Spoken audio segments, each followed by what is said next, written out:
Hello. Oh shit, someone's missing. Someone's crucial to the success of this channel. Orm. Alright, it's right there. It's blocking the chat now that I'm thinking about it. The chat is in the background. Maybe that's fine. You're not missing very much. It's just an argument over whether Genesis is Genesis ass or I don't know. They're just arguing over whether Genesis is worth playing or whatever. 90% sure they've never touched the format. Hello, so shoddy.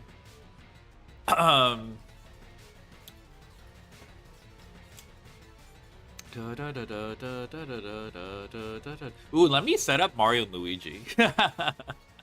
I might do that while I'm while there's downtime. Here, let me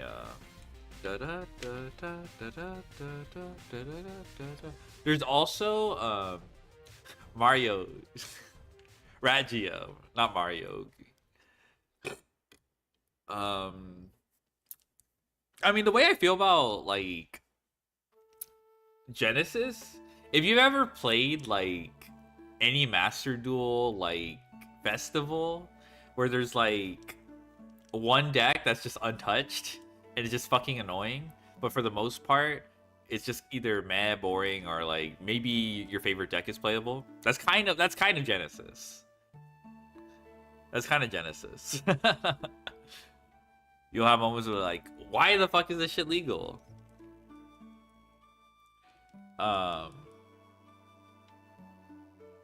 That's how I feel about Genesis. Hello. Oh, I need to turn on my 4K capture. Let me see if... Oh! The display just freaked out a bit. Why did it just say no signal? Are you fucking kidding me? Alright, I don't know what's going on in the Kangas world. Balding Quem. Bruh. All good? Alright.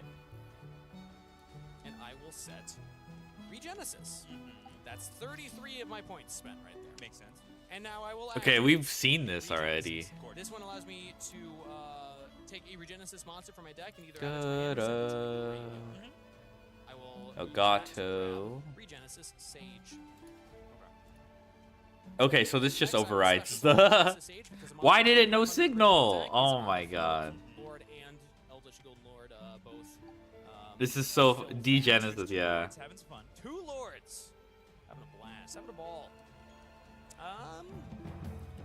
So now I did some side quests and I progressed the story, so I could do some of that in the background. Not in the background, while there's downtime. I still would like to get rid of it. You set that one. I believe it's the middle one of my memory. I guess I could just do that now. Discard the Eldritch Golden Lord in my hand with the Hakiro to target and send that middle. Ninjutsu order body replacement. Okay. No, these are not. Really Orm, yeah.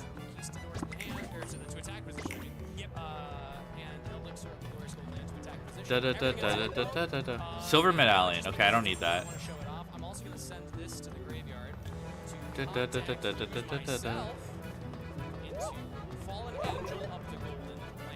Fallen Angel.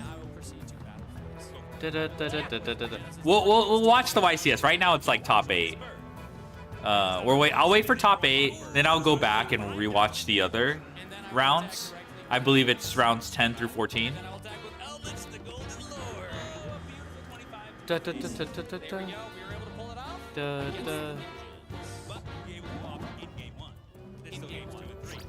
I think I'm in a dungeon, like.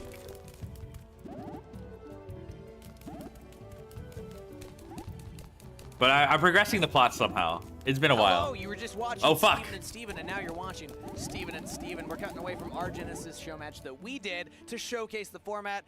because, Steven, there's a very exciting match ahead of us right now. Oh, yes, Steven. We have round We're on 3 stream, of multiple the X's, you gotta get the top 8. going on right Yeah, now. yeah, yeah, Happy to yeah. show you as we are preparing our top 8 for the YCS main event. That's right. This is going to be happening live, so we get a chance to look at Genesis format, not how we were playing it. That's a showcase just to show you some of the potential. Now we're going to take a look at some of the best Genesis duelists from this weekend. There were 32 qualifiers that happened on day 1. A lot of opportunities to make it in, and now happening currently, we are getting into kind of like the finals run here for Genesis as you know, a show match here at YCS. Personally, it's been a big side project of mine to kind of like scour the different Genesis pods that have been firing all weekend, just to get some the Kaiba insight, plushie. some research into what's Ooh. going on in the format, because it is so new and people are experimenting and cooking all of the time. And part of what you need to make sure you're doing if you want to get into Genesis is pay attention to the points updates. Something some eagle-eyed viewers noticed I forgot to do during my deck profile. Dragon's Mind is now 7 points, Steven. Ooh, but Bruh. you had plenty of points left over, so you were Never not sided them in either, so it worked out. But that is the fun of Genesis, is that the format has changed a lot,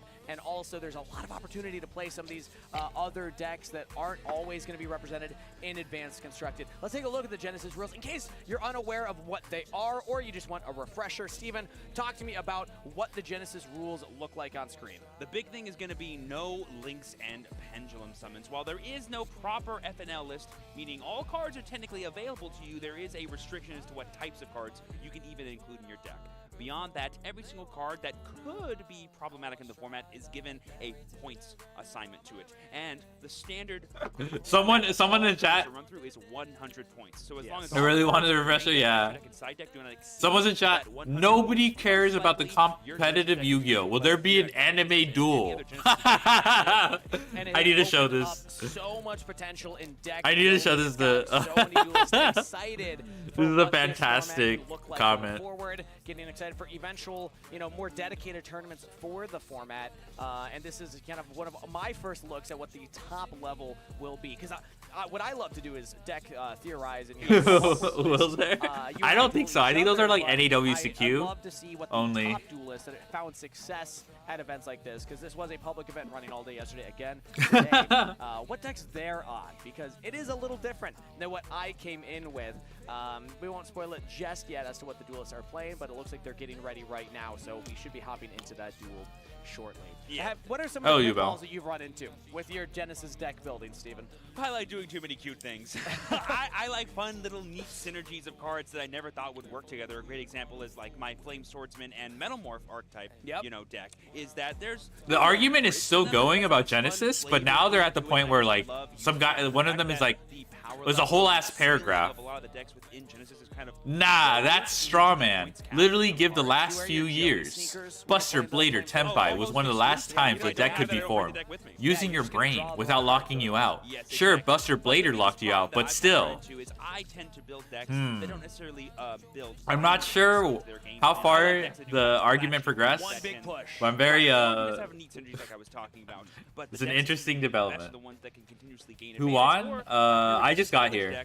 Right now it's top 8. What are they? I don't know what they're talking about. It's just I would love this, to get this a argument has duel been going on for a against while. Some of the top duelists from the public events tournament here, because again, the read that I have. Yeah, if you don't like different than what a lot of Master Duel festivals, you probably won't like Genesis. Like I think that's how I think that's accurate enough. The best thing. But we're getting with more of these public events tops happening. We're starting to get a feel for what's working on the current point list. Yeah, it's almost like the things that'll get the most success aren't necessarily Someone responded to the anime duel guy. Fuck competitive.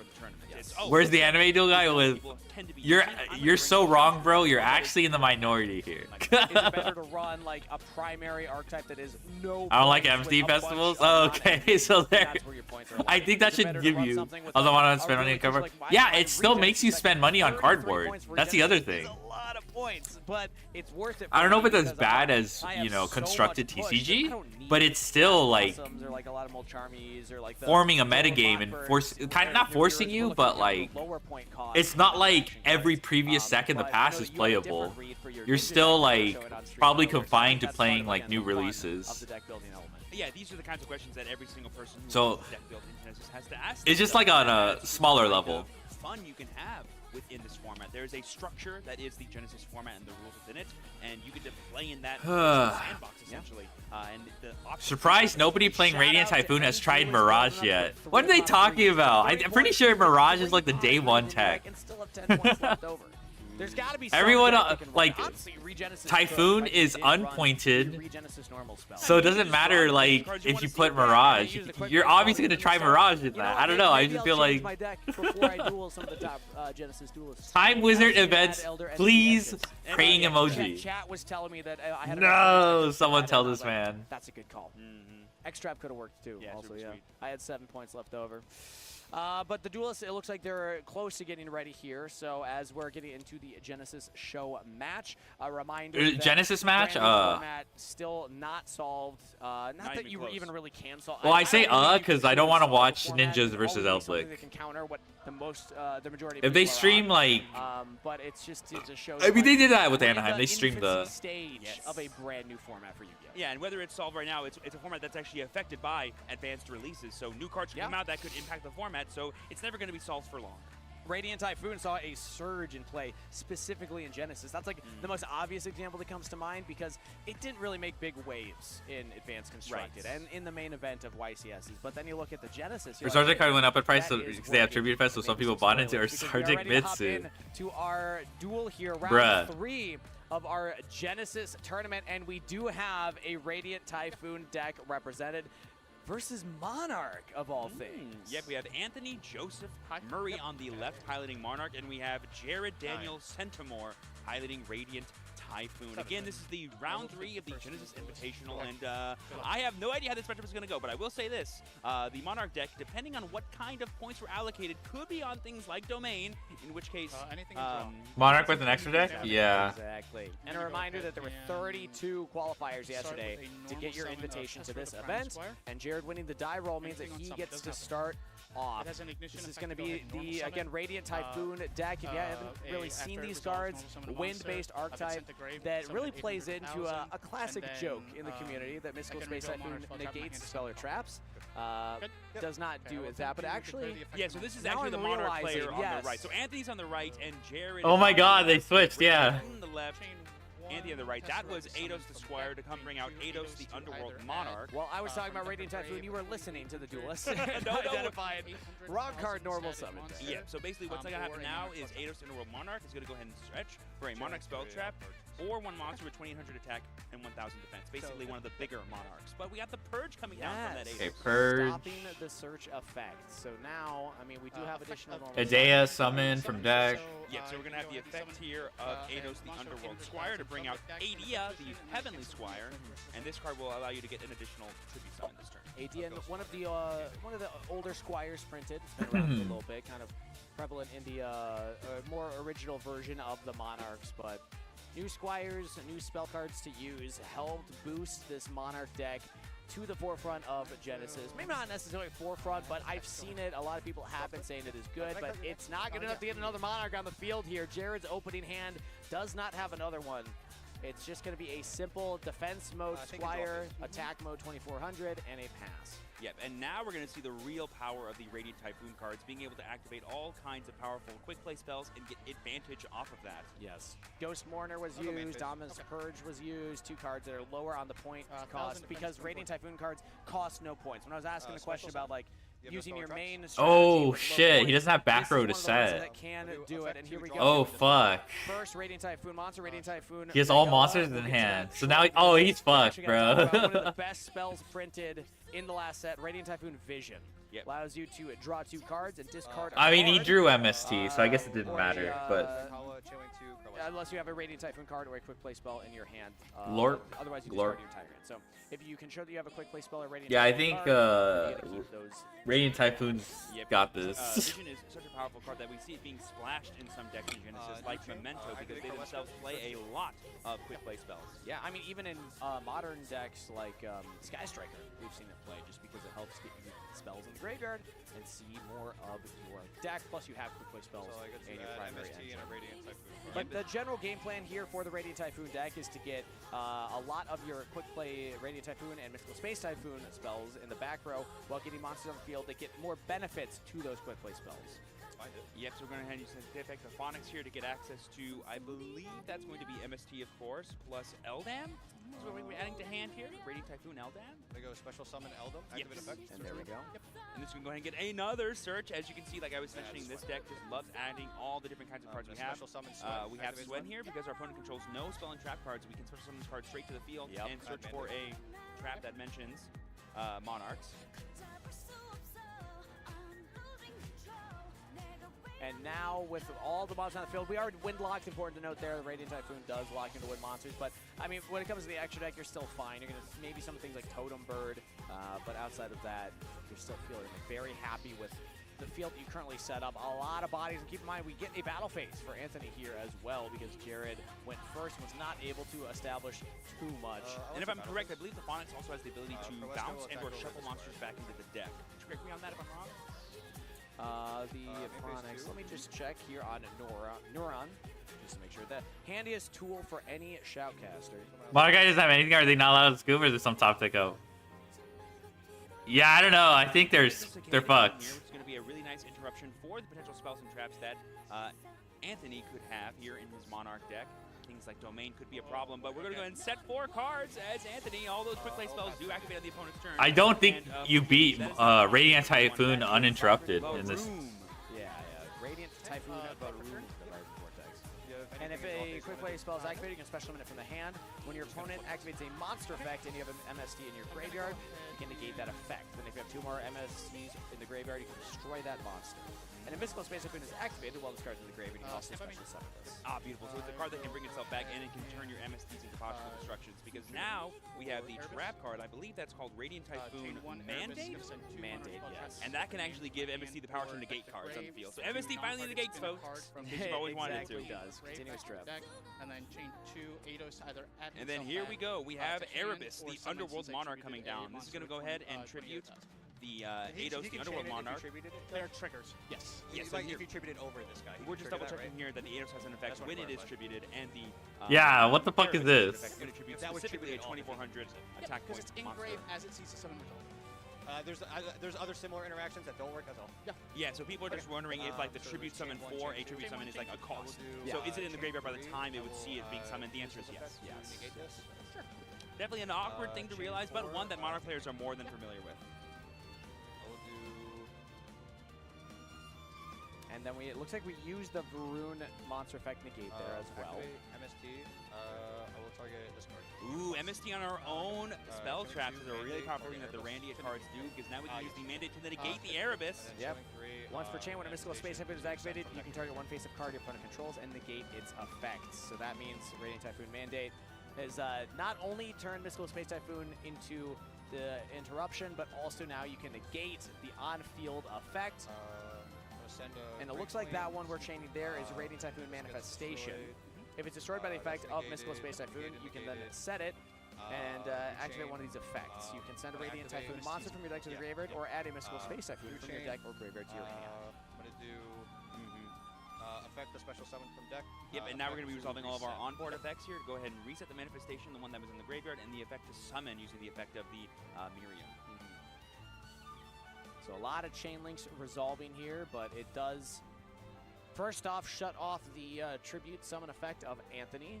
Both of them, I think rather. I'm res. And now we have Phonics hitting the board as well, which is nice to see. You're good. Yeah, I was going to say, there's a really powerful interruption for Radiant Typhoon in the form of Phonics, and the fact that this deck is not really extra deck reliant against the Monarchs could come up as we continue going to games 2 and 3 later on in this duel. That is. So now Phonics, if a quick play spell card is activated, you can target up to 2 cards your opponent controls and shuffle them into the deck. Yes. Very So powerful. it does shuffle. I thought it bounced for a second. So we're going to have the Erebus here declare an attack at the Cicada King. Maybe you can see your graveyard? It's 3 moves. Yep, we have both Squires as well as the Adios, the Underworld Monarch, one of the newer cards that came out in Duelist Advance for the Monarch archetype. That kind of unlocks a lot of these really powerful plays you can make. And another Mystical Space Typhoon. I'll go ahead and get rid of the manifestation that we reset. Chain link 1, target.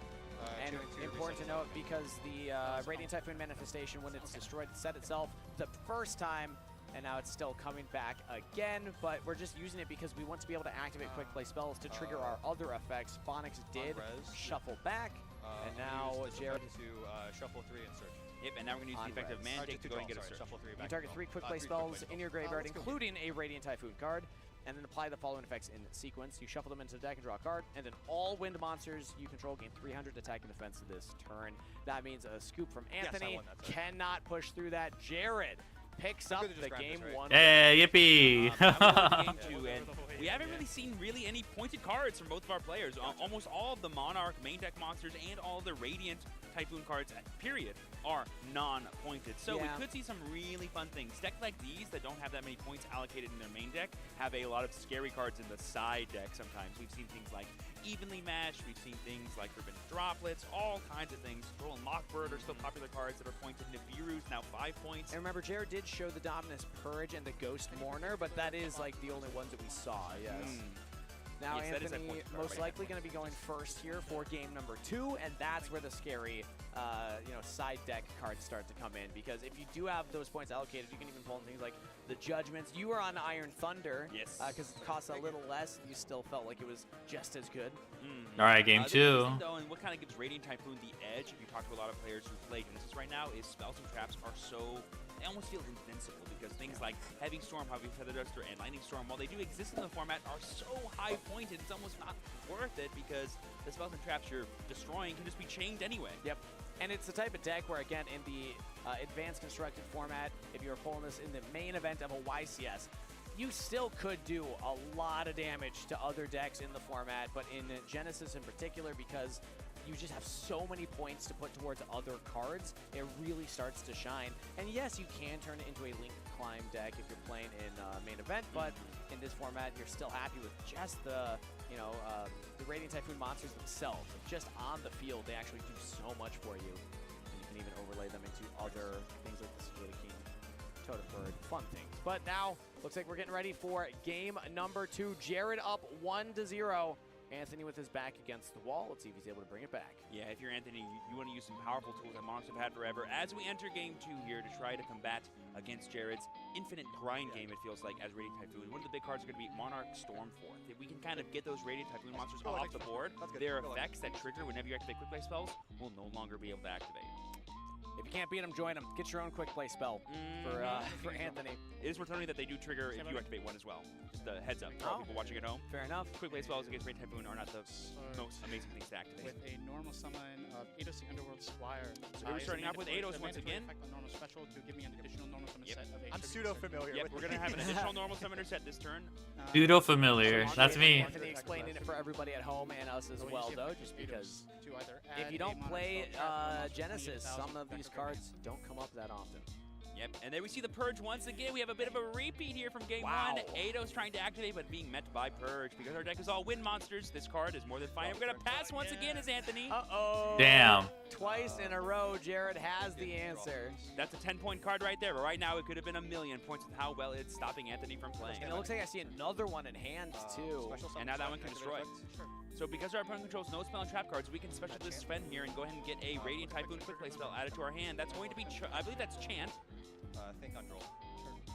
That card will be able to get into a lot of stuff. But we do have Droll on Resolution of Chant, meaning no more adding from deck to hand for Jared. We're going to chain Chant to search. But we're going to chain the Chant because it is a Yeah. quick play spell, Quick so play we can spell still resolve it. To add a level 4 or lower Radiant Typhoon monster from your I always deck to your forget I hand, have to or a Mystical Space Siphon from your deck or graveyard to your hand. This So was let's like see a- which one he goes for. There we Yeah, go. we're going to get the Meghala here.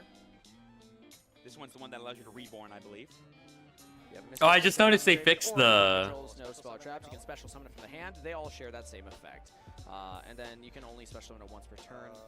I just noticed they fixed the names. You can special summon a Radiant Typhoon monster from your deck with a different name than the monsters you control. Also, again, windlocked. So it's special from the deck, not from the graveyard. And that quick play has to be a Radiant Typhoon quick play or a Mystical Space Typhoon, but that's pretty much the entire deck anyway. Yep, so there we have the effective manifestation here. Deciding how we want to pay the cost for it, I suppose? Or if we want to chain to it. Oh. Yeah, I'll chain MST target. Yes. Oh. So this way we can get the effect and reset it back to the field because that Yes. effect will activate on a separate chain. Really heads up play here from Jared, showing that he's a master of the Radiant Typhoon archetype. And again, it shows how fun this archetype is to play in the correct format. It can do a lot in Advanced Constructed, but it can do so much here in Genesis. It's just like way more resilient in Genesis. And there we see the Phonics being summoned, thanks to the effect of the Meghala, and then we see the Varoom being sent off the effect of the Manifestation as we reset it and bring out the Croatia. This is the card that lets you get 2 cards out of your hand. I believe one of them is MST and the other one is a Radiant Typhoon monster or just card? You can add a Radiant Typhoon card and or 1 Mystical Space Typhoon from your deck and or graveyard to your hand. So it just searches from anywhere and can get you almost anything. And we got Chant off of that. So we can have it for the next turn. And keep in mind that they share the effect. So Varun in the graveyard, if a quick play spell is activated, now we can summon this from the hand. And if Mystical Space Typhoon specifically is activated, you can summon it from the graveyard. Kind of like right now, because now after our MST gets rid of our Manifestation, we're going to chain Phonics and Varoom to that to summon and shuffle back the Eidos. And we have some monsters in attack mode here, Steven. I think it's time to deal some damage. It looks like it. I believe Sven has 1,600 attack points. I know Phonics has 3K. Sven has 1,600, that is correct. Beautiful. So we're going to deal not quite enough damage to win the game this turn, but we're going to deal quite a lot. Oh, we're actually going to make Cicada King, it looks like. So it will be 52 plus 16 being 6,800. We need 1,200 more damage. We're going to go to Totem Bird. There we go. Ooh, this is going to be a really nice spell trap negate for Jared in case Anthony wants to do anything. No. Yeah, Cicada King was the one that increased the attack points and stuff. Yeah, it's just the same game as last time. We're dealing 7,100 damage with a Totem Bird because there's 1,900 attack points instead of 16, and the Meghala was 7,000. A little more. The Meghala, of course, is 0 attack regardless, so would not be helping out there. But under Droll and Lockbird, we're still able to assemble quite a fierce field. Anthony with very low life points is going to have to find a way to get through all of this. Again, cards on his field will get bounced back. There is a negate as well. And the Totem Bird on top of it all. Yep, Anthony begins their turn. There's quite a lot dealing with here. I don't believe we know what this set card is, but if it is another quick play spell that we can activate, the engines will be going. There we have the new level 1 Squire. I believe this one's Teresa, the Primal Squire. Sorry, Tessera. Here we go. We're going to activate a quick play spell. We're going to search for Radiant Typhoon monster, and then I imagine just keep bodies off of the field. Yep, this makes a lot of sense from Jared. You know you're against Monarchs. If they can never tribute summon, you don't have to worry. Yep, and then we get Seeing $1 Million Baby? Get a bit additional You posted on follow-up Discord. MST once again. As long as you see MST, this deck does everything it needs to do. That's what the pin post says. Say, Steven, being a cheerleader of the Regenesis Eldritch deck, I don't know if my Eldritch deck could deal with all of his Mystical Space Typhoons. That is a lot of interruption. Jared just immediately goes battle phase and wins the 2 out of 3 series. Well XDD. Yeah, just seeing a bunch of tribute summons, but no actual tribute fodder. Story of a Monarch player, it's hard to see sometimes. There are games where you feel invincible, and there are games where you feel like you couldn't do anything.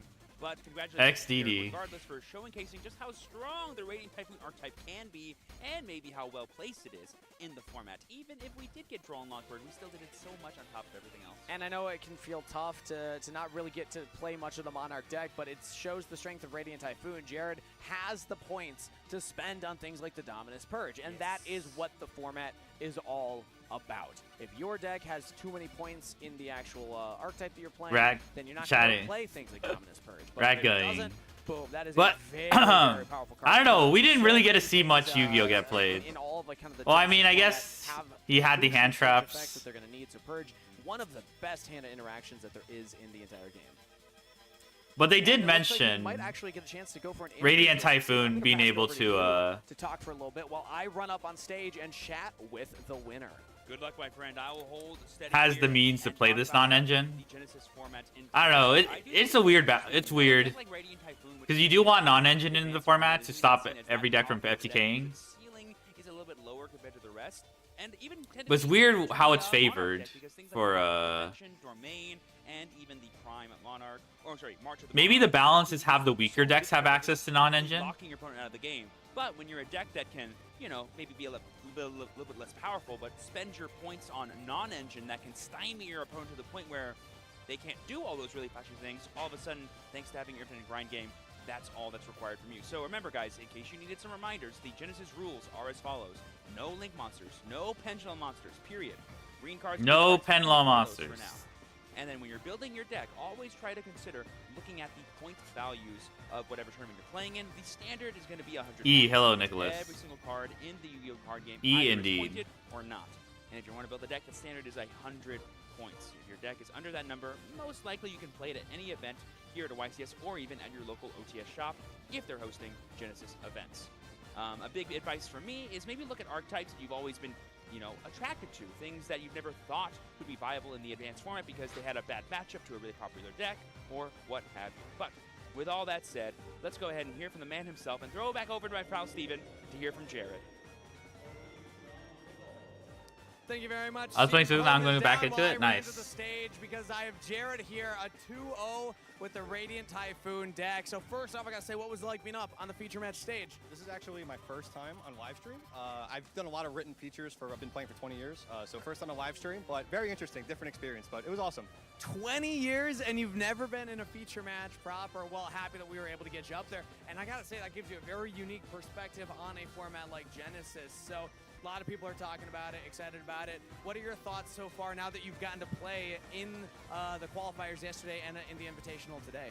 Oh, it's Yeah, great. E as in Eric. Yeah. Like These decks, when I you actually have think to the like weight has been different. It's got to be at least 7 or 8 the plus decks. When that you're are all like- different. It's really fun. But yeah, Radiant Typhoon just feels very Yeah. Mystical Space Typhoon. Some strategies like Monarch and Generator, unfortunately, just kind of fold to it. But I know it's weird, but I'm playing the pure version. You see a lot of runic versions. It's very fun, and I like it a lot. I think the deck's powerful. Well, I mean, if you've been playing for 20 years, yeah, Mystical Space Whenever I Typhoon need something in from the your deck, government. It must feel fantastic to play. It's Got also off my one of those husband decks ults for the you brand have so much structure. points to a lot to all these Yo. other decks. You have the Dominus Purge. I need to do that How- soon. do you mind me, asking? I do have the what alts. other cards you feel people How should long look do they at have to to not see log points in? on whether you have them in your deck or not? I think any low. Is it 3 I months? think it's just an excellent choice because a lot of people aren't expecting it. Things like Ghost Mourner. Do they have to not log in for like 3 months? Because I might be able to do it just by do a lot of damage to the some alts I strategies. have So, on my Switch. That's one example, but there's any hand trap I think that is playable is absolutely great. Specifically the Purge. an Just actual 1 trap month that you're returning activating player? From the hand right there. So, first, again, Wow. congratulations on the win. How many, qualifiers did you have to play through yesterday, or were you able to make it in right away? First Okay, one, so I could probably just get it. One. I won the finals. Ooh, okay, but you still made it in. So, how are you feeling? Do you think you got the stuff to win the Invitational? There's a few matchups that I'm worried about, but overall, I definitely Badu. feel like this deck is capable of doing a lot of damage to many strategies, and I think I can take it home. Which decks? I don't know if I want to say that or not. Fair enough. No, that's Win. good competitive integrity right there. Let me just ask, because I like Regenesis Eldlish. That's what I'm playing. Do you I also gotta get say, it I multiple don't think I'm gonna times? play against No other way. Space Typhoons. That sounds So yeah, terrifying I to guess me. you That's could. definitely a valid point. That and the, the Tombkeeper deck is another one where Mystical Space Typhoon just has a natural advantage. Wow, just playing okay. 3 of it. Not once per turn. My last round, my opponent was playing Tombkeeper and he had 3 back row. I was able to get to more Mystical Space Typhoons than he had tech cards. Unfortunately, it felt really good, but fortunately for him. For you, it felt very good. Well, congratulations on your win, Jared. I'm going to let you get going, and we're going to throw it to a short break. Before This guy we're just back. admitted publicly he liked Eldlick? I don't think, did he? What's up, everybody? Uh-oh. Kangas here at the Convention Center at YCS Pittsburgh, where duelists are waiting. Hey, Babu, outside how's it the gate. going? So let's go meet some of them. All right, I'm here with Richard at YCS Pittsburgh. Before the doors He even did, open up, bruh. we can start. It's been great. We drive Orm. with a bunch of friends, so can't complain. Now, some people around. Okay, he me still have has a, interviews he with still me has an about out, this, okay? because You apparently could you just have a say, story and a specific deck that you like to play. So tell me your story. What's going on, Richard? Alright, how about you? Pretty good. A lot of people Oh, well. I don't know if this was said. Are you planning on streaming, Mahjong? So you're admitting that you're on. It's not a Malice. problem It's with been me. hit a I little just, bit on the list. So you said to me before we went live that your goal is to win a YCS with Malice, and this is the It YCS sounds tournament, like- correct? I believe so. Or at least I'm gonna Nah, try. I'm chilling? Okay. How are you gonna do it against? Like, the it's not that field big a right deal now? with Do that you know the continuous matchups? trap. Yeah, as long as he doesn't say, like, mention floodgates in the sentence, Confident. I'll give him plausible Stay deniability. lucky, right? What message do you have for your opponents? It's who up know to you're you. gonna be on Malice now. Still gotta be ready. I don't care. Still gotta be ready. Hey, do you think Lance are you gonna hit by Lancias this weekend? I hope Basically, if Genmu ends up streaming it, then I'll probably stream Just it. gonna be on the sideboard? Just to have the shared All right, chat. well, hey, Richard, best of luck. Eldlick Look is a forward. Maybe this is floodgate. your YCS. Let us know in chat. Is this his YCS? He do be saying no to card All right, destruction. here I am with Nick and Adam at YCS Pittsburgh. Nick, how's your weekend starting off? It's going great, man. I'm happy to be here. My And dad's side of the family's from monsters here, so under it's nice to be 3,500 back here. attack. I spend a lot of time in Pittsburgh. Okay, where are you coming in from? I'm coming in from Massachusetts. Okay, it's not that far. Yeah, not too terribly far. It's still like 10 hours though. We're on the other side of Massachusetts. Did you tell your dad's side of the family you were here? Is But anybody yeah, I'll gonna, just leave it up to cheer you Genmu on? then. Are they gonna be here at the venue cheering you on? Come on, they got it. You got The reason why I'm asking because I think she Yeah, might. Too much, man. Too much. Okay, maybe a little too much. And then over here, how's your weekend starting off? Easy travels, 10 hours, but you know, we drove, we made it. 10 hours. That's too far. But yeah, looking forward to it. Because I gotta get that story. Where are you coming in from? I need to find my account. I need to log That's a in. 10-hour travel. It was like, This guy's from Massachusetts? Yeah, Boston. Is he? Oh, is he from Boston Okay, yeah, in specifically? my head, it's That's like the just only so Massachusetts. 10 hours. Ever seen the drive, JP Community Club trying to pronounce it? smooth driving. Nah. How you feeling about your chances this weekend? What do you go? It's like What are you doing? yeah, Massachusetts. really excited. Hoping to really, you know, I'd like to snag that top 8, but you know, I'll be happy with top 10. Been putting in a lot of work, so hopefully it'll pay off. Have you topped in the past? I've day 2'd a couple times, but no, nothing like anything with like regional top. So get a YCS top would be pretty sick, you know. So I feel like that's everyone's goal as a duelist, right? That's the dream, is you want to top at a YCS. How many YCS have you been to? This is probably YCS 5. I played for a very long time, but I never really traveled a ton. So like the only YCSs I've done Hartford, I've done 2 Providence YCSs, and then here in Philly YCS. Okay, yeah, I remember we saw each other at the Providence one. So how'd you do at that YCS? I finished, I think, like X3 after day 1. I don't think I made day 2. La Bubba's in Boston? What do you feel Yeah, about yeah, this yeah, weekend? Is yeah. this your A weekend? lot better. I actually came with a good deck. Where I have a putting the friend Dragon who Rulers lives in aside for Boston. now. Oh, you're on Dragon Rulers. Yeah. He likes to I talk know, about La that got me Bubba. my feature match.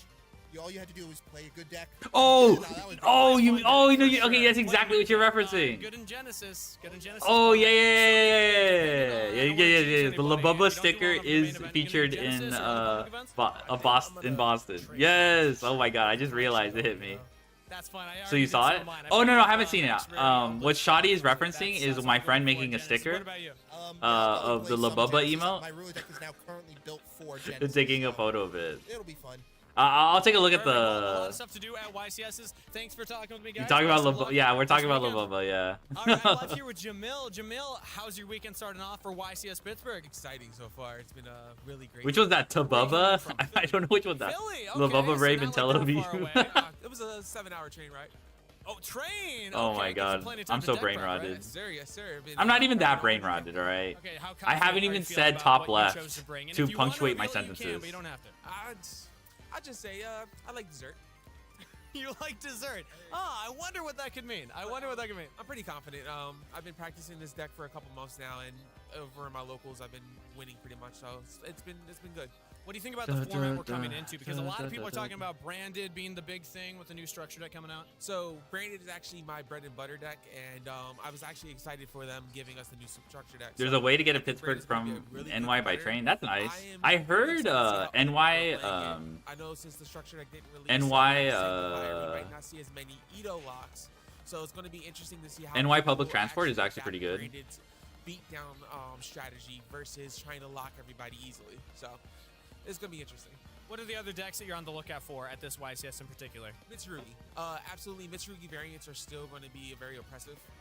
So I'm going to be keeping an eye on that. I have some secret tech cards for that Mitsurugi one, really buh. including, like, That's Gracie just, that's a Fuji. I translation think for that's for gonna Twitch also chat. be a good side card for Mitsurugi people. really buh.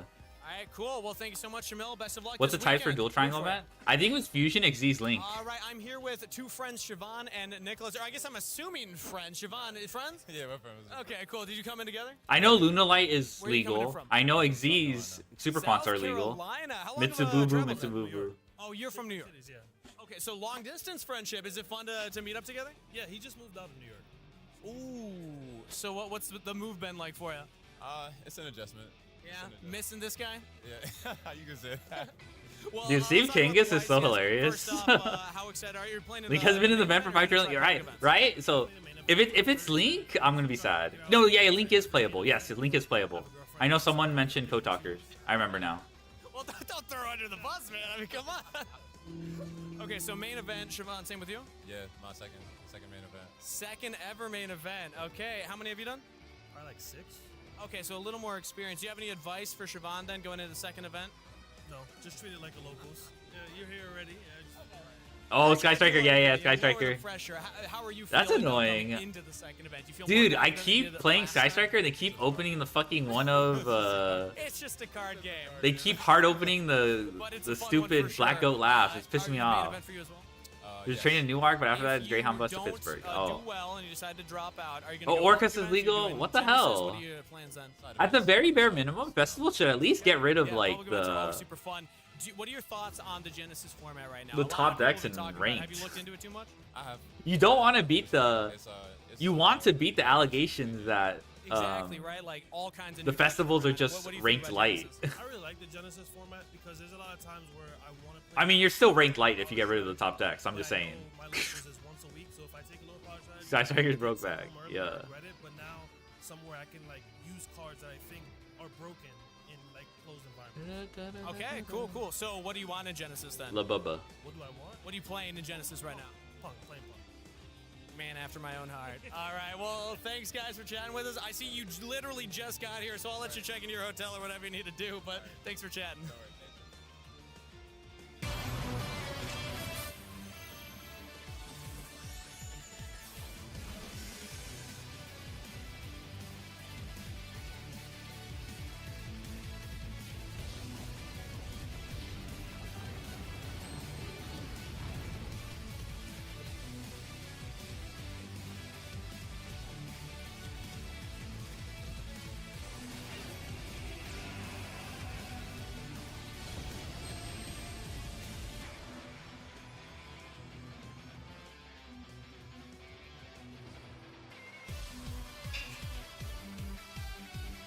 8 Duel Links. Holy shit. 8th anniversary.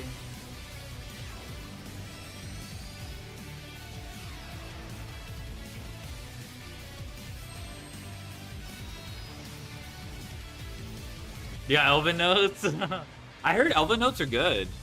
I was reading a post. Well, okay. What I heard was Elven Notes have a bunch of ways to just tutor each other. Another round of trivia up here on stage. I have Panda and I have Thomas joining us. We don't have event balance yet, but I think they want us to. Yeah, I think Sky Strike. Amazing format. Good to be on hit. Scrubbed out. I still had probably the most fun you If Orcus might get hit or something, but I don't think it's gonna matter. All the event ban list hits have been like Rock, paper, ass. scissors, real quick. On shoot to see who goes first. All right, and 3, 2, 1, go. Like they limited Moye, and Moye was still like during one of the Sword Soul events, and it was still one of the like top decks. So Okay, we're figuring out the rules of rock, paper, scissors right now. What? paper, scissors, go. Rock. Okay, two paper, and there we go. Rock, beat, scissors. There, we got there. As a team, we got there. That means Panda, you're going first. Up first. First question: who are the 3 characters featured in the legendary 5? Crow, Akiza, coming out right around the corner. Yusei. Yeah, it's got to be Yusei because they're importing the structure deck. Answer that, bro. I can't. I'm hearing a couple uhs from the audience. What do you think, Thomas? Can you name the 3 characters featured? It is Dual Triangle, in the yeah. Legendary 5Ds decks. Or at least that's what I probably heard the same thing. No 5Ds fans up here. They are Yusei Fudo, Akiza. So-called 5Ds is the best anime fans when asked to name the 5Ds legendary. Maybe we get the next one. So that was Panda. Now we're over here with Thomas. 5Ds legendary How many decks. attack points does Junk Warrior have? 12K. Junk Warrior does not have 12K. Panda, how many attack points does Junk Warrior have? It's 21, In between right? 16, 19. Or no, it's I'll say 23. 16. I'm hearing some more uhs from the audience. It is 2,300. Yeah, it's 23. I'm gonna guess neither of you watch 5D. My favorite But you know 5Ds what? character is It's okay. I'll Radga show you where to Racer watch X. it later. Nice. It's back to Panda. Okay, come on. You got this one. What level is Stardust Dragon? Come on. Yes, level 8. There, you were C6. Like, even if you're a competitive player, you cannot. Thomas, name this card. It has this Competitive player born in When a Blackwing 2012. monster is normal summoned to your field, you can add 1 Blackwing monster from your deck to your hand with less attack than that monster. What's the name of that card? No, I don't know it. I don't know it. That breaks my heart, Thomas. You're breaking my heart. Panda, can you name it? No. What do we think, everybody? That was Black Whirlwind if it didn't pick up on the mic. Black Whirlwind. Okay, we're gonna teach you some Time Wizard 2010. These are great. These are great. This feeds my superiority of my Yu-Gi-Oh knowledge. We're gonna give it to Panda. What attribute is Black Rose Moonlight Dragon? This is relevant of a couple of sets ago. Oh, I think it's I light. want to say dark. What? Dark. It is not dark. It's light. I'm gonna go opposite. Light. It is light. Let's go. All right, I believe that's. I think it's even one. That one is like, That's both of you. Thank you so like, much for playing. We're gonna throw it over to casters because we're ready for our top 8. because people will assume fire because the original is. Right. Thank you so much. It is It's dark, awesome to see, light, you know, Moonlight teams out there Dragon. I giving know. it their best, but That's all we can call it, The right? ancient fairy from the manga is dark though. It's like, yeah, I think the Black Powerful Whirlwind Dragon is also dark. Black Whirlwind one. There's some what I thought were softball questions. The Stardust is Stardust Spark Dragon light as well. But if they want to, yeah, and if they want to learn Ancient the Pixie? answers to Okay. those questions, they can do so in a couple of weeks. With Fuck Stardust Spark. 5D's deck The guy said cards. dark. It's okay. Have those I believe three you. decks drink from Spark is light. Oh my fucking god. Pro. That's right, a Blackwing Fuck deck, that card, by the way. Warrior deck, and Kiza and her Rose Dragon cards. I'm not gonna say you haven't lived until you get Stardust Spark target Vandy's emptiness, because that's not living at all. That's like permanent hell. An update here. It is going to be the top 8 bracket. First, we're going to have Dalen taking on. I don't know if it was legal in TCG, but there was definitely an unreleased format on YGO Pro where that was possible. And Nicholas versus Joseph. These are our top 8 duelists, and we've talked about it already. The decks that they are using. It's 4. It's like so looking at the new support can play Impulse. Oh. Not by coincidence, the 2 picks we had to win it here this weekend, and then that one Luna Light deck that snuck in at 8th place. Remnants of what we saw very early on in day 1 here. Moonlight was able to sneak in because it has not necessarily a good matchup, but it has so many powerful cards into these decks. It's able to just resolve a single copy of a big polymerization, and that gets you into the Liger Dancer. And once Liger Dancer is 6th, then if you can't out it, the game is over. That's right. We can kind of take a look there at yeah, all the players. There's 8 amazing duelists that are here, and they're going to be competing. Coming in first is Adichie, and I just want to talk about how incredible of a run he's had as a duelist these past couple of years. He's from Plano, Texas, and you know that's where I'm from as well. So shout outs to Plano. I mean, I'm not saying I'm from there, but I lived there for many years of my life. But this is going to be a tough top 8 that he is headlining. He is the only duelist that made it with just 1 loss throughout the weekend. But he has been, I mean, he was in the finals of his Aditya? previous Holy NWCQ, shit. so he went to the World Championship. He was Alright. I'm not gonna say anything, alright? But oh, Lucas Sacco. And he was Logan. also in first place of both of the world's qualifying point playoff tournaments for both of those years as well. And we talk about it how often the play practice makes perfect. Aditya probably plays more Yu-Gi-Oh than Brandon anyone. Drinkotail. Piloted by Aditya, that's pretty like not impressive. Actually, it's more like no surprise, because I know like Brandon. There's a lot more like decision making and like in that deck. So he's probably like the least likely to fumble those. And his opponent today in the You going to be that consistent? Yeah. Texas, once again, 2-time NAWCQ finalist. Oh, what? There was no undefeated? And 2024 NAWCQ winner. Did he get a double loss or something? Favorite card, World Legacy World Crown. Yeah. Already on stage, so let's throw it back to the casters for game number 1. Someone in chat pointed out Miss Valley Shaman for one of the favorite cards. Dalen versus Aditya. Dalen may be on top. Uh-oh. Aditya is the #1 seed, and he is going to be playing Brandon Dracotel. We saw him in the feature match yesterday with a really cool match where he drew a lot of cards from him. Everybody is so respectful, it makes for bad TV. That's one of the YouTube comments. It's unlikely to have an undefeated? Okay. By looking at Aditya's deck list, his deck is way more prepared for Luna Light than a lot of other Dracotel decks. I guess that's true, because you're asking a lot for one single person to not, like... I know what you mean, like, just eventually, like, you're gonna lose... If you think of it as, like, a streak, it's more likely to be broken with a larger number of rounds. Moonlight is so weak to single plane interruption on that Leo.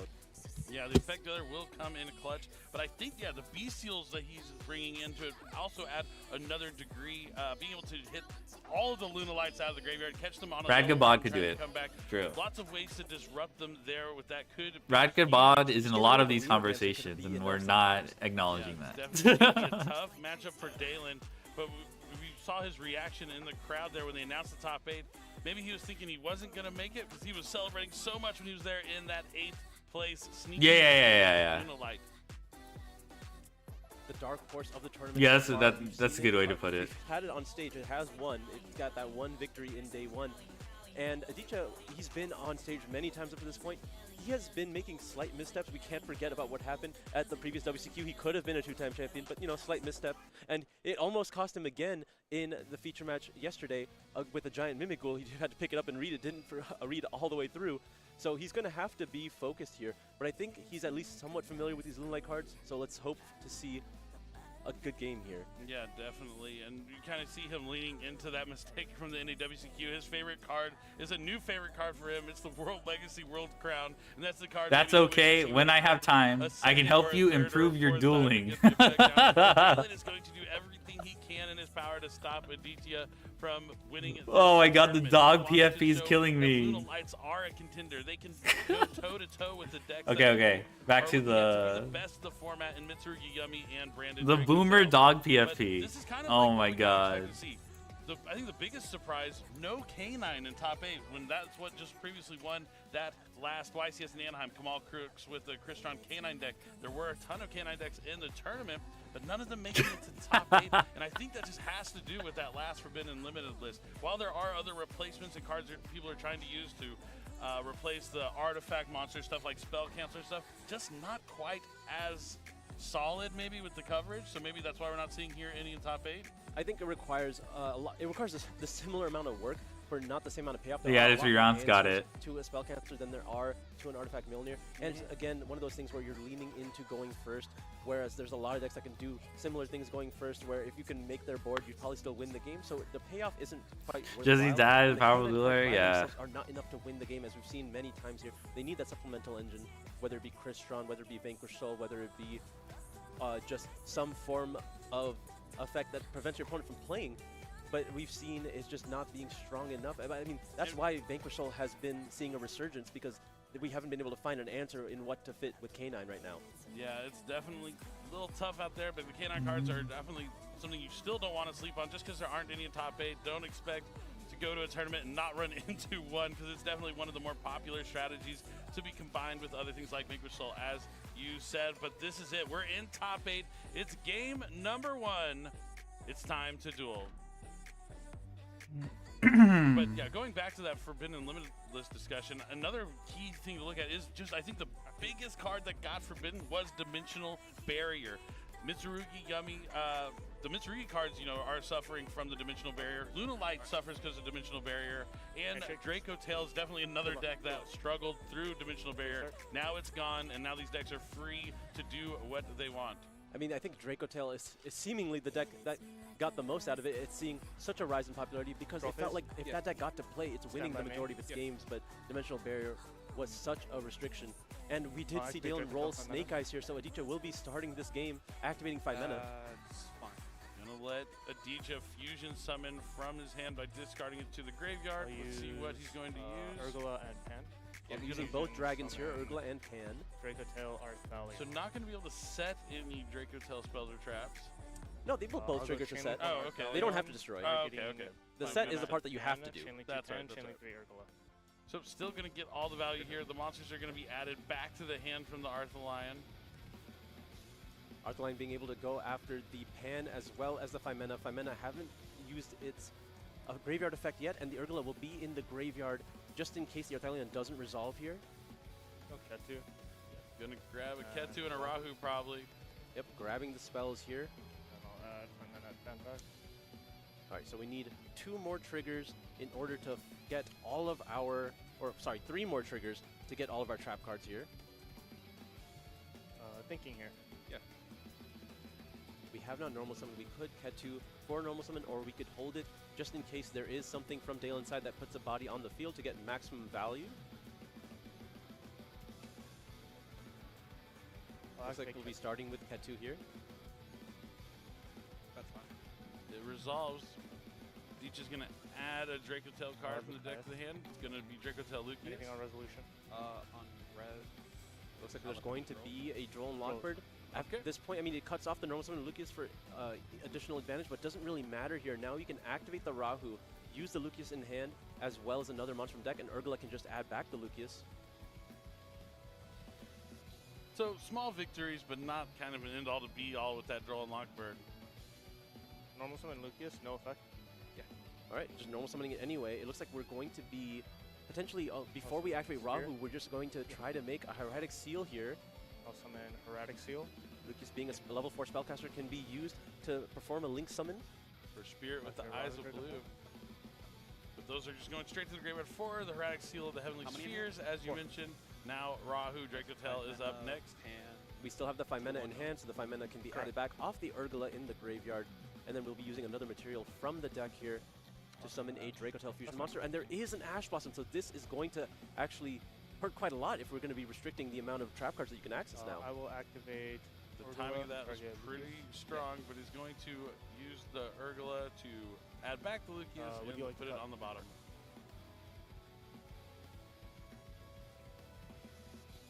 Probably the best timed Ash Blossom you could have in this situation. We'll see if Aditya hard drew any of the trap cards or has another way to fusion summon. There's at least one set here. All right, just a Heavenly Seal. I mean, could say Seal's Pass. That's the classic, right? Yeah, but I mean, at least that gets you to Malulu. You have access to 5 mana, so I'll flip if fucking I'll flip if freaking Billy said Seal's FTK. Honestly, acknowledging the word FTK on a stream is not heavy polymerization, but it is going to start with Luna already crazy to me. Because Aditya controls a monster here, he will be able to use material from the deck, or from the extra deck rather.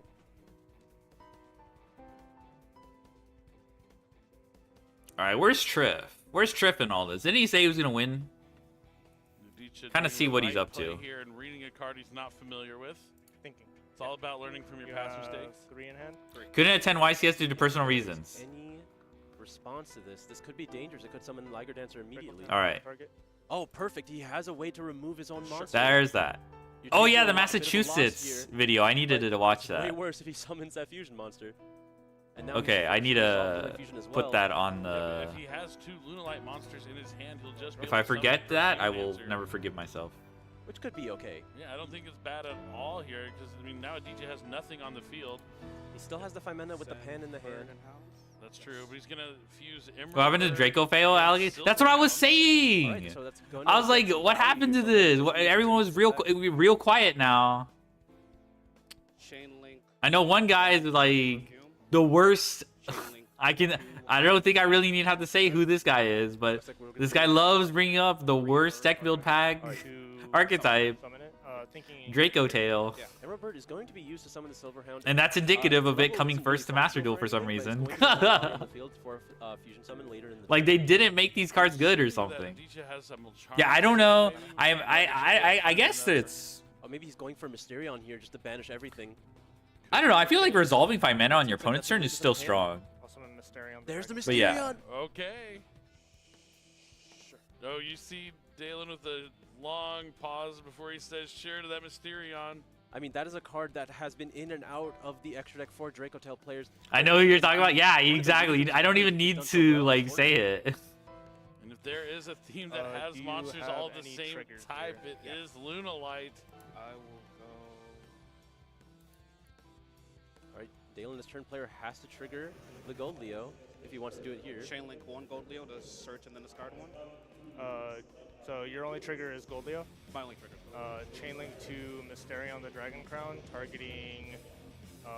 They're all Beast Warriors, right? Targeting. They Gold are Leo. all Beast Warriors. That's the name of the game in this deck. So he's going to target one of them and then banish all of them from the field. How is this getting triggered? Because you you summoned off of a Silver Hound, so it targets you summoned something with the same type. Okay.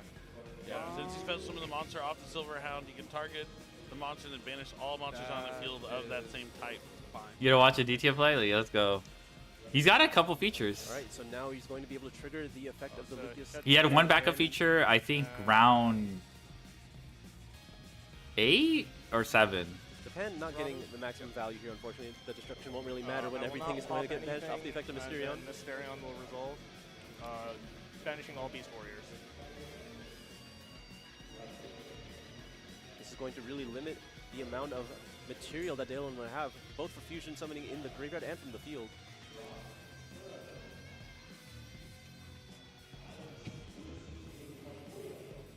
Now we will be resolving Gold Leo as Chainlink 1. He gets to add a card to his hand and then discard. Unlike my watch, okay, he could have had a feature, but Charlie Futch declined. All right. Moonlight Perfume and one other unknown.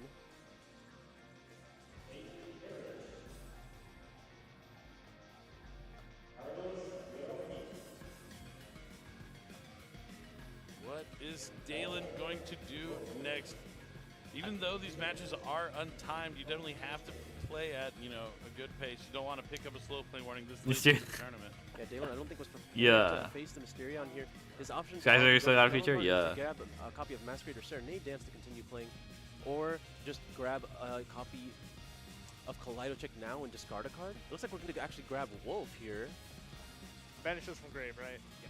Yeah, that even shows you how more valuable that Mysterion being able to banish all those monsters so they don't go to the graveyard, so they can't be used as fusion materials for Wolf later on. And now he has to send a card. Yeah. So let's see what he discards here. This looks like the unknown was another Kaleido Chick? Or is it? Yeah, that is a Kaleido Chick. Okay, that's a very Sending strong card to Kaleido have Chick. access to it already. And you do have the perfume to get it back from the grave. Perfume target chip. Sure. And that is exactly what's going to happen here. Dalen will specimen back to Kaleido Chick. And this is going to let him get access to the fusion monster he needs in the graveyard eventually, because Kaleido Chick can Club my go just play when you dribble through. Sad. Martin gets to copy that name, but more importantly, puts the Yellow Martin in the graveyard, so he can play the Wolf. He can return the Wolf to his hand without even using the effect if he wants, and summon back the Yellow Martin, and that's what's going to happen. He's out of cards, but Dicha might be out of disruptions. I mean, he knows every single card that Dalen has right now. So if there is an interruption, he should be able to calculate when he needs to use it. Can pull up the card text on the Mysterion again. You're good. Looks like we're overlaying here.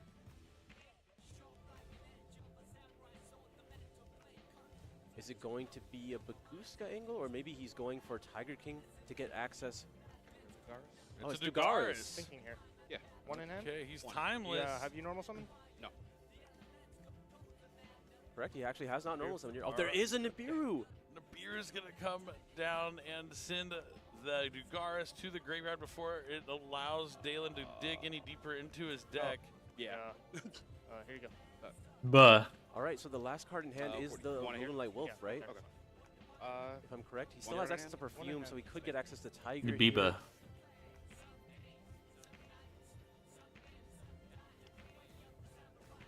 What he really needs is to somehow get the Saber Dancer into his graveyard so he can use the Wolf to go into Liger Dancer. But I don't know if there's a way he can do it. He would just need one more card in hand and it would be easy. I thought he was going to use the Yellow Martin on the Kaleido Check to discard it for the perfume, just to give the access to Tiger there, but now we will use the effect of Wolf. Oh, he's going to try and just fusion summon for Saber Dancer. Leo Dancer? Or Leo Dancer, sorry. Oh. Something else. Saber? Oh, it could be Saber. Yeah, okay. Yeah, it is Saber Dancer. Okay, cool. A lot of times you just see Saber Dancer just go straight to the graveyard. Yeah, usually used for the graveyard effect on the following turn that a Liger Dancer has been on the field, just to make sure that it goes in for the game shot. You can't use effects in the battle phase. Oh, Kaleido Check is now being can't activated. activate anything in the battle phase? Correct. Oh, sure. Yep, can't be targeted, can't use effects in the battle phase It's thanks to the gaining Kaleido 1200, Chick. right? Yep. So it's a 42? How much damage does Saber Dancer I'll take merit here? 12. 1200 against 200 for each of those banished or Lunalight monsters in the graveyard. And it can't be targeted, but that's all it's really doing. This can't be on targeted. the field. That's it. Correct. Yep, that's it. It can be destroyed by card effects, though, right? Yeah. Okay. It's All got right, nothing phase else. two. Nothing in terms of disruption. Just going to Drop take a down the turn. Nibiru by battle. Adij is going to draw for his turn finally. He has the 2 Draco Tail Drop phase? spells set. He Stand by knows main? that this game is within his grasp. I mean, he has, Activate Ketu and Draco Rox. Tail? He Yeah, the has game's another pretty copy of Pan in the simplified. deck, I don't so know how Draco Tail approaches one Liger Dancer, but it shouldn't be that hard. I don't think like board. removal is that like. And that's the thing about Loonlight, right? I just don't It know is the a combo specific deck that Liger tries Dance to get out. to this one goal, but it's also a bit of a glass cannon. Once it uses resources, they are gone. Yeah. And the timely Nibiru was pretty excellently played there from Adichia, and the Does that have any Mysterion quick was effects huge. on my turn? Or No. no, right? I have a habit of not reading cards entirely. You're good. Adichia letting him know, sorry, I have to read this multiple times. He's been burned in the past, doesn't want to get burned again. Almost something? Someone Maybe says that like, extra level why of didn't paranoia is he what bounce Adichia really Lunalight needed to push Fusion? him to that next level. You can't do that shit. I mean, every loss you grow. This is from, like right? when So the Frixel is going to return to the hand, summoning out the That, Lucius. Wolf, do Lucius is anything going to when it's add a destroyed? Draco Tail. No. that would be an illegal activation. Generating a lot of value here. We'll see. He opted not to. He could have tributed from hand and bounced Fusion himself summon effect though. to get to here, so I wonder how Could many have. fusion summons still have access to. Looks like we're just grabbing the pan off the Lucius here. Worm. Oh my headphones are dead. Fuck. All right, I don't think did it just pause too because of my headphones died.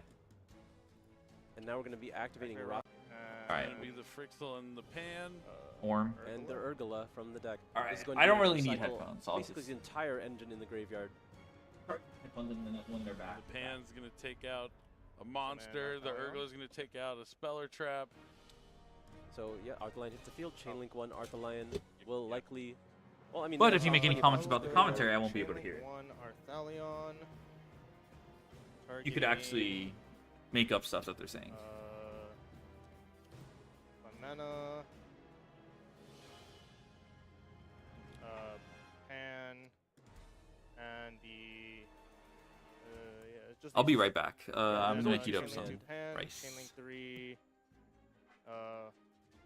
Frixel. Chainlink 4. Urgula. Sets and pops. This sets and pops a monster. Sets and pops a Speller Trap. Just sets. Yeah, Doesn't every target, single right? Draco Tail It card does not does have to target. set another Draco Tail spell trap from We the can go deck next game. to use their effect, Okay. and then they can have a secondary effect attached to that. And then it looks like it's just going to be a concession. Yep. All those cards are getting taken out all in one chain link, and Adichia takes game number 1. You know, It was a little scary there, but he had a brief moment, yeah, when like Adichia only ending on the seals plus the horn, right? Not a lot of interaction there, and then he basically used those interactions on himself. But getting to that Mysterion, the fine mana in hand was the key factor there, and knowing to be able to chain it to an effect when your opponent's about to special summon a monster, so you're going to have that Mysterion as a surprise disruption, I think was the key moment of that game. yeah, that is what Draco Tail really tries to do. If it's going to have any interruption at all, it's going to aim to prioritize 5 mana. It is the most flexible disruption because we have access to those powerful fusions in the extra deck. Yeah, I mean, it's been a really, really good weekend for Draco Tail. A lot of the times I think I've seen the players having 5 mana or a way to get to it more often than not. And when they have access to that powerful card, it seems like the deck is just on a whole nother level. Resolving 5 mana on your opponent's turn is still one of those. I mean, the only card that's even comparable is Holly Sue. That's like the only one that could be considered better. But resolving 5 mana with the, especially the dragon Draco Tail monsters, whether it be Urgala and Pan, it just feels so, Oh shit, I come back so to it, far Adichia. ahead once those resolve. Oh, I didn't see how he A beat the lot of Liger value Dancer. I kind of off want to that, but rewind. now the side decks come into play. I mean, they're and just. if there's a deck that people are prepared for with the side, It's a Tiger here. somehow get the Saber Dancer into his. Okay, Liger Dancer's gone. Here you go. No, this is before he Yeah, use yellow activates. food. To try and Panther. just Okay. Used goes the damage. the game's gonna be targeted. Battle head Hazard tries to the mysterious time. Summon. Effective. All right, Oh, Frixel. Fuck, I forgot the attempting to Hand. there's Targeting. Arthalion. That's Didn't it play a little scary there, but he had a brief moment. Yeah, It's where just he basically Saber? used What the those fuck? interactions on himself. Never mind then. And That's right now, ass. we have I seen guess some he didn't success, but there have are Saber gonna be Dancer those in moments where Graveyard. It's just not going to do as well as it could. Yep. That's And so on ass. Point this time, Dalen will be going first. And a lot easier to What the summon a fuck? Liger Dancer when you're going first and not having to play into Never mind then. Yeah, that's He's trivial. going to have to keep an eye out. Because for Saber the Dancer is Flamena, just targeting. Because that same thing we saw happen in game Mysterion was number game 1, ending, even though he was going second, but- can still happen on his first turn. He's going to have to pay attention to that Mysterion and the timing of it. And this is the trickier part. We saw in previous rounds that if you are hit with something along the Oh, lines someone of mentioned you have to just D-barrier commit to ban. it. That actually The is kind of scariest a deck to big commit to deal that for is going to be a Draco deck Tail. that can activate 5 mana. Yep, Fimena, the B seals, all sorts of great cards that Adichie could draw into here if he does open up thank you. with a Mulcharmy. I'll let And it- pretty much all the Mulcharmies are pretty strong against Yeah, Luna yeah, Light. yeah, yeah. And I think all of them are in his deck. Well, then he has a lot of chances to draw some really good cards here going second. Only one win away here for Adichie, but Dalen's going to try and even things out here in game number 2. No more It does lame look a duck little game 2 game 3. phased Yeah, from like that even game like one. I going don't think in you when expect I that like fate okay, of I'm this game. That LARPing card right has now, been but if I were to out of fight on a popularity for deck, quite some I'd time probably because it one was of the mainly when in the extra yeah, for the in, Vanquish matchup, but Adichie still holding on to it here. Clearly has a What's reason called? for it, and it came up already. this is outdated as fuck If I had to because guess but what's going going into through YCS Adichie's mind right Anaheim now, he's thinking, 2023 good or job, 2024. You made sure to read all the 2024. cards. You know everything. I didn't want you to play a did. deck that You knew lost there to wasn't any D-barrier, secret so I effects. brought Good job, Labyrinth. Adichie. Good job, but man. also You wasn't did sure good. about Now we Rizio. gotta I get wasn't gonna game get the number Rizio cards anyway. Yeah, he feels really but confident right now. it turns out that Just trying to at apply that his Anaheim mind. specifically, He will never live it down. innovated He's very Fiendsmith stoic. I Rizio. like that he like So leans into the whole World the Legacy D-barrier World Cup. allegation, He's gonna the really D-barrier go into it allegations and were make a joke fraudulent. about it. Like, if he walks away, a YCS the deck already found a Pittsburgh way champion to clear but first he's gonna have to get D-barrier. through Dalen and his Luna Light deck. All right, he has 9 Mulcharmies in his deck, most likely post side. He just needs to see one of them, and usually once you see one, you can find another. So let's see if he can find one of the good ones here in game number 2 of top 8 of YCS Pittsburgh. All right, it's time to duel. Someone in Handshake YouTube before chat is game claiming number 2. Fimena is usually played at 1 in Draco Tail branded. That sounds I like not, that he's still wearing his bounty that tag. does not sound Most people remember. One lost this tournament so far. like why That's even it. bother The only playing person Draco that can Tail? say that. Yeah, incredible. I don't know. That sounds very Dalen's gonna start try if to it gain turns practice. if that turns out to be the Not a case, I'm bad like, start I here. guess, yeah. He's gonna be able to send Luna Light Silverhound to the I think being graveyard able to and special interact on summon your a Luna opponent's Light turn from with the deck. Fimena. This is like, actually the reason why I wanted I don't to know. use You're just Luna Light. that's actually I love adding Tower Brigade, and some. the fact that you can You're include actually adding. Fractal is huge. And we talked about him needing a Mulcharmy, and he has That's like a I don't know how to describe it. Silverhound, and that's huge. But It's gonna there's be met with Ash Blossom. Ash And Blossom. another Like, Fualos. Oh, You know how man, Ash people Blossom play joins like straight to the Shadal first cards one. and Another branded? Fualos comes You know, down. because you get like bonus And all effects he or needs whatever. is for one to resolve. But like the Shadal cards don't really add anything. At least that's both Mulcharmy effects that you get. You just to get use in like, turn, oh so my there's not my gonna be brand a fusion is more third powerful or effect whatever. Yeah, I guess that's that's one way to look like at it. like Could be worse. That's the Could always be vibe I worse. get with like not committing to But now Fimena. you have to commit. Yeah, the last time we saw Luna Light get hit with a like you're just Fualos, playing, they just I guess you're went all playing the way. They made the SP Little Knight branded Baguska cards double to Liger get Dancer. to Draco Tail but cards or whatever, absolutely but I don't know. dangerous to do against Draco Tail. I don't know. I Last could time we be saw wrong. Adichie get hit with this challenge, he drew a lot of cards and then activated 5 mana for 5. Which is just incredible. Maybe we'll see that here. But Dalen's going to move. And there's to the Effect Veiler on the Leo. Summon the Leo. Gets hit with the Effect Veiler from the side deck. How many in hand? Should have 3. So there might be a reason for Dalen just to pass here. Right now, he is locked into Luna Lights with that Kaleido chick on the field because it was summoned from Silverhound. So he can't just overlay into something like Baguska.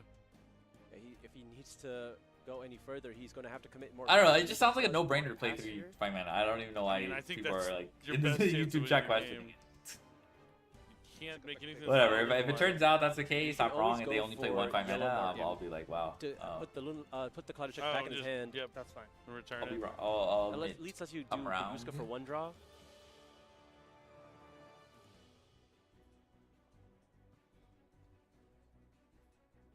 Baguska just doesn't seem very good against Draco Tail, though, if I have to be honest with you.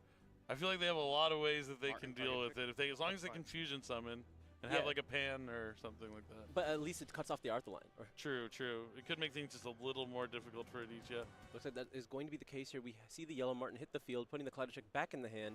Will we commit further? Go thrust.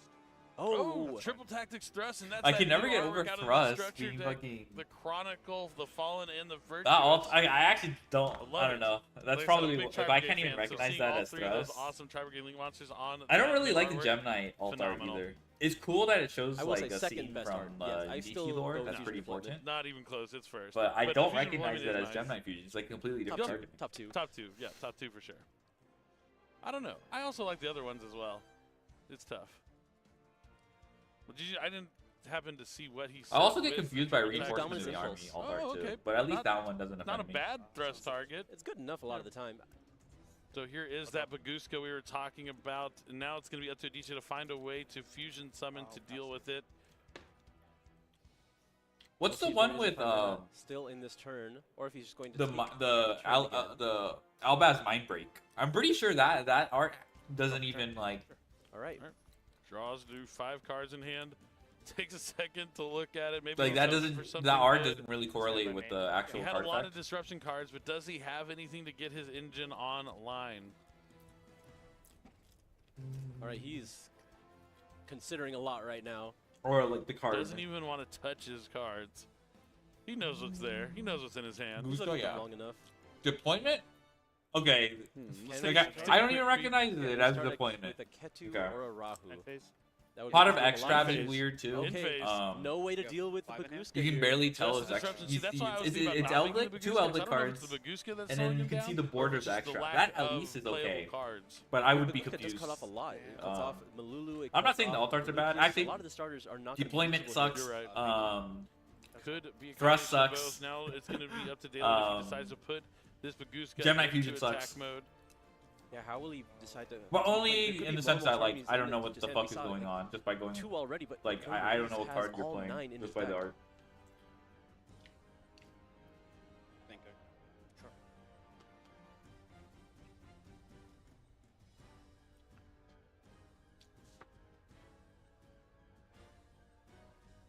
I think here, though, if you are hit with Molcharmies, you just absolutely have to go for it. You have so many ways to get the damage on the board.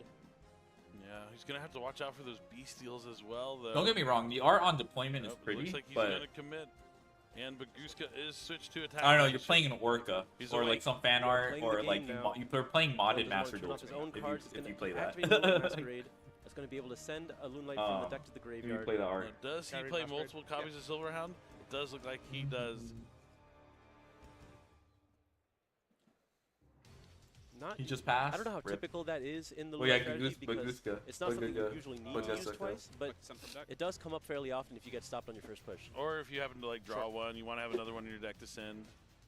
Sometimes. I like playing 2. I think it's a solid number. It's safe for sure. It feels really greedy to play only one. It's not a card you like really want to draw. It doesn't do anything on its own in your hand. It requires you to have other things, but it's a balance. But the Masquerade will send down that Silver Hound. And there's another Molcharmy. It's a Fualos. It's the third Fualos. It's not the first time we've seen 3 Fualos. People in chat are like, activated "Is this today. a legal Crazy play?" that, like, I'm pretty sure there's It's a a Luna good Light card that card prevents you above from making the Medusa Molcharmies. as long as it's face up on the field, but you can remove Leo will it. be special summoned from the I'm pretty deck. sure that's what Daylon did. I don't think he cheated with the Baguska, but you know. And there's so Chatters many be cards chatting. that Aditya can draw into. The Bestials, a 5 mana to fusion summon for a timely Mysterion, like we saw in game have number 2 in hand? 1. Yes. Even though he has no cards on the field, there's plenty of things he might be able to activate from the hand. Another effect Veiler here. Oh, that's not Just bad actually. disruption from the hand Veiler for on the gold days wheel? for Aditya. And Dalen seems That's probably like, that's what his last name. Aditya Disruption. Yeah, that's what the D stands for, right? that's how he built That's his deck for he sure. already It's committed to so the mu- Baguska so attack many position interactions. change. Dalen's in the exact not same bad. position that he was in the previous turn at this tanky. point. But he has a battle Yeah, phase. so except he has that battle phase. So he's going to try and find a way to get to Liger Dancer without giving Aditya too many cards. And a Kaleido Chick here would be really helpful, or a Black Sheep. He also has the Yellow it's Martin in the Bok Doi. graveyard that can still be Thinking summoned.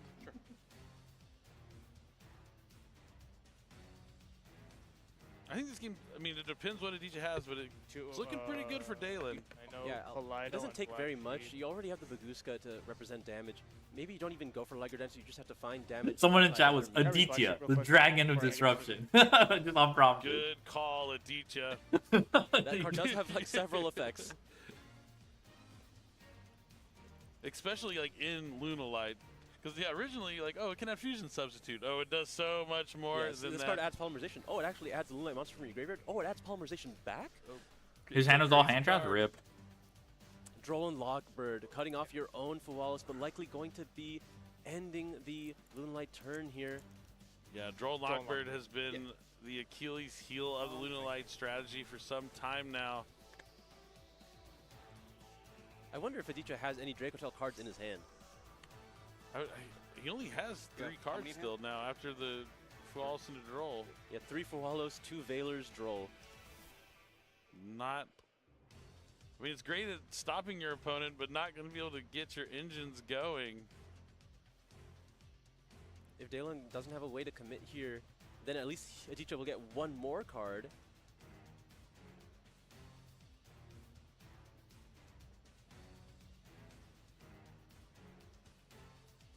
Martin effect target Gold Leo. Going to try and return the Gold Leo to the hand, especially when Yellow Martin from the Touching graveyard. But there Duh, is a roll. Bestial in Aditya's hand. Oh shit! It's Okay. gonna go after that He doesn't have that Yellow many Martin. bleeding I cards think, like, though, almost but let's hope. guarantees that Aditya will not be losing the game this turn. His next top deck. Puts a large monster on No, the no, no. field here. And I believe Yellow Martins would still resolve though, putting the Gold Leo in the God, I hand love because Bok Choy. It would at least attempt to resolve as much as possible, correct? I could pull up the card text and let's see how it is exactly worded. Let me pull out Neuron. Looking at Yellow Martin, right? Let's see, it's crazy. You can target one Lunalight Monster control, return to hand, and if you do, special summon this card in defense position. So it has to go back to special summon itself. What happened to the Serenir? I don't know. You told me to look on Neuron, so I was reading card text. Did it get hit with Impulse? I think it got hit with Oh, Impulse. because he had the Impulse set from that triple tactics thrust. Yep.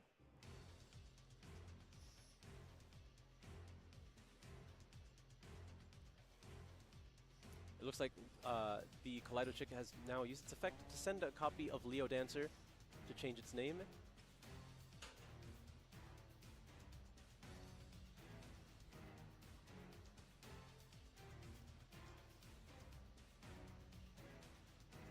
What will you go into next? I highly doubt you play another copy of Baguska, but we're going to be going for another rank 4 here. Tiger King wouldn't be any good. Oh, well, you're going to have to make it anyway. We're just going to set another Tenki for next turn. Set a fire formation. When something goes to the grave. Just get to push for a little bit of damage as well. Force the teacher to have playable cards. It's fine. So we know 1 card in Dalen's hand so far, that is the Gold Leo. I wonder how many other responses he could potentially have for Aditya's turn. Currently, he has no responses represented.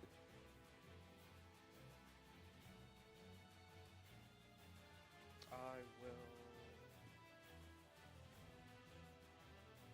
Dalen's going to have to play a little bit faster in this game. Yeah, so that's 23. It is untimed, but you still have to play at a proper pace. Yeah, every action is taking a little bit, but he's going straight to battle phase now. Can't really do much more. That Droll and Lockbird really shutting him down here. 36? Correct? Yep. Okay. Main phase 2? Yes.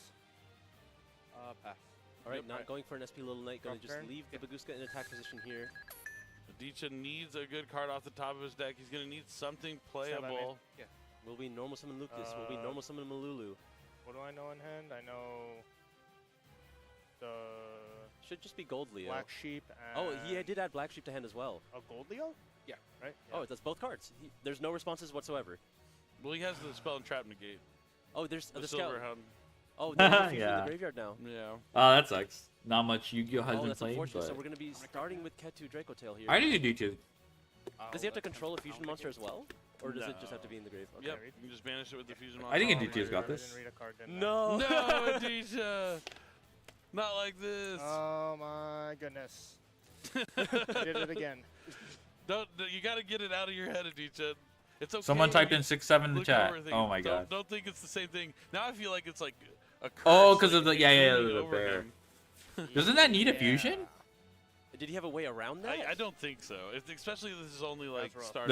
The Silver Wolf? I thought Silver Wolf needs a fusion on the board. Unless he has like a bestial in his hand or something, in which case He that does. would've- You had Serenir. We knew this. Oh, Silverhound. no. Not again, Aditya. No, not I like did it this. again, didn't I? No. Oh, it needs a He fusion was saying, graveyard. I did it again, didn't I? No, it's okay. Just shake it Okay, off. it You just can't has tilt you your- need a not fusion in this graveyard. point, Okay. Aditya. Don't He had the tilt Sarnier too? yourself. It's Orm. okay. Now you know the Silver Hound. He took so much time to read every card Just too. not- it's Even already the in the Tiger This always King. happens, man. Yo, this keeps happening. Dude, it's okay. This time I feel like he has a little bit of room to of error because it was in the graveyard. He even spent so much time on that Tiger King because it does have the effect if you have like the 3 fire formations. Like it does an additional effect, and he had 2. But Dalen is going to take that difficult game number 2. I feel like if you've come this far, you should know what that card does. But neither here nor there. He does get to go first game 3. Yeah, it's tough. You just have to shake it off and lock in for game number 3. But if you see that smile on his face, he knows what happened. He's like, I did it again, didn't I? Oh, man, that's tough break for Aditya. Chris Arena is like, But Chris I think Arena he's tweet. taking Back it to in Master stride. Duel, I guess. Yeah, he knows that he still has a favored matchup going into this game number 3. The one thing he really has to respect is how powerful heavy polymerization can be. I think if you have to prioritize getting Flame into your set and then preserving it for that card. Yep, that's definitely going to be the game plan here. But even like Dalen winning that game, things have not been really going his way too much. But this could be the game where his deck actually just operates like at maximum efficiency too, and that would just be disastrous for Aditya. But it literally happens to everyone. It just so happens that it happens to Aditya when we're featuring him on stream. But like this happens to all like the players. Even if you play every day, all the time, you're not always going to remember every single effect of every single card. And kind of unfortunate that he had to play the one like outlier deck in all of the top 8 because he was playing against Mitsurugi Yumi or a mirror match of sorts. I don't think there'd be any cards he doesn't know like all the effects of. It would be very embarrassing if he forgot a Draco Tail effect. Yeah, exactly. So tough break there, game number 2 for Aditya, but he can bounce back. He will have the opportunity to go first. And when he went first in that game number 1, it was pretty much a blowout. Just has to shake it off. There is not a lot of counterplay that you have directly into this matchup. The things you are looking for is something along the lines of Retaliating Sea. We'll see if Dalen has access to that, but that really hurts your own strategy at that point. You have to be able to remove the Retaliating Sea, so not something that's likely going to be in his deck. It's going, like, he will have to rely on drawing heavy polymerization and Aditya now having an answer for it, and then having another timely Ash like we saw in the previous game. Being able to cut off the Rahu, being able to cut off getting access to those trap cards can be really important depending on Aditya's hand. Sometimes it just has to line up. Definitely. I mean, I hope for Aditya's mental sake that he's able to bounce back and win game number 3. I don't literally know what all of the cards do. Literally every single card. It was like just the one last one he didn't like read all the way. Really always the effect that never comes up. What did you say? There's always like the effect that like very rarely comes up in certain situations. Oh, yeah. I think the scout effect comes up a lot, personally. Yeah, Silverhound definitely, like, it's something I'm always looking to make sure I have online as a Lunalight player. I gotta feel bad. I guess usually when it I'm gets sure that far, Aditya, Liger this Density isn't the usually on first time he's field, been in and this position. it barely I think at that matters point, anymore. you pretty much like lock in. Because a lot of the answers to Liger Dancer aren't in spell form. I would rifle shuffle after that, but I guess not a big deal. All right, the duelists have drawn their hands. Dalen versus Aditya. Games even across the board, so we are going into game number 3 here in our top 8 match of YCS Pittsburgh. Fist bump, and now it's time to see what Draco Tail cards Aditya will be utilizing. Does he have the Fine Mina? Does he have a Lucius? Does he have a Rahu, a Ketu? Any of them, really. Just normal summon Malulu. That's a good All right, one. That's a Malulu. fine one. Of course, it's the one I didn't name, but we'll go with it. I'll activate Ketu Draco Tail. All right, there we go. Malulu and Ketu. We're playing it absolutely safe here. This is a strong hand.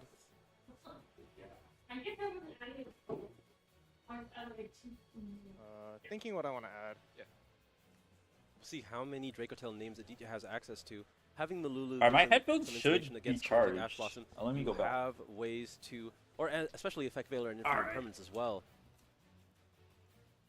We'll see if he has an additional way to fusion summon besides the Malulu, or if he's going to grab Femena off the Ketu.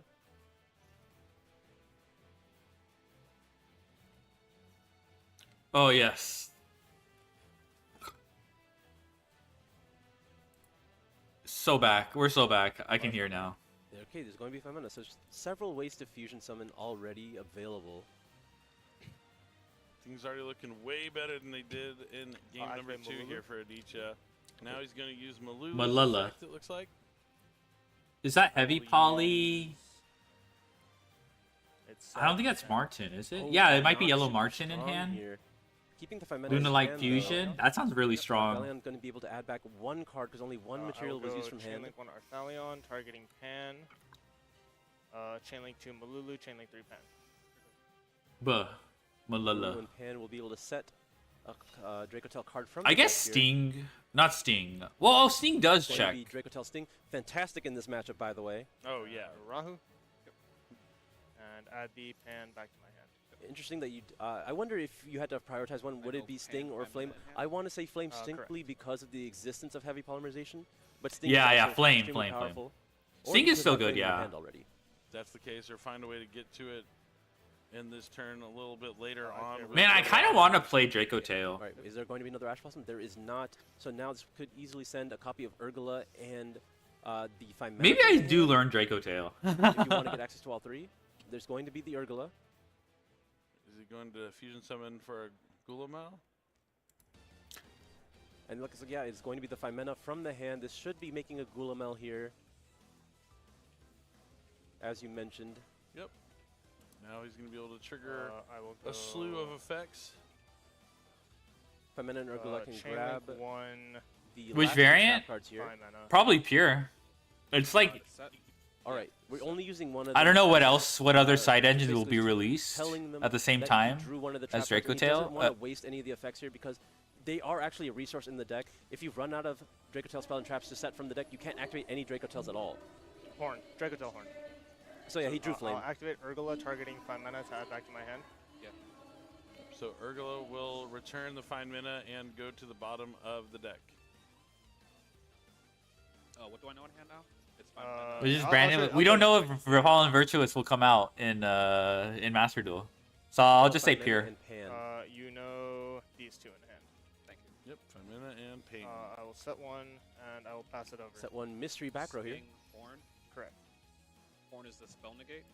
No, Horn is the bounce. I guess Magistus is already out. Thank you. But damn, that means crafting Magistus cards. All right. But Well, play is to Dalen. Does he have the heavy polymerization? Does he have ways to play through these Draco Tail trap cards? What kind of interruptions does Aditya still have in the hand? Will this Gulamel pay dividends? All these questions will be answered right now.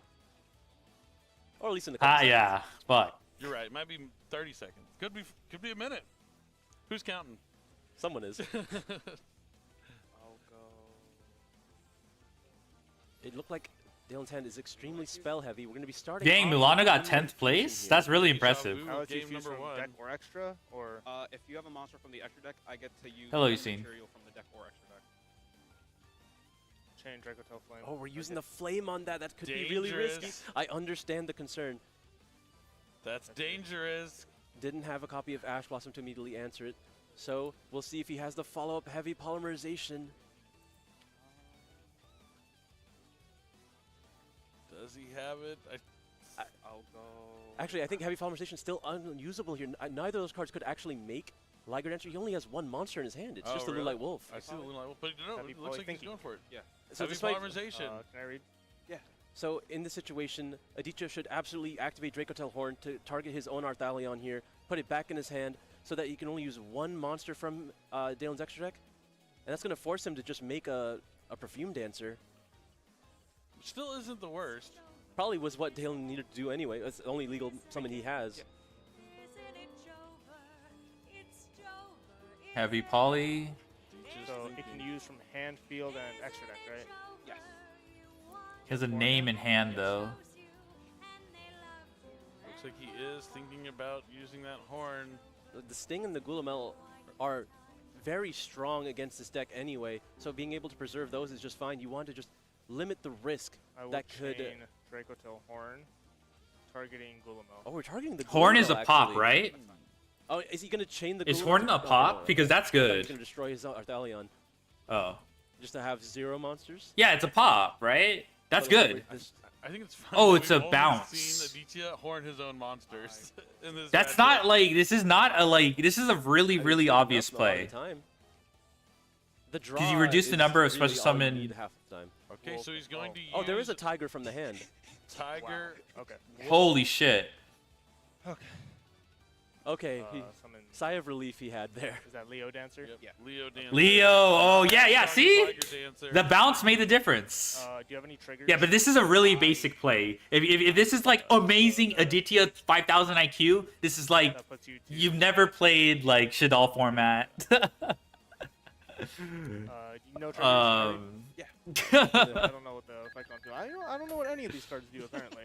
He's making sure to read every single card he can now. Yeah, you want to read Leo Dancer. It is actually a pretty good card. It's strong. It really good. Yes, that shit I agree with you. Aditya. fucked me It has up some in good Duel effects. Links. Your opponent can't target it. don't do It also anything can't be great? destroyed by opponent's It's card. 3,500 You can untargetable. make a second attack each battle phase, and once returned, if you attack at the end of the damage step, you can destroy all special summon monsters your opponent controls.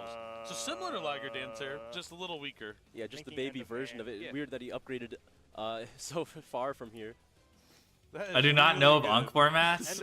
I already know people are gonna gas up this play. I'm just like, 5 mana. this is like, Use 5 mana now. this is like when people gassed up Josh's play with the Tyrael Mole Cricket in Worlds, and then Josh later was like, oh, I don't know why people are like solid answer saying that was a good play. I fucked up and I had to make that play in the first place. But we were like, oh, he planned to do this with Tyrael Mole Cricket tribute or whatever, so he had less cards on the field. I don't know what that. Yeah, and within this Like- trade, you can negate the Leo Dancer, and then the Pan will be able to destroy it. I will set. Opting to make Gulamel again, just so that he has another form of disruption with the Sting. And then I don't know if it was necessary to do so. Is that a Malulu's non-target negate? And the Leo Dancer will go to the graveyard, and Dalen only has 2 cards left in hand. And despite the slight misstep in game number 2, Aditya looks like he might be able to bounce back and take this match. Oh my god! It's only tied to setting from deck. I have 2 in it. Wow, that's actually cool. 2 cards apiece here. Wait, what the fuck? Malulu Okay, kind of. Sound to try and draw 2 cards. Malala? He's trying to go to 3 in hand. Yep, let it resolve. What's in the box? A lot can happen here with 2 more cards. Will we see a thrust? I mean, he still has. Dalen still has his normal summon. He still has everything. Yeah, he hasn't really done anything besides activate Lunalight Fusion and Heavy Polymerization. So lots of things he could draw into here. Lots of opportunities. Heavy Poly doesn't do anything, I think. Even though Heavy Poly's not once per turn. But it's effectively once per turn. On that Heavy Polymerization. With its, like, restrictions. I don't think it'll get him out of this if he drew into it, so... Lunalight Fusion at least needs to fuse with 1 card. But It looks like Dalen drew a Kaleido Chick here. Kaleido Chick's a pretty I don't think it versatile does card. anything on its own unless you have another Not face-up great card. into the Sting here. True. Or does he? Oh yeah, Sting's the last one that he has. I'll go normal. Alright, I don't know. I don't think the I don't really think there's a Kaleido reason Chick to, is that right? crazy here. You can flip up the Sting to get rid of the Kaleido Chick. You can wait until he uses Kaleido Chick's effect to send a monster, and you can banish that and then destroy the Kaleido Chick as well. Or you could just kind of let him play more That's cards, because currently Kaleido Chick by fine. itself doesn't do anything. True. Fake off.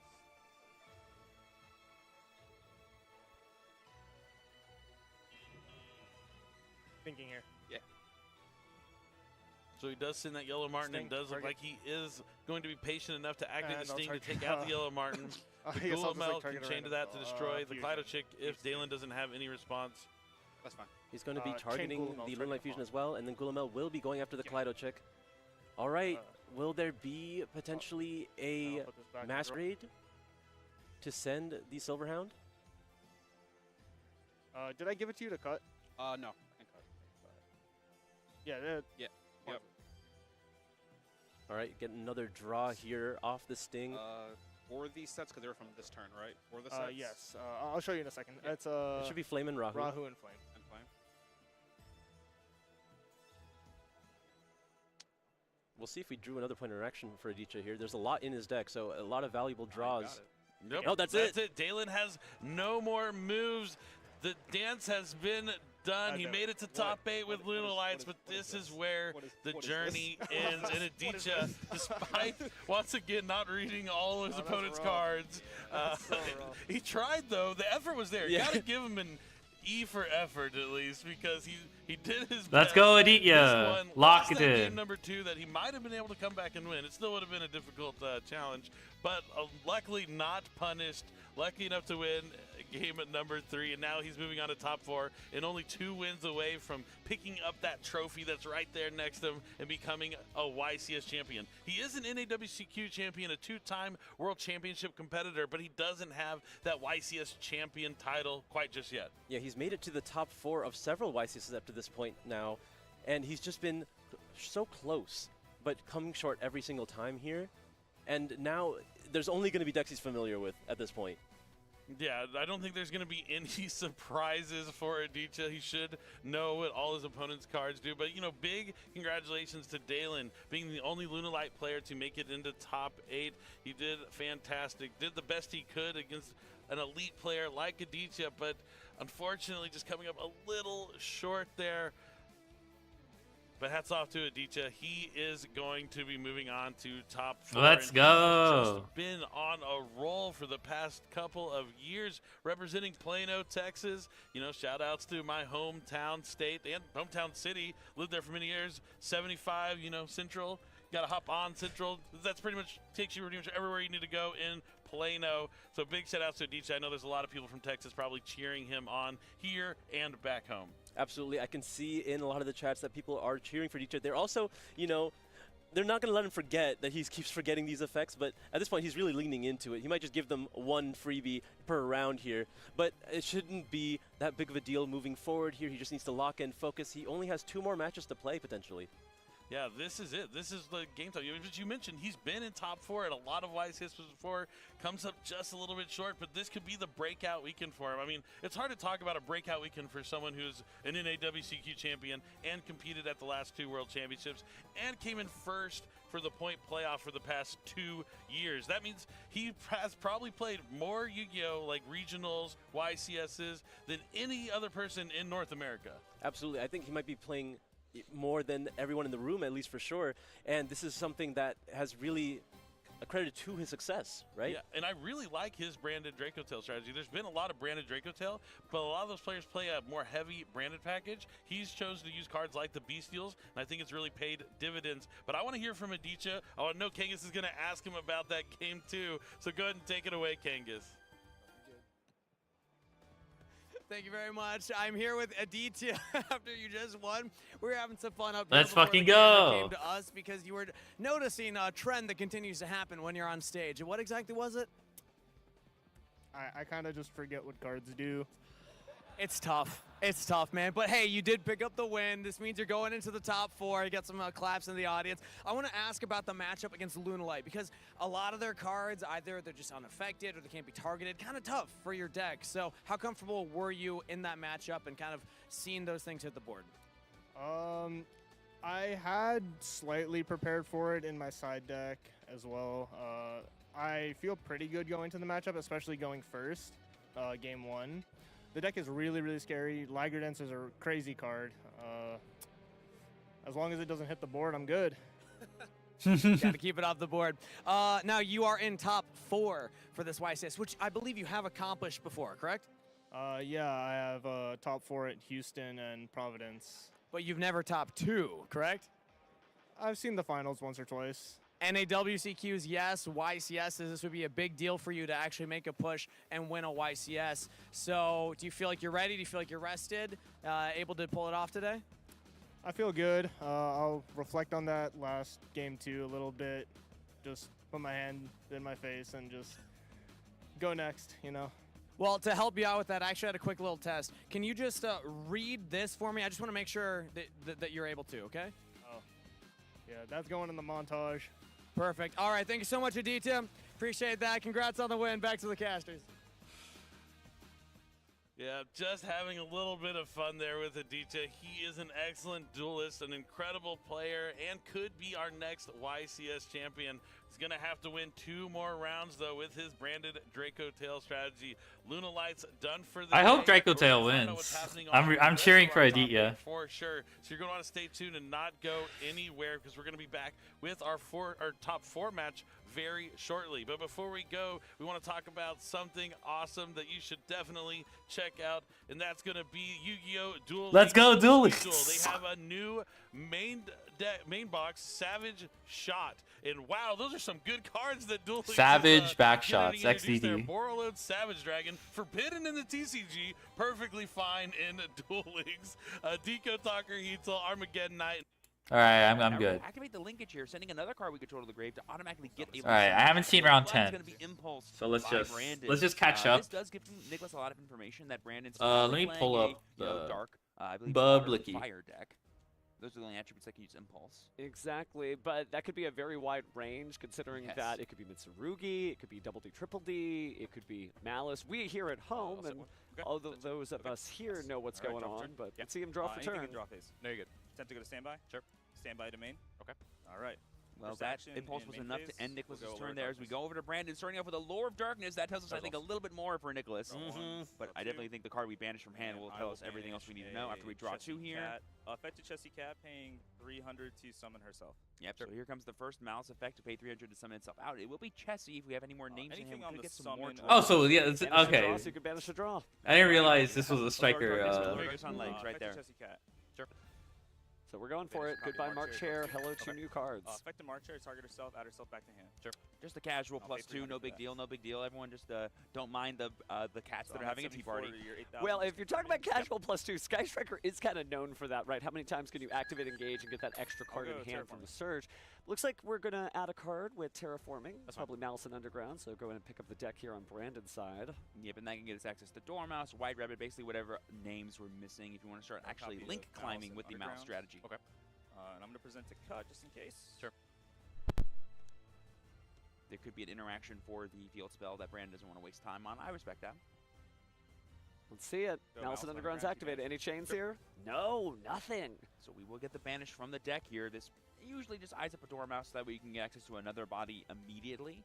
Finish a copy of Dormouse, effect of Dormouse. Gotta go ahead and pay 300 to bring it back out, and then as a effect that you can activate during the main phase, you can banish another card. Ooh, we're thinking of a summon here. I have 6 cards in hand. You know just the hair. And you have a normal summon good. We have, I believe, normal summon. We normal summon the Chessie Cat, just in case Nicholas maybe. No, we banished the Chessie Cat off of the Allure. Oh my gosh, you're so correct. You're so correct.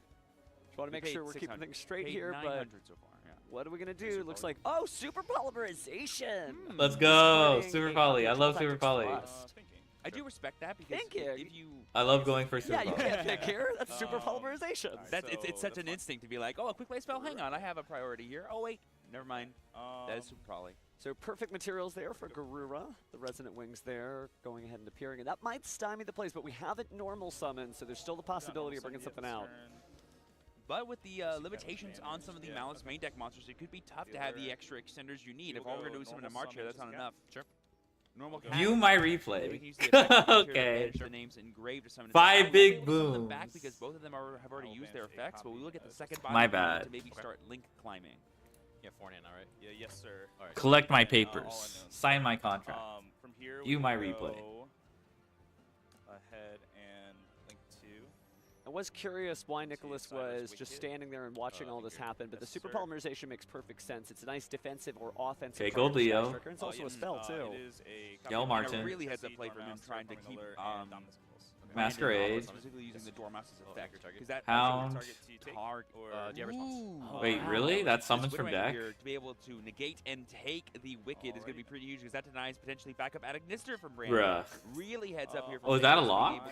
Deny all the extra extension that Brandon needs to keep. While you control that face of Past his monster, I turn, got it. Nicholas able Okay. to keep things going with just 2 quick play spell cards alone. Correct. And I get to choose where it goes? Yeah, so Wicked will go back to a main monster zone, not an extra monster zone. Right there. Okay. Perfume, get Luna Light. Sure.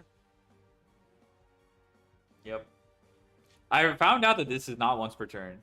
We're just having a little bit of a conversation here with the judge about apologies for that. some things earlier in the turn here, but it looks like nothing happened. Yeah, Super just going to be a serious. penalty that's a warning, Okay.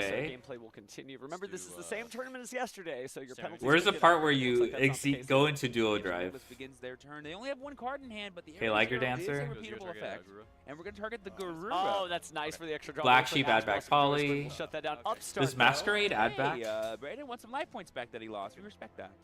You go to 81? Yes. We have plenty of spells Okay. in the graveyard for Nicholas. Any Sky Striker card could Raid be Raptor. to start playing. He also could normal summon a raid. Too, that would be insane. What did he get off that 1 card? Is it engage?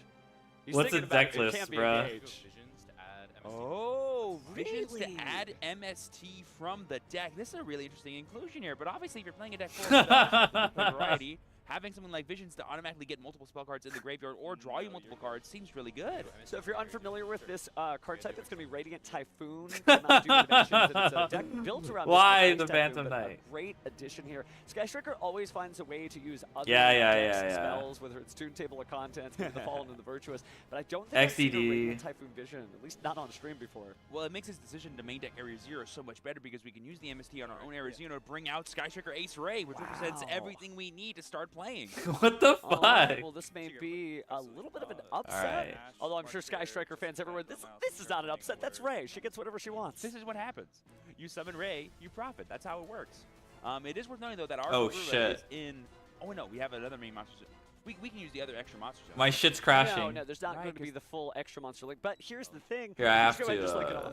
Yeah, the link If I too. cut the deck real quick since I'd assume oh, I guess. Let me restart Firefox.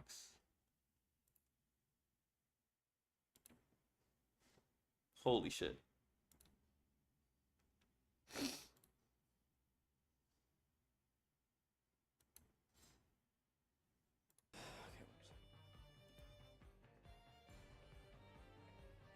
Oh fuck, I lost my place. Follow up for what it's worth. He would have an empty hand if he did that. So I think the Droll and Lockbird is going to go back. Hey, good thinking there, Brandon. Normal Duel's fine. A lot of green spells. There are a lot of It could green be like a... But it's not. It's just about the creativity of the duelist Yeah, behind yeah, it, yeah, right? yeah. So Okay. just being able to Alright, draw we're that. good, I'll go normal summon draw. Normal summon draw Oh. Lockbird for the extra Oh, so we material. Wado Anchor Yeah. stole that? Alright. We're going to go ahead and get the link here into... Ally code effect. Ally code on summon. Yeah, access code. Access code, right? Yeah, there it goes. Access code effect here, targeting the red man's gain 3,000 attack points. Any Yeah. resolution. So 5,300. Excellent Now we're gonna replay. change the- now we're going to use the access code effect, banishing the hacker lizard dose to go ahead and destroy. Yeah, Ooh, and not Nicholas gonna let it, yeah. will choose to concede and not reveal any extra information to Brandon here. Real Brandon card's not chose Master Duel? Yeah, it's not one, Master that Duel. extra little bit extension, which he was able to do by utilizing the effect we saw last turn with a combination of March Arrow, Druid Swarm, and that Aspas to stop the zero was really huge. Oh, thank you. Yeah, that's It is indeed not Master Duel. The double engage though is always so scary. You know, Yeah, it's I like, agree. So Brandon, our winner here, both players music about Aspas and Joy Spring being the pivotal card in the match. And Sky Striker mobilizing engage, just being able to get so much advantage. But we talked about this earlier in the game. Sky Striker does a great job of clearing out everything your opponent has and then attacking, but it usually does give the opponent multiple turns, and we give Malice multiple chances. Well, you see what happens. Brandon claims his first game. Yeah, Sky Striker is seriously a very advantage heavy deck, but not a very tempo heavy deck. And so your opponent can have as many turns as possible to actually play their game. And when you're a deck like Malice that can generate so much advantage with just a single card, you need every single engine of the Sky Striker, like sort of control machine, to be online if you want to even have a chance to stop them from doing a gigantic amount of damage against you. Well, now we're getting into the side deck, so certainly could plan on maybe adding some gigantic amount of damage to clap back against the opponent, or maybe adding some very interesting cards that I see from the side deck here. There's a lot of choices, although I don't think this one will help at all. Well, we saw that like even in a blind game one, that Nicholas was more than willing to go first with their Sky Striker deck, and so I imagine post side they're even more confident in being able to do that because maybe there could be some sneaky trap cards or what have you that they can bring in there to more target the specific matchup they're going up against. Because at the end of the day, Sky Striker is a control deck, and being able to identify your key points of stymieing your opponent is going to be key in achieving victory in any matchup. I think what's so impressive about Sky Striker's long and tenured career, which it's been around for almost half a decade now or more, Almost but, over almost 7 years. yeah, which is crazy to think about because it is the favorite deck type of so many duelists. It is relatively young in the 25+ year history of Yu-Gi-Oh! But what I'm trying to make is is when this deck gets just one new card, duelists are able to just implement their game plan, and it makes the duel against it even more critical, even more decision-based. But on the flip side, with Brandon's Malice deck, it just feels like every time you get a new tool in Malice, it's just the same thing, only better. It's the same game plan, but just more expanded. So it'll be interesting to see if Nicholas is able to find a way to beat down Malice when it's kind of having this upswing, right? Huge tournament results last weekend, maybe huge tournament results this weekend, so he's got his work cut out for him. Excited to see how this next duel plays out. Yeah, the biggest thing for Nicholas is you're Cards are in their favor. Let's go. Being empty, and you can have the linkage Kagari combo to go for a gigantic amount of damage, like over 8,000, which is pretty awesome. It's also interesting, too, that with many of the lockouts removed from the game recently on the Forbidden List, you have to play fair as Sky Striker, right? Sometimes you do just have 15. All right, your turn. Speaking of your turn, let's get on to Game 2 of our Round 10 here at YCS Pittsburgh Day 2. Just a reminder, we got Nicholas on the left playing Sky Striker and Brandon on the right playing Mouse, who was our Game 1 winner. But this is Game 2. It's a whole new game. Let's see what happens. You probably need to update the life points there, though. It is a whole new game after all. Oh, it'll go low really quickly. Don't worry. Mouse pays life points like crazy. Draw phase, visions to draw 2. So Nicholas Hatch doesn't go first. We're going to use the draw 2 effective visions, not the effective search here. Oh, so that means, yeah. You just draw 2 and then you discard a quick play spell. Oh, I can't hear anything anymore. Some incredible stuff there. everything It's one of those things where, you know, it looks like our players unfortunately have a little bit of white noise issues going on here, so unfortunate there. But gotta say, it's really neat to see the Radiant Typhoon stuff. The Radiant Typhoon stuff has changed this deck again. We talked about Sky Striker gets a new tool, and it's almost a whole new deck, but it's not. It's just about the creativity of the duelist behind it, right? So just being able to draw that. Oh, good stuff. I mean, the first thing every Sky Striker does is able to count to 3, and this lets you count to 2 almost immediately. Yeah, true. So yeah, This could have been Ray, but he playing. True. I believe we've already drawn 2 cards. We need to make sure that we can actually discard something. Okay. Hand. I mean, it's, yeah. Our duelists are making sure that they can for sure hear each other and communicate with each other before they continue dueling. While it's probably possible to compete with hand gestures alone, we don't want to force them to do that here on the main stage. Oh yeah, Yu-Gi-Oh! Certainly is a pictographic language of ever saw. To give a little bit of a clue in, if you've never been on the featured match stage, and you don't know what the experience is, those headphones produce a little bit of white noise so you don't hear us in the background being like, hey wait, he's got a mirror force, don't attack! But it also allows you to have that direct, crystal clear audio communication between both our players and allows us to hear that as well. But a lot of hard work goes into that, and if somebody accidentally trips on a wire, well, stuff happens, so now we're just waiting for things to get cleaned up. Yeah, but as you can see, the clock has been paused as we deal with technical issues, so don't worry anything about the flow of play. It's going to be perfectly succinct once we get that audio back online for them. Now, you got to play the feature match stage pretty recently. It is like almost an elevated dual platform. If it ever felt like you were dueling on top of a card like that, I think it's going to be less the wind, of course. Oh yes, and speaking of the wind, we have this Radiant Typhoon Visions fully resolving now that our players can hear each other. We're going to go ahead and discard a quick play spell as Nicholas here. And we're going to give Shark Cannon, probably the best one against Malice, unless you can also take the monster as well. Yeah, you don't want to banish your opponent's monsters, that's for sure. Not in this game. But he drew his 2 cards there. Looks like the next card coming down is going to be the Hornet Drones. We're going to go ahead and special summon the token here. This at the very least represents Sky Striker A0, but it also represents our 3rd spell in the grave. Yeah. So immediately like the token away, nice little appearance for the Judge token. And Hayate is back. Ooh, and we see a fantastic Dragon Phantasme on the summon of Hayate here. Go ahead and draw Brandon 2 cards, shuffle 1 back, and protect monsters from targeting, which I'm pretty sure almost all of the Sky Striker cards target. They typically do. Sometimes they'll have some non-targeting secondary effects like Afterburners or Wave Jammers, but at the same time, that's not going to happen if you can't target your opponent to begin with. So fantastic Dragon Phantasme, heads up play, and a lot of targeting in this format, so I do not deny that's a good decision from your side. Maybe your main deck, who knows? Also, just lets Brandon draw more to his powerful cards. But speaking of powerful cards, we got a 3rd top engage happening this match here for Nicholas with 3 cards in the grave, and we haven't even summoned Kagari yet. This should get out of hand very quickly. So this will be the first one, and there's already 3 spells in the graveyard, so count it out. 1. See, making a second Nicholas, making a decision here as to what he wants to search out, what's going to be the most helpful card, and it looks like in his opinion, it will be... It could be like a, eyeing up a monster, maybe getting something like Rare Rose. That is true, doesn't necessarily have to be green, could be... Oh, Dragon Wanker, okay. Oh, yeah, we could just try to get the Phantasme off the field and then link it off maybe into something like a Z. But you kind of have to force it out though because it does target, so... We gotta do that now, then doing it. Oh, yeah. Then we So we're going to go ahead and link off Sky Striker is Hayate, becomes Sky Striker is Kagari. Kagari target engage. Yep. Classic. It writes itself, alright. You're about to activate 2. I love Brandon's email here, like, yeah, I should have seen that coming. Of course, this is what's going to happen. And it's just this non-stop resource extension and hand sculpting. You know, it's the ability to go ahead and grab whatever card it is you want. And just get a free card. You're like, oh, I didn't even know I needed this. Thanks, fam. Yeah, I know we often call engage pot of greed, but in my honest opinion, when it's full power, it's better than pot of greed. I can pick one of the cards I draw. Yeah, pot of greed is just 2 cards. Can you imagine 2 cards plus you get to choose it? Well, it could be anything. They could even be engaged. They could. Well, I haven't seen much Sky Striker play in Genesis, but with the no links portion of that rule set. Definitely true. So now we got 0. And we have a Rain Raid, which is really huge to be able to recycle our link monster during our opponent's turn. The famous tag out effect. I think this is like the coolest card ever. Oh, 0? Yeah, actually get 2 level 4s on the field. That's the beginning of so many different rank 4 plays. I say this all the time, but that's a custom card right there. That card was made for Sky Strikers. There's nothing else. And 5 Sky Strikers. Exactly. And speaking of Sky Striker, we have a 3rd engage being played this turn. 3. That'll get the Lemnis Gate here, as well as official draw. So, the only thing we know about it for Brandon, just so we're keeping track of the cards in Nicholas' hand, we got and the Lemnis Gate. And really powerful forms of interaction. Speaking of wow. I wonder what we're going to get here. A lot of different choices. Are we eyeing up another trap card? I think I saw a second trap card in there. Maybe he put it in the sauce. We'll see. Talent's looking hand though seems just as good as any other trap card you can go for. Chain Link 2, Mag, targeting the Ray in your grave. Ooh, very heads up here, targeting the Ray to get that tag out possibility removed from Nicholas' graveyard. Well, if he runs multiple copies of Ray, he might be okay. But can you get it in the grave? No, probably not. Well, I mean, maybe you could tag out 0 and then try to get spray, but it's only one effect once per turn. Ooh, that's difficult. We didn't go back that impulse, right? Yeah, I think so. Mouse cards with that heavy engine hand, but if we get rid of the impulse, that could, stop our 0. That's pretty strong. Talents. And it's really hard to interact with impulse. If you're Nicholas, then you could stay in the hand all the time. Yeah, he's thinking about it. I mean, the spectrum of not being able to special. Oh, he puts back white around it. He's just going to try. You know, we do have cards like maybe Lemnis Gate that could, I believe it can bounce anything on board, not just monsters, so it could be a way to kind of stop the mouse from activating. Oh, yeah, because it's effect would result if it wasn't based on the field during its chain link. Yeah, so maybe Nicholas just thinks we can keep random off mouse names entirely, which definitely is better than just stopping an impulse, so definitely better for Nicholas. Nice little trade there as he continues to just gain card after card of advantage. 6-card hand? Is that 7 actually? Yeah, I think it's exactly 7. Oh my goodness. We're going to be setting a few of those, it looks like, though. 2, 3, 4. Wow, 7 cards. Wow, set 5! Set 5 with 0, representing 2 monsters plus a pop. Oh my goodness. So Nagamat's going to go ahead and grab... Okay, makes sense. Perfect choice. There currently are no line darts in the grave for Nicholas, but the 0 goes there. There would be. So I have 4 cards in hand. So much advantage. Maybe drop this. Nope, stand by. We'll see if it actually turns into something here. Brandon begins his main phase. It's going to start with the field spell. Okay, so we're activating the Underground 2 Banish. Usually this eyes up something like a Dormouse, but I think we're eyeing up that White Rabbit that Nicholas so kindly put back into our deck. could be good here to get access to the trap cards, because that's gonna be the best way you have to play something like back row, because they allow you to extend through things or even dodge targeting effects, which is really fun. And you can activate mouse trap cards from their set by banishing mouse targeting control. Oh! He's going to keep it out, right? He said it with his triple tactics thrust. Doesn't want anything to happen here, but he's thinking about this. So what kind of response does Brandon have to the blackout lamps? That is fine. No response. Yes. Let's 3 seconds. Is there any way for us to get access to mouse names with the cards we know about? Mouse Mirror, no. Dom's definitely no. And the Druid's one. Those are not going to do it right now. Well, speaking about now and time, we've got about 23 plus minutes left on the clock, and both of these decks are starting to grind against each other. We may get to a game 3. Hopefully down double losses. Both these players are 8 and 1 right now as we're in round 10. We're attempting to go to battle phases, Brandon. Both of our monsters are stronger than 0 at only 2,000. They're showing the wrong Phantasme art. I didn't even notice.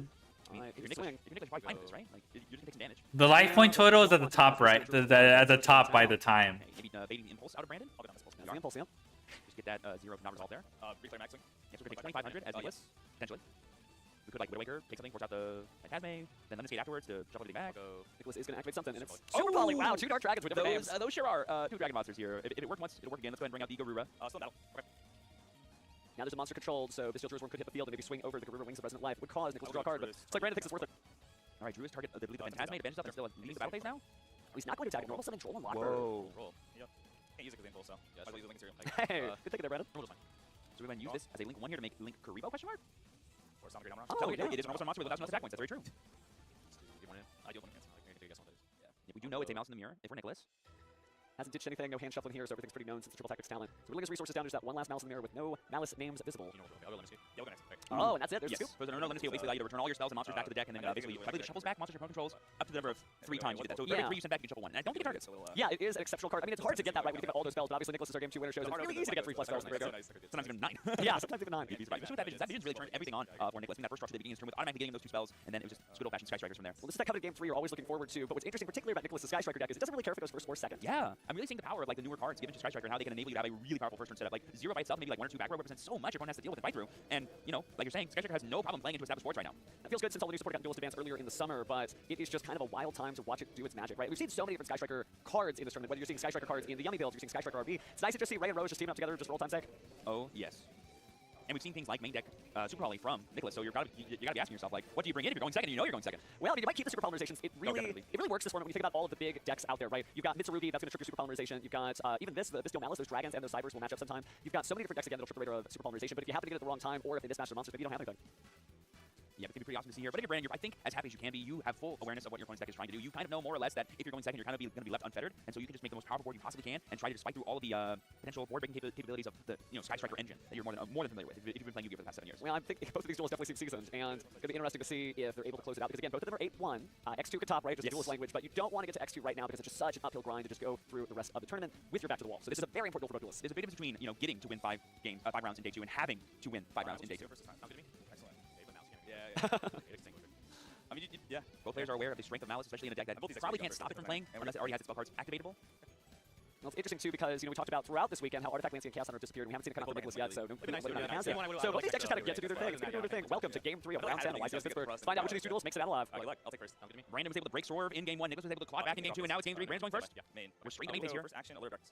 This is how Game 1 began, and Brandon definitely liked how it went that way. It definitely went his way that time. Oh, that's not good. What are we going to do here? Impulse. Stopping it dead cold. Famously, stopping a draw 2 is a good thing to do. Oh, it's just Ash. Slow things down. If it was anything like the first game and the Chessy Cat comes out, you just want to make sure. Not a big deal. Ooh, a normal summon White Rabbit. Are we going to see the ever-famous 1-card White Rabbit combo that involves UFC 06? Or are we going to do TB11 or TB07?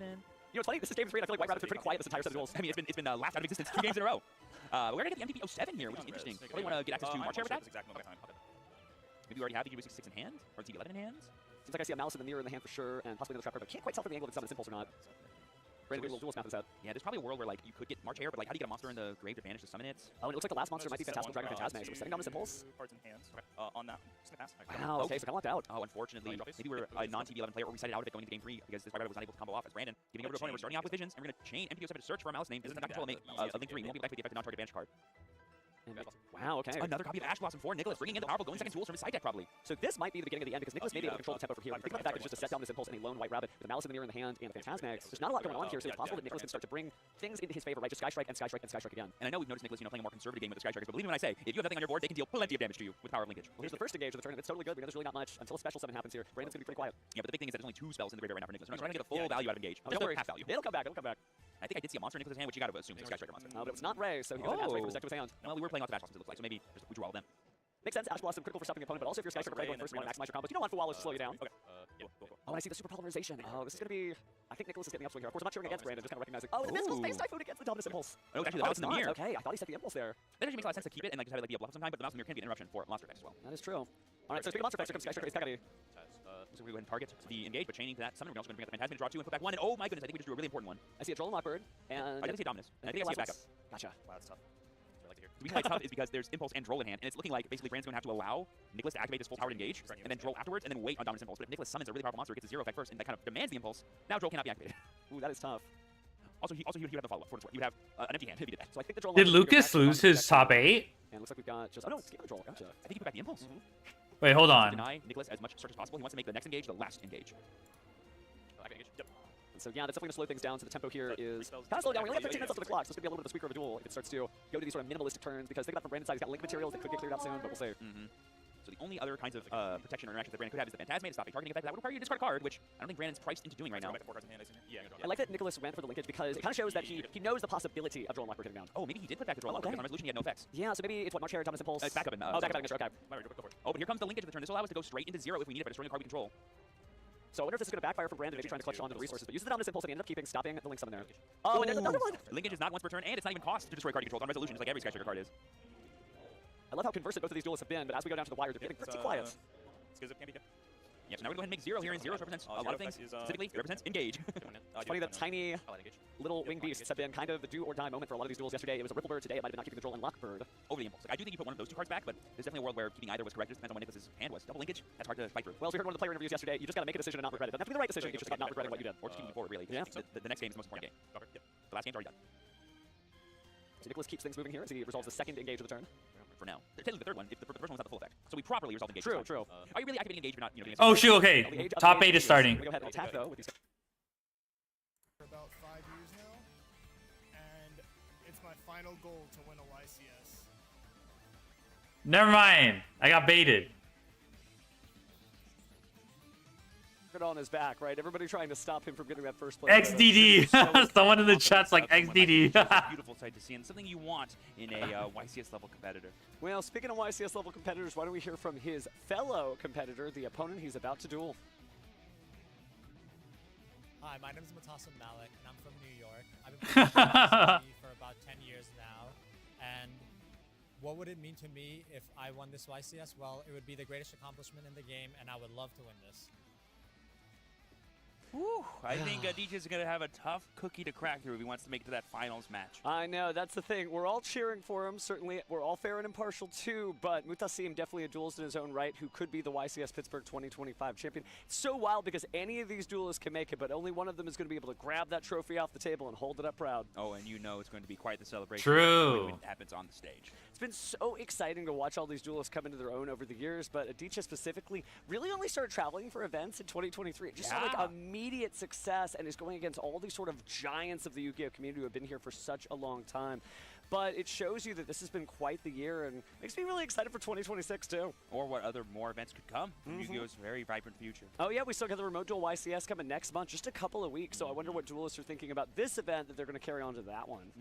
Do you want Cynthia or Sabrina? I'll take Cynthia first pick. If someone else wants Sabrina, they can have it. It's one that I don't think we've showcased. Well, thinking about the future too, there's more cards that come. There's also more events coming too. Remember, we do have that 300th YCS in the works, and who knows what the format will look by then. But this coming February 14th through February 15th, you can either pop up at Richmond, Virginia, or Guadalajara, Mexico, or Dortmund, Germany. So all of these events are going to run concurrently. They are all the Guadalajara, Mexico. Saw how the 250th was, the 200th, the legendary 75th that everyone is obsessed about. There's so much cool Yu-Gi-Oh! So please try to be there wherever you are in the world. We know you can hear my voice, so please, please go to the YCS. It's going to be a good time. I can't believe 3 gigantic Yu-Gi-Oh! Events are all taking place on the exact same day, all over the world, in celebration of the rich history of competitive play within this game. Starting from the Shonen Jump Championship Series all the way to the YCS is 300 different events all around the world. Just good Yu-Gi-Oh! All the time for years. And this guy's been to quite his fair share of them. Yes, I've been to quite my fair share. I can't wait till the 500 so I can be just Grandpa Yu-Gi, right? And be like, when I was your age, we played with physical cards. Now we just have chips and we just mentally duel against one another. Back in my day, it was the SGC. Calm down, Grandpa. Okay, okay. But it's still so cool that we have so many different events coming up here. Oh, so, shit. Woo, maybe some of the people who are listening are going to be our next YCS champion, but the only way to find that out is you have got to be here. So, yeah, clear your calendars. It's time to duel. Now is your time. Oh, my goodness.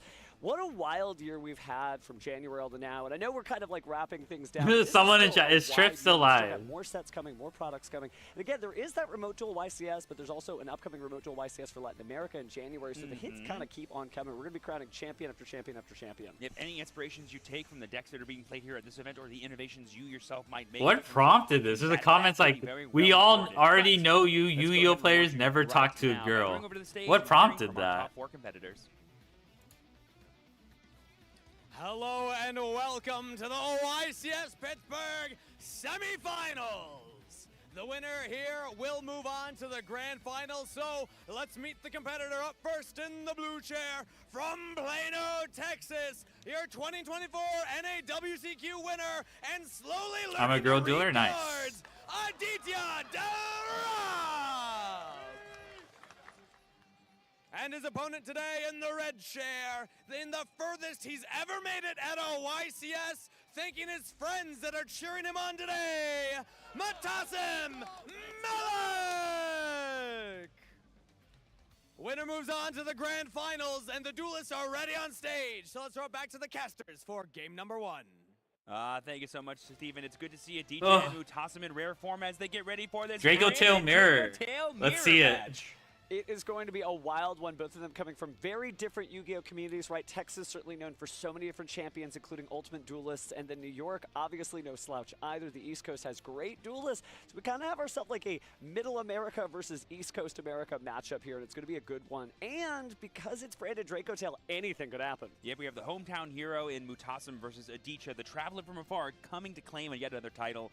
It'll be awesome to see that Mutasim is playing in his, highest stakes duel ever to the state, and might not be his last. He might trump it just a little bit more if he actually wins this round. He could block the shot for Aditya while claiming his own YCS win here, as we're narrowing it down to just a few duelists left in the tournament. Beautiful to see, and I definitely don't think we've seen a lot of branded Draco Tail throughout this weekend. Definitely one of the most popular decks showcased throughout both day 1 and day 2, but the mirror match is something I don't think we've quite experienced that much. It's very tricky considering that each of the points of interaction that both the duels, they obviously know what it is they can do, but then you kind of get up in your head like, if he's going to jab, should I block? If he's going to throw a haymaker, should I just step back, right? You have all these different sort of fighting mechanics that you're thinking about as you're trying to figure out which of your Draco Tail effects to resolve. Yeah, it could be interesting too to see kind of if their decks do differ, because while yes, they are playing both the same archetype and branded Draco Tail, I know for a fact that Aditya's playing very few of the actual branded cards, really just branded Fusion and Albaz. It's possible that Mutasim could have some extra cards, maybe maybe the Fallen and the Virtuous that could have been included from the Chronicles decks, or even some more Fusion monsters in his extra deck that he has access to.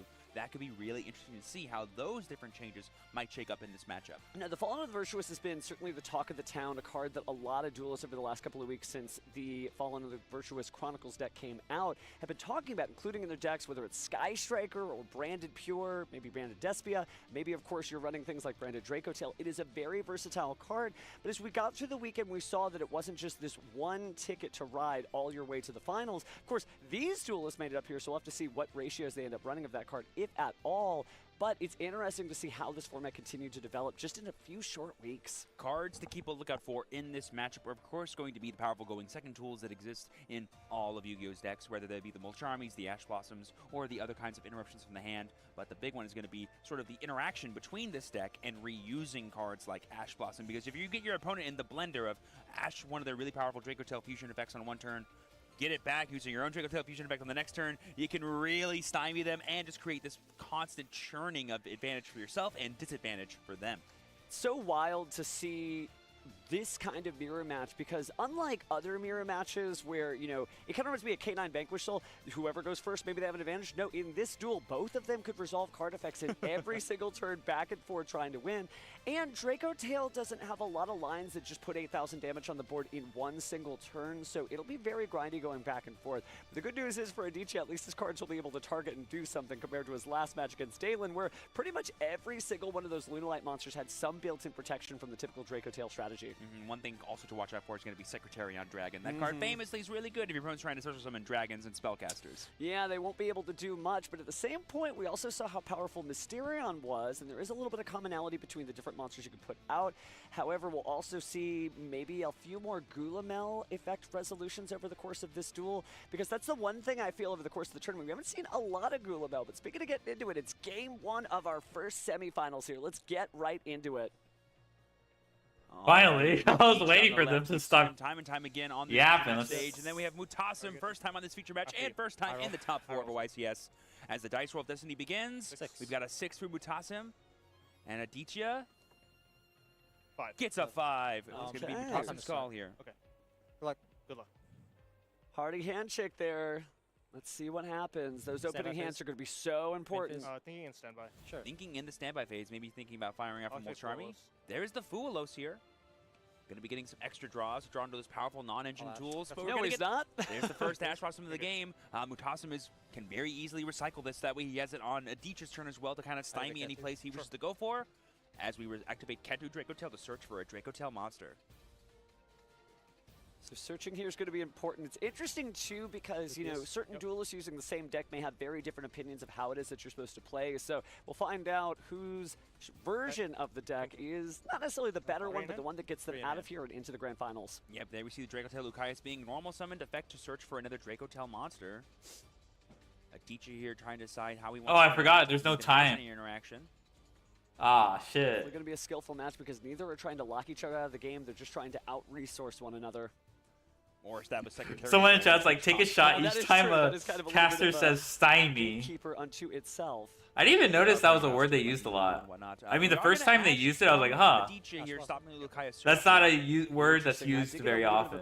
But he is holding on to what appears to be a Phymena, a Ghost Bell, and a Haunted Mansion, as well as a Dracotail Sting. So we will be able to fusion summon here, but only be able to recycle one monster if we go for something like Arthalion. Oh my god, someone was like, shut up, Nightbot, because there's like a auto message for Nightbot that says like, oh, this is a family-friendly channel, please be respectful to one another and to the people on the stream, links cannot be posted. And then someone posted, shut up, Nightbot, and got insta-deleted. What are we going to summon? It is kind of a 50-50 sort of matchup because you have to ask yourself, man, is he on the Phymena or not? And in this case, Mutasim definitely did, so he's going to go ahead and fuse out an Arthalion. Thinking on my target. Take a look at the targets there. Might take back the Ash Blossom and Joyous Spring and the Ghost Bell and Haunted Mansion, just a little bit of insulation, but no, it seems like he's going to go ahead and take the Phymena. Sure. Channeling 2 Lucaeus. Sure. And going to use the Lucaeus effect as well, so let's go ahead and resolve some card effects here. Rahu could be pretty interesting here because we can always add back the Phymena and fuse it off that way to get the ability to have it set another card from the deck. Did we declare the target with our Arthalion or no? Didn't quite overhear, but we'll see it soon enough. I assume it's the Phymena because we have no way else to get that back at the moment in time, and we can always send off Urgula with the Rahu to get back a 3rd time, so we can have it for our opponent's turn as well.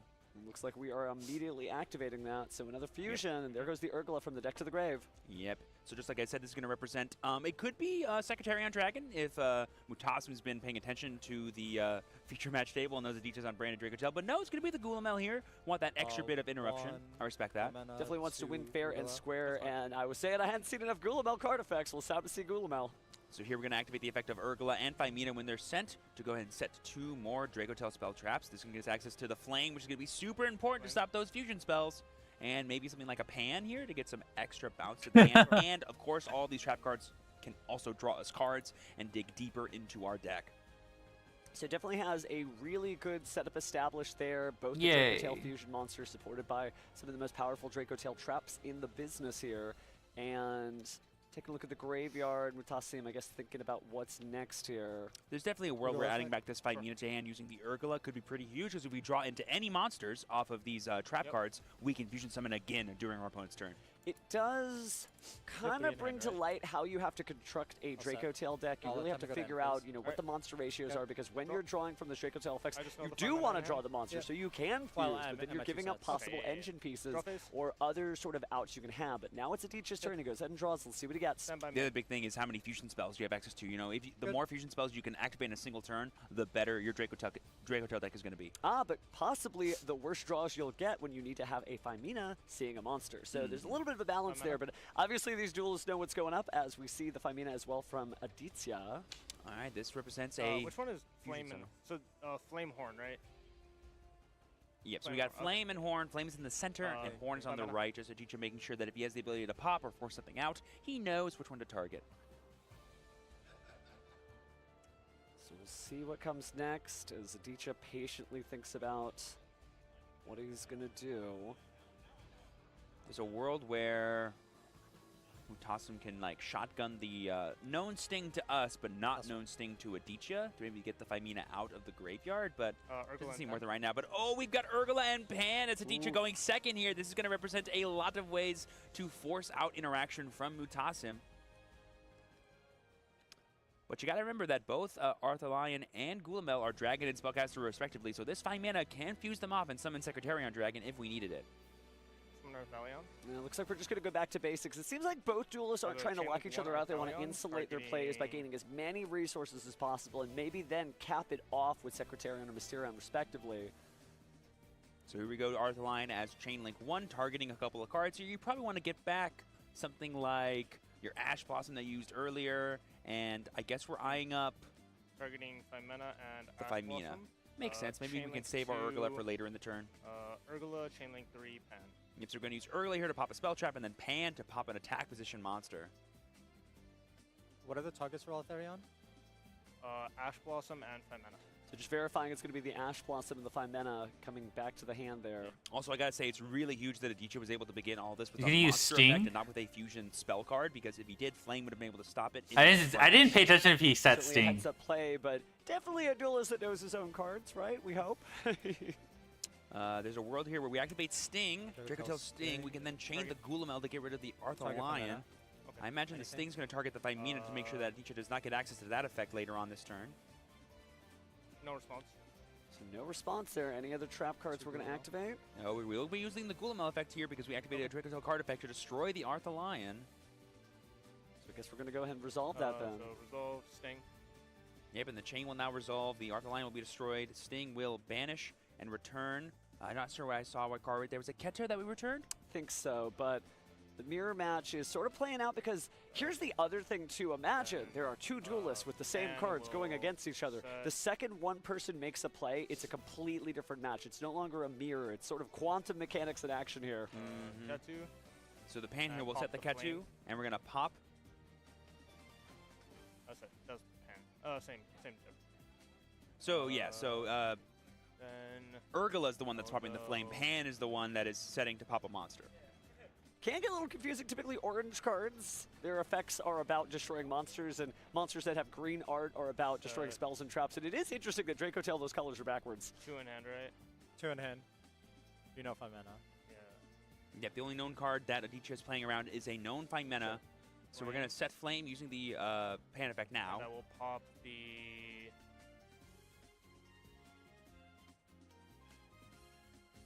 It's probably worth it to get the Arthur Lion popped here because it's the dragon that we need. The Arthalion. And it's easier in this deck to draw spellcasters than it is to draw dragons. So Arthalion gone there.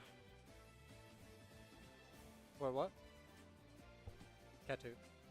You're just double checking what card was returned here off of the Sting. It was the Ketu Draco Tail, put to the bottom of Mutassim's deck. One unknown.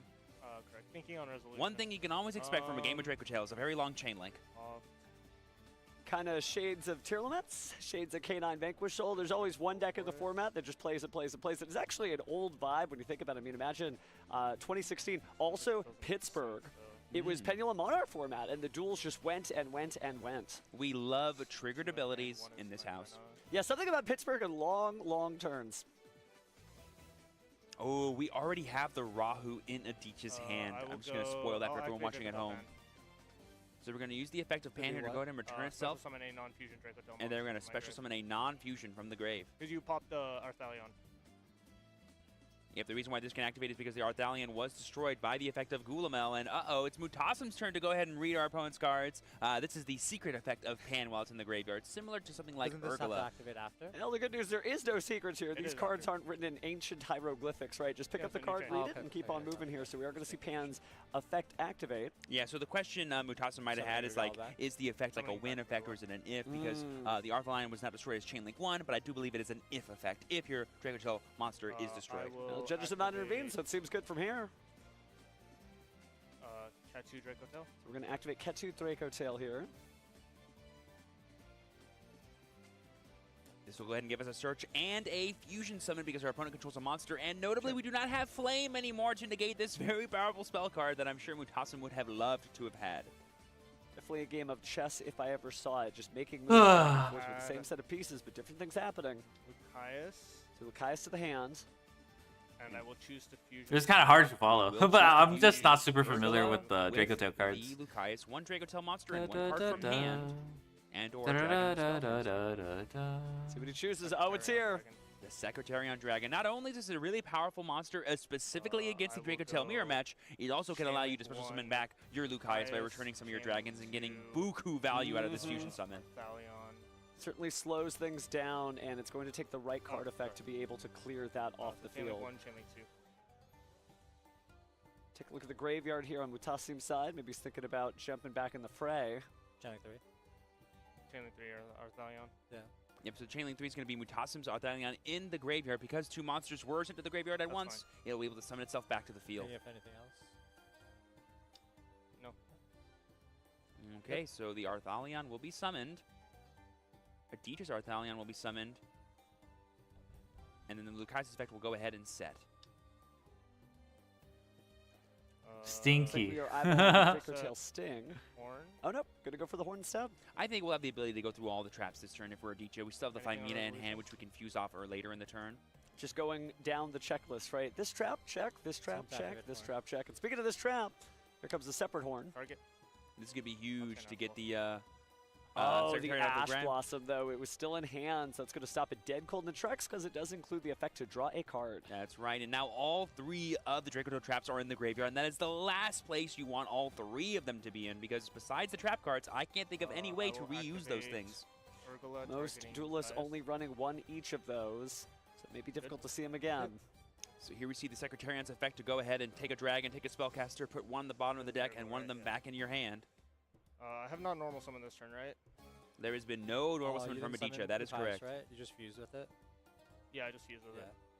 I will normal summon Lucaeus. I'll activate the effect. This will give us a search for the Malulu if we wanted to get the last name in rotation that we can save for our opponent's turn, because we still have the Vimina in our hand to fuse off on the following turn.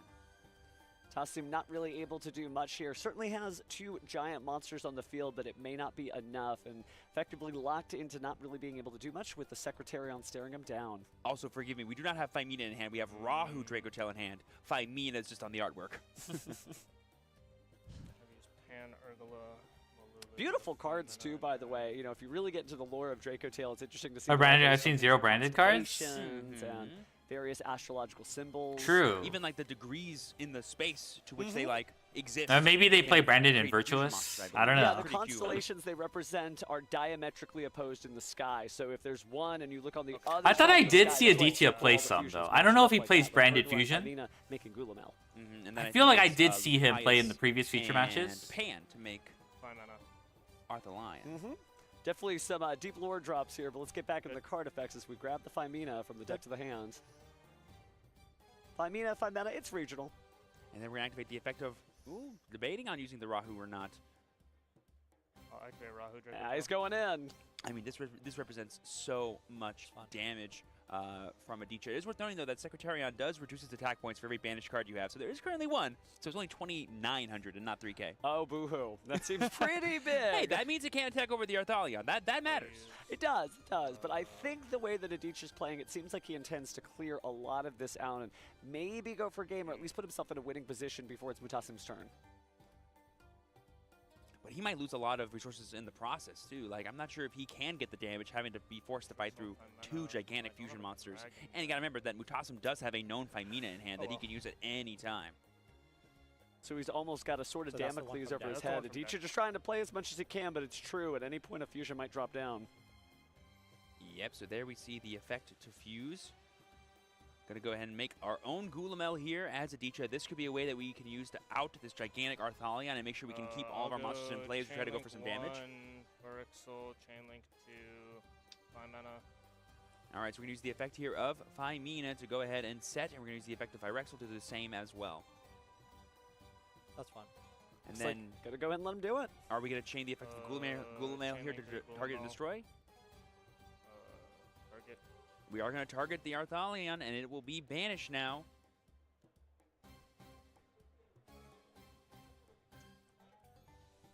Adichie going back in the deck, shaking his head a little bit. But it seems like he's fine as he grabs the Sting, and you were absolutely right. He was going to get to all 3 trap cards eventually. Oh yeah, if there's one thing Drakentel's gonna do, it's Fusion Summon. I have 1 banished. I'll attack Arthalion. All right, so this will be 200 damage. Let's count it home. 2,000, 2,900. This didn't come back. Yeah. So that's 3,100 plus another 28. Looks like 2 we're at Byron Fuse and 1 Albaz. Oh. I think total. 28. Certainly locked out of the Femina, though, now, considering only has 2 cards in hand, one of them being Femina, so not able to fuse right at the moment. All right, go ahead.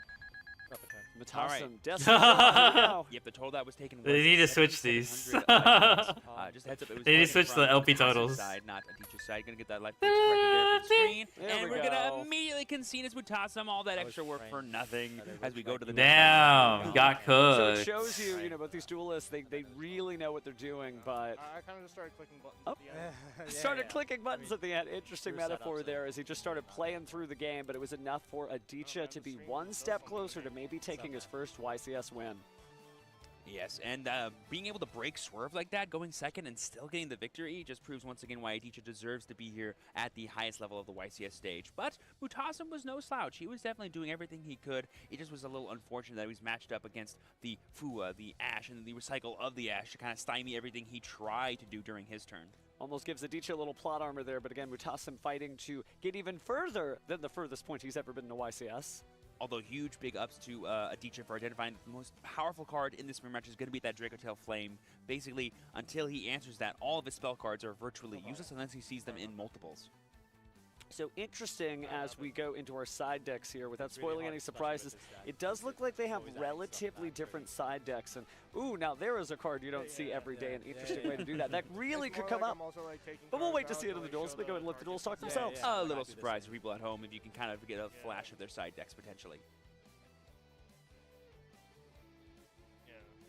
Definitely going to be interesting to see what these players have available to them to kind of combat specifically the mirror match. This is definitely a matchup they had to be prepared for, but maybe not one that they were as worried about as maybe some more difficult matchups like the VS's, the Vanquish Soul Canines of the world.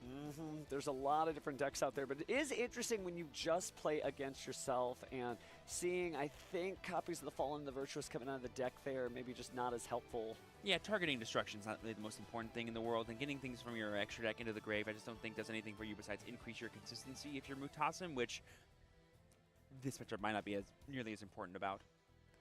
The grind game continues. Both players seemingly in the process there. Adichie basically ready to present his deck as he pile shuffles out, while Mutassim still making some last-second decisions, but looks like he's done. He's going to go ahead and join Adichie in a little pile shuffle here, and there's nothing bad about that. Remember, this is untimed, so they have all the time in the world to get this right. And something that I'm really excited to see and just continue to showcase as this tournament continues is just the power of the Dracotail strategy at going second and being able to break what we're going to call in the business established and or kind of half boards. If you open things like Pan, Urgula, or even Malulu, plus a way to fuse, there's almost not a single board you can't play into.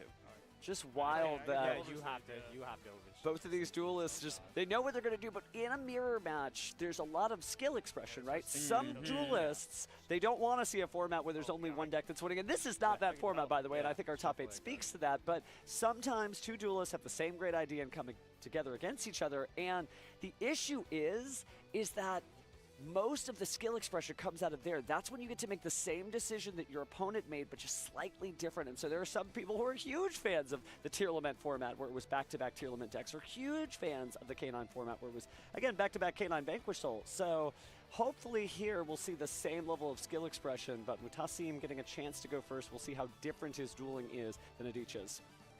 Okay, both duelists are beginning to draw their opening hands. The tension is high as we potentially enter what could be the last game of this top 4 match. That is game number 2. The drama, the tension, here we are. Mutasim on the right, Adichie on the left. Both players playing Brand Draco. All right. Mutasim will proudly go first once again, and ooh, I'm already seeing some fun side deck inclusions in his opening hand that we could see activated in this game. No way, is that what I think it is? More on that later. Okay, I won't spoil anything. We're going to start off with a special summon of Fenrir. Fenrir, okay. Great inclusion for a lot of Draco Tail strategies when they know they're going first, because all you care about is monsters. Doesn't matter necessarily what the names are. When you can have a great monster that stays in play and can be a lingering interaction for your opponent to constantly deal with, like Fenrir, that's great to see. Well, Fenrir is particularly well spec'd out for this matchup because if your opponent uses any monster effects, which is the Draco Tail's patented strategy, then you do have the ability to banish stuff face down and keep some of the resource loops at bay. Again, most of the fusion monsters will be what's banished, but that still is helpful so they don't come back like we saw them in Duel 1. Here we see the Ketu being activated from Mutasim as his follow-up to Fenrir. And DJ's thinking for a second because this represents Fimina, and Fimina represents a lot.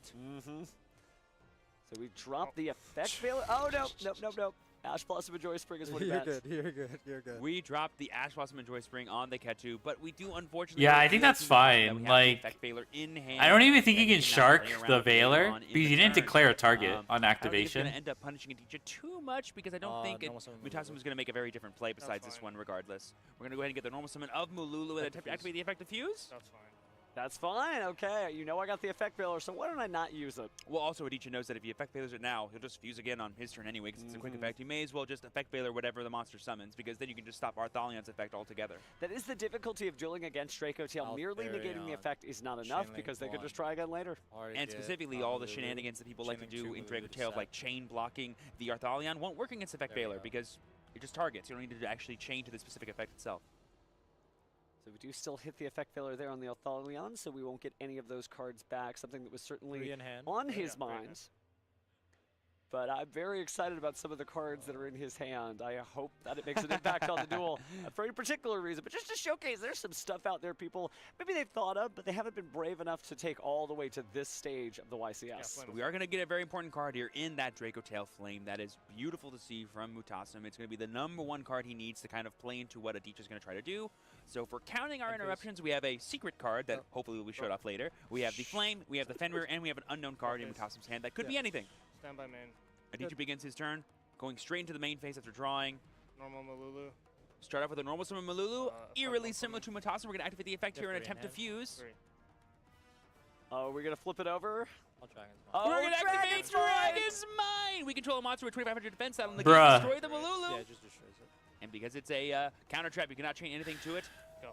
We're just going to set and pass. Oh, a lot of cheers there from the crowd. There are people here at the YCS watching live. Again, we'd love to have you here, but for everybody watching around the world, we hope this is just as exciting for you as it is for the crowd that's here. And I believe Dragon's Mind is reusable as long as you pay 700 life points to bring it back.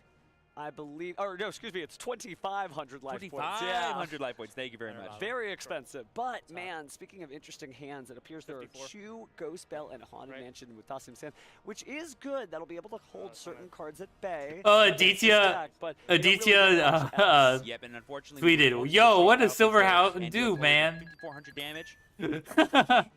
And we're just double checking as Mutasim. New favorite card income. I'll set it by paying 2,500. Yep, we're going to be paying that 2,500 life points to go ahead and set the Dragon's Mind. Adichie's going to go ahead and double check that it does that. Yep, it is cost to do that, I believe. So you pay the 25 and then it can potentially set itself. We could have something like Draco Tail Sting. Draco Tail Sting can. You cannot forgive Aditya for beating Trish above Licky. But there we have Ghost Spell on the Draco Tail Sting, completely negating its effects, including the effect to draw a card as well. 25, so. Wait, Perfect play. which one's There's some Bublicky? Interesting tech choices. I really love Dragon's Mind. There's a lot Oh, of it's different decks capital it can B. go to, Fuck. but yep, Arthalion does have 2,500 defense, so it's not a Regenesis deck, but it is using some cool Regenesis style cards. I mean, if you're Murtasim, basically you're in the exact same situation you were last turn, and last turn Aditya passed, so you're feeling pretty good right now. Aditya will never. Still able to pay another 2,500 life points to stop things. Still has the Kashtira Fenrir in order to banish anything. This is pretty good, and there's another Ghost Bell and Haunted Mansion in his hand. But Branded Fusion, here we go. All right, this is either going to eat up the Dragon Mine or it's going to eat up the Draco Tail Flame. I think Flame is the more obvious one because it's the only one that can only interact with spells, whereas Dragon's Mine can interact with anything. So the target appears to be the Ketu Draco Tails.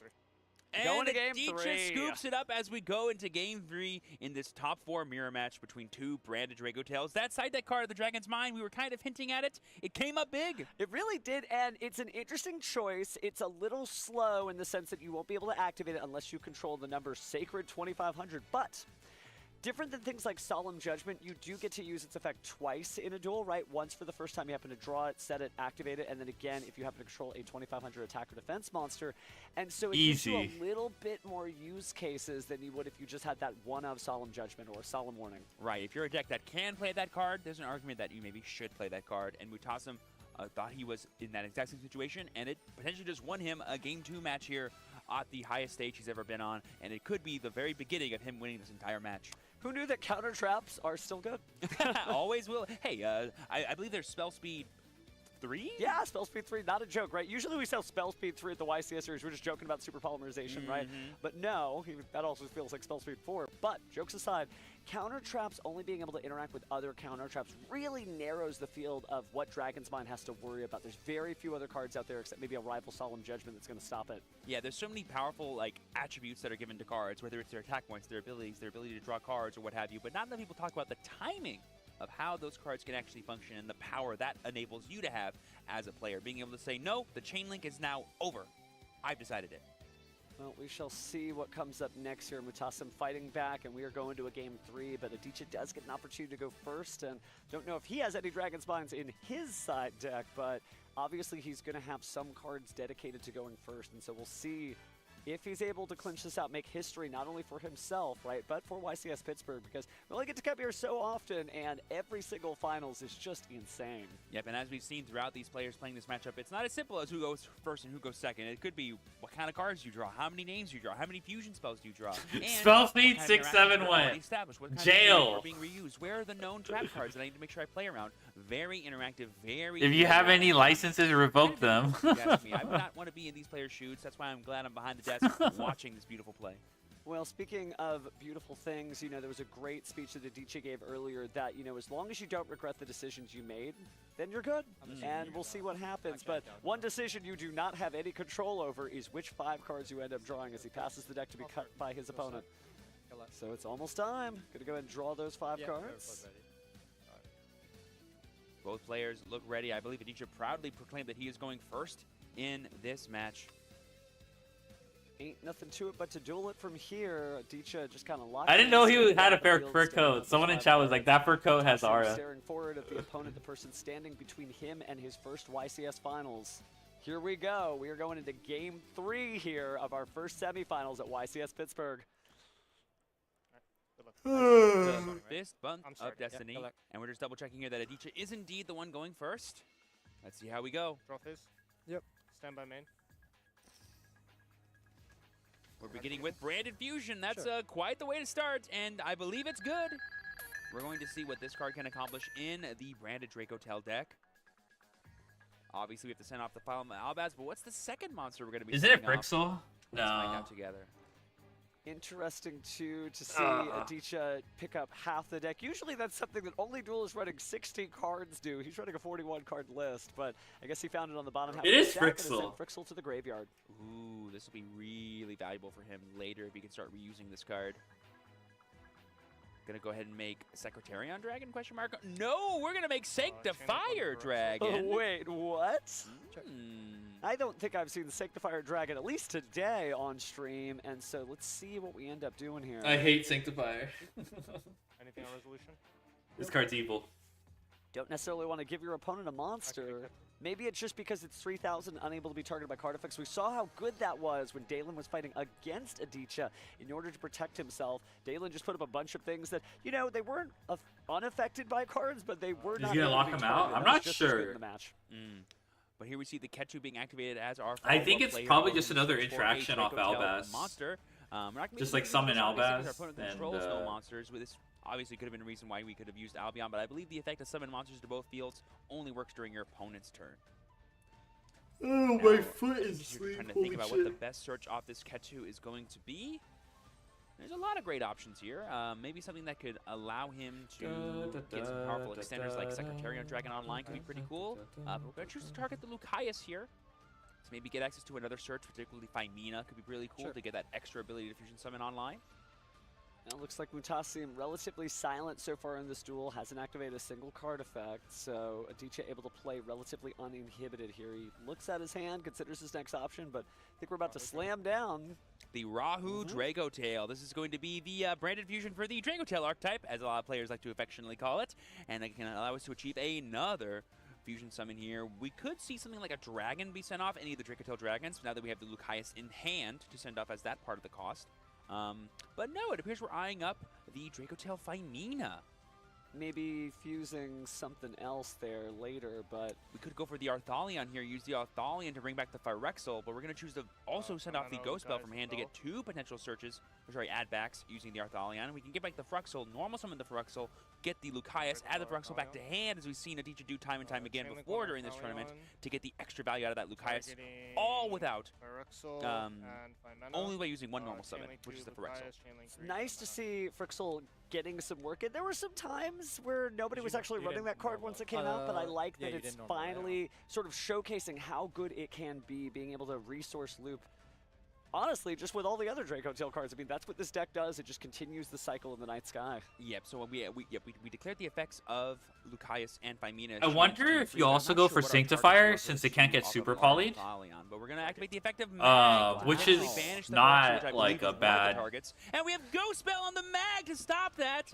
We had a second Ghost Bell in Haunted Mansion in Aditya's hand, even though we fused one off.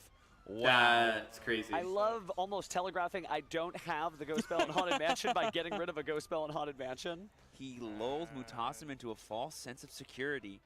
I have seen that from some duelists, right? They'll discard a Nibiru, and you're like, you definitely have a Nibiru. There's no way you would have discarded it otherwise. And Ghost Bell and Haunted Mansion, kind of an all-time high in terms of play rate here, because so many different decks accessing the graveyard, Yummy, etc., and works pretty well the Draco Tail Mirror as well. So Phyrexel going back to the hand. Alongside that Phymina, which was the other target of the Arthalion effect, that makes a lot of sense. Make sure you can have that effect diffuse if you need to, because you did not use that effect yet this turn. Normal summon the... What did I miss? Yep, and then the play that I mentioned to happen, we're going to target the Lucaeus summon back. Branded Draco Tail and Mitsu, Yummy, and one Lunalight made top 8. Aditya in top 8 beat the one Lunalight. Basically, whichever monster we want to have. He also had an Aditya moment where he didn't read a specific card from Lunalight and lost the game, but he ended up winning in game 3. On Mutasim's side, you're still going to have to deal with that Albion the Sanctifier Dragon, because so much of what Draco Tail does is target. So just by using the extra branded fusion and getting Albion the Sanctifier Dragon, it could be difficult just to clear things through just that one monster. Any funny memorable moment? Yeah, the Aditya moment. Deck to his hand. 2 unknown? Or yep, so there's probably a world now where we go for Phymina, fuse off the Urgula, fuse off the Phyrexel, go into Gulamel, Urgula ability, back the Phymina, the classic Draco Tail song and dance, get the last of our trap card set, and then just say, over to you, Mutasim, let's see what you can do. Oh, passing though before the Gulamel even shows up. Maybe gonna sneak it in as a surprise. You know what? I maybe like this, because if you're Aditya and you say something like the Urgula as a potential interruption for any of the potential Draco Tail traps that Mutasim can set, you can essentially blank them before they're even able to be activated. Well, let's start with Kashtira Fenrir. Pretty good into an established board. Obviously, you can't get rid of the Sanctifier, but being able to permanently banish the Arthalion, it does check the Sanctifier. Gonna get ourselves a little crossover here. The Visa Starfrost storyline colliding with Fallen of El and Baz. But Aditya, considering what's he going to activate, anything? Sure. Yeah, apparently not. So we're just going to let the Fenrir resolve. Let's see what we grab. I believe we know all the cards in Aditya's hand. I believe it's just the Urgla, the Phymina, and the Phyrexel, and then we have the 2 Draco Tail traps set. So probably not that much he wants to kind of shotgun right now. He wants to wait until Mutasim can commit a bit more resources to the board before he can make the best information possible, or sorry, have all the information possible to make the best decisions using his own resources. So looks like it's just Fenrir to Fenrir. Honestly, still a good play. Gets more cards in your hand, and both of those are good. And we're going to go ahead and activate the Ketu Draco Tail. And go ahead and do the ultimate effect of that card, which is add a card and fuse. We're going to go ahead and meet that with Draco Tail Flame. We cannot allow that effect to resolve. It is very, very powerful right now. Unless there's something else we're able to do, but it looks like we're just going to let that through. We're going to go ahead and return a card as a D chair. We're going to return our own copy of Ketchu to the bottom of the deck and draw an additional Oh yeah, card. there's a Magnamut in Mutasim's. So spells for thee, but not for me. There you go. Let's see what we draw here. Hand. Bam. It could be anything. Oh, So we have a that's fourth card in known. Deech's hand. I believe that card's unknown, whatever that fourth one is. And now we have a fifth one going to his hand as well. Deech is certainly a masterful card player. We don't even get to see his cards as he knows the camera's watchful eye is there. 5 in hand. But I do see Mutasim's grip, and he's got some plenty powerful extenders here to keep playing himself. Time to get his game on. Shouts from the crowd, just yes to see that Rahu Draco Tail. It's a pretty big one, especially given how many monsters in Mutasim's hand that he has that he can totally get value out of. Horn set. Rahu is fine. Yep, so the only known set card is Horn. The monster that we're sending off from hand has been decided from Mutasim, and the monster we're sending from deck is going to be... It's going to be the Urgula, potentially, to maybe force out the Horn. It is going to be Urgula. And that extra copy of Kashir Fenrir that we got off our own Fenrir. Really powerful that we're able to transmute that card into other cards we wish to have instead.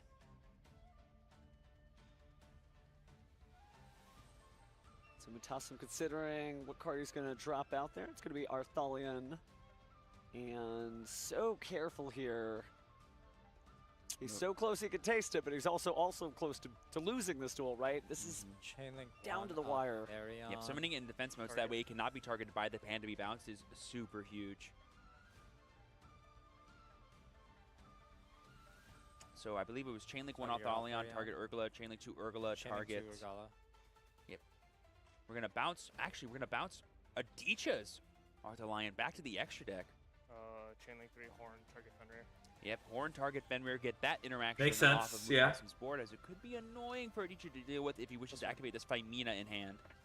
Not just Fimina, Sanctifier as well. If he plans on fusing with the Elbaz. So you can constantly recycle them using your Draco Tail abilities when fused. Actually, let me think. No, Fenrir Chainlink 1 Chainlink. No, I'm stupid. Setting with Urgula, and now I'm thinking of something Hard else. to destroy as a spell and trap, so that's gonna go ahead and fizzle.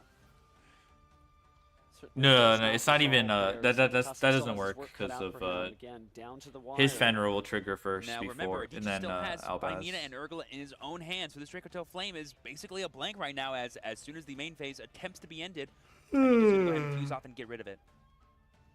So he's thinking to himself, how do I get out of this situation, right? How do I clear not only his ability to try to, counter punch me, but also get rid of the giant haymaker that is Albion the Sanctifier Dragon. Sitting in that monster defense mode also to me telegraphs, maybe I don't want to go in just yet, but Fallen of Elbaz slapping down. Unfortunately, Albion the Sanctifier Dragon still cannot be targeted, but we can still fuse off using our own opponent's Lucaeus if we wish. Just takes one touch from Fallen of Elbaz to combine with him. Let's see what he fuses. Can't be used as fusion material. Oh, you're right. Yeah, let's go. Get fucked. Activated it, so he has to make something legal using his opponent's side. Yeah, there is a world where he can't. Yeah, he can't activate it using Lucaeus. So let's find out together if there is. It's a Oh, bird spellcaster. It was special summoned. Someone saying Albion untargetable. That's not the problem. It can't be used as fusion material. All You right. can make Sprig Grand if you got it, but it could say special summon this turn if it's Sprigand and or if it's Rinbrum. Sanctifier is such a powerful card in the mirror match here, so maybe Adichia getting a little bit of an inspiration from his previous Damn, that's huge. That's a Just huge put misstep. something down they can't mess with and challenge them to beat over it. I always forget about that line of text on Albion the Sanctifier Dragon that it can't be used to fuse. Well, you're not alone, so did Mutasim. It was Fenrir, but it's an illegal activation. It's an illegal activation. Yeah, so there's basically nothing in the Yeah, you don't discard, all right? He has to get, yeah, you don't discard for legal That's activations. still just a warning as long as he hasn't done the same thing this tournament. Yeah, that's fine. Yep, they're just making sure that both players are aware of this as we continue probably with the gameplay after this. Nope.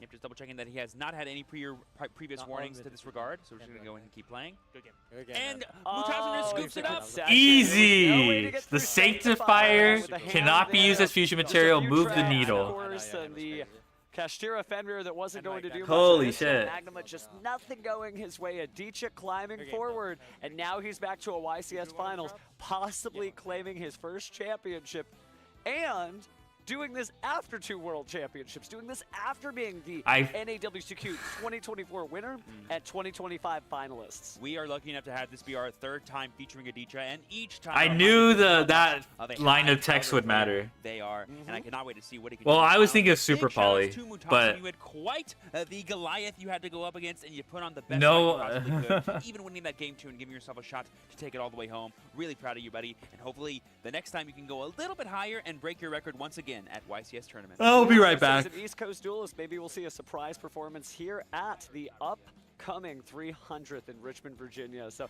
little bit of a smile on his face, though. Oh, yeah. Whenever you have a great duel like that, win or lose, you're going to walk away happy, I think. I think that's important to remember, that the Yu-Gi-Oh! Trading Card game is a 2-player game. Somebody always has to be the victor. Sometimes there's a double loss, but it doesn't mean that you didn't have fun, learn something, and get just more duelist experience. And whenever you stream these beautiful events, we're always the winners because we get to watch amazing play like that. Gotta say, when I was your age duelist, we didn't have streams for the Yu-Gi-Oh! Trading Card game, right? We just texted each other and said, this is what I'm going to do. Response? I'm not gonna lie, that sounds kind of also legendary too. Like getting like a live update of an event via messages. I'd be on the edge of my seat at home every single second. Yeah. I mean, written coverage was actually like a step forward, believe it or not. And it's just so wild when you're a dueling dinosaur like I am. I know. Sorry, I'm Unk, right? You're a part of the dueling dynasty. You get it right. Oh, okay, well, I'll take that prestige. But jokes aside, it's just so cool to see how far things have come. And then to go through all that Yu-Gi-Oh! History and to have duelists like Adichia up here and all the great champions that we've had who are having the beginning of their dueling career, who are just showing up on these stages for the first time, taking on duelists who have been playing for years and years and years. That's why I love the Yu-Gi-Oh! Trading Card game. You never know what's going to happen. You could try to predict. You could try to be like, this is what's the top, ban this, do that, etc. There's no telling. It's always wild here. And whenever the cards are drawn, every game can end up its own beast. It really is, and that's a great example of the match that we just saw. They were playing the same deck, practically playing the same cards, although there were some really cool surprises there. Of course, the Fallen and the Virtuous, we didn't get to see too much of that, but we did get to see the Dragon's Mind. So it shows you there's no one right answer. But speaking of answers, let's go to our stage to see the answers from our new winner.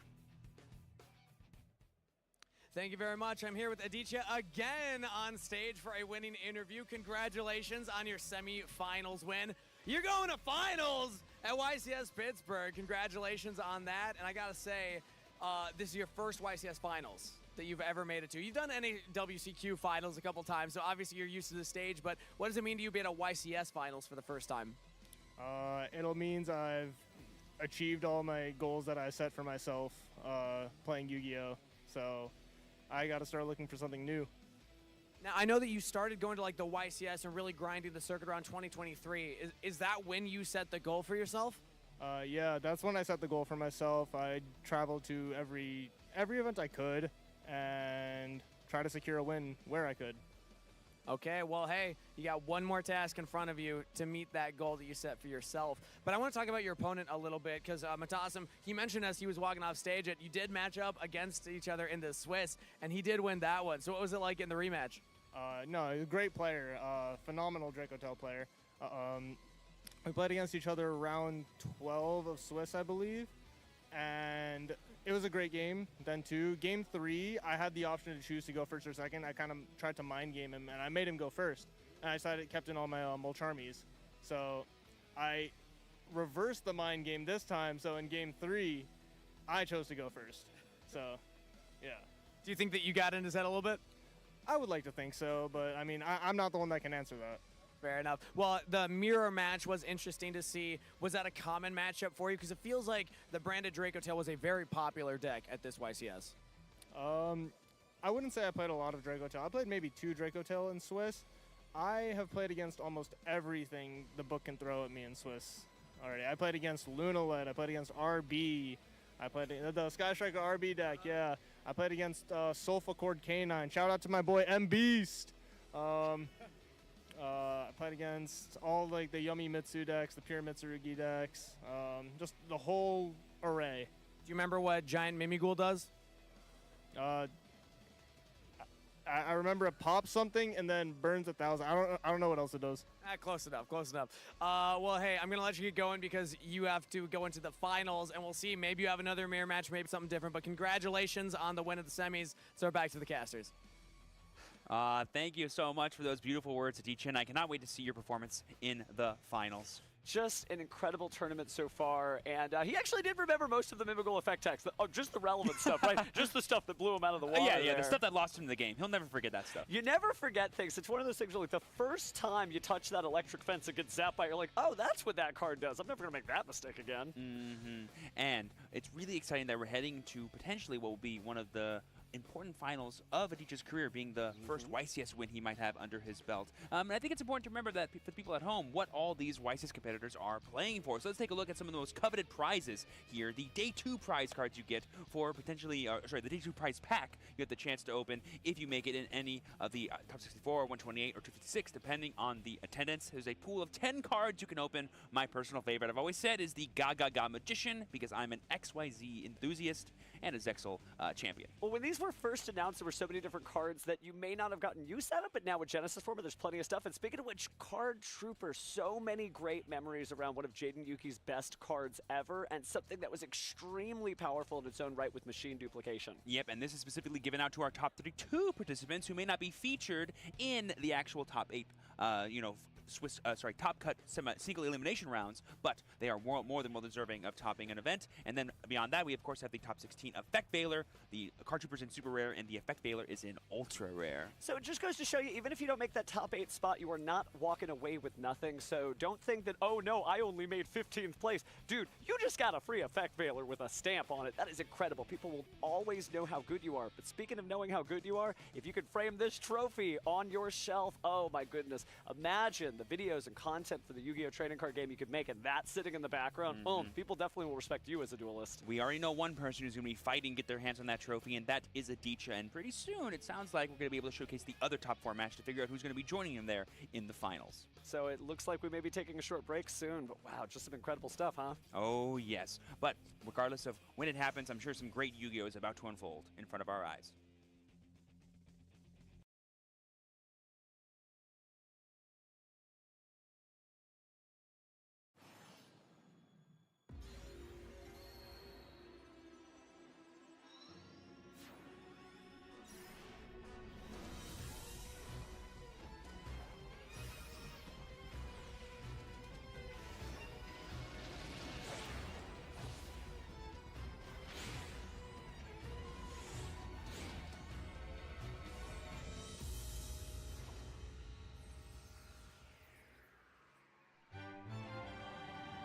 Okay, I'm back. I just got a... Yum, yum, yum, yum. Got a little fruit snack.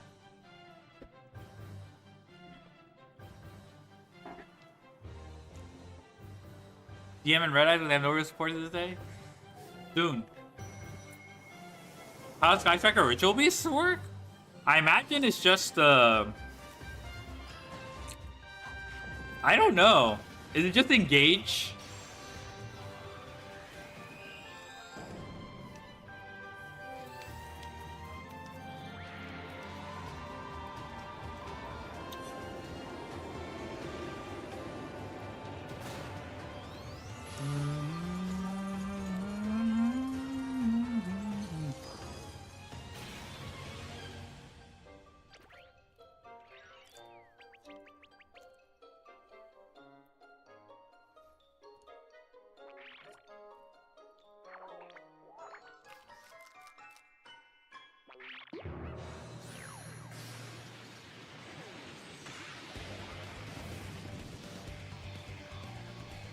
Dun, dun, dun. I really like the arrangement they use for Passionate Duelists.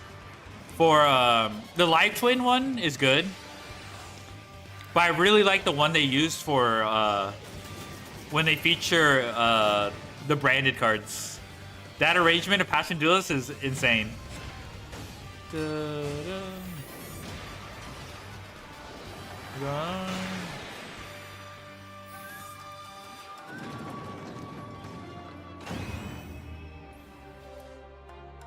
arrangement's pretty good too.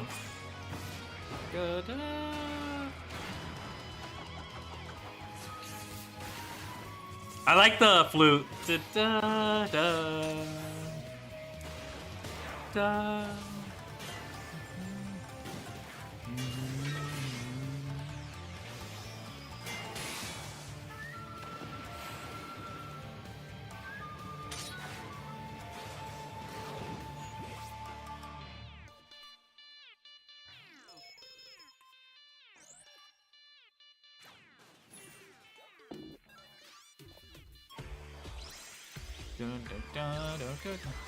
Yeah.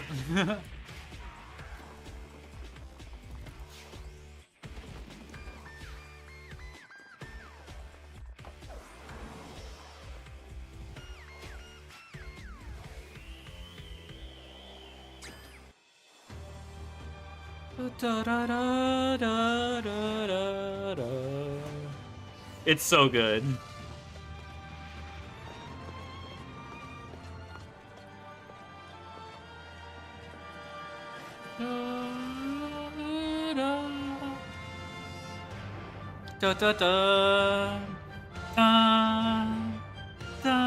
It's so good. It's like the best arrangement. Oh my god. Oh my god, so good.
One more. The time is now. Send everything.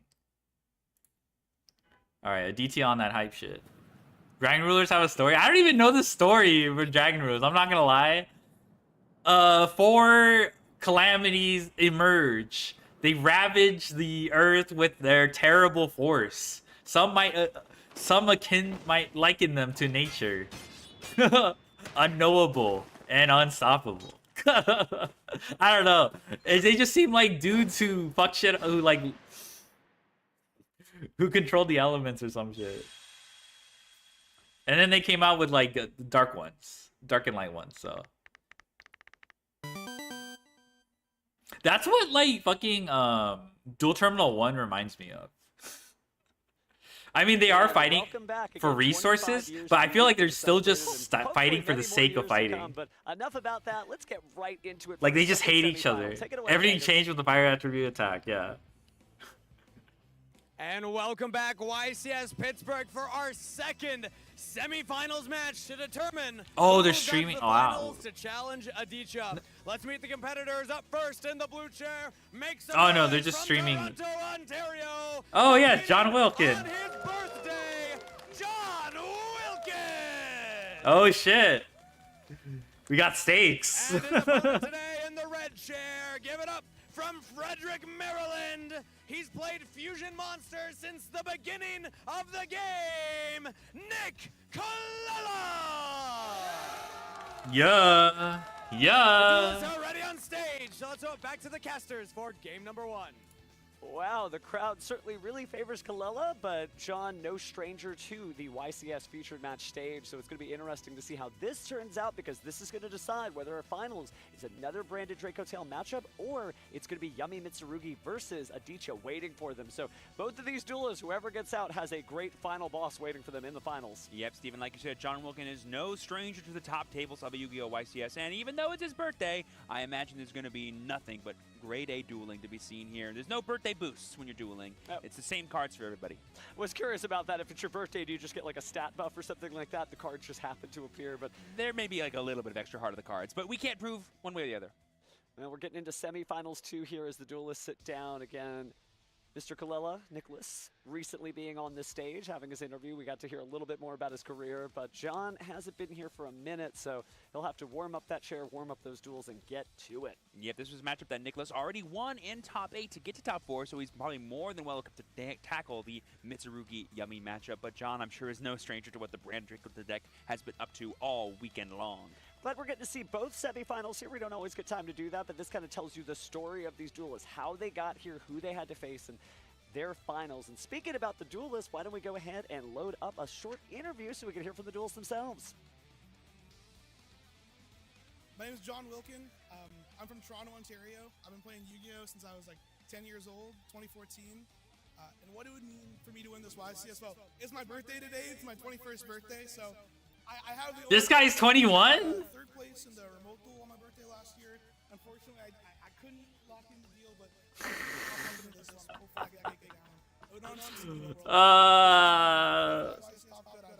maybe because I'm Unk.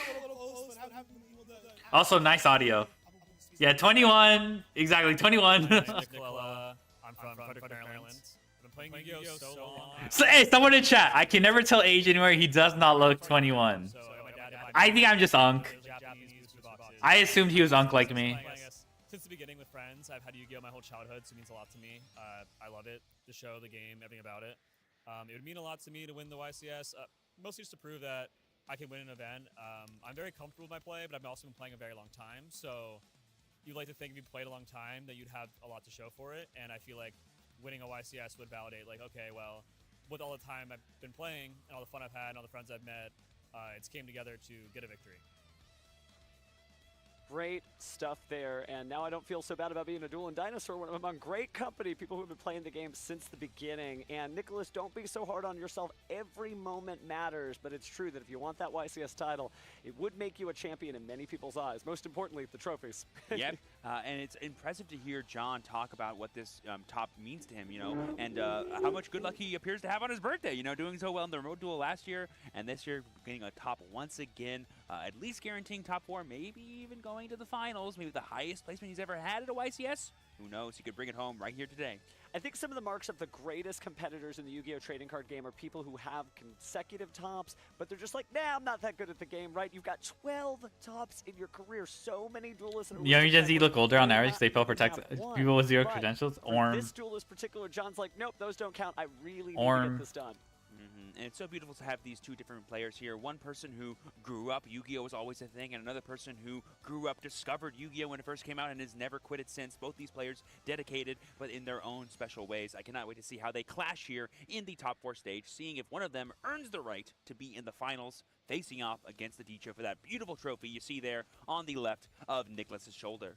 You know, you mentioned growing up on Yu-Gi-Oh! And now I searched my memory banks. I believe John was a runner-up at an NAWCQ for Dragon Duels. Oh, yes. Specifically having grown up Yu-Gi-Oh! And I want to say, if I also search my memory banks, I think I was the judge for that one. Oh, that's beautiful to see. So you know. You think Adichia would have made it to finals if Triff was playing this event? Are tears on the format. Oh yeah, let me just say some names of some special Dragon Duelists that ended up being great champions. Ryan Yu. Who's that? Jesse Cotton. Who? Charlie Futch III. I'm sorry? Yeah, I don't know any of those duelists, but I know people who are hearing my voice do, because it's one of those things where if you just grow up on Yu-Gi-Oh! If it's the only thing in your brain, no responsibilities, no worry, etc., you kind of really like just know this game at a level that's in your DNA. So we'll have to see. Both of these duelists, though, they grew up playing the game, so we'll have to see who comes out on top here and ends up in the finals against Adichia. All right, both duelists here are going to be getting their opening hands here. We haven't quite yet decided who's going first for this game 1. But again, we have Mitsurugi Yummy for John and Brandon Tragotel once again for Nicholas. And we haven't gotten to see a lot of Yummy Mitsurugi on the stage. Is John on yet, 60 but it is cards? Time to duel, so let's jump into game 1. I don't know. And see what this deck is all about as we go into the die roll. We have essentially the two boogeymen of this entire format. Mitsurugi Yummy regarded as the most powerful deck, and Tragotel Branded regarded as the deck that can continue to play. Oh, if he's on That's Mitsurugi awesome. Yummy, Get a 10 probably, yeah. from John, maybe that bit of birthday luck is showing as his dice roll reveals. A 3 for Nicholas. John proudly goes first here. Unfortunate there, but certainly both these duelists have lost dice rolls, so I don't think it's going to impact them that much. We're beginning here with John deciding how best to start. I believe we're straight into main phase here. So nothing like a standby phase. Molt Charming from Nicholas. We're going to reveal the Habakiri effect, activate the once per duel to go ahead and summon and tribute. This is probably going to get the patented Saji, which will then give us access to the Mitsurugi Ritual. Saji effect? We've been doing this since Supreme... Well, we haven't been doing this specific play since Supreme Darkness, but we've been resolving Mitsurugi Ritual since then, and I don't think we're going to stop now. We certainly have. Well, we are going to be stopped by Nicholas, of course, thanks to that Ash Blossom on the Saji effect to search for the Ritual. So it certainly gives a little information. I would believe at this stage of the tournament, everybody's probably aware of what everyone else is on, but we're going to go ahead and... Twitch is suggesting you the collabs that I start knocking.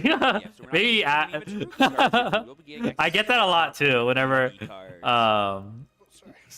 some of my friends go. Yeah, but that's a really powerful. I don't. If you knock, I don't think I'll see the notification unless I open up a tab or something. I don't think Twitch is that sophisticated. There, so now we have 2 known cards in the Habakiri and the Surprise, but they don't necessarily seem like enough at the moment. So we're gonna But go hello, off hello. The 1, and it's funny too because certainly this deck was designed just to get around Dimensional Barrier. Any of those decks that use those 2 different summoning mechanics, but now that Dimensional Barrier is no longer in the format, as well as a bunch of other terrors for this deck, you can kind of play uninhibited. So we use the Numbing Statue, and we go ahead and grab that field spell. Minion targeting the Cupsy. Yep, we're going to use the effect of the Minion to go ahead and bring back the Cupsy from our graveyard. This will give us access to our Synchro plates if we want it, because the Yummies can use Link 1 monsters as level 1 tuner monsters. Certainly Link Grow summon. We love it. We're going to get the Cupsy Yummy way here to go ahead and search 2, discard 1. And I definitely know we Take have this raid, bro. Oh shit! Purpose being that Habakiri if we have no. Thank you for the raid. Thinking on the discard. Oh my goodness! Very kind of you. Marshmallow that we could use to bring back the surprise and get essentially a free discard. Let's go. Taking a look here, John sighs lightly, doing that duelist math. Anytime you see somebody basically working the mental abacus out there, you know they are several steps ahead. Yep, finger tapping. I looked away. Did bro start with Mitsurugi Habakiri? Move is like once that starts happening, you always got to be ready and paying attention. You can hear him if I do this. 1-2 streaming is draining. Like Ah. a full dialogue, Yami Yugi, Little Yugi style going on in this ad. Looks like we're gonna be targeting. How was what were you playing? I think so. Yep, there goes the Ghost Bell. Notably really good in the Dracotel matchup as it interacts. 100,000 units Habakiri, yeah. We're choosing to value the cards we already have in hand as John. We're going to use the effect of Marshmallow to Let's go for one. And then we're going to also summon the Lollipo. You have how many in hand? 3. Is this slot string? Let's go. Those are fun. And Habakiri. You said thinking? You're good. Okay. I've got some slop queued up myself. From here, looks like we're going to perform a sync. Balatro, Halo, Reach, League of Legends. Let's go. I have slop queued up right now. This will be basically a 1-card access to Herald. I haven't had the chance to play it. And maybe some extra material as well. Let me turn this on. Taking just a moment to review the Here. card and consider. Just double Taking checking. a read again. Yes, this card is a very interesting one. Oh, I guess you can't see it. Guess you can't see it. Never a dull moment here in Battle City. I have this in the background. Not Master Duel. Not Master Duel.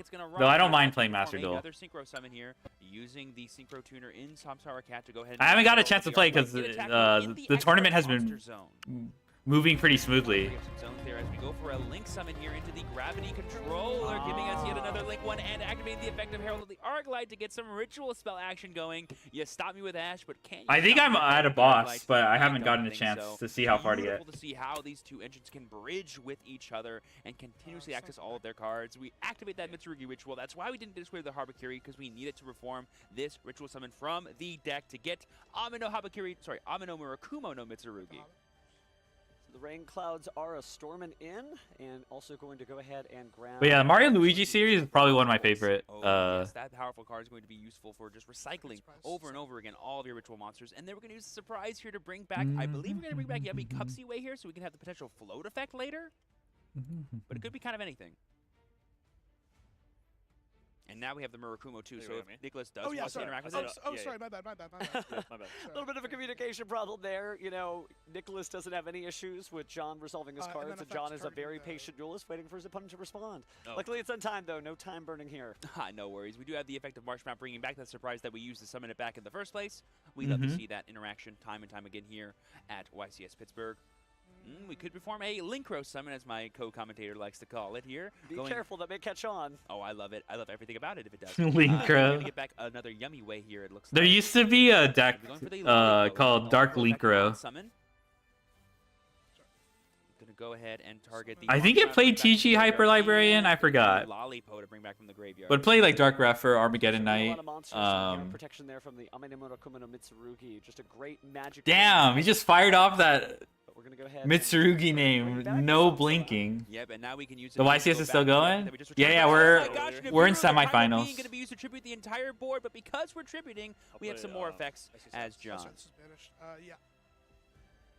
We are denying potentially the opportunity to go back into that Herald of Arclight that we just returned as John. So this could be a really heads-up play for yeah, that's right.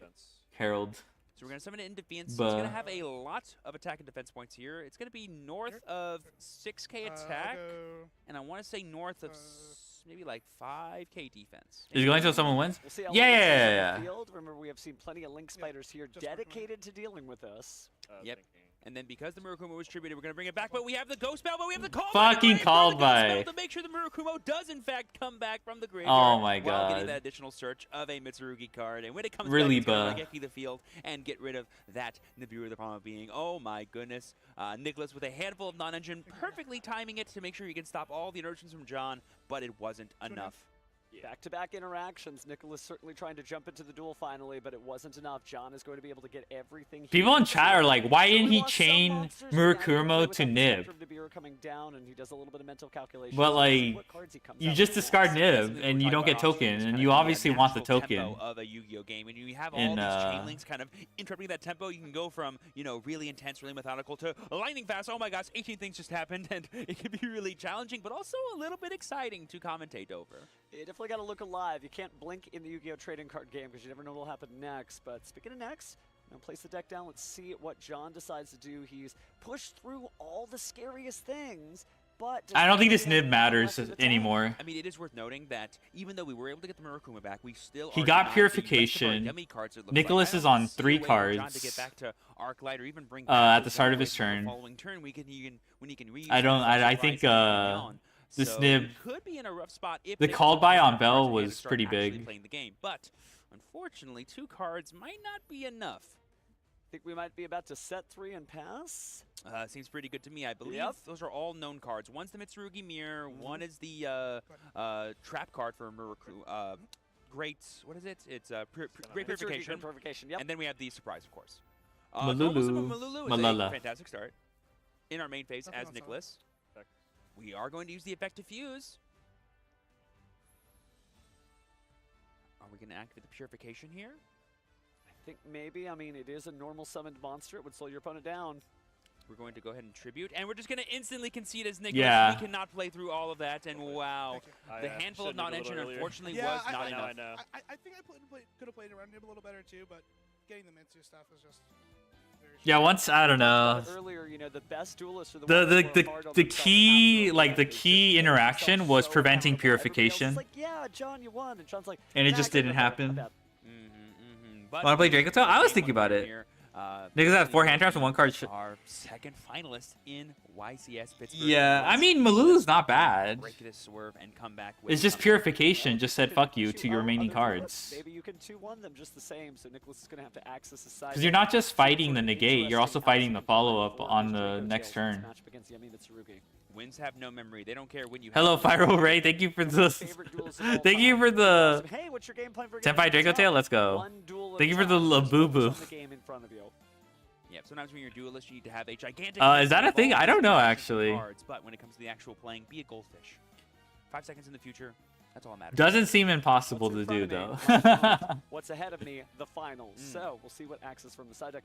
Now, there are some very obvious side deck choices that you can use from Draco Tail because you do have some like interesting interactions. We don't know what's going to be coming out of the side deck here, but perhaps maybe there's just some extra stuff. It looks like we saw some old Charmies. Let's see if they're coming in. Champire, the Fire Nation attacking. They are literally attacking. And you're choosing to go first. It could be a smart thing to kind of take them out because they kind of serve their purpose when you're going first, and you can maybe side into more impactful things against the matchups that you're most worried about. Things like draw and Lockbird and such. Yeah, it looks like the stack directly in front of Nicholas is going to be the cards that are coming out, and the stack to his right might be the cards that are coming in. So he is making his decisions here of what he wants to swap out.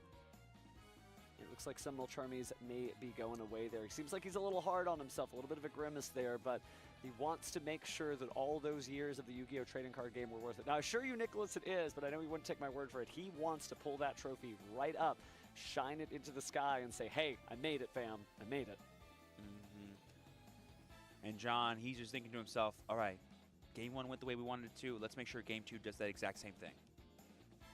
Just kind of locked in there. Seems a little concerned. Not sure what he wants to do. John might be the type of duelist to argue with himself. Hey, no, don't do that. Yes, do that. This is why.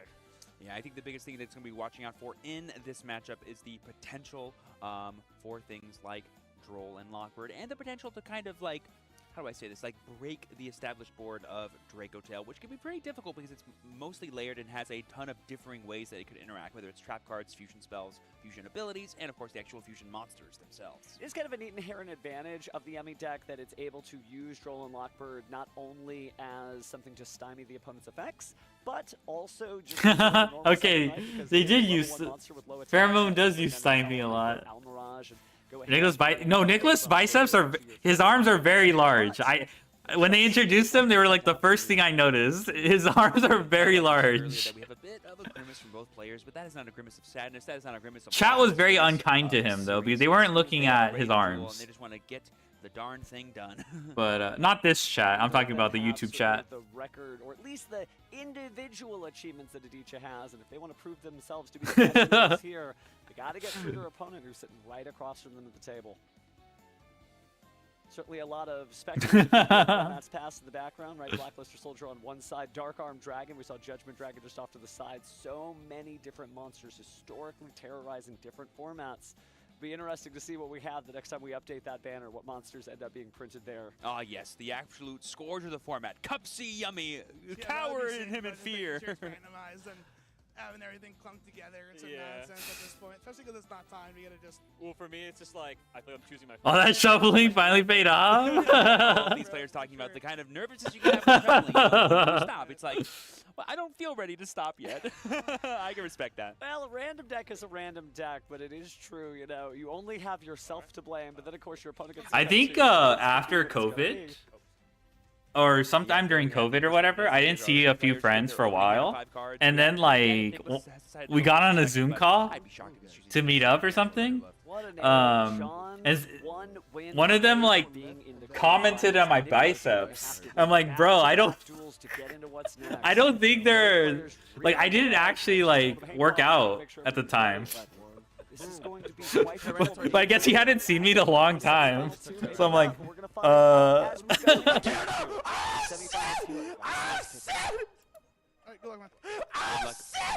That isn't Yu-Gi-Oh! True. Well, Hey is from Psycho Plays? Starting out with Ketsu, gonna go and get What, Hey? Yo! Steven Spielberg! Oh, shit! Oh, shit! If I mean it just to have it in hand to start fusion summoning, the sky's the limit. The night sky full of constellations. Okay. That is true. Okay. That's the last one I'll do. And like the stream. We promise we're trying our best not to just be fans of this game, but we are fans of this game. It's going to be the Lucaeus. All right, Keto. For a little bit of extra value here. Nothing on resolution, meaning no Droll and Lockbirds to worry about. Nice. That'd be the only reason maybe to get Fimina early. So it looks like Lucaeus is going to go ahead and get summoned out here. We will go ahead and add the Fimina from deck to hand. Every single interaction matters. So we're going to go and fuse immediately here. No response to the effects. How about a fuse? Looks like we're going to combine. He's got to be careful about this. I saw that he maybe didn't want to get rid of stuff, doing a little bit of hand math of his own. Yeah, it's always interesting of like, what monsters do I want to have to transmute into this Phymina? That's really the thing you got to think about. It's okay, what monster am I okay to have in there and what monster am I not? We're going to go for the Fallen of Albaz and the Phyrexial, the Dracotail Phyruxel here to go ahead and get the Arthalion. That is 2 monsters from the hand. Including a Dracotail. Targeting Phymina and targeting Frixel. Yep, so we're going to use the effect here of Arthalion to go ahead and get Phyruxel and Phymina added back as Chainlink 1. We're going to have the effect Chainlink 2 be Phyruxel to go ahead and set the Rahu Dracotail. Those cards will be added back, and the Rahu will be set. We're now going to link off the Lucaeus into the Dragon Spirit of White, link it off with the Arthalion to go ahead and make Sacred Spheres of the Sacred Seals of the Heavenly Spheres. All right, I've seen how Triff talks about this deck while playing Mitsurugi Yummy. There we go. I'm sure John Wilkins can still break this. The Arthalion does not concern itself, yeah. I didn't realize you could pronounce it Arthalion. I thought it was Arthalion. But I guess that is pretty valid. I didn't think about that. Is he a literal lion? Let me think of that. Yep, and the Phymina that we fused off from hand too, so we're going to get both sets here of Dracotail Sting, and I'm assuming one of the other trap cards. He's more dragonic. He doesn't look too lion-like. So now we have the but I buy it. Bounce. I'm not going to get... I think I saw the flame already in Nicholas's I buy it as a pronunciation. Arthalion. And he will be able to special summon a dragon there too, and there are plenty of great dragon monsters in the Dracotail deck, right? It's in the name. But he's going to go ahead and set an additional card there. Handful of monsters, maybe ready to pass. I mean, this is where you want to be. If you're Nicholas, you have pretty much answer to anything John can throw at you. The only question is it enough to fight the constant extension of the Mitsurugi Yummy deck as John begins his... Top 10, it's all Mitsurugi Yummy. No, there was one Lunalight and then Dracotail. It worked out so great for him last time. Might not do it again. The powerful once per duel. The cutoff, the official cutoff is top 8 for this. It's good. Not that worried. Okay, looks like we're going to go ahead and get the Saji from the Ooh, okay, free replay. Got it. And then we're going to tribute it off to potentially get the ritual. Obviously, John does not know this. Flame set for Nicholas, so we can easily answer that. But there's the Ash once again on the Saji. No ritual for John. But we saw that last time he could play around this just fine. Definitely like the line of play here from Nicholas. Definitely keeping the opponent at bay by allowing him to resolve that once per duel effect, but then stopping the actual profit of getting the Saji to the graveyard. I'm seeing a couple more ritual monsters, I think, in John's hand. There could be the Murakuma already in there, or that's just the Habakiri we saw earlier. You're good. Leave, I see a Mitsurugi Prayer at the front, taking a moment to read Gulamel. Just making sure that if he chains to a Dracotail effect, would be able to actually block the Gulamel's effect. The answer is yes. So Nicholas would have to have an additional Dracotail effect trigger for you to be able to actually get that target destroyed. Kind of reminds me of like Shades of Labyrinth there. But it seems like John's ready for his next move. Holding a card, he slaps down his Field Spell. Ooh, Field Spell, Yummy Amusement, Akroki. This will represent the ability to kind of interact with some of Nicholas's cards and maybe force out the interaction.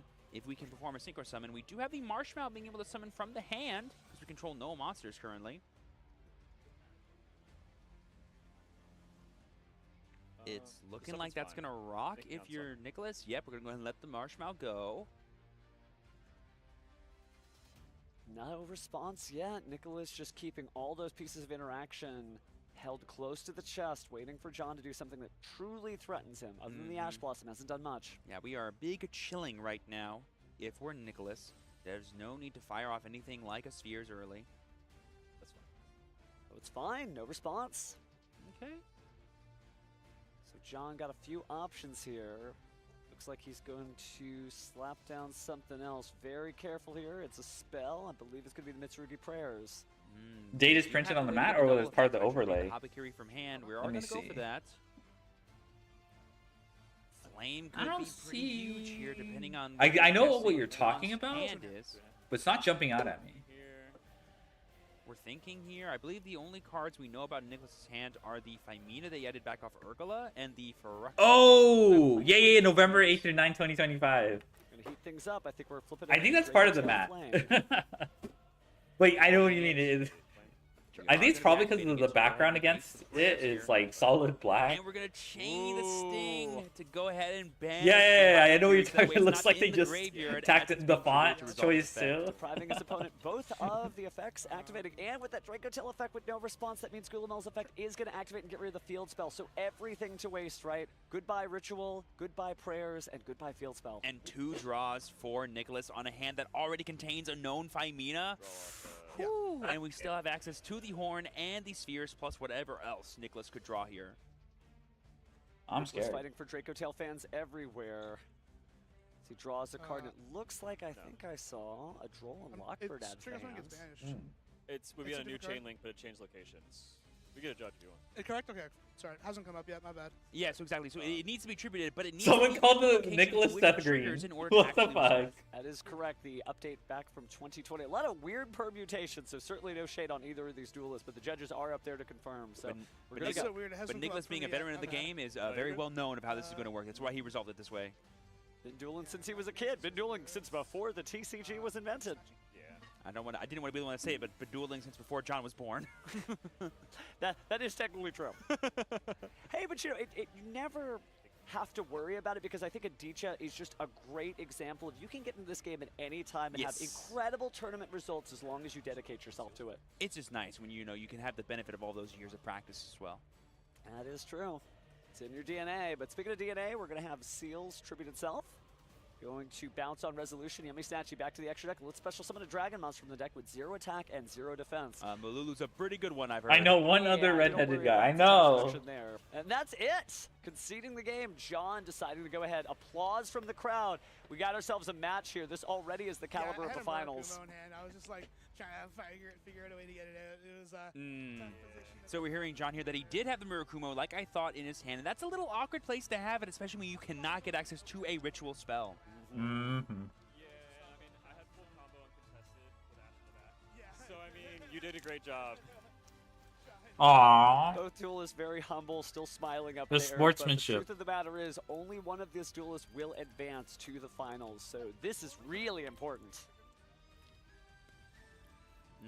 Talking a little more about that ruling with the Habakiri. Yeah, it does activate if it is banished, but only if that's the first place it goes to.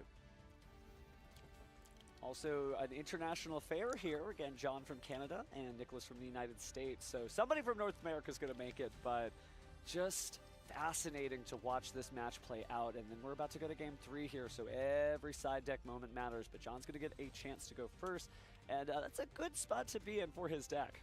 Oh yeah, if I've said it once, I've said it 1,000 times. Game 3 is the best kind of game you can have in Yu-Gi-Oh! Both players know what's up. Both players have achieved victory at least once, so they have the confidence they need to actually close it out and hopefully make no mistakes. And you get to see all the fun side deck inclusions that I think really drastically changes every single Yu-Gi-Oh! Deck. It no longer becomes a question of what's more powerful, what has the higher ceiling or the lower floor. It becomes, did you, as a duelist, make the right call to play these cards in your deck?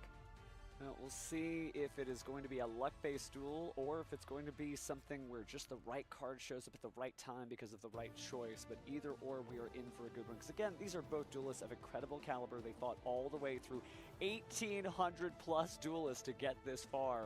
And now, when we only have just a few left, right? We've only got 4 duelists left. 1,800 either watching at home, maybe just hanging out, maybe they're in the public events. Still have the Genesis events going on too. So much Yu-Gi-Oh! Action, but the only thing these two duelists are thinking about is, I want the trophy next to me. Will it be John Wilkin or will it be Nicholas Colella? It'll be exciting to see here as our duelists finish up their siding for this untimed top 4 match at YCS Pittsburgh.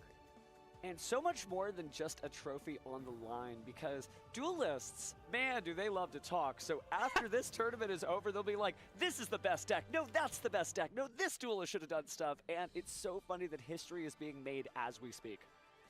Oh, yes, it is beautiful to see. It looks like our players are just finishing up and beginning the long shuffle process that we saw in Game 2 to make sure their decks are as randomized as they are comfortable having them, so they can go ahead and get ready to duel. Sometimes you just gotta call it stop and be like, okay, I guess this is shuffled enough. It's like, do I really have to duel now? Can I just be in the top 4 forever? Well, it is on time, technically. Draco Tail best deck? Right, I'm almost convinced to play Draco Tail. I wanted to play Yummy whenever that comes out. We could be here till next year. That would be insane. But like pure Draco Tail is already I got the interesting lungs to me. cast that. We'll just keep talking till next November. I mean, I have other reasons, but they're not that huge. But like, I like the idea of like the deck plays hand traps. You can fuse with them if you don't want to, if you don't need them. When you go to the church, You can add them back. Of Dragon Duels, you come out a winner. So many great Dragon Duels throughout history. I swear it's him. I have to go check the VODs from all those years Like ago. deck building, there's a lot more decisions you make too. I believe that would have been 2016 in Pittsburgh as well. Whoa. Wow. So there's just something about What decks this are left in city top and his 4? birthday, just everything's There's showing up 2 in Draco Pittsburgh. Tail This is Mitsu. not going Sorry, to Draco go Tail uncontested. branded that I know of. Happens here soon as the duels continue shuffling. So there's the Almost 2. There's back up. one Mitsurugi Yummy that we're watching and one Draco Tail that we're also watching, and Aditya won his semifinal. Mitsurugi cards were in game 1. We saw the absolute. Oh, what did Aditya face? A Draco Tail Mirror. It was 3 Draco Tail then, and 1 Mitsu Yummy. Game 2. What will game 3 have to offer us? John making that final. New Brandon spell is so clutch. Which one? The virtuous one? That one's pretty good. Nope. This is what I'm gonna do. Put the But Brandon gets so much shit, so I don't know which one. I don't know off the top of the head if there's another one besides that one. Want to win a YCS on your birthday? Well, you made your choice. Let's see if it sticks. No matter what, this will be a birthday memory I'm sure he will have for the rest of his life. And that's just a beautiful thing to think about if you're him. Let's see if we can't cap it off with also a trip to the final. I think that one? Oh, okay, yeah, that one's awesome, yeah. Destiny, our players draw their opening hand. Once again, these duelers are a little excited. They were peeking at the cards a little bit, but no worries. They've already decided who's going first, so it's not the biggest deal in the world.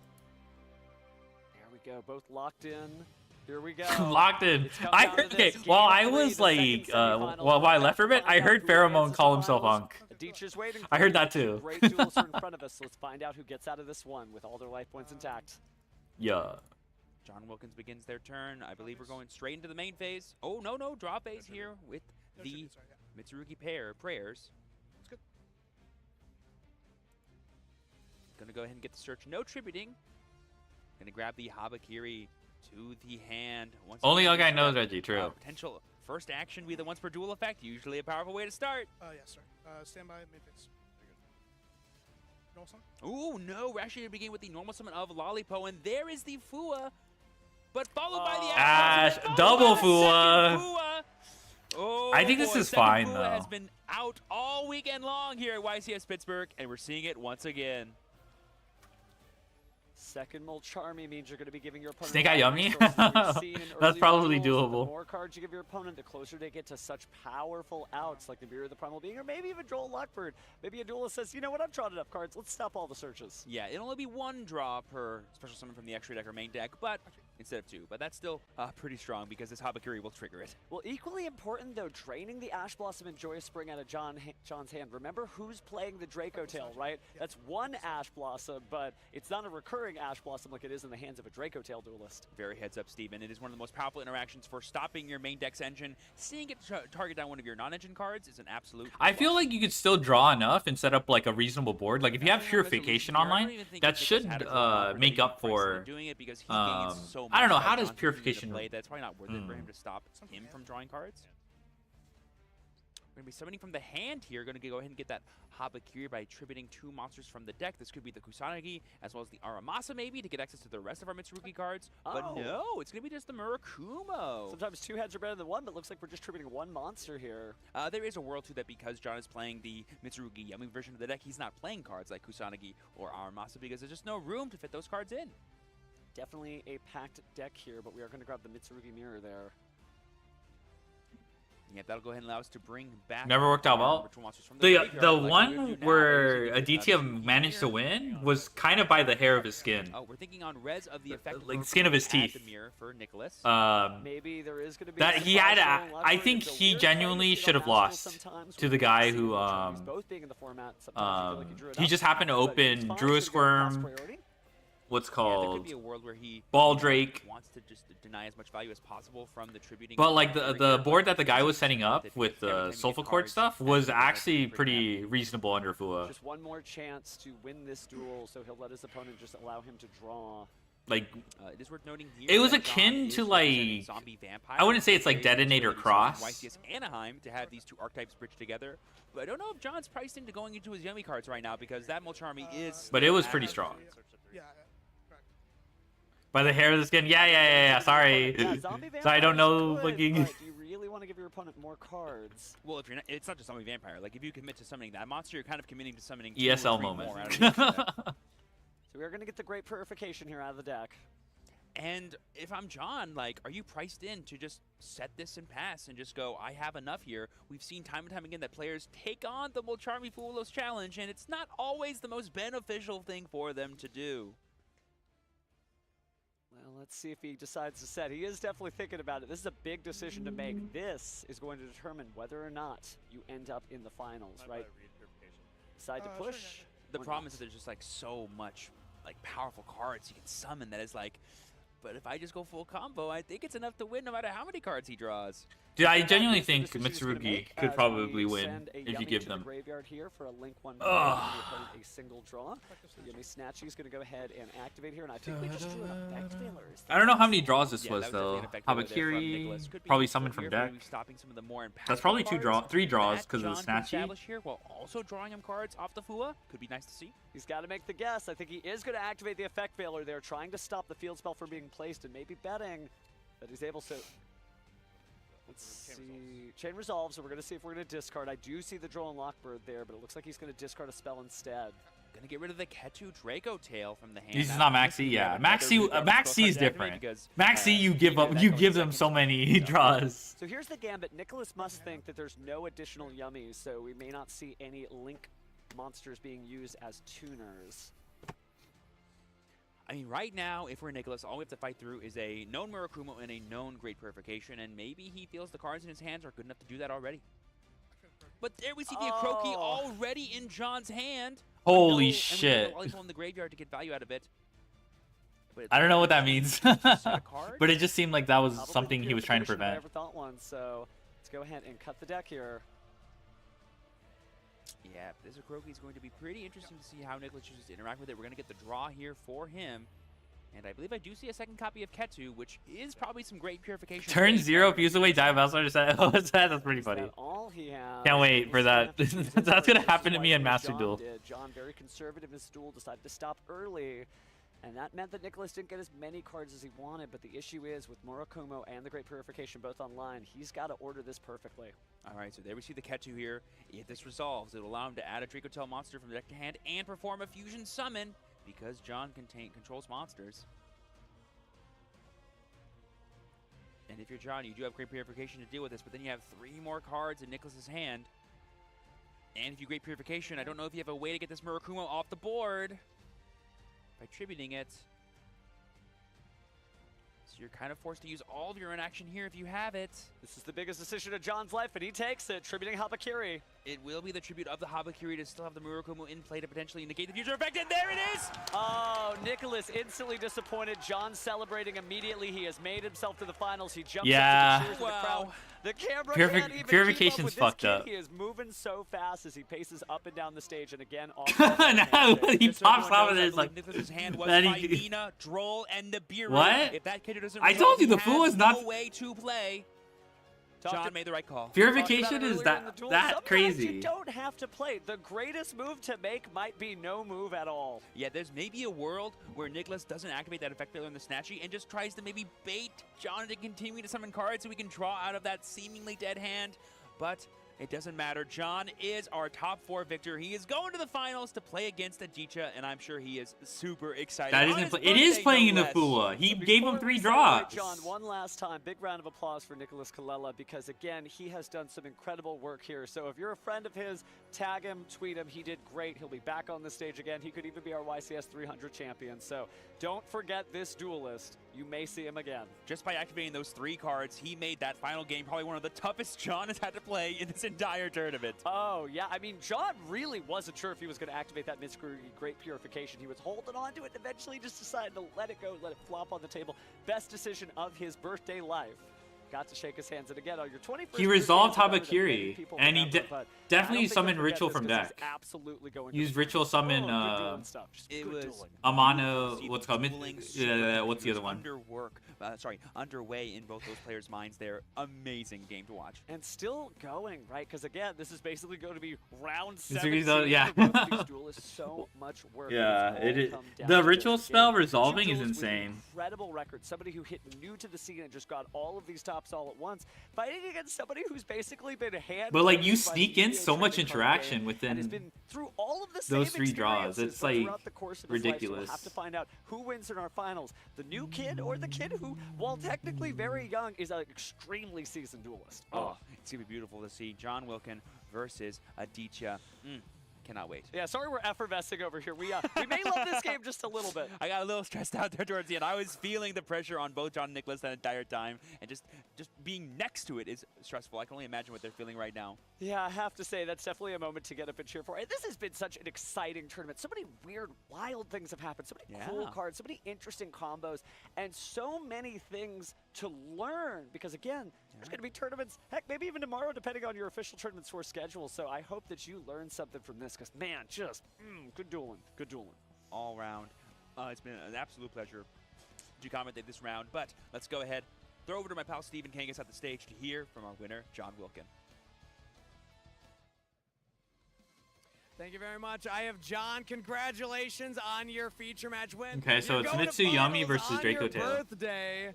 A big deal. How special does it feel? Because I know that you've been working towards getting back to a finals for quite a while. Yeah, so the last year I got 3rd place in the remote duel YCS on my birthday, so a year ago today. You know, I was really hoping for that one. I was confident in my Fire King deck. Unfortunately, didn't pan out. Got 3rd, but you know, I'm back here again. Something about my birthday gives me a bit of aura, a bit of luck. So I'm hoping to take it down to the finals, man. It would mean a lot to win this, man. So what I'm hearing is 2 years in a row, top 4 finishes at YCS's on your birthday? Yeah, yeah, something like that. That's crazy, first of all, the consistency of that. But also, I just want to talk to you about the Ain't no way bro said Aura on camera. A pretty famous moment. It was the Kashtira format. Didn't go your way. Definitely a blinker if you missed it. My good buddy with Dom, Aura when he said that, locked though. me for 9. I was playing with my best friends, Ryan and Charlie, and you know, Charlie won his in Providence. Ryan's the Master Duel champion. Now's my time. Now's your time. What do we think, guys? Is it his time? What's wrong with saying that? I don't know. He didn't even say it well, in the you're up context against that's like Aditya, the brain very rock strong context duelist. What or do you anything think like about that. your matchup and He just said his birthday That's not a good sign. gave him a bit more luck in Aura. He has Aura. Okay, that's true. It's Aditya's dad.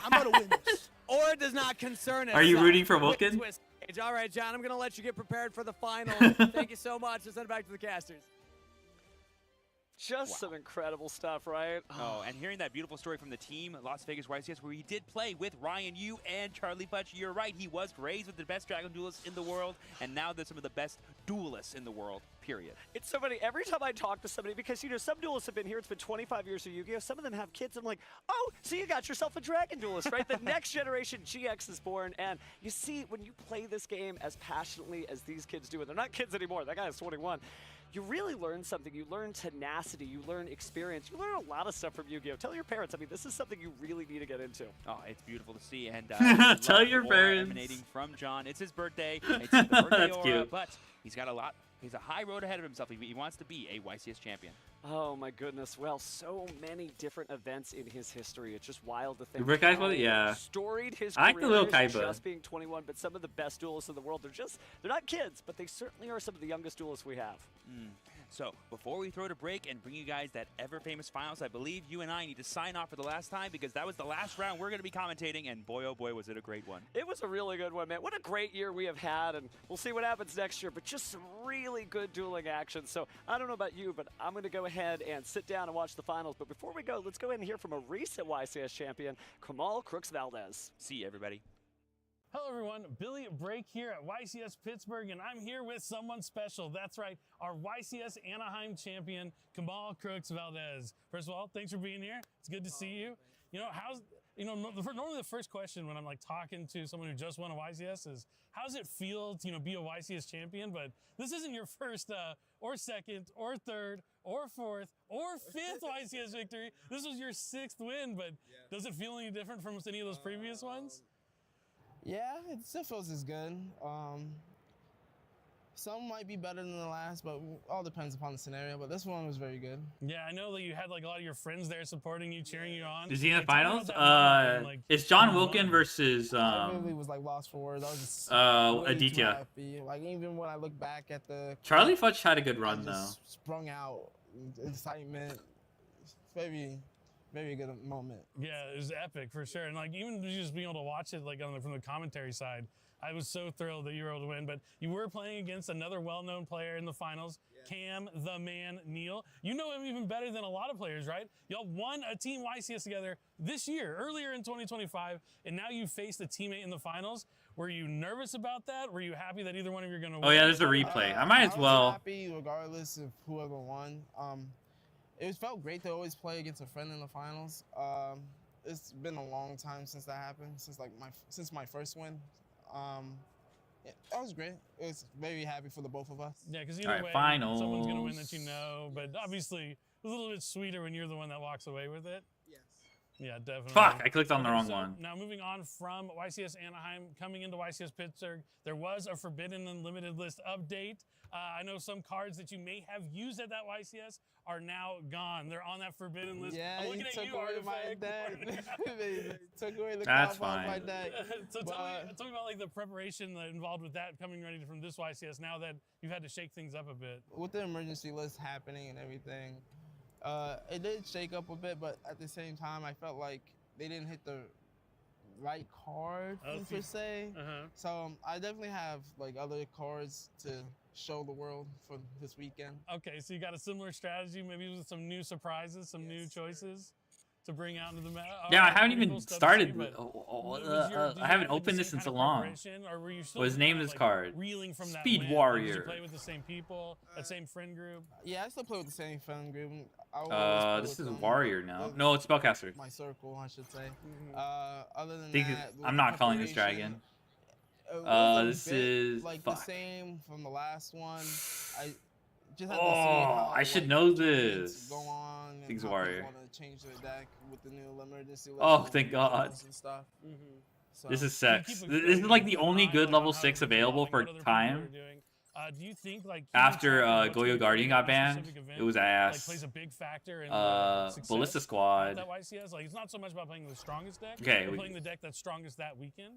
Yeah. You I want think it is, Sabrina? basically a good choice. Like it's not always about. I'll get back to playing you on that. Number one deck or like the most representative. I just got more does. Razor's locked in. Holy shit! I just saw the. It's just Let me. play into the matchups you need to.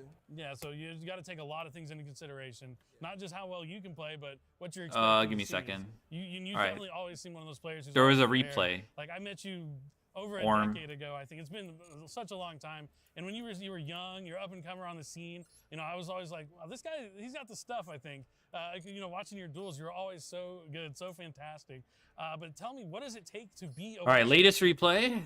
All right, we have Nibiru, Savage, and Fua. Knowledge upon the game, I would say. Always tune in to what other people are doing, not always yourself. That's big. That's pretty much. Okay, and then so you're always being focused on like what other people are doing, how the meta is shaping up, stuff like that. Holy shit! It's 25,000 Shine Dust to trade. Is there any last advice you want to give to anyone out Yeah, there sure. I'll who take the hasn't Sabrina, gone but to it looks like Razor's not gonna you know, get. why they should get out there and jump into the Yu-Gi-Oh. He's not gonna have the dust I to see a trade lot of, that. like, other players come from my locals, come to the events, and they get. Oh yeah. Hella. But that shouldn't really. This is crazy. Just. Wait, I would say what the just fuck? stay This is calm, like the starter deck. Play every game by Orm. game by game, and not view as the whole day. Yeah, it's kind of a, Orm. You don't read like a book in one like go. You don't go to the last page and read the book. You have to read chapter by chapter, and you know. Epic. Which makes a lot of sense there. So. Is Orm, this just like Pierce? close No, one, it's just. What do you think your odds are of winning back-to-back winning Anaheim and then Pittsburgh here this weekend? Hopefully it was high.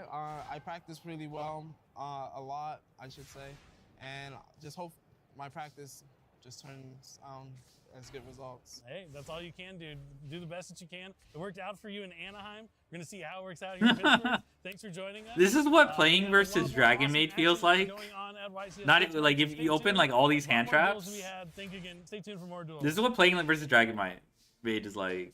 Because they're pretty good into like Nibiru. Two duels remain here at YCS Pittsburgh. We started with over 1,800 players, and now the final two have made it, and they have been battling their way, hard-fought games, and now our two picks to win it, Finally. Yummy, Brandon Dracotail have made it here. T-Roar, For the final sure. time, I'm Billy Brake. This is Asala Watatanjige. It has been an excellent weekend with some awesome duels, and now we get to cap it off and finally crown a new YCS champion. But let's go ahead and take a look at the bracket that we had to go through Old. from the top 8 to get here. Talk to me about it, Asala. So Aditya has had to fight through Dalen. Does as well Mitsurugi as Mirror Mikasa have to tribute get reptiles? to the finals here. John has had to Ah, fight okay. Logan as well as Nicholas that we just saw. That's right, and now they are here in the finals. Aditya versus John. It's going to be an incredible. What was that? We've seen a lot of No, Canada Hamakiri! versus United States throughout this tournament. Only one Canadian player made it into top. Only one Canadian player made it into top 8, and he is representing Canada. Has all of John Toronto Will. on his back, and he's made it all the way to the final. That's John Wilkins. That I know for sure he's Former Canadian. NAWCQ champion Aditya, but John Wilkin has been in the finals before. We saw him at the team YCS finals. If a lot of you remember that Kastira Shangri-La zone. Oh that man, this would have been Dominic nasty was if he our first saved feature it. match this weekend. That was actually John Wilkin on the receiving end of that, not being able to use any of his zones. So you know he's hungry for a YCS win. But on the other side, This ends with Aditya, Cylinder? Oh, just short of the NAWCQ, that's came also second this likely. Year, won the whole thing the previous, almost went back to back, which would have been unheard of, but went to the World Championship for the past 2 years. He has been all over the place. He's the top player from the World's qualifying point playoff, meaning he did better at more regionals and YCSs than anyone else in the United States over the past 2 years, and now he finds himself in the finals up against John Wilkin. This is a very storied final for sure. We've been following Aditya up until this point. We've seen him so many times throughout the tournament. We've some missteps, but he's always catching himself, and we've made it this far. He has Oh, been all Dimension throughout Wall's not the terrible. last couple years. He won a regional last week before this event, went first in Swiss, but John Wilkin, it's his birthday today, and he was the last surviving Canadian. He was also the last surviving Last surviving so it's Canadian, going to well be a known match last. for sure. That's right. Happy birthday, Well, it's John. well But known let's that the go Canadian ahead population has been dwindling. Our finalists here at YCS Pittsburgh. For one last time, Kangas, take it away. YCS Pittsburgh, get ready to make some noise! 1,847 duelists, 15 All right. rounds of Swiss, and an entire calendar year have led to this moment. It's the US Oh my God. versus Canada in the grand finals of the last YCS of 2025. Join me in welcoming first Like, up in the you did, blue I don't know. I team don't think you from needed Plano, to. Texas, the Summon. two-time NAWCQ finalist, the two-time world's representative, in his first ever YCS finals, Aditya Dara! All right, looks like the finals are starting pretty soon. And his opponent Hope today please from end the this. Holy champ shit. from This is Toronto, actually getting. Ontario, returning to the YCS stage. All right, that last part was like, what the fuck am I watching? Going for a rank 8? You could have just attacked. You had purification. And it would have to be double cylinder, no? YCS Pittsburgh for your grand finalists. Let the games begin. Casters, take it away.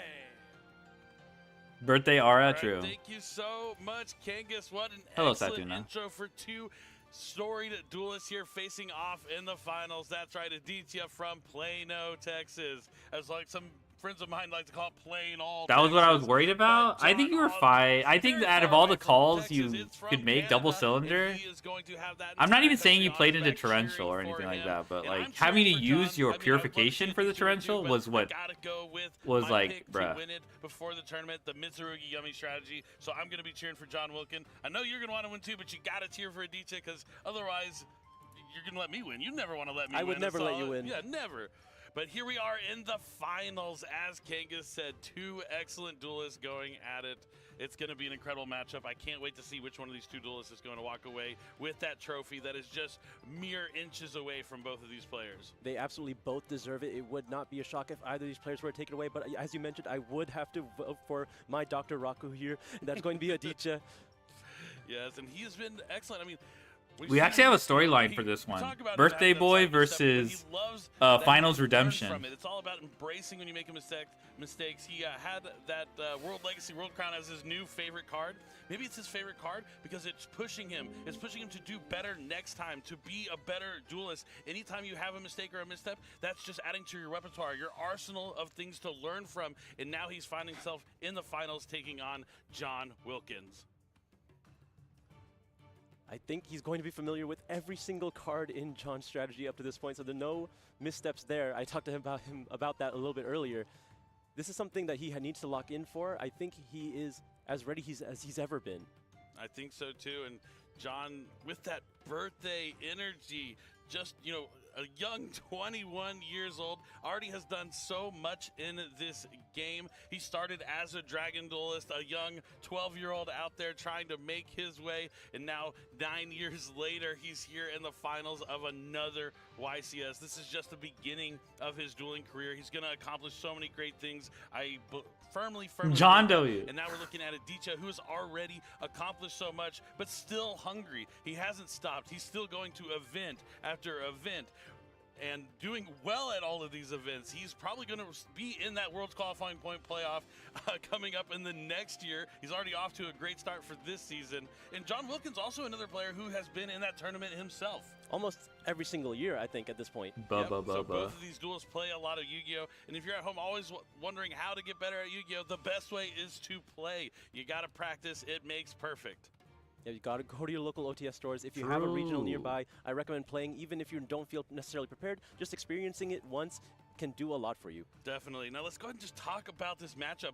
A lot of times when I have like 2 decks facing each other, I have one that I know I think is the better one, the one that's kind of favored in the matchup. But throughout all the history, I don't know if there have ever been more even decks that could be faced against each other. Both of them have their positives and advantages. Nothing too really strong. I think I just have to give a slight edge to the Mitsurugi Yummy strategy just because of Herald of the Arclight. I do have to agree with you there. I think the power What, did you play a lot and still suck? is slightly higher, and I think Herald is one of those cards where I trust me, like, these players play so much more. Away with it very quickly. They play so much more has than a lot like of powerful tools that it has available, and it has such high roll potential with Fimena that it really just comes down to the hands that you draw. So you actually he's missing a few adjectives. We've been talking about it all weekend how a lot of or these have the same names what's the word? them, but the tech choices really Qualifiers. How they play in the, you know, having the bestial lineups on top of more of those interactions from the hand have really been paying off for Aditya. Sometimes we saw him have too many interactions from the hand where he wasn't able to get to those starters, but especially in his deck. But I also think about like learning a deck. It's easier to just play it than I guess it's just for me. Playing the deck is way easier than having someone explain it to me. Is going to become a YCS champion. Either way, I'm going to be absolutely proud of either of them. Both these players deserve to have this title here. Aditya already has a title with that WCQ win, but John, he is looking for his first here. And there it is, the trophy. This is it. It's our final match of the tournament. This is game 1 of the grand finals of YCS Pittsburgh.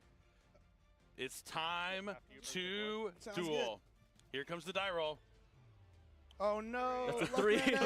Oh no! Snake eyes. Do we get the snake eyes? No, not very far. 11 means Aditya is going to start this match off. A fist bump from both players. Let's go. Now I do think the edge automatically goes to Aditya now because he does get to start the game. There is no Herald of the Arclight to stymie his plays. Indeed. Stymie. Okay, that's like the 5th time I heard them say that. Okay, they weren't lying. The comments really did pick up on the stymie thing. Add a Draco Tail from the deck to the hand. Someone in chat. There is Draco Tail Fimena. They didn't even spell. Oh my god. If it's not the ad, then that means it's already in the hand. It's not even a bad word to use. It's just will be activated. just not often used. John, Aditya's free to continue his plays so far. Let's see what he decides to fuse. It's looking like 2 cards from hand. I'll send Nibiru and hand. Okay, I was wondering if you had any other Dracotel cards to work with. It's always a good sign if you have at least one more to pair with the Phimena here. I'll go Chainlink 1 Arthalion, targeting Pan and Phimena. Chainlink 2 Pan. No response. Okay. Interesting. He's sacrificing the nib, showing it in the graveyard, opting not to add it back to the hand. Given you can always add it back to the hand with the following Arthalion on John's turn, or it might be an indicator that he has another copy of it in his hand already. Could be the case. It looks with the Pan effect, he's going to set Rahu Dracotel and adds back the Pan and the Phimena with that Arthalion. Now this is anything on resolution? No, you're good. This is where we're going to be link summoning with the Lucius for that Sage with Eyes of Blue, or Spirit with Eyes of Blue. Spirit. Pretty close. Sage with Eyes of Blue, also incredible card. Spirit with Eyes of Blue is a dragon, which is the only thing he needs to be able to link summon that Heraldic Seal of the Heavenly Seers. Next up, Rahu Dracotel will be activated. Adichia not wasting any time here in the finals. He's made these plays several times up to this point. He knows all these plays by heart by now. The Urgula will go to the graveyard along with the Phimena. Both will be able to use their effects to set more, and then the Urgula will be able to add back the Phimena. Here comes Dracotel Gulamel. Phimena, Chainlink 2 Urgula. That's fine. All right, no responses at all from John. Which is Hello, good. I have been following your duels for the past 2 days and have come to the conclusion you do not deserve to have Cupsy Yummy in your deck. He's my comfort character, and seeing him in environment detrimental to him brings me anxiety, so I'll be expecting replies at the end. When you have him at top load and ready to relinquish him to someone who will treasure him like he deserves. Alright, it's a good thing he's in none of my... I don't even own a Cupsy Yummy. That's a... I'm glad you're concerned about... that were used as a fusion material.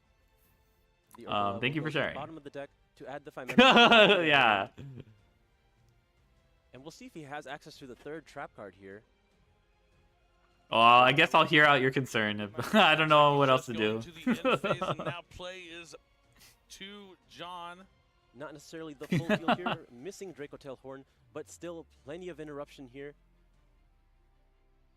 How's he gonna start his? My friend pulled a collector's rare, Cupsy Yummy. He's contemplating his first move.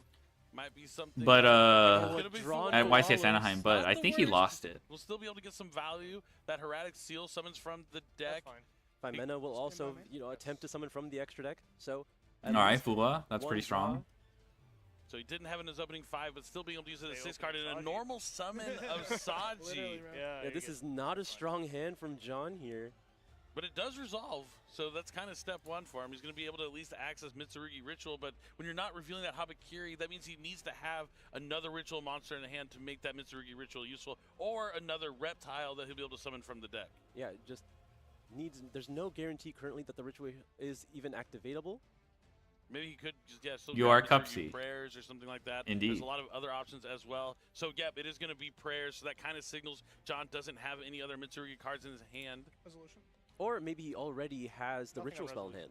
Could be the case, could be the case. Lots of things you have to infer based upon your opponent's movements and actions. Adichia does have a Dracotel Flame sitting in his spell and trap zone. And he's going to send that Saji to the graveyard for a link summon for Salamangreat Almirage. The big part about this card is that it is a Link 1 monster, so it will allow John to start special summoning yummy monsters from the hand. Now, this is Adichia's big point of interaction here. Will you use the seal? You don't have access to Dracotel Horn currently.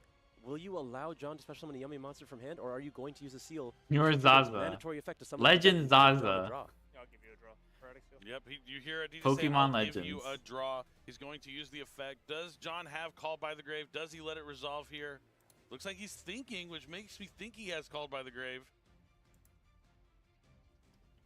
This is an important moment in his dueling career. That's fine. Lets it resolve. Almirage back to the extra deck. Sure. You mentioned that effect is mandatory. Has to summon from the deck since it was tributed. This will likely grab a copy of Malulu, giving multiple ways to fusion summon on John's turn. Because if there is a threat of Call by the Grave, that does threaten the Phimena.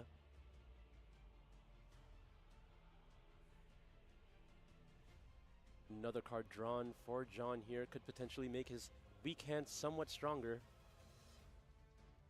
Yeah, it really could change everything. We've seen that time and time again in this tournament where that one Fualos draw made the difference maker in who was going to win the game. Next up, Mitsurugi Prayers can be activated, tributing a Habakiri from the hand. Oh, you don't allow any Link 1? It doesn't have to be because Saji was also in the hand. True. Good question. A lot of times when you're using the Mitsurugi and Yummy deck together, you're not playing those other Mitsurugi monsters you can summon out of Habakiri. Sometimes it's just Saji. There's usually no Kusanagi or Aramasa. Yeah, very rare that you see Aramasa in the deck. But it looks like Dracotail Sting. we're going to be using Sting to try to make sure the Habakiri doesn't get any value here. No response. Oh, and there's no response to the Sting. Trying to preserve any interruption for the Flame, maybe.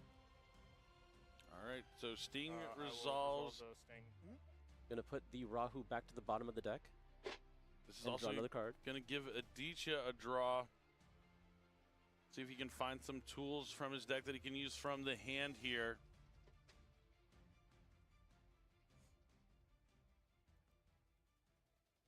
We know Aditya does play a lot of them. Can be very crucial against a weak hand like John's. Now John does get to add and special summon here, so he gets to summon back to Saji. Unfortunately, this is pretty indicative that he doesn't have anything else in the extra deck, or sorry, in the main deck to summon from this, like no Kusanagi to grab back the prayers. The Saji's already used its effect, and now we have Murakumo in the hand. So we can find out if he already had Ritual in hand as well. I'm feeling like that's what he's holding there. Oh, no, but it's a Yummy surprise. To summon from hand? Oh, that feels terrible. Buh. That's something I haven't even seen happen this entire weekend, but he is going to summon a Lollipo. I have an Arthalion in there. Yeah, I'll hit the Arthalion. Okay. Thinking on res. Sure. Lollipo able to use its effect, put Arthalion back in the extra deck.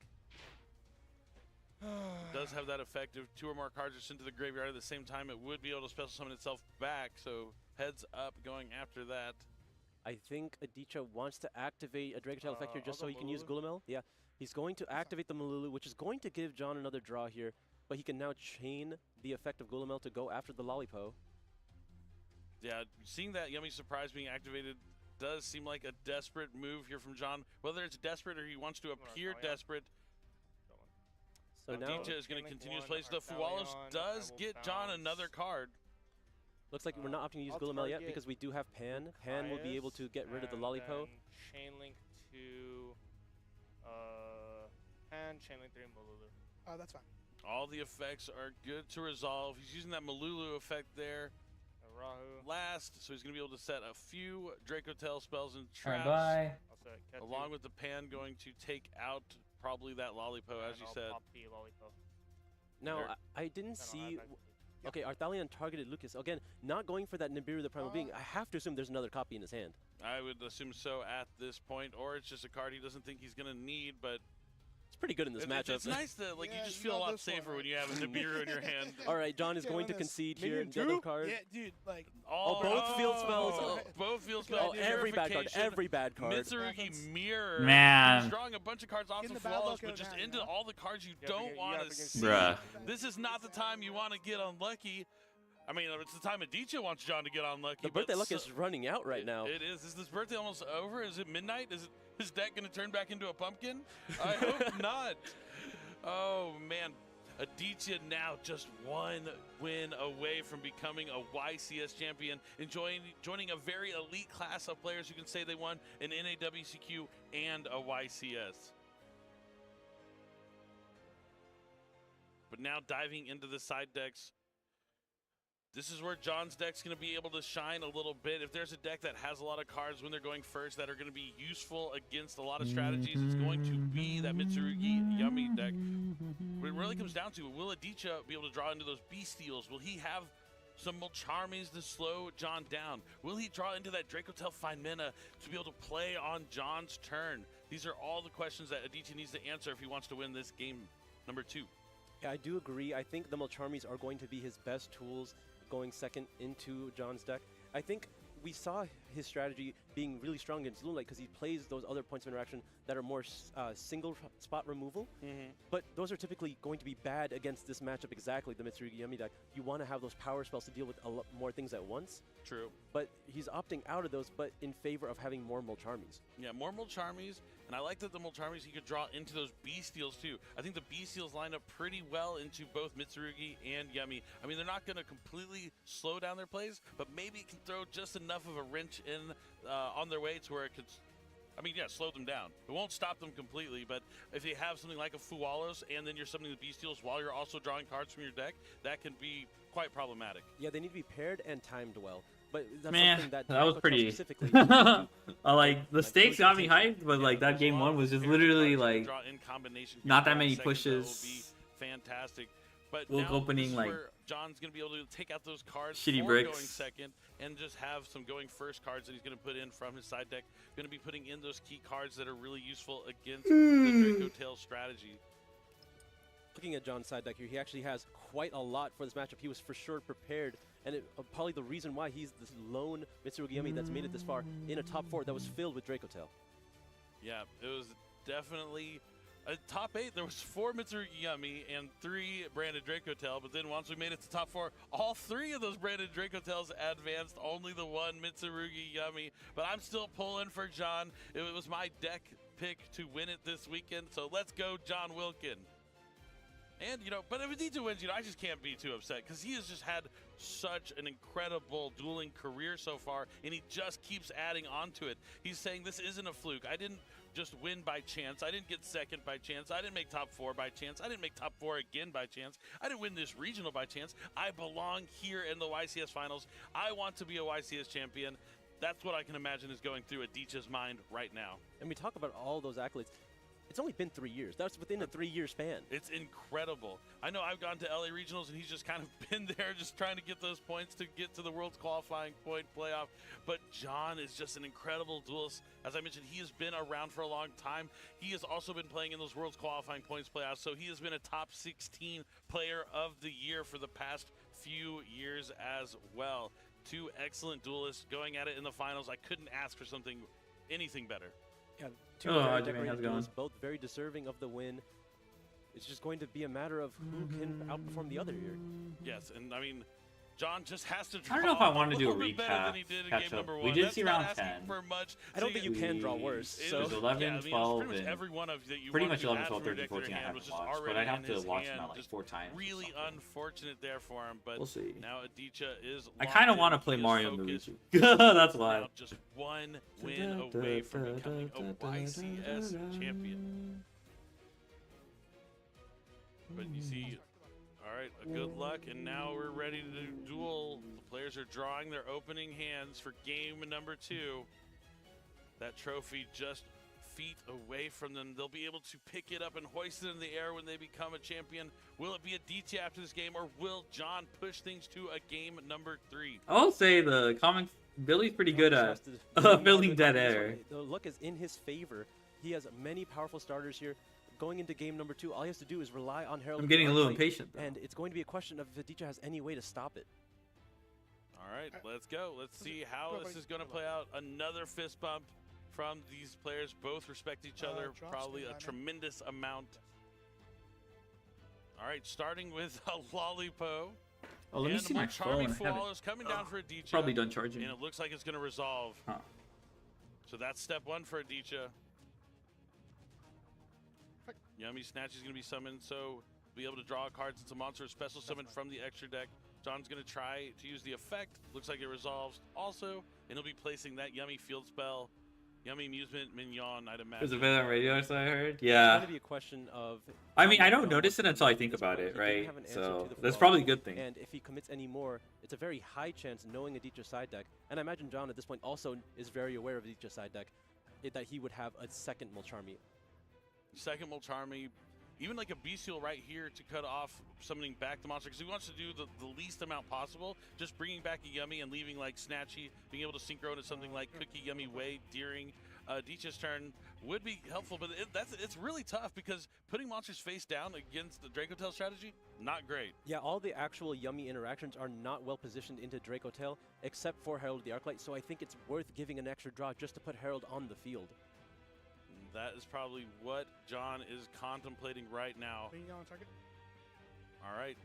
Does he have a Bestial? Will he use one? It does. It's Bestial Soranir going after that Lollipo. I told you, I really like that he has such a high Bestial count in his deck. It's just kind of been something that he's done in the past. The NAWCQ he won, I'm pretty sure, also had a ton of Bestials in that deck as well. they're performing quite well for him. But now there is a monster on his field. No more additional Molcharmies, but we're going to have to commit more. That's another normal or special summon of Lollipop. So he drew 2 Lollipos? That's unlikely. I mean, not. At least it's not the worst start. You get one of them, you're pretty happy about it. Again, they're both very functional in this position. We haven't checked to see if he has any Mitsurugi cards in his hand yet. Yeah, he could still get the Mitsurugi engine online without having to give Aditya any more draws. Although if he did have access to Ritual as well as something like Murakumo in his hand, he would have absolutely led with that. I think so too. Next one with OTK Razio? What event? On with his plays. A regional? Thinking about synchro summoning here, but that would just give Aditya another card from that Molcharmi Fualos. But he does. We've seen this situation several times throughout this tournament. Molcharmi Fualos from Aditya and the opponent having to take the risk. Cupsy Yummy Way will be synchro summoned. On summon, he can use the effect to try and add 2 Yummy cards from the deck to hand, and then send a card to the graveyard. Will Aditya allow this? Locals, oh nice. To stop this? Is there going to be an Ash Blossom here? Anything else is not. Is it like were you playing like Utopia Double? He's thinking. I mean, if you have the Ash Blossom, I think you for sure use it. So I don't think he has it. And now this is going to allow John to get a couple more Yummies. You can see him moving the Cupsy to the front, and it looks like a Marshmallow. Yep. Those are the classic 2 if you don't already have access to them. Cupsy, and then probably going to discard the Marshmallow unless there's a better discard in your hand already. Yeah, okay, gotcha. Considering his options a bit here, he wants to map out his plays. It's the finals of the YCS. You are already down 1 game. You can't afford to make any mistakes at this point. Yeah, this has not been an easy finals for John by any means. He does have a Droll and Lockbird in his hand. Which is not very good in this matchup. I imagine that's there for a cross-out. Oh, could be. Or just turn off like a Molcharmi or something potentially, which is what he looked like he's thinking about doing at the resolution of drawing. I think he still needs to discard. I think he's trying to discard the Droll. Droll. Oh, he could discard the Droll. Someone in chat, right. Aditya, make a misplay. Because he wants it to be there. I mean, yeah, to make fun. So I imagine just for the. Depending on when I think timing and what actually, hand. I don't know what he's saying exactly, but I imagine he's saying, do it for the really content. He's in a tough spot. But the finals is on time for a reason. You don't need to take too long, but Aditya respects that this is an important decision. Yeah, this is the tournament right here. How many do you have in hand right now?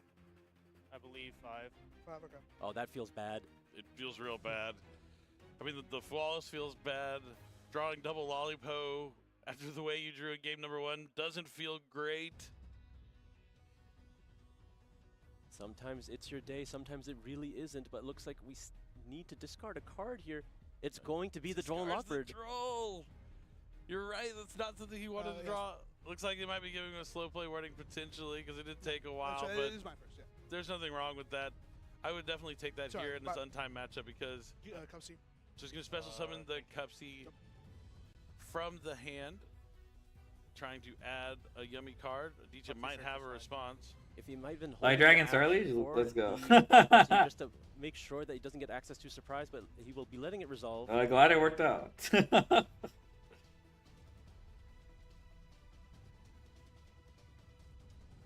This is a tough spot for John Wilkin. He never has an easy finals, it seems. I mean, he's also always playing against just incredible opponents. That's fine. All right, Marshmallow Yummy's going to special summon from the hand.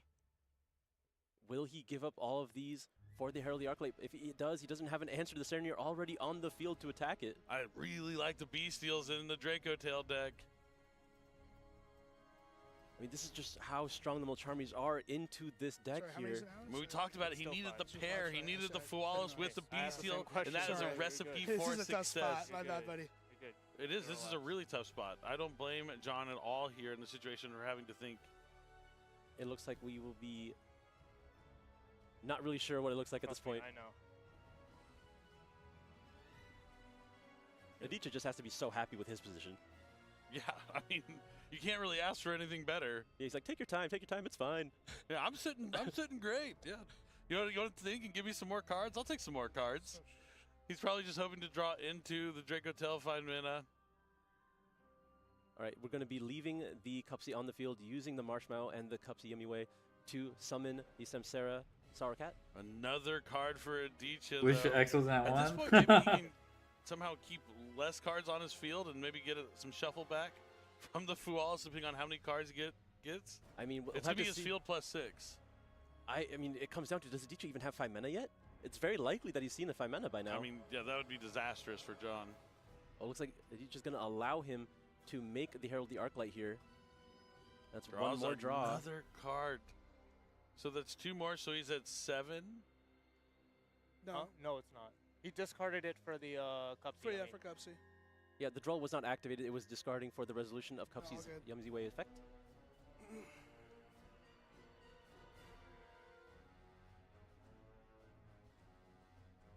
He's going to use the Yummy Surprise right here.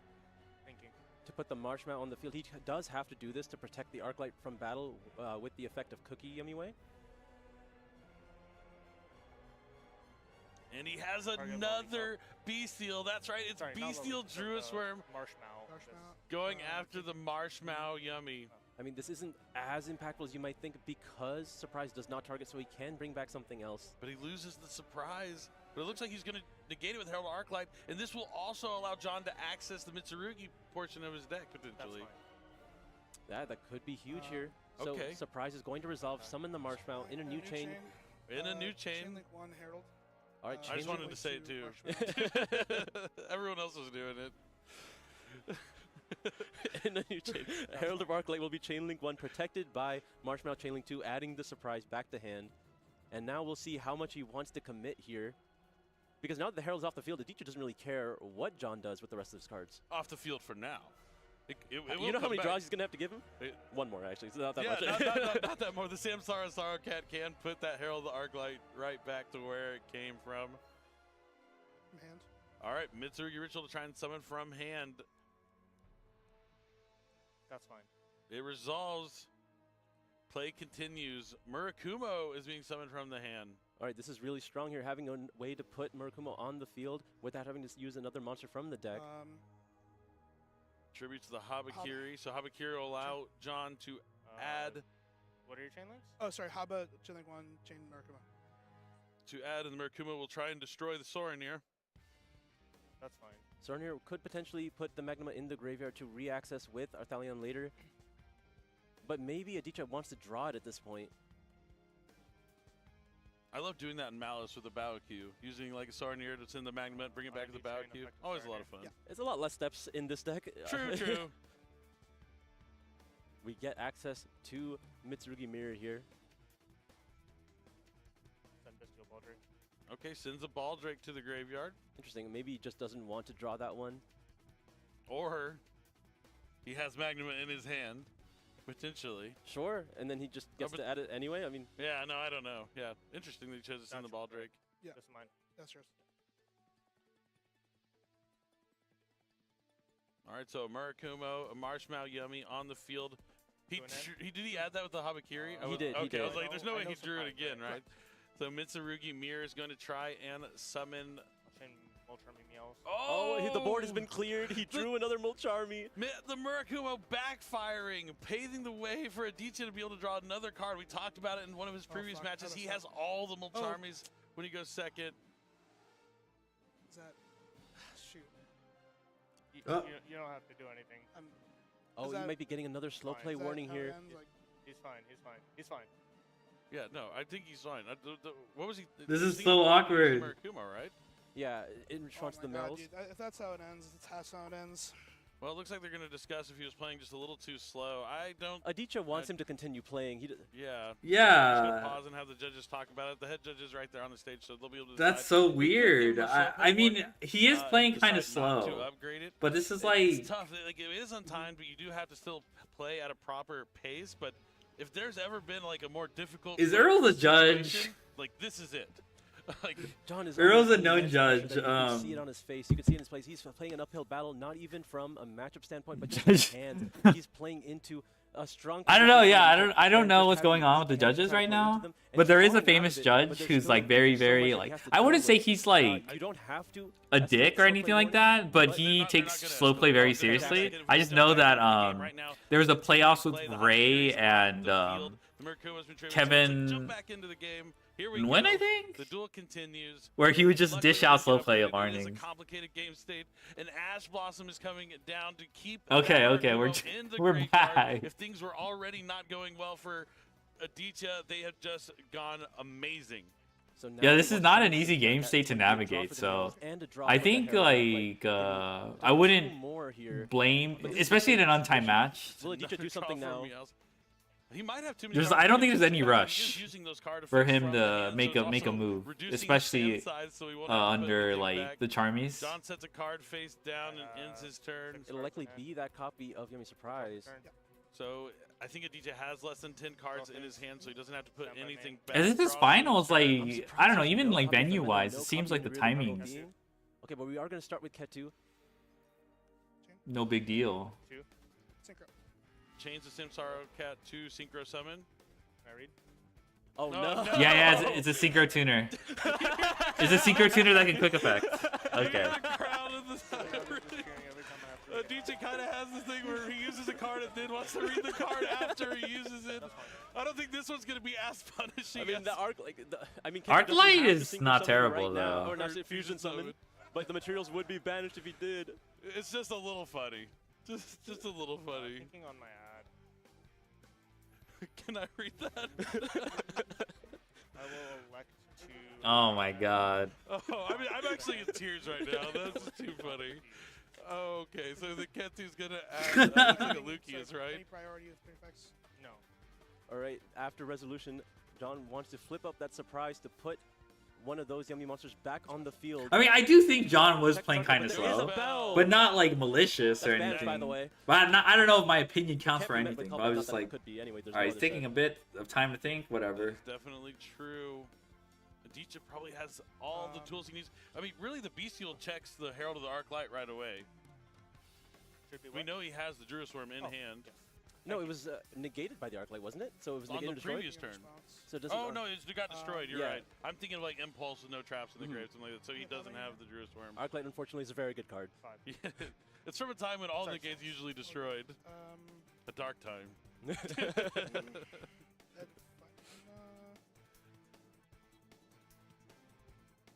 I mean, if this surprise it doesn't walk here, then normal summon Lucius can go into the battle phase. Although it is losing 800 attack, how much defense does Arclight have? 1,000, I believe. Oh, that. It's either 1,000 or 1,200, but I'm pretty sure it's 1,000. I have no response. Pretty sure it's like 600, 1,000. You know, I'm gonna use I thought it was my- 14, but like. I'll use my Neuron app to find out for us. Let's see, Herald. Anything on a new chain? Any triggers? Yeah, Herald. 600, 1,000. Okay. Nice. That's fine. That's me patting myself on the back. Yeah, yeah. We got one. I mean, this spell did a lot of work. Surprise resolves, but the Arclight is off the field. Now Habakiri can go to hand, but I don't think Aditya cares too much. Ketu is already used, but now resolving any fusion can be ridiculously powerful. Very true. Thinking here. John just has the Cupsy Yummy Way, which can bring back the Snatchy and Cupsy Yummy, which will give him the Cookie Yummy Way, but putting monsters face down, not so great against the deck that fusion summons. And Aditya drew a lot of cards, but maybe he didn't draw the cards he needs. Fallen to Albaz is his normal summon. Oh, discarding Droll. Maybe his hand is not as good as it appears. So he's going to chain the Cupsy Yummy Way. That's going to bring back 2 Yummy monsters. If he does bring back Snatchy, he will be able just to fuse with it. Are we going to see the Dragon that devours Dogma? I hope so, but maybe not. I don't know if he plays that many targets in his extra deck for Albaz here, but we're going to be summoning Marshmallow and Cupsy. Oh, so he chooses not to summon the Snatchy because it would just get fused away with the Albaz. I was like, we're going to be fusing with the Cupsy, going to deny Holy the shit. search or the draw. So no Dragon that devours Dogma, just going to be Albion, the branded dragon. On a new chain. Very strong here. It allows. Well, what are the materials on Dragon that devours the Dogma? Albion activates on the field. I like that. That name goes hard as Can fuck. activate Chain Link 2 to add back the surprise, it seems. The dragon that does. So we know surprise and Oh my god. The Albion's going to banish Fallen Albaz plus Druisworm here, maybe? Oh no, he's just going to banish Druisworm and Sorin here. To go for Star Source. Okay, that's pretty cool. Not even going to see a Mirror Jade. I'll summon Chaos. Why deal with one monster when you can deal with 2? Yeah, I'll activate the effect targeting both of these to pop them. Albaz Light or Dark and Take out Effect both Monster? those That's not. monsters That's on pretty John's good. side of the field. Cool. Didn't he just Malulu. he just knows Wait, he wait, just wait, knows wait, something now, wait, wait, he just no, knows something now, Baz, wait, right? Wait, go back. Wait, he normal summon. Wait, go back. We're good. Put the headphones back on. Put the headphones back on. Oh, he has Find Mana. Which is awesome. Yeah, Find Mana works. Find Mana works. He's gonna be able to fusion summon. He's gonna be able to put Dude, another monster on he the field. pops off. The game is over. Wilkin just pops off randomly. He doesn't have Not anything. randomly. The Albion can still attack. The That was pretty Albion anticlimactic. fusion monster Aditya, can but That's just a slight he hit did it. at the end. Aditya getting a step out of Playing with my heartstrings here. just a little bit, and Aditya wins YCS Pittsburgh.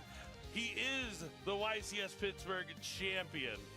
Damn, let's go. Oh, I just can't believe And we kind of knew he was goated, He's but showing them that he has the Draco Tail monsters in his hand. They're upside down. They're glared. You can't. It's really incredible. A little Thank you, something Billy. at the end.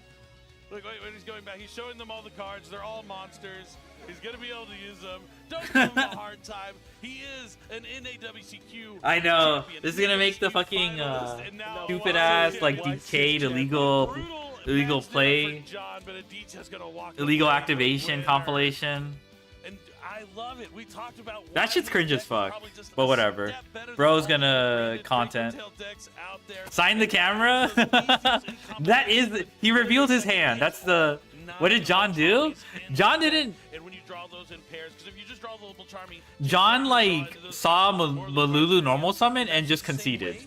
But the problem with that was a year and a half ago, he already consumed. Aditya already consumed his normal summon. So like Aditya kind of, I don't know what Aditya was brain farting or whatever.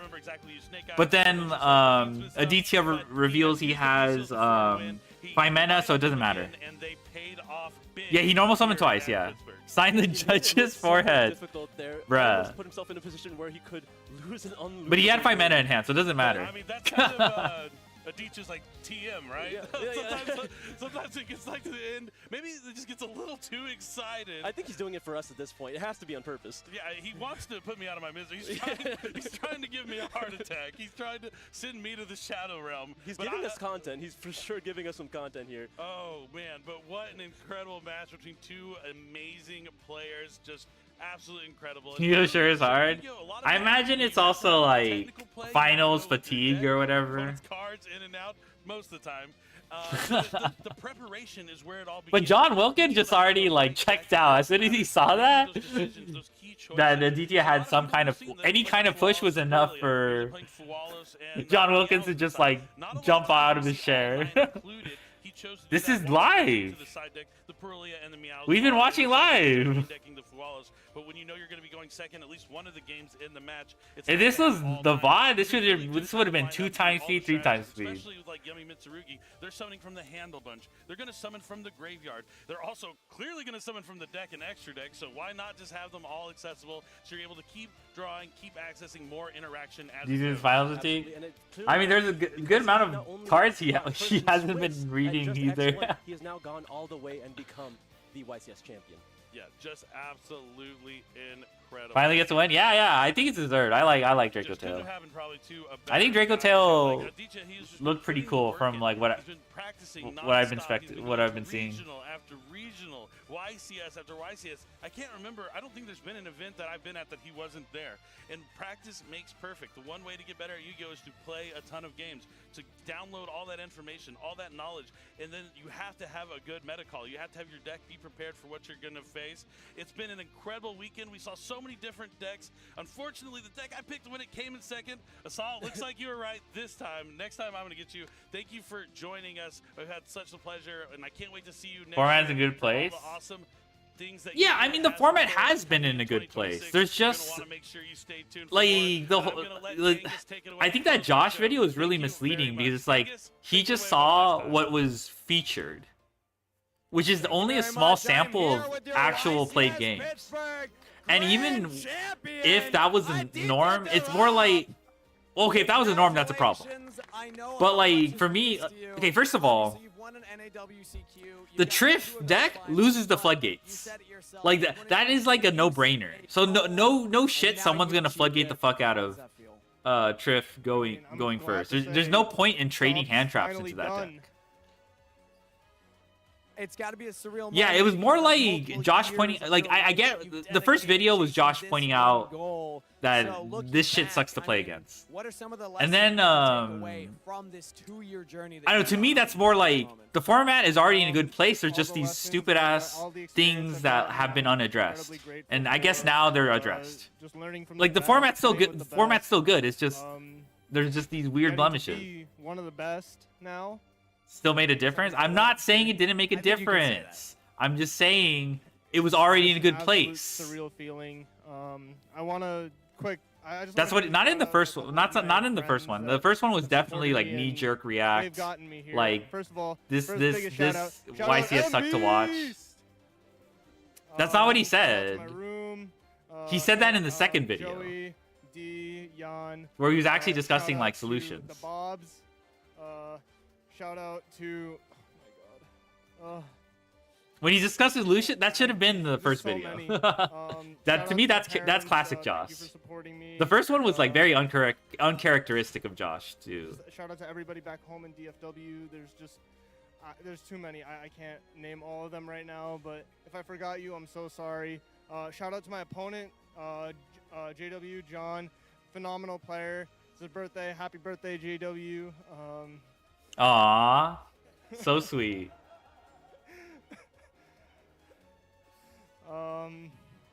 Then if I missed you, Engagement for both the videos. Shout out to you. You know who you are. Whatever, content creators be contenting. Whatever. I'm just gonna I'm not gonna be too mad at that, but I'm just like, bruh. It takes a lot of support to achieve something like this, but I also want to take a moment. Shout out to Judge's acknowledge forehead. Somebody else that you left out of that. I want you to give a message to you from 2023 when you first made this goal that you were going to win a YCS. What would you say to yourself now if you could send a message to the past? Back then, I really thought I was never going to break top 8, and I slowly climbed out of it. I made it to top 4, couldn't break it then, and I told myself, next time I make it past top 4, I'm not losing again. And you didn't. Congratulations on that one. Everybody, give it up one more time for your 2025 YCS Pittsburgh Grand Champion, Aditya Darab! Let's go. I was agreeing. I don't think that it's still annoying to bring that up because I'm just like, yes, I never said it didn't make a difference though. It's just like.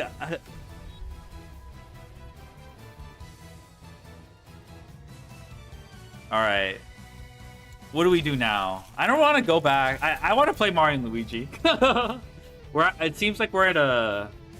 I think I got to a boss fight, so I might as well do that.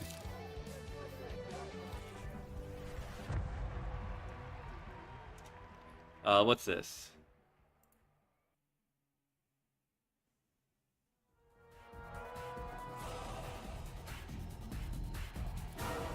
Alright, I guess that's it. That was pretty axiomatic, but that was pretty funny.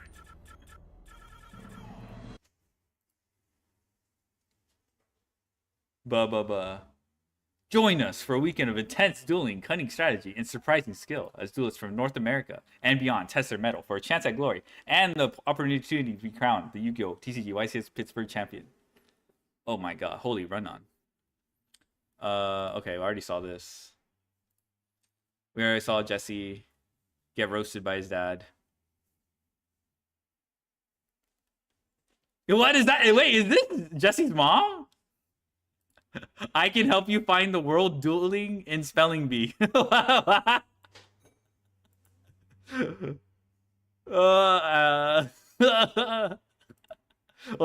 I think it's Jesse's mom.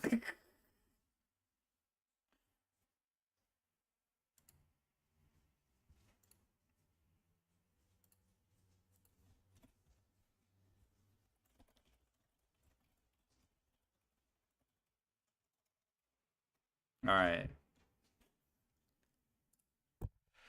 Okay. Yeah, I'm done. I think I'm done with the YCS. I think that was pretty cool though. Boom. Boom. Let me see. Armies. How do I put this up? Yes! Alright, that's all I had to do. One click. Yeah, I'll see how far I get here, and then I'll probably call it later. Oh yeah, let me get rid of this stupid song.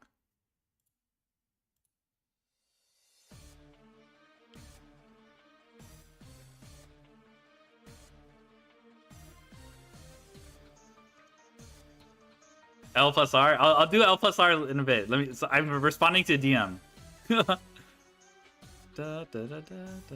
Actually, I don't want to. Fine, I'll do L plus R. There. L plus ratio, true.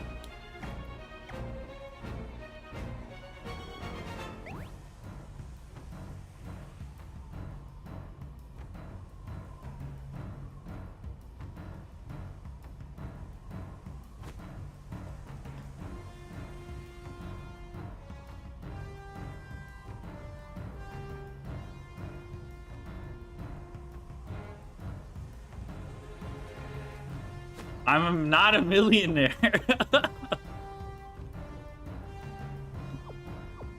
But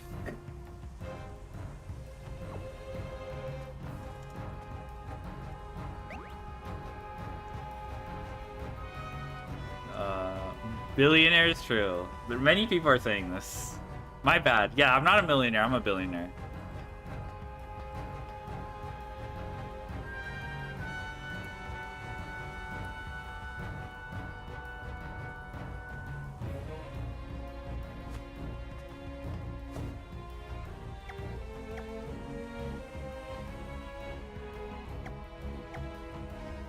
Alright, let's just get back to,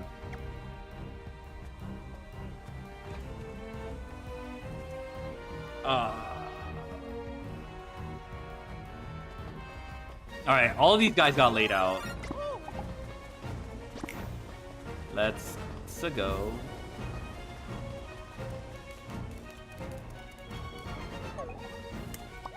I don't think I need to do anything.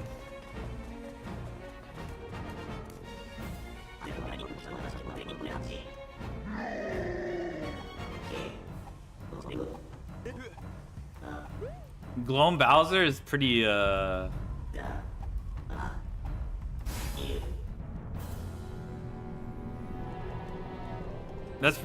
I don't know, that's pretty typical of the Mario Luigi series. Like, oh yeah, let's bring out Bowser. I think all the final bosses in Mario and Luigi have been some form of Bowser.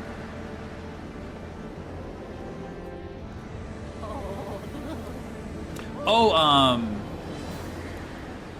no, except for the second game. The second game was the Shroom Queen. I forgot about that. The OST for that one went really hard. Category switch. Oh, yeah, category switch. Alright, my bad. No more Yu-Gi-Oh! It's not a remake. It's actually a new game. Holy shit, 3 viewers. It's Brothership. I don't know if I'm at the end game or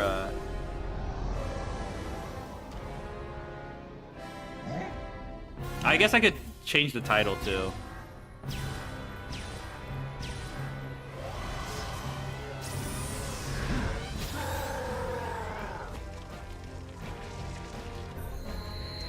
Okay, it's just Gloam Bowser. That's so so predictable.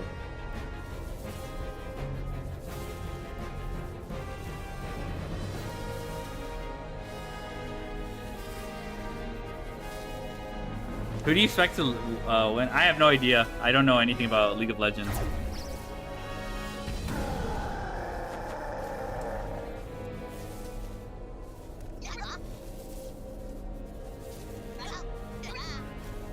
Aww.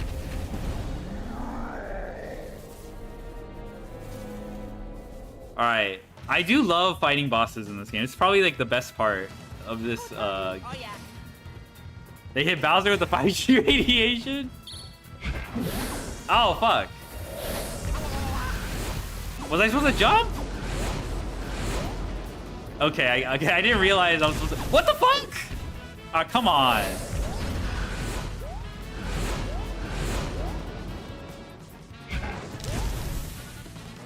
Bruh. Da da da da da da. Da da da da da da da da da da. Oh, he's spiked. How the fuck am I supposed to hit him then?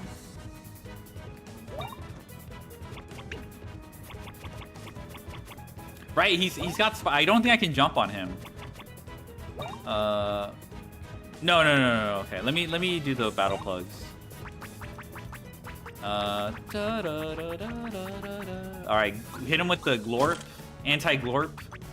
Glorp getting what he fucking deserves.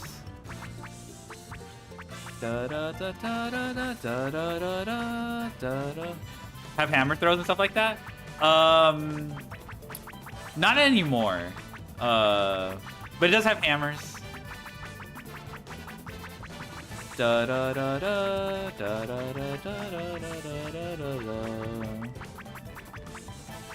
I guess not dropping's not gonna matter too much. Hit him with okay. We'll hit him with the bros boost. Oh yeah, we'll do performance boost too, so we get our refund. I thought I could do more damage, but whatever. I hate bomb derby. I hate bomb derby so much.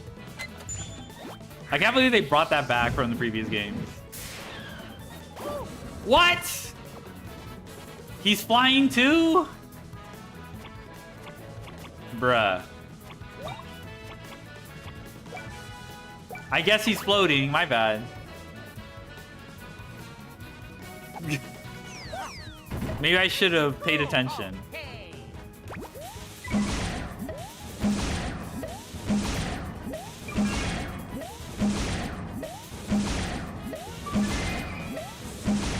He is flying too. Okay, I didn't realize they would give him every single defensive, like... Most of the times, an enemy is either spiked or flying. So they...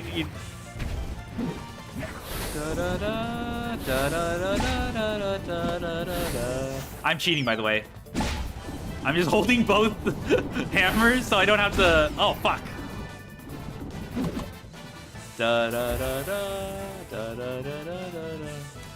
don't know if it was the guys in the air. I mean, true, but also... This is the first time an enemy with both spikes and flying has been introduced.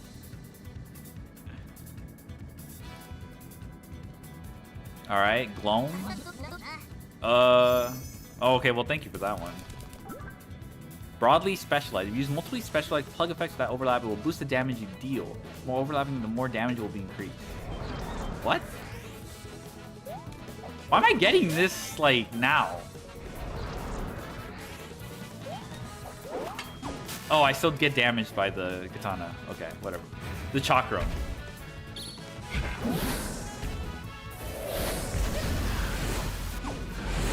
Oh, I didn't realize I had to jump on the... Okay, that's not that hard to dodge.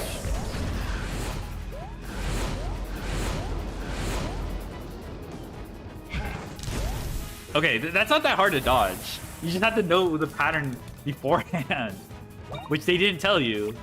Oh, this gets around spiked, actually. Da da da da da da da da da da da. Got it.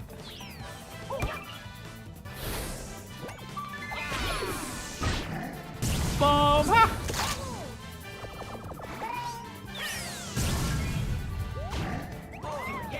Oh, I love Yoshi so much. He's so cute.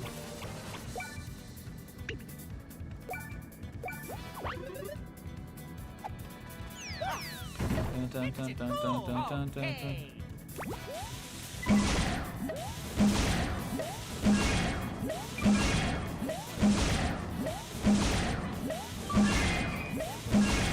Oh, he's taking hella damage. This is so much easier than the stupid sharp cast boss that I was stuck on for so long. Da, da, da, da, da, da, da. Oh, is that Luigi logic? Oh, I guess. Fuck. What? What the hell? fuck? I'm just getting farmed.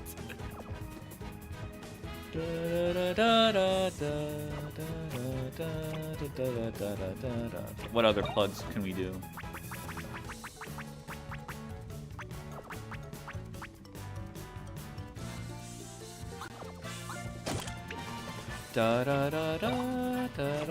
Is it clock out blow? I feel like Hatch Me If You Can is more damage for like what you pay for. I just can't fumble it.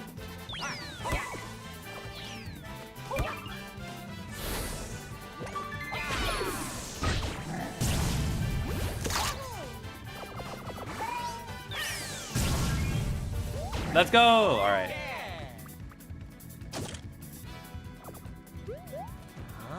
It is Luigi logic. Okay, what do I even do here?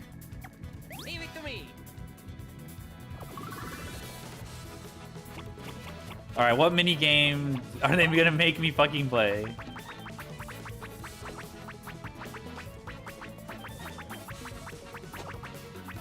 Yeah, I'll just put this on.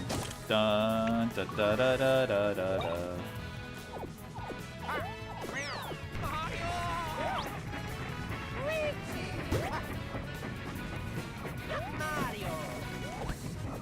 Is this just free damage, or do I actually have to play a minigame?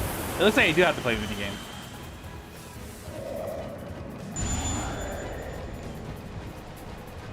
Why though? Shoot as much as you can while dodging attack. What the fuck? Press B. You. Okay, so it's just free damage, I guess.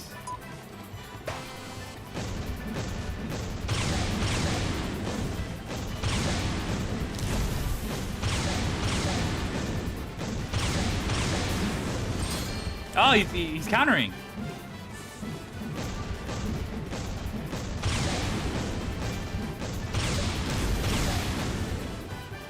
Is this just ongoing? Oh, what the fuck is that? Okay.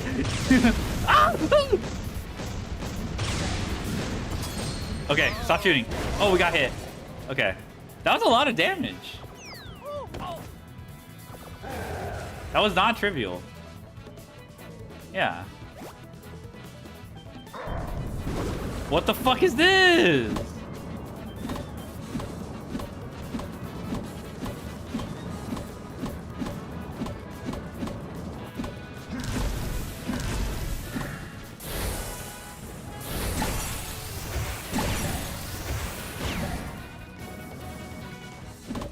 Okay, that was not that bad.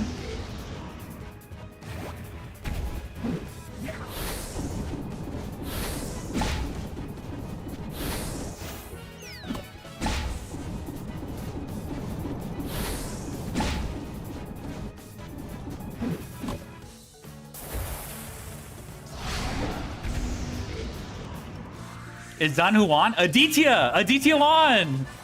Can you believe it? He won with Draco Tail.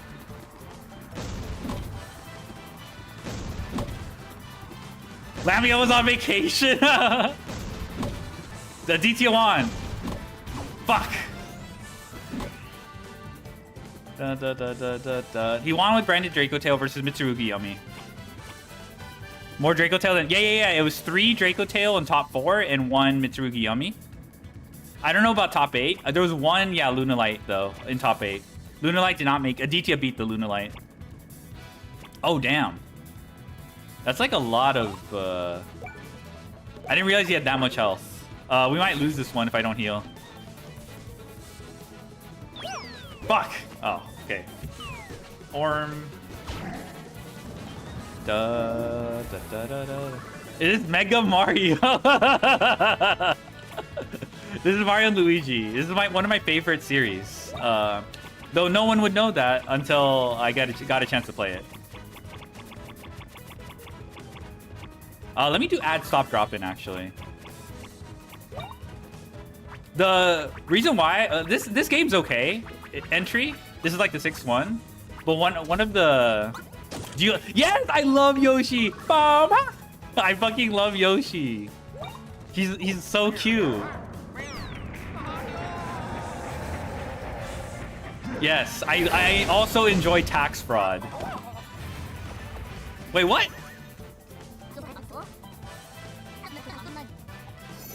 What the fuck is this? I just wasted my turn. Mama! Bravo! Yeah, Yoshi's one of my favorites.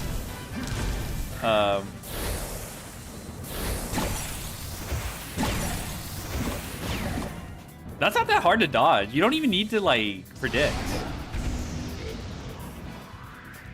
Okay. Okay, this, I don't know what I'm doing here. I just got hit by everything. Why?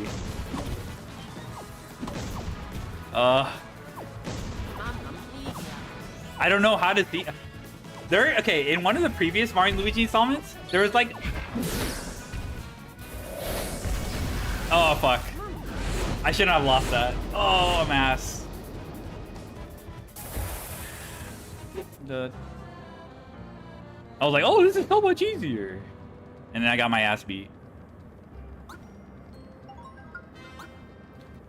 I was gonna watch the rest of, like, I didn't watch round 10 to 14, but I got bored.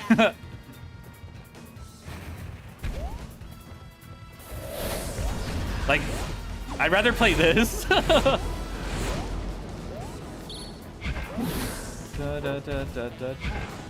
Oh, fuck, that was fast. What am I doing? The rhythm is bad. Oh my god. I don't even know how far into the game I am. I think I'm almost done. Where's Countdown to Cure? Oh, that's 5 turns? Okay. Oof.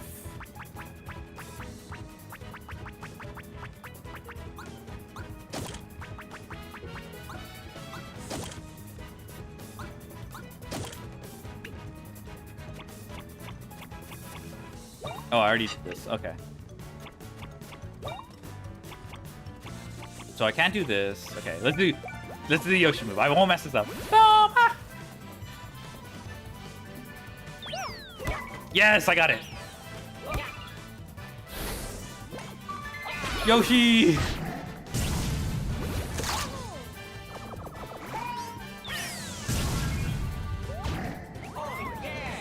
Aww.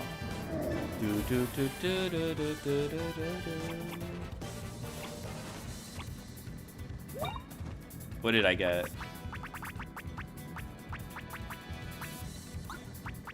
Damage shield isn't terrible. Nah, let's do attack.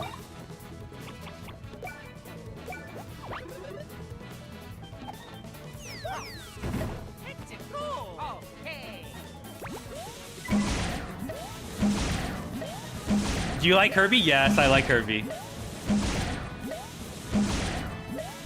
Fuck! Yeah, I like Kirby. I don't care for Kirby Air Riders though, because I didn't play the original on the GameCube. Have you watched the animation? Which one?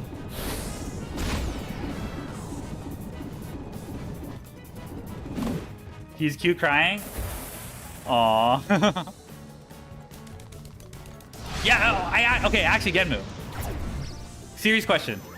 Do you think I'm a bigger Yu-Gi-Oh fan or a bigger Pokemon fan?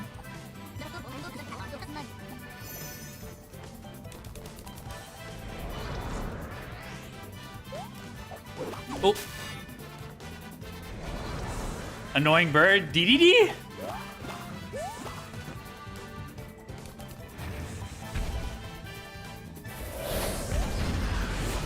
And it has to be... No, I'm a bigger Pokemon fan.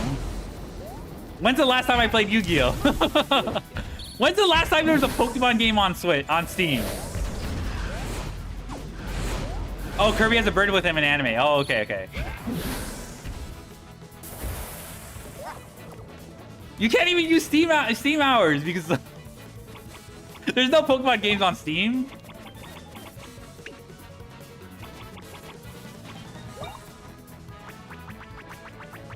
Anti. I've been playing too much more. I would say I play more Pokemon.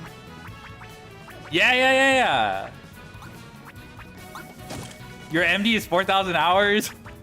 Okay. Hot.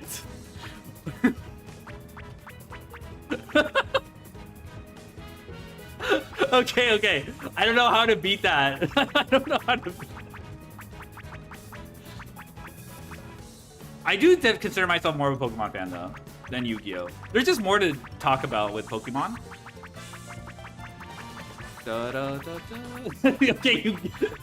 Okay, you're right about that. My bad. Okay, you got me.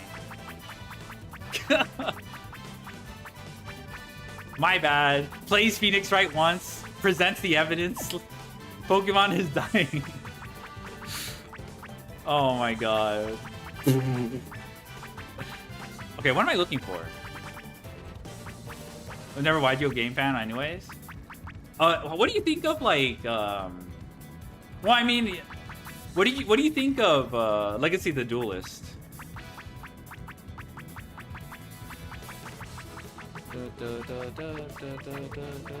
Yeah, I didn't play most of the Yu-Gi-Oh games either. Like I pretty much there's some it's like RPGs and mainline Pokemon games and Mystery Dungeon and fuck, what am I looking for? Auto Amp Berry, Boomerang Item. Oh, Boomerang Item, that's what. Boomer. But Legacy Duel Links is anime. I did like Duel Links. I did like Duel Links. Oh, Duel Links anime story deck. Oh, okay. Fuck. Anime, not the TCG? Yeah. Heard.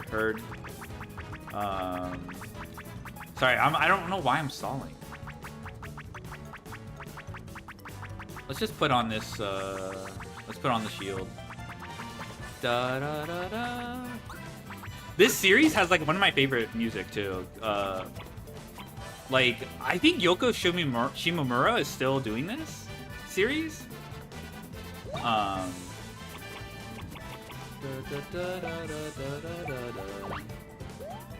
PS1 Yu-Gi-Oh game. I didn't play those either. They fucking sucked. I had other people play them, and then they made me play without explaining anything, and that fucking sucked. I think it was Forbidden Memories too. All right, stop throwing chakrams like that. All right, cool. You were playing 2000 TCG. Shut up. Oh my god. Max Candy. Nothing wrong with doing it now. I get it back anyway. Yeah.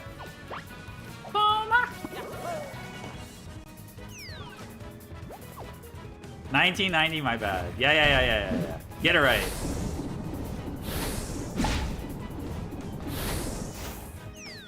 Fuck. Okay. Oh, that's bad.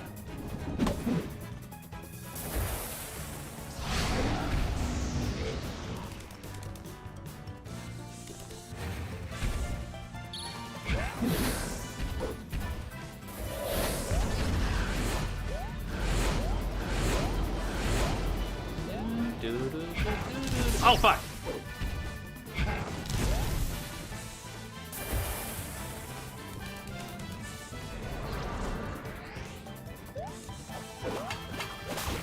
Rip.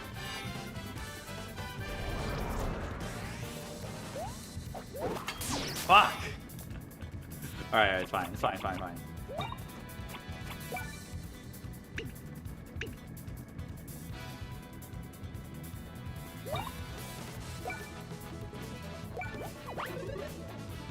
Maybe I should have done more, Okay. I cannot fuck this pattern up.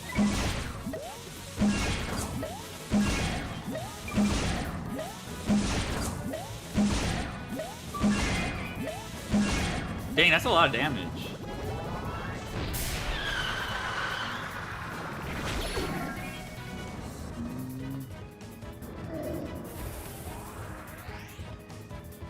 Plug recharged. Okay, let me swap out the plugs. Let's get the...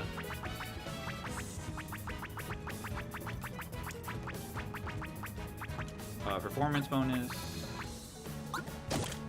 Pros boost. Yeah. Oh wait. I'm blind. Catch me if you can.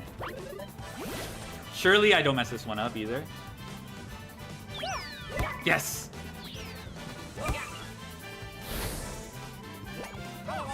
What? I pressed the button!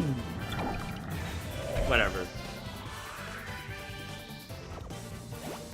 Uh-oh.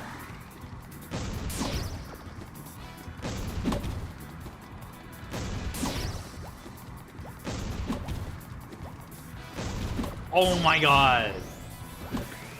And it skips my turn because I tripped. Okay, never mind. It didn't skip. Okay, cool. We're good. We get the minigame.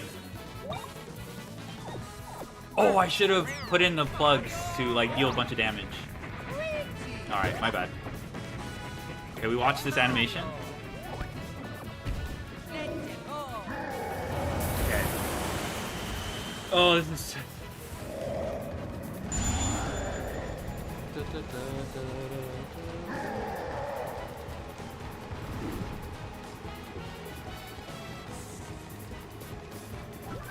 If I should at least try to aim for 1,000 damage on this, but I don't think I will because I don't have the buffs.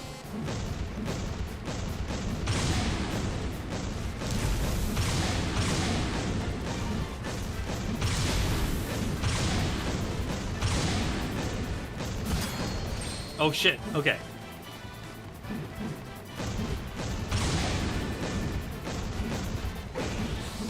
No! Okay. I don't know what he was gonna do, because last time I hit him out of that move. Come on! Oh, yeah. No! Okay, I got reflected. Okay, I don't think I did that much damage, but whatever.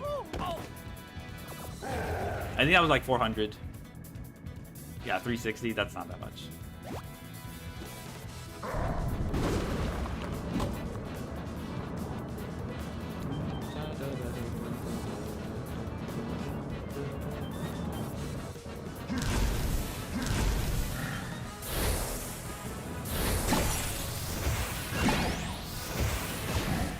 Nice.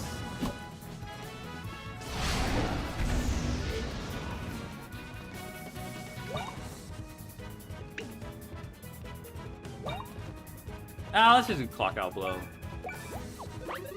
I feel like it doesn't do... Oh, okay, you know, it probably maybe does more damage than I thought. Oh, I forgot he's flying. I'm so ass. That was a free... Oh my god.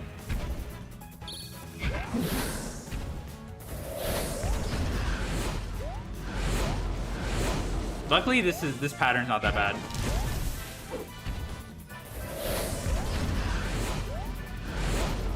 Yeah, I pretty much have this pattern down.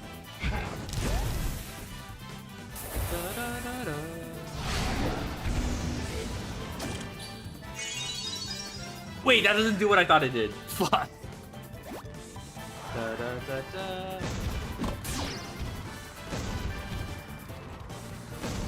Oh my god. Oh my god, I know the patterns. Oh my god, that's embarrassing. Okay, one day I'll get that one down, but... Oh, I thought I had countdown to heal. Countdown to... I thought I had this the whole time. Uh-oh. Orm. Oh, fuck.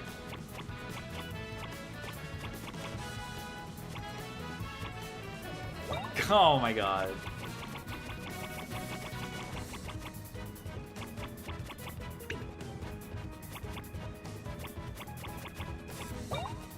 Where's Boomer?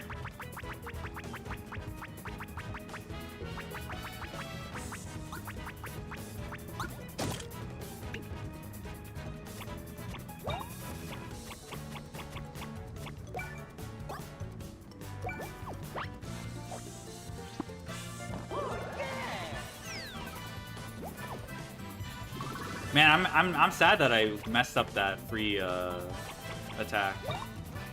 Okay. Oh.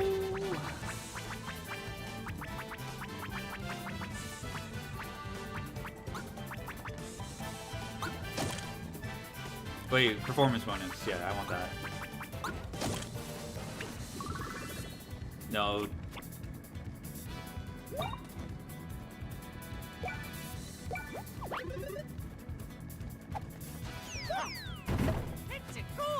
Okay, that pattern is.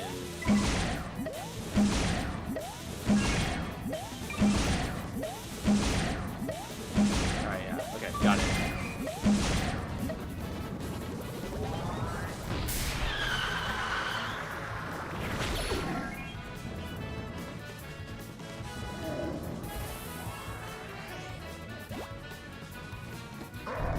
Oh, this is an easy counter.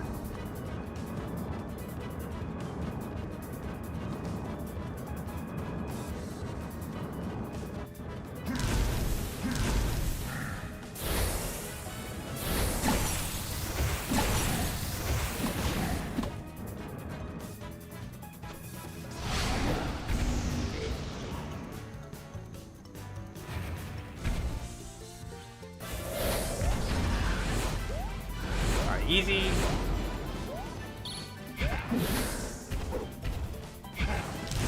Easy. Easy. Oh, fuck! I was like, easy, easy, easy.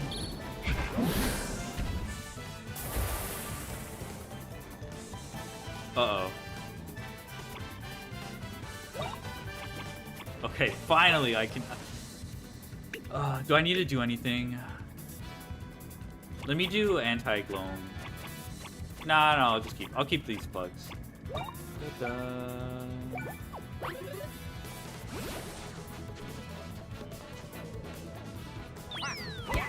Yes. Yes, I got it.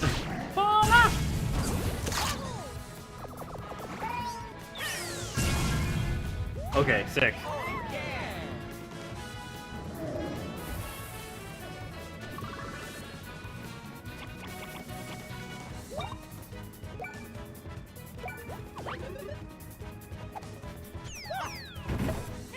Oh, that pattern's so easy. All right.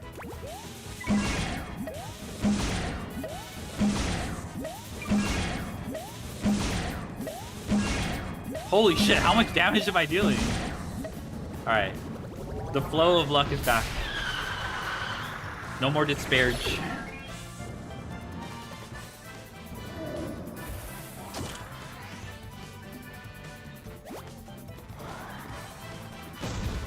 Oh my god.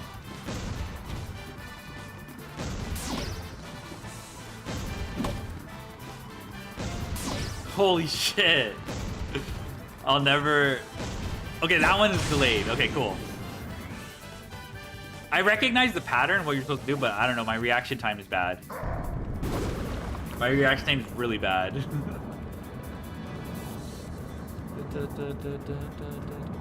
I don't get this. I think he's trying to make you,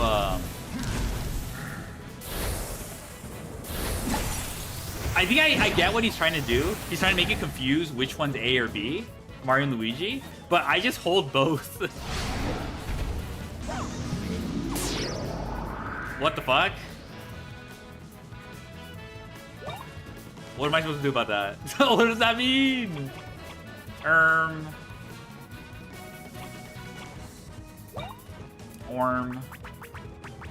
I mean, all he did was deal, like, no damage, so... hopefully there's nothing.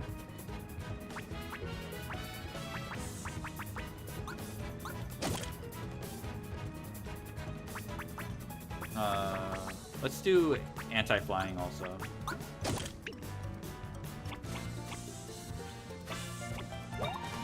Da da da da da da da da da. Alright, don't mess this up.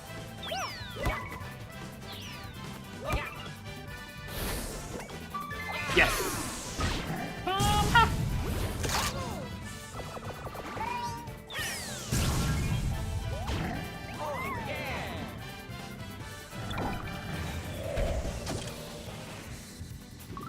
Do I do the Luigi logic?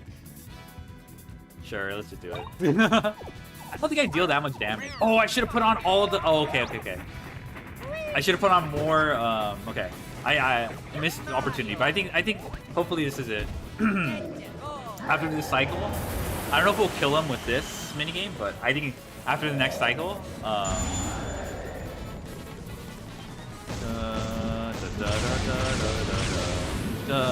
why? Oh my god, that's not so bad.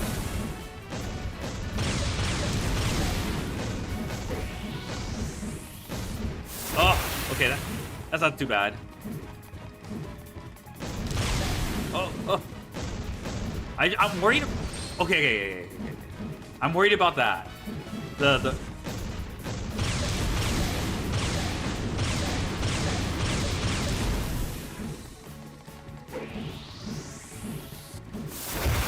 Okay.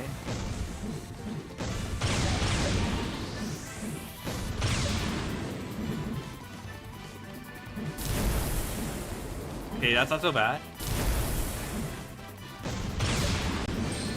Okay. No, okay. I did not expect him to delay it like that.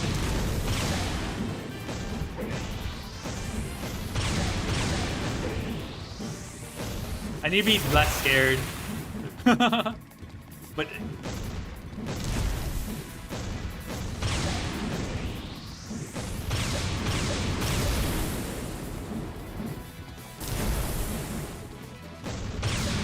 Okay.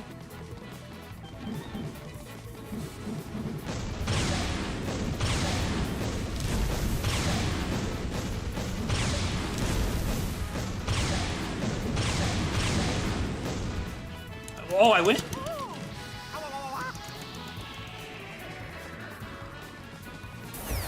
Did I win? He didn't have that much HP left.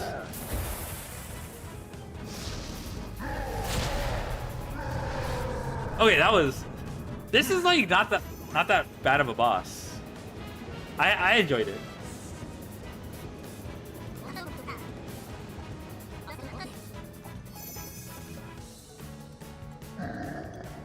Oh, I didn't win, I guess.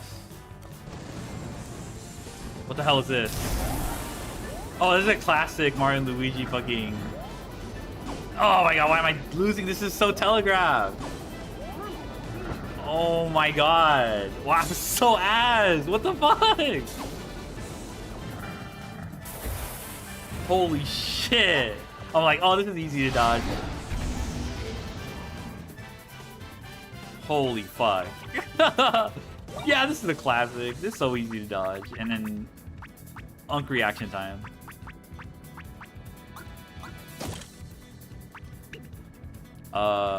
Four? Okay. So I think I just get the boomerang and the... Where's boomerang? Boomer!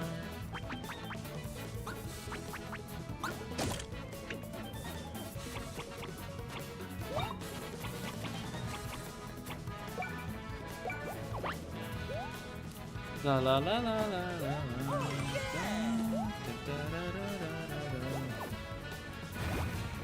Mario! Hello. Orm. How? I fucking deflected that. Oh my god. Alright. Okay, it's fine. We just... 1-up DX. And then I think we just do one final bros move and it should be over. Oh.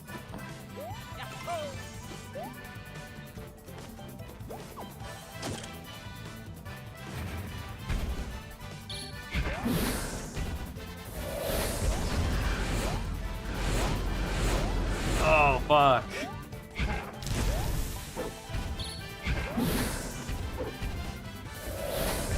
No!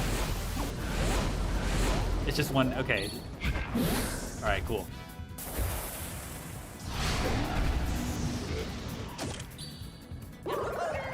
Nice. Okay. This should be it. No more stalling. Sure.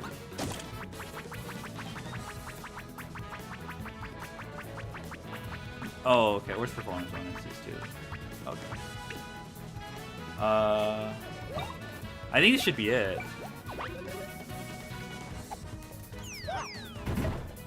All right, easy pattern.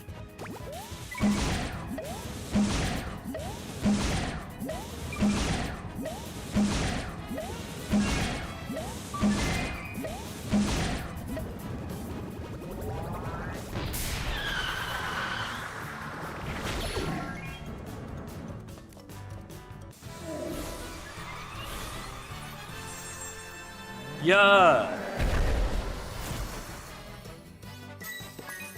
Ouch charge. Ooh, level up.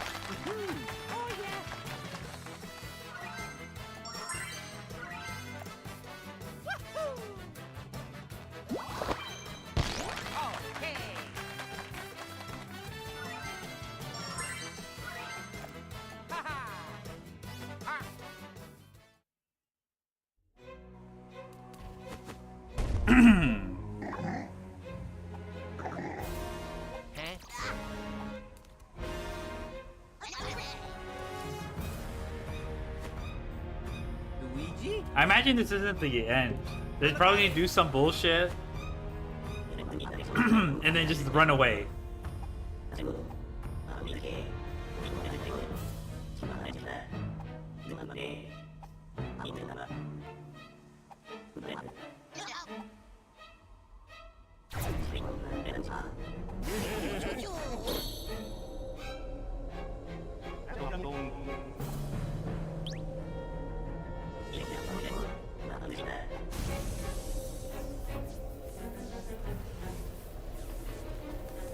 Oh, I guess we run away. I'm supposed to run. Ah! Okay, I didn't realize. All right. Well, okay, you just press down. That's not that crazy.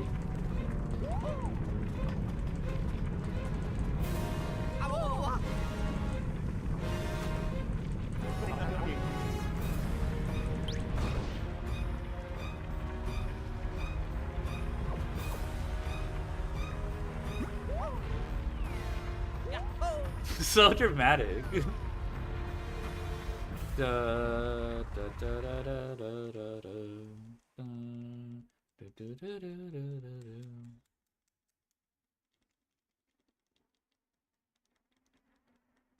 Oh my gosh.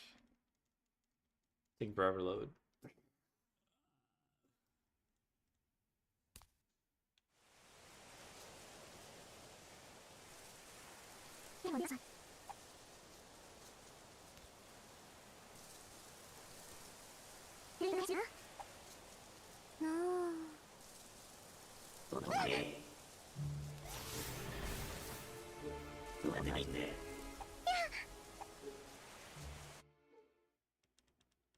Yeah, we'll be fine.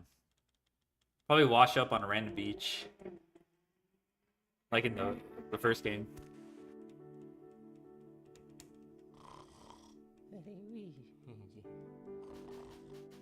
What did I say? Random ass beach, crab. This is literally just like the plot point from the first game. Oh no! Mamma mia! Whoa! Whoa! Luigi? Luigi! Mario! Mario! Oh! Luigi? Luigi? Luigi? Luigi! Oh boy!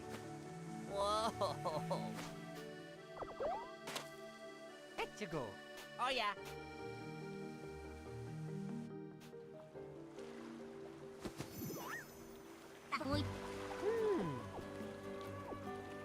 Carabito rismente. Oh!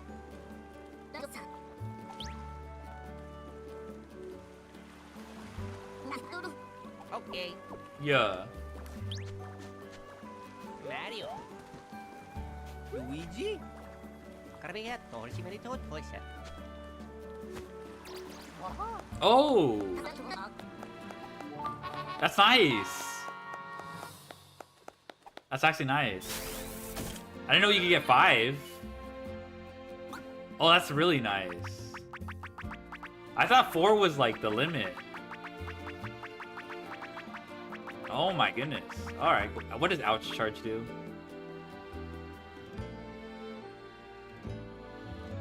Next attack plus 100% damage. Oh. That sounds really strong. I'll keep that in mind. That would have been actually really crazy versus the sharp cast. But we already beat the sharp cast, so we don't have to worry about that anymore. To be honest, I'm pretty happy I beat it in the current state.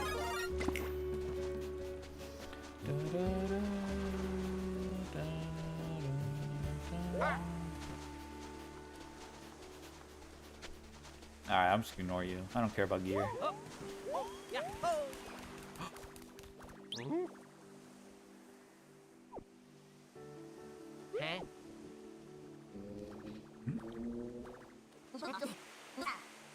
Oh yeah, let's go. Give me that. I need this. Oh shit. Oh yeah. Give me that too. Oh yeah, we can craft something. Is it worth crafting? I think I want to save for back at ya attack. Kind of want to save for one of these items.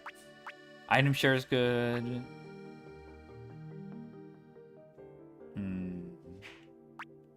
Deluxe auto. I don't really like that. I think item share and protective sound like good.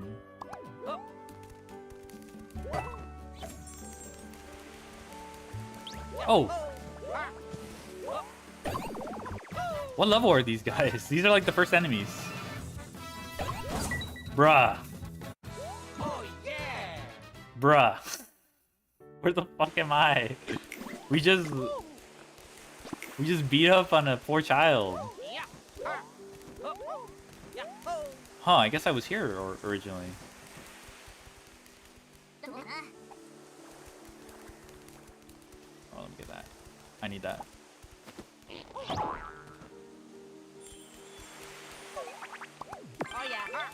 Oh yeah. Alright. I think I want to wait for more.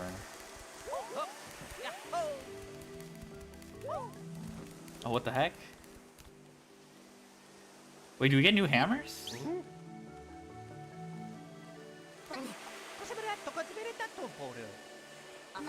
Oh yeah. Yeah, I feel like I've been here before. Luigi. Oh yeah.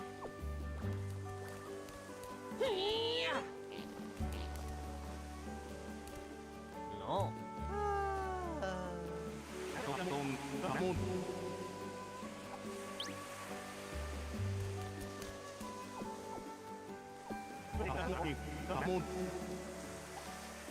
Oh yeah.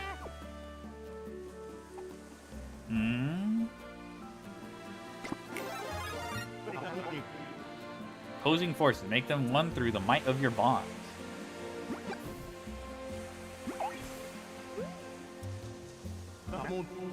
Focus and believe, alright.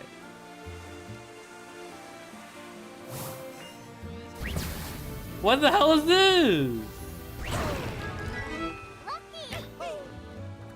Straight up hollow purple.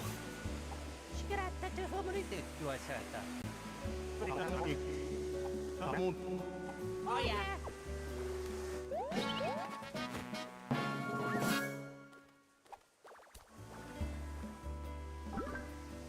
Bing bing wahoo! Yeah, bing bing wahoo. No way they taught me hollow purple. They don't know what I'm gonna do with this.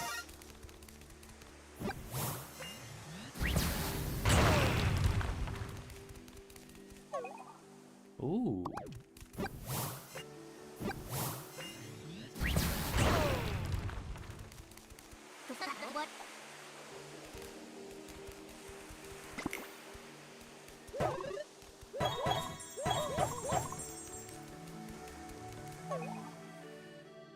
Actually, let's go up here.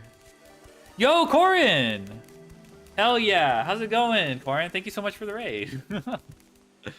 How's your stream went?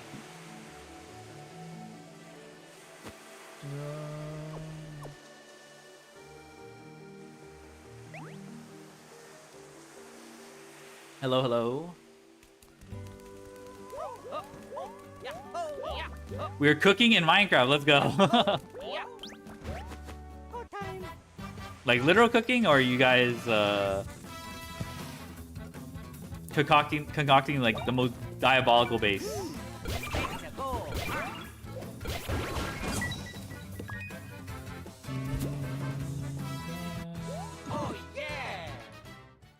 We fished a lot. I'll be like have fun resting. Thank you. No, I appreciate it. Yeah, if you gotta take off, feel free. I was watching a Yu-Gi-Oh tournament earlier, and it's done. The finals was like hyped up to be like this guy who is famous for not reading cards and losing a final on one side, and the other side was someone's birthday. So it was like good stakes, and then it was pretty anticlimactic. Finals, dude. Oh, it's already over. But because of that, I'm just like, okay, I don't know what else to do. I could watch the other games in the tournament, but I'm just like, I'd rather play some Mario and Luigi. Nar.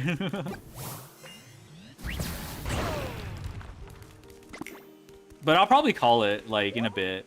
Or I don't know. We just beat Bowser. What the fuck? Full health. Ooh, let me check out that gear. What did I just get?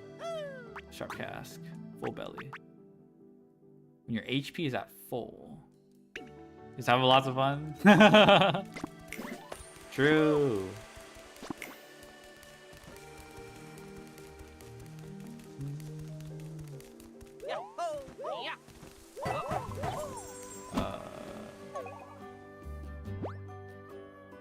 Okay, I guess I could go up here. I did not mean to explore this area, but that works. This works. Why is this place familiar? I haven't played this game in like a year.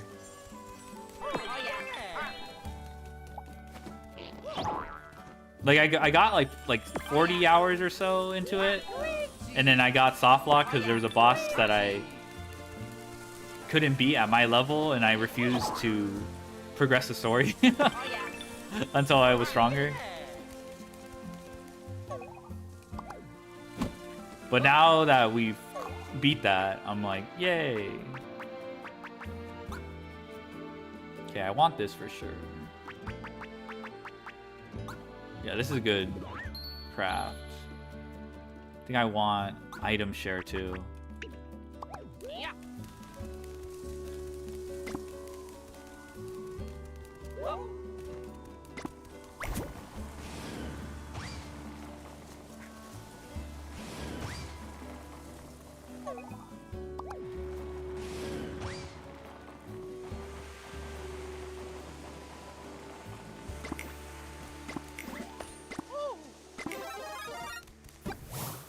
All right, hollow purple.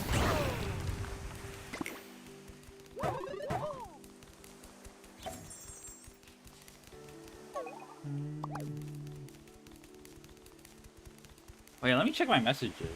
I'm still trying to watch the Chainsaw movie with a buddy.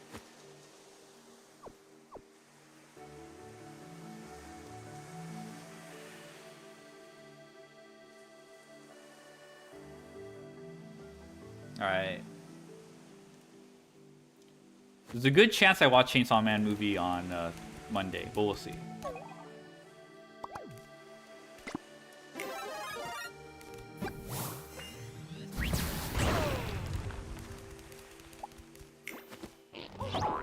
Ooh, give me those.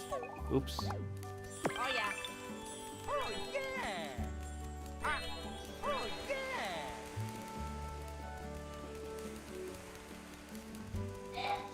yeah. Bless you. Yeah. Yeah. Get in there. Luigi, Mario, Luigi.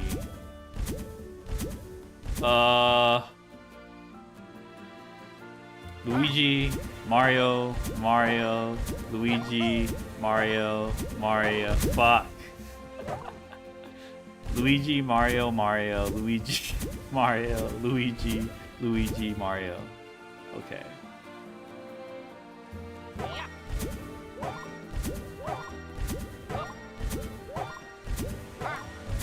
Okay, I think I got it. Okay. Yay, a nut. Okay, I think this is sectioned off. Okay.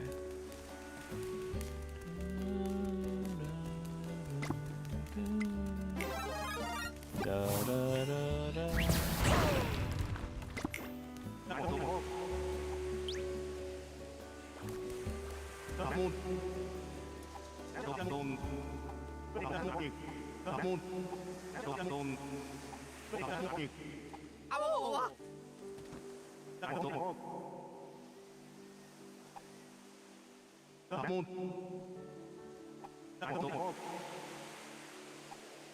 Oh, lore drop.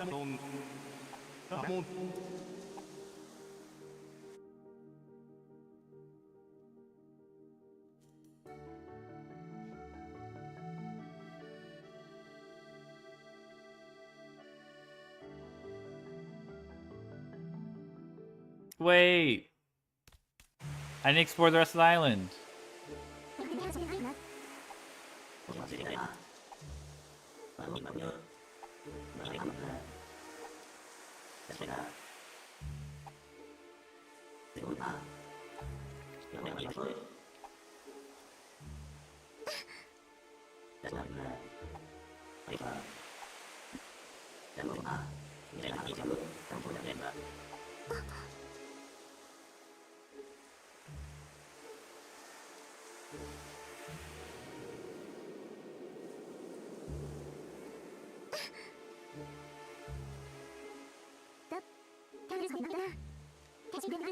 Watsonist. Okay.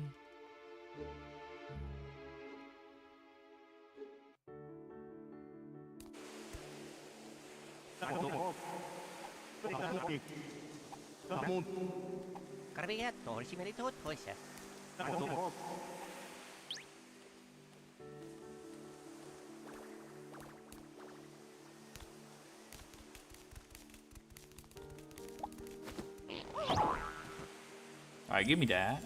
Oh yeah. Oh, you can have that. Sure.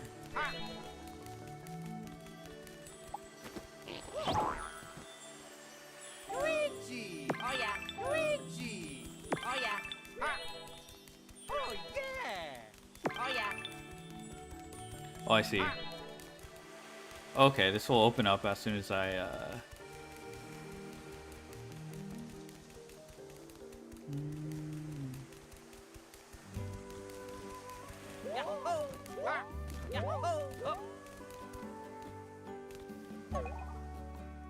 Oh, I see, I see, I see.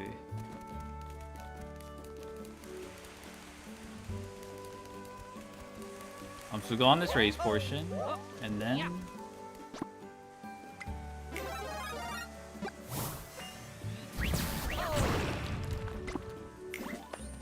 Spin!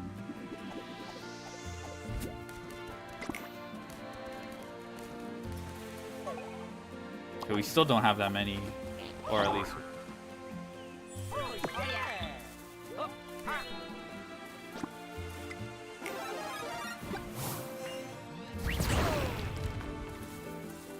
Ooh.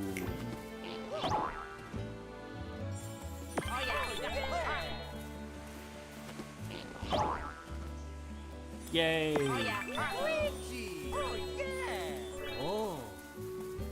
Okay, let's start crafting plugs. Okay, I wanted item share.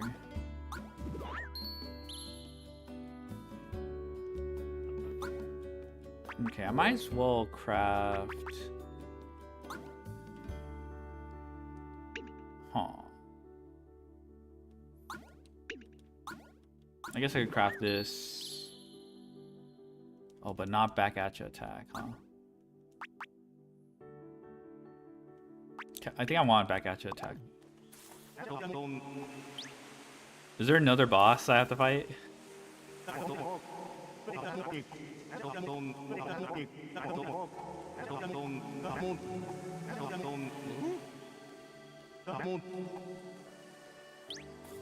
Luigi. Oh.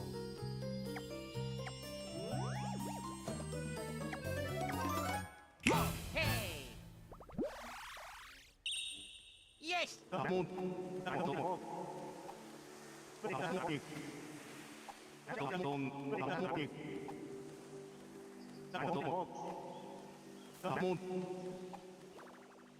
Okay.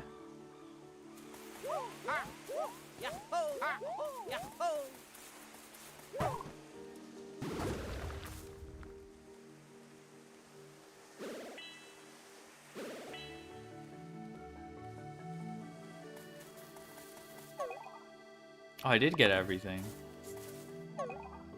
Oh. I'm curious. Craft one more to unlock. I'm curious what this is. Okay, I'll craft it. My curiosity is killing me. Hello, Leo. Wait a minute. When your regular turn ends, grants you one extra turn. What the fuck? This is broken. There's no way.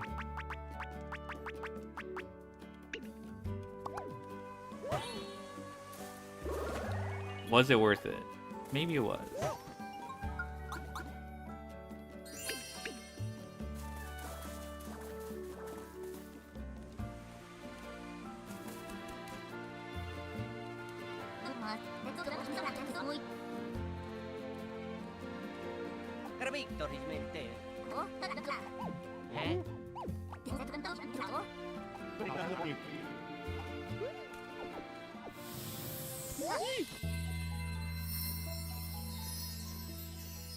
What the hell is this?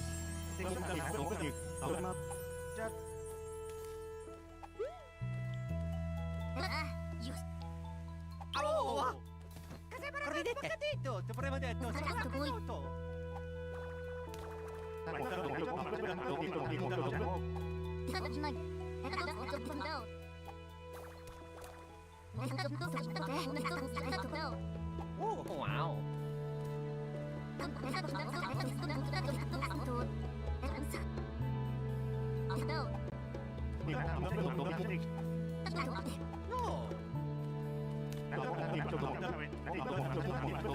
Ahem.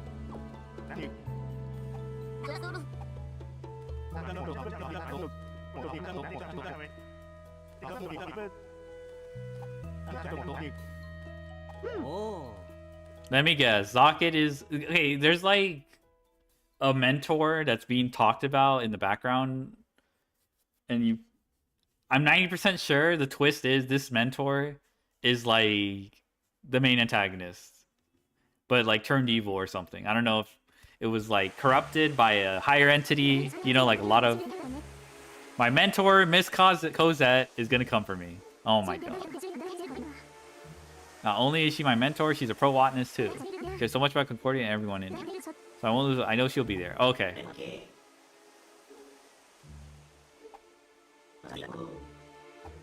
Yeah, 90% sure this is the mentor. Like there's no shot.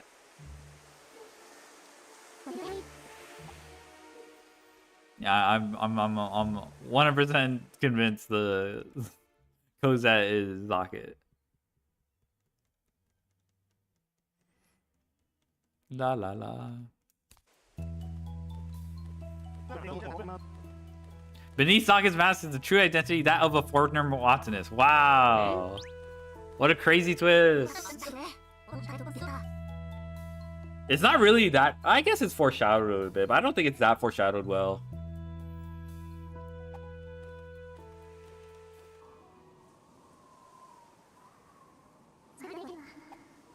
But you like periodically get flashbacks of this person.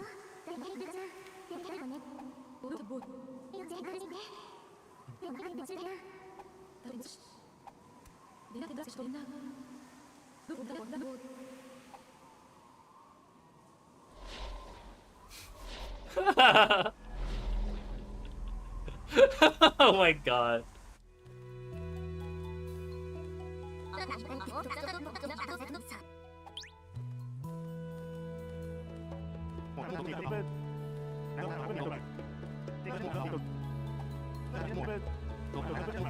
Oh yeah.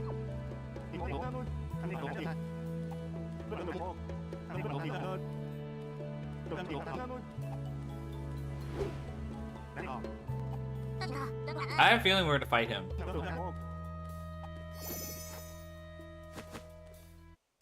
Alright, another boss fight into boss fight. This is classic. Oh yeah.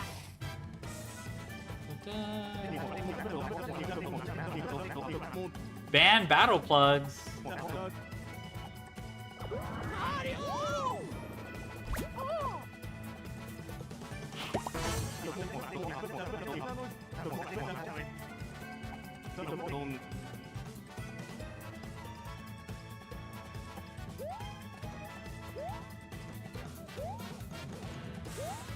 What the fuck? I have a feeling it's the one on the right.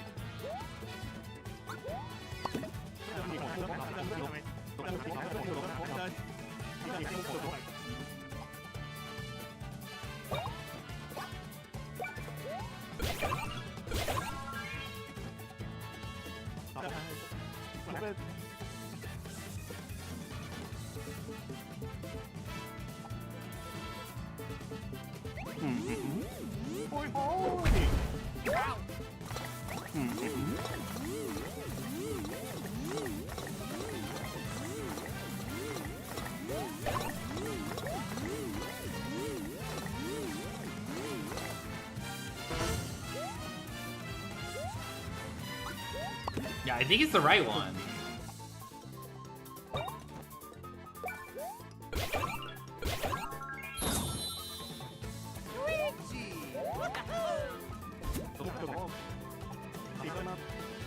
Accident result on your bro's attacks. Okay. I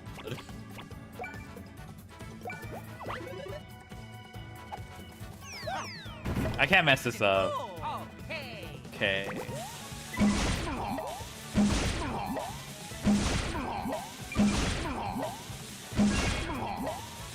Fuck! I'm ass. He's mad. Orm.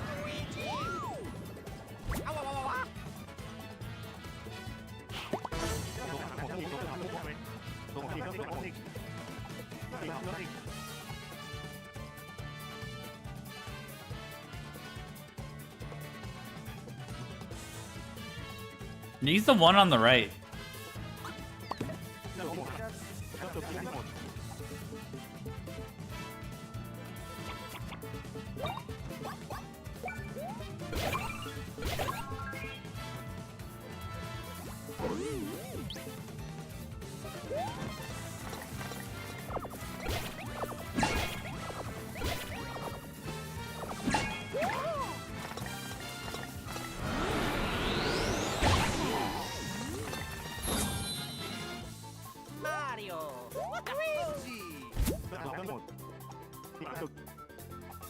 Okay, surely I don't mess this up.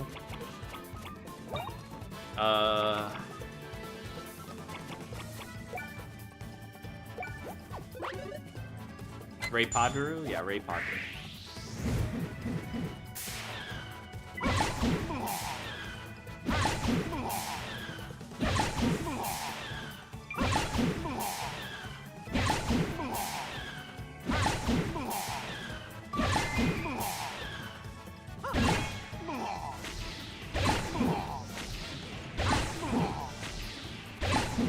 Last one.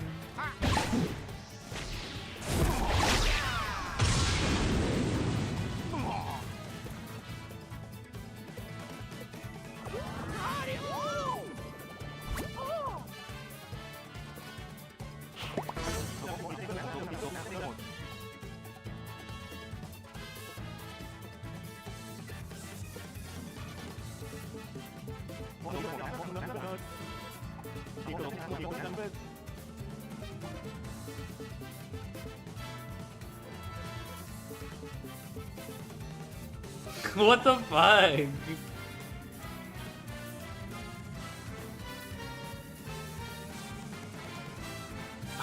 Look.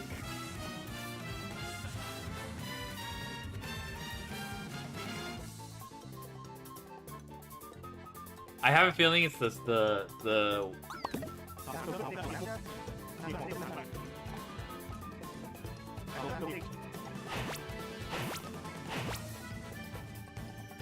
Okay, I think it's the one on the far left. Fuck. Da, da, da.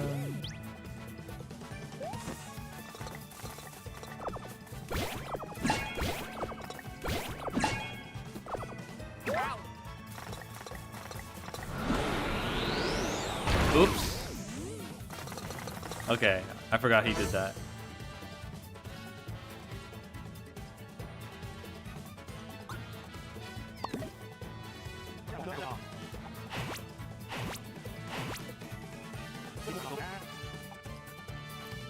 For what it's worth, I damaged the one I want. So it's not even like this matters. Come on. Okay. I didn't know how I was supposed to do that. But I guess intuitively. Okay. Let's do YUH cannon. Surely it doesn't. I can't mess this up. Oh, easy pattern, easy pattern.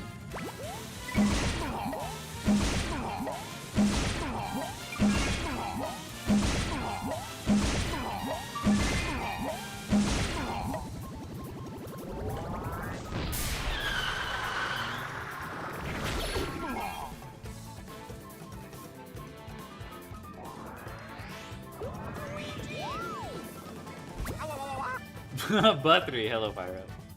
Butt 3.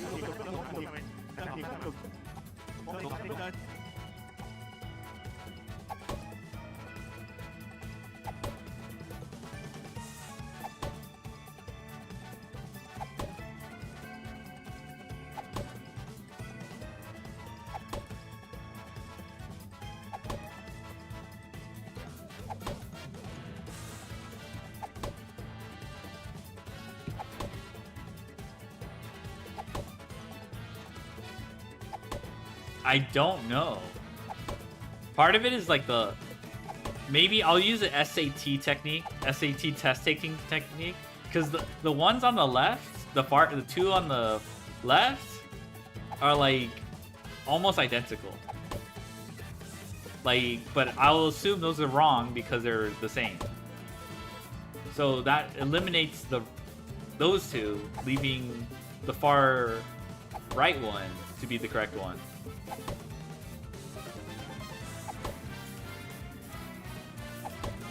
So yeah, let's just use SAT test taking technique.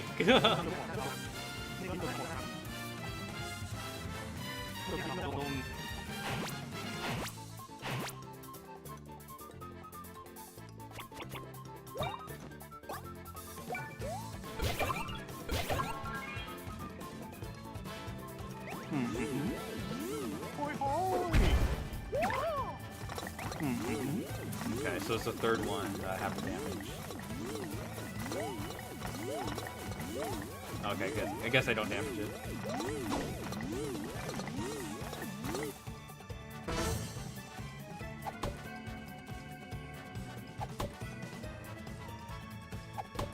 I guess. I damaged the correct one?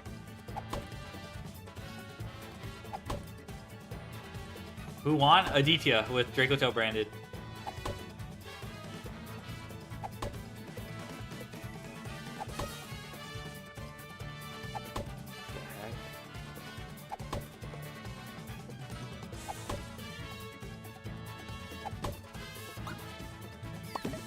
Okay, I think...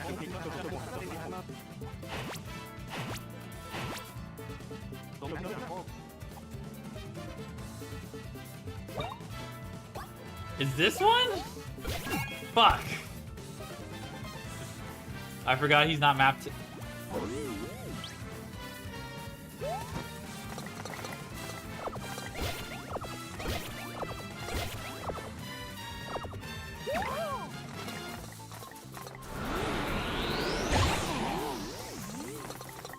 I'm so confused actually.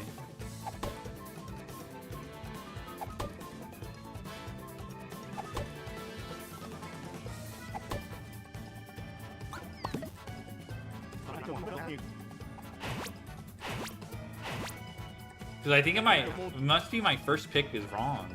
Then. Yeah, my first pick is wrong then.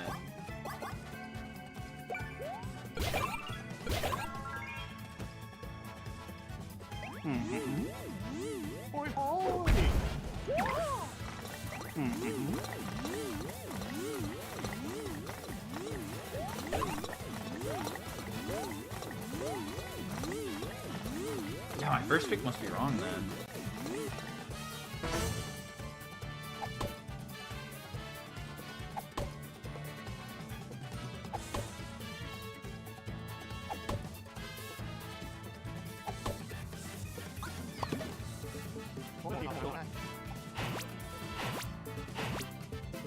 I don't know then.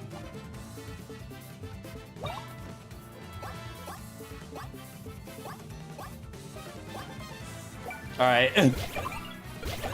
Let's see if this works.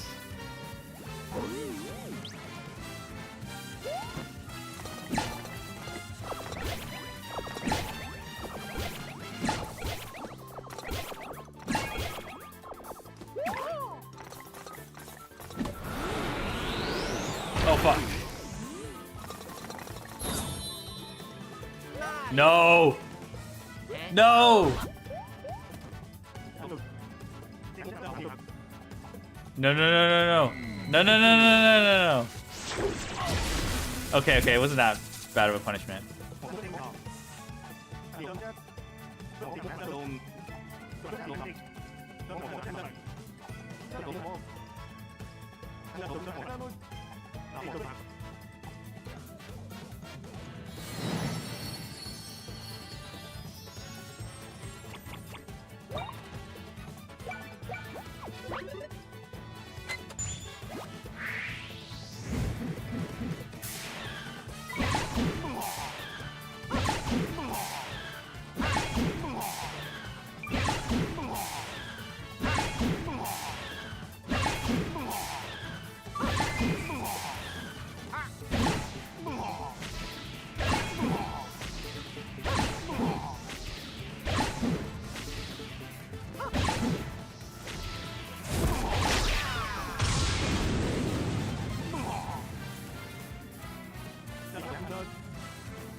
Oh, that pattern I might forget it.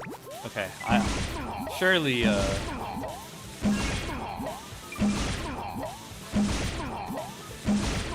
Yay! Okay, we got it, we got it. Naruto Uzumaki Barrage, yeah.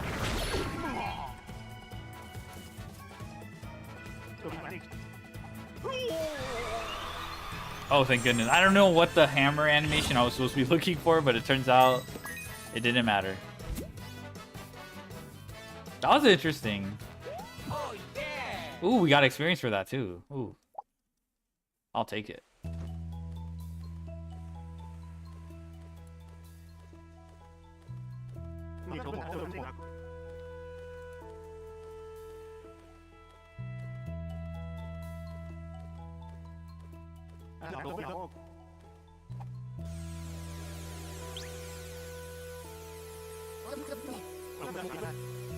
Did he just die? Bruh.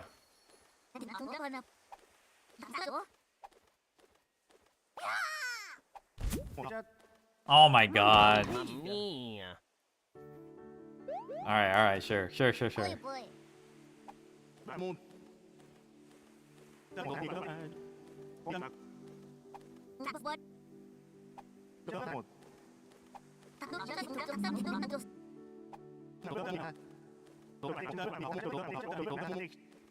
Okay. Oh, yeah.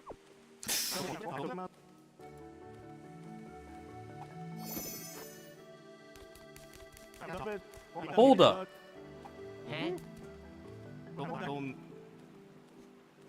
Yes.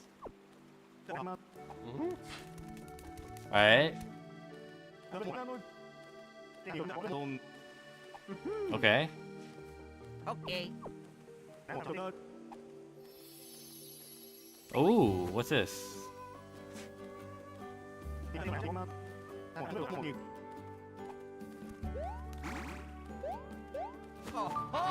Auto Luigi.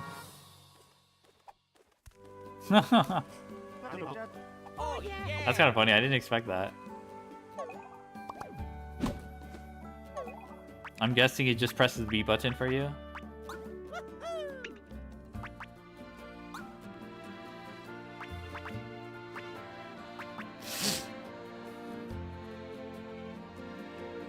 What the hell? That's funny. I guess I could equip it, see what happens.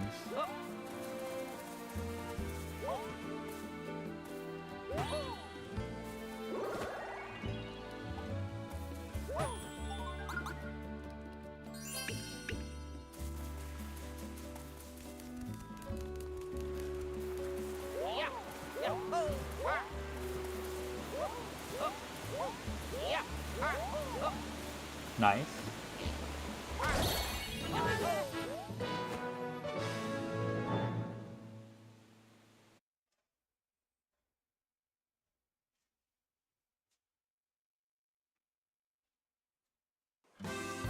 Okay. Wait, wait.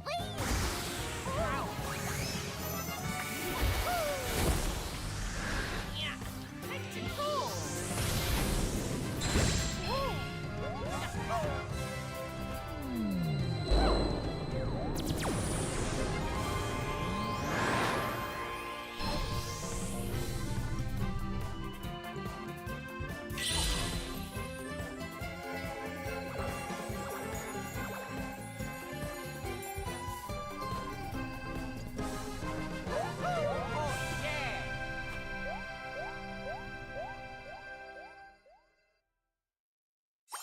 Yippee!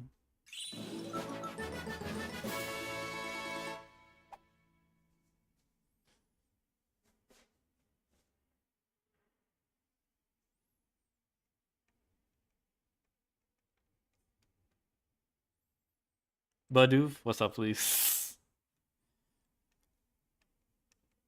We beat the Sharp Cascade boss earlier, so I can actually make progress on this game.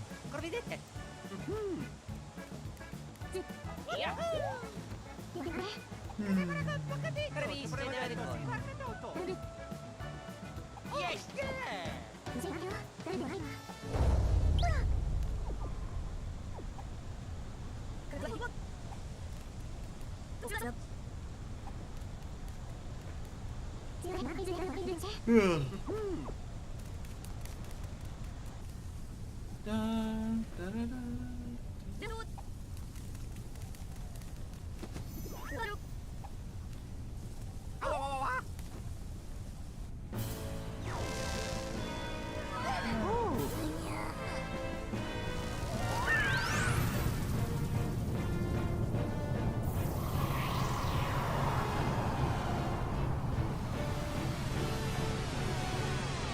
Eh, it's just a seal. That's... Oh, never mind. That's kind of crazy. I'm guessing I have to go find some mystical MacGuffin to, like, break that seal or whatever.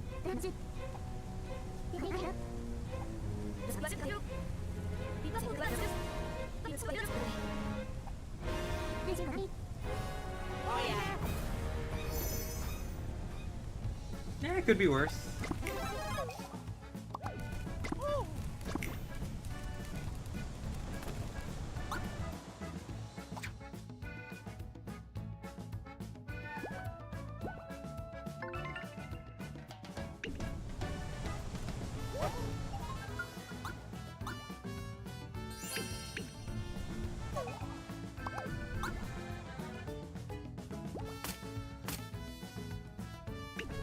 Do I have any side quests?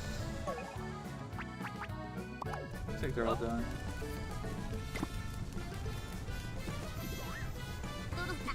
Oh yeah! Yeah.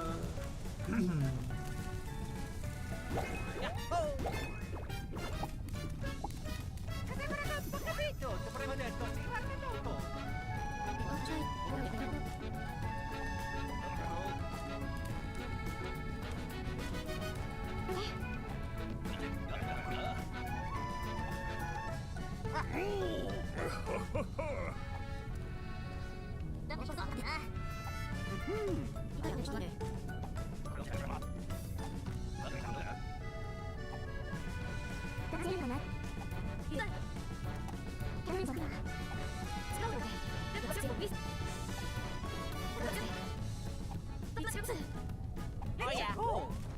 Wait, wait! 4 side quests.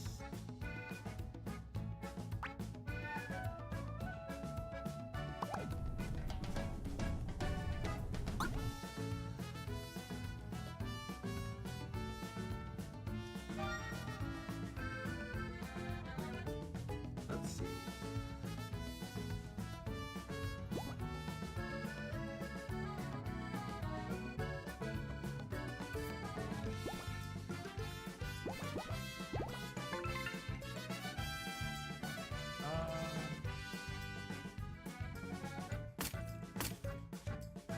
Yeah, it looks like everything.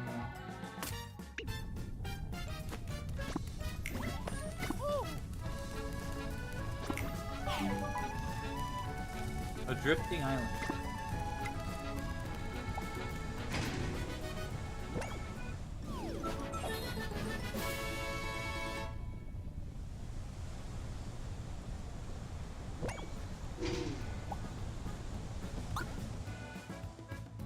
I don't want to have to go through here though. Not yet. See if there's other things here.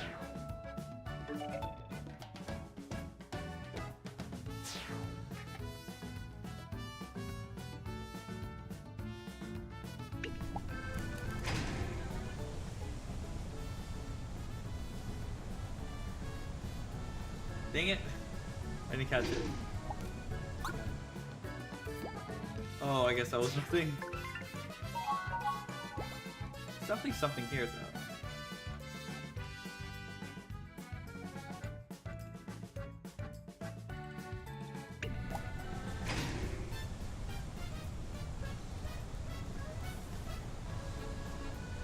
Oh, there it is. Yeah, yeah. One more read.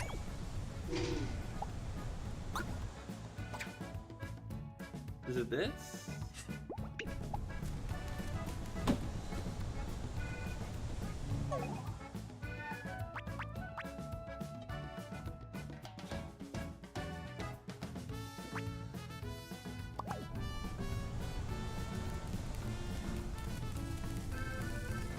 Alright, it's only 2 short side quests, so I can probably knock them out. Oh my god, these guys are freaky.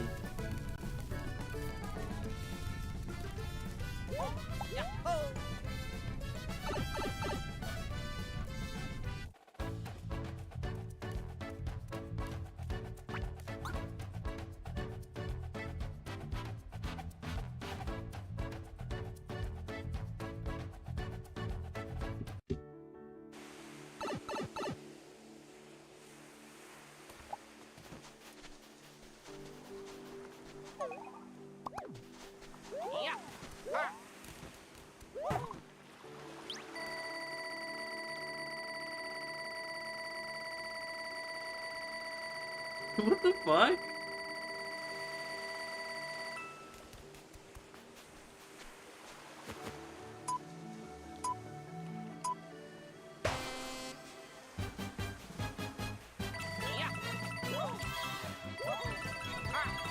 Bruh.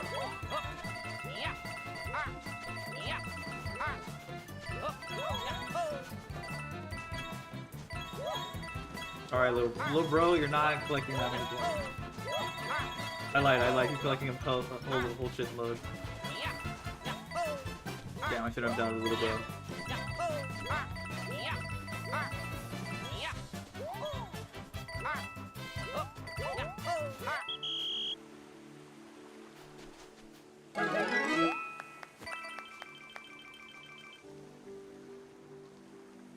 That's so random.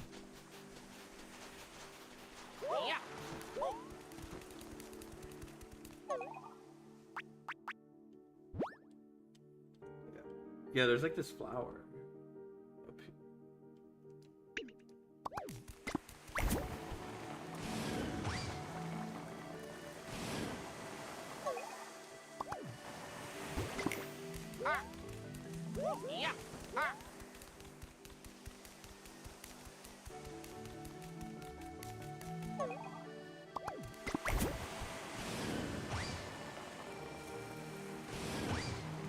Oh, yay! Beam.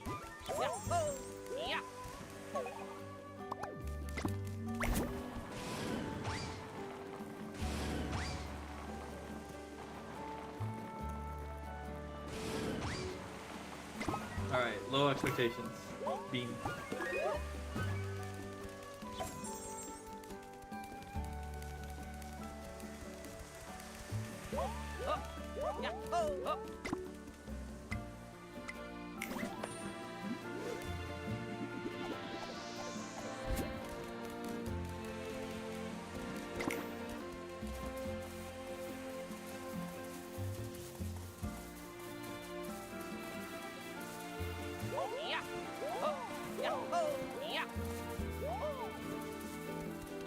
Alright, what do you need?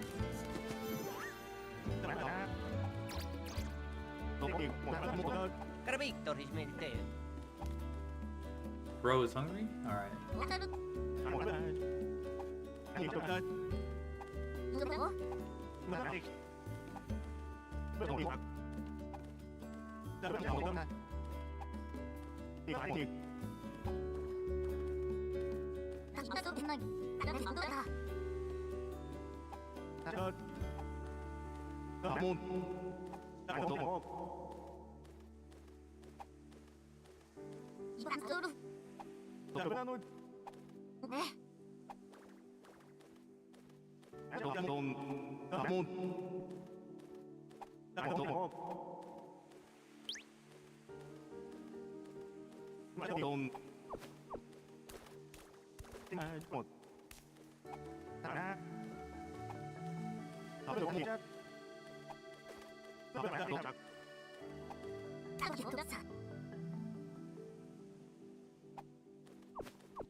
Sweet and cool, okay. There's gotta be some ice cream.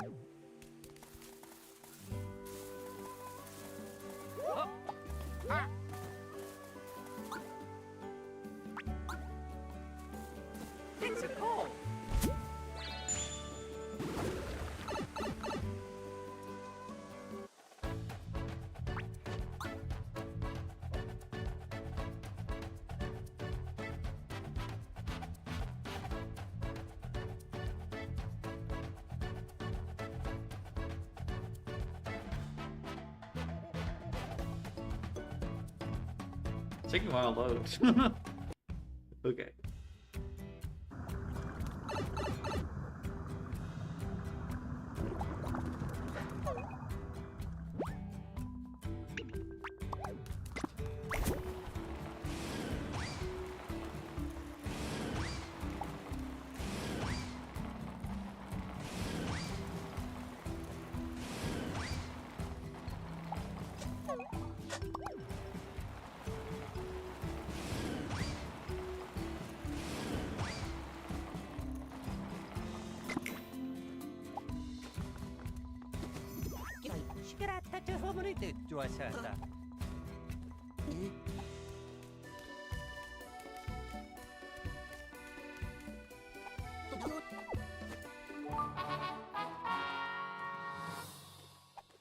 Really Orm, hello Sunsenju.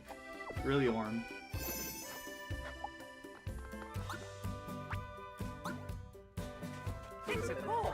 That's all this quest is?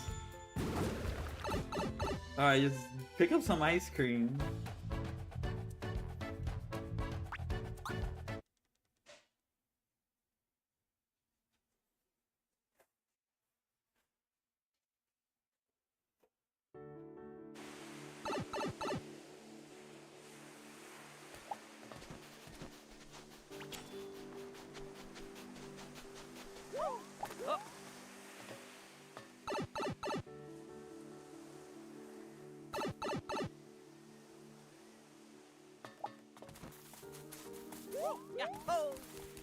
Alright, what do we get for the rewards? Oh yeah. Carabito, rismente.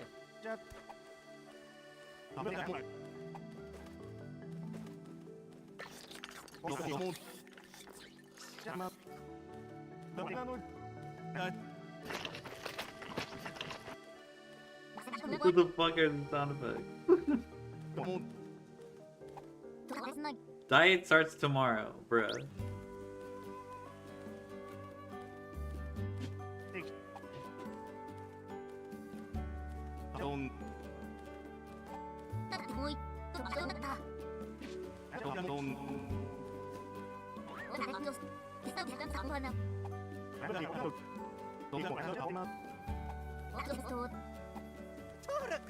Oh yeah.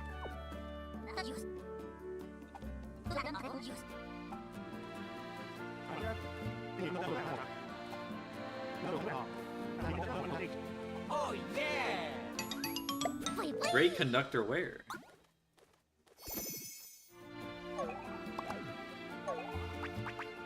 Oops.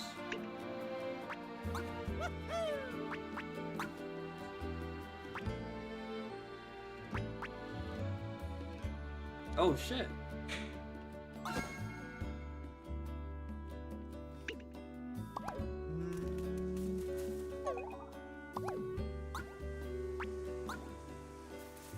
It's a goal.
Dude, it's been so long since I faced these guys. Warm. Oh yeah.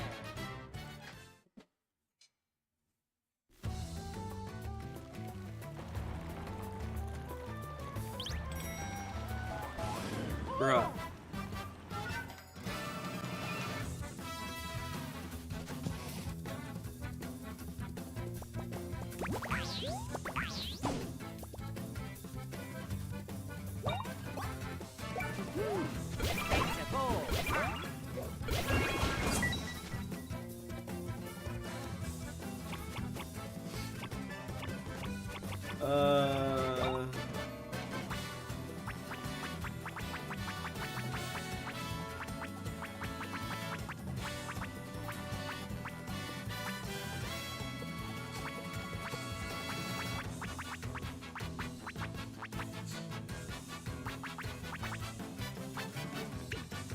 Alright, when Bros Boost comes back, I'll... Oh yeah. Oh yeah.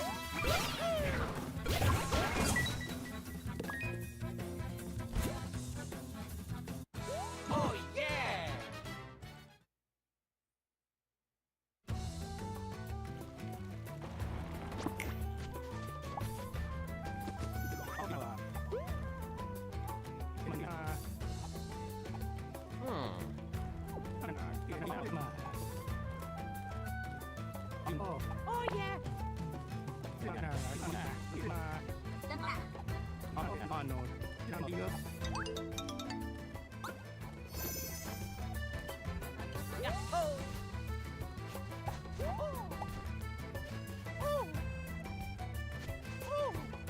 Bro.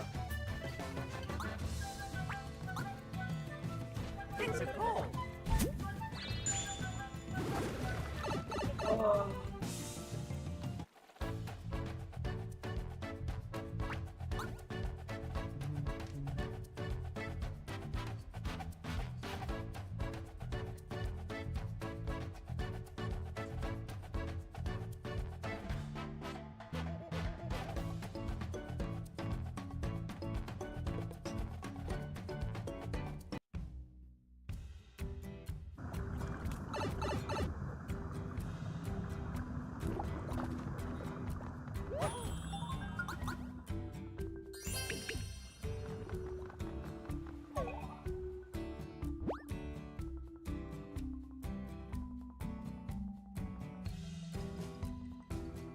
Oh, what the hell? Maybe he's inside. I don't know where to find this guy. We did say the 2 statues. It's been a while since I've been in that dungeon though. Blah blah blah blah blah. Blah blah blah.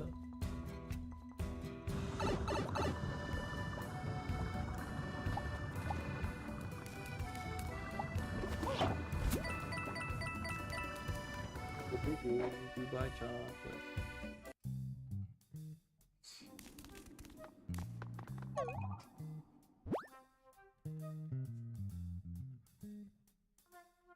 Oh yeah, so he's over there.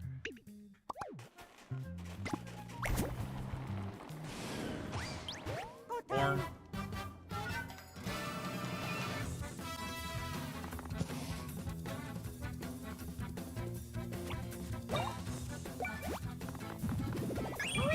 Oh yeah.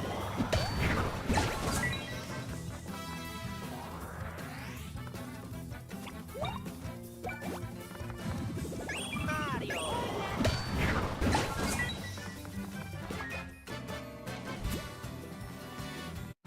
Oh yeah.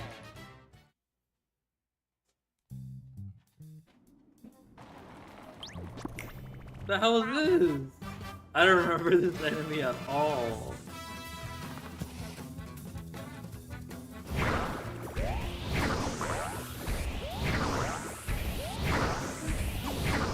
Jesus. It's a goal.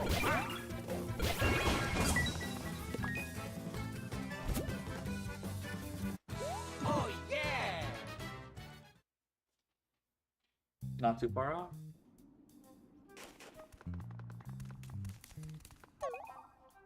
More.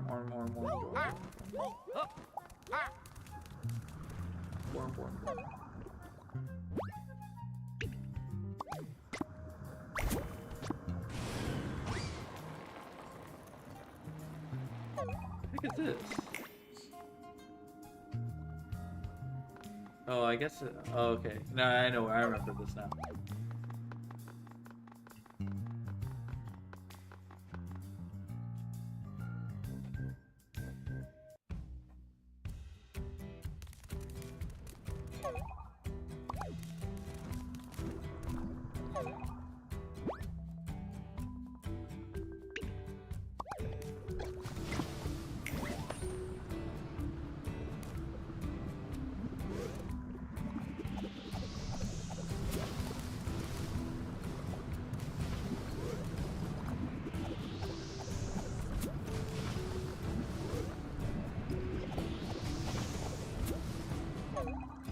Bro.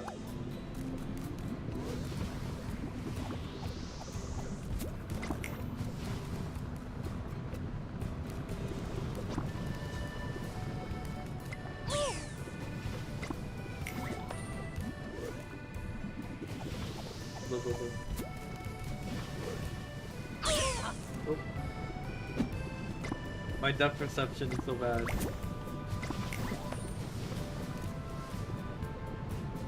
I didn't realize that was in the same plane. Okay, okay. Are you kidding me?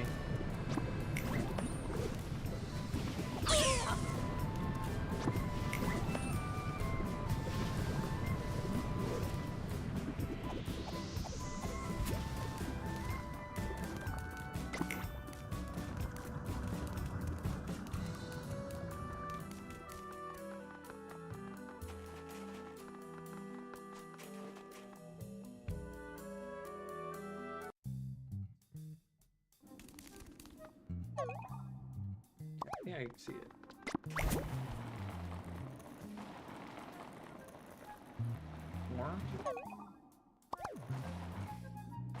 One book.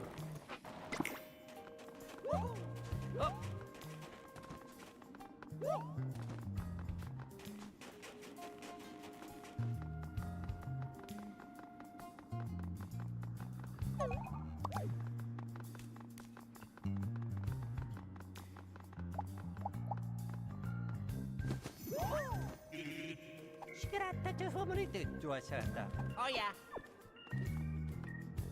Nice. Carbigliato, riceverete ottoisa. Cosa beretto, cosa beretta tu pure?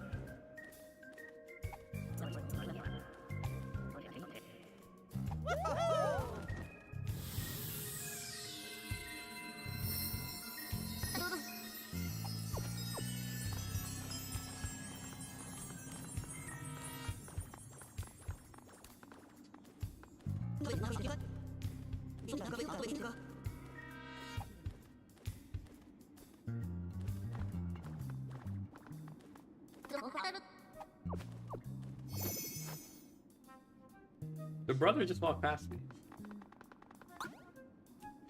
Alright, I gotta double check. Yeah, that's just like a cutscene only thing. Oh, why are you kidding me? Alright, fine.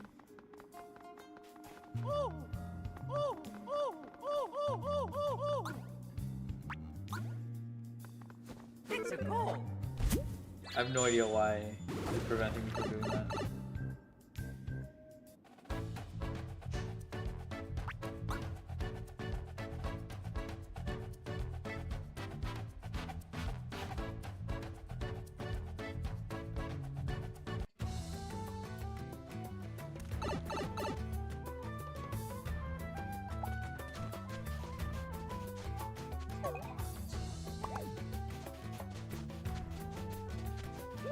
Yeah.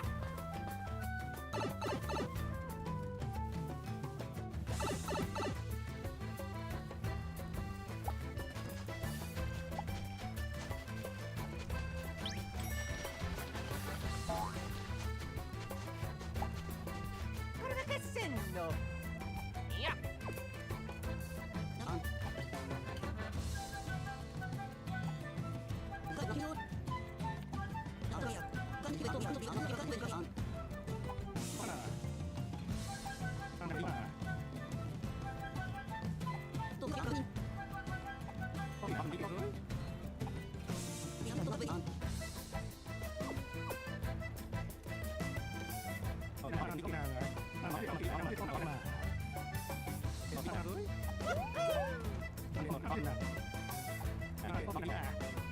The heck?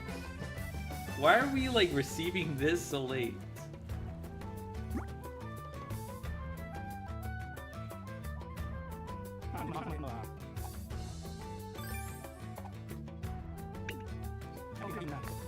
Yes, yeah. Okay. No, stop! Oh my fucking god. No, Luba, you don't want the smoke. Oh wow. It's a goal.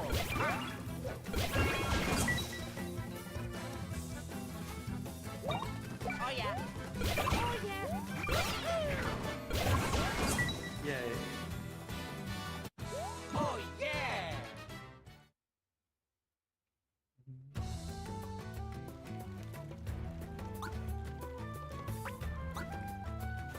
It's a goal.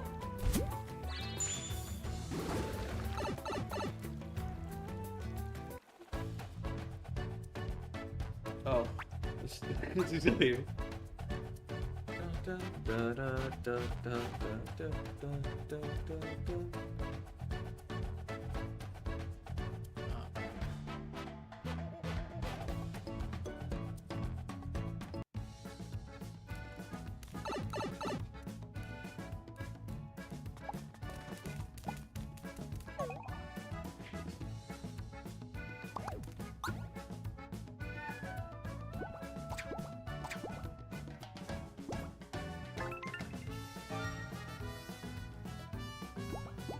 Onward. And I think, oh my god. Alright, let's just explore that island, I think. Let me ask. We have to watch this movie, basically. Alright, be back.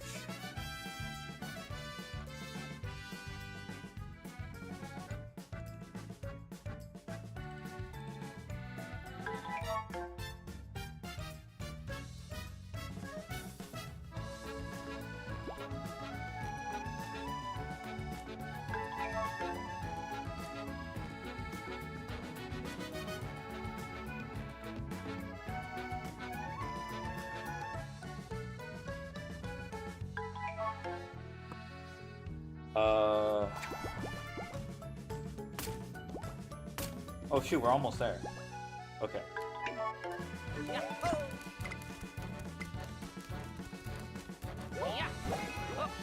Yippee!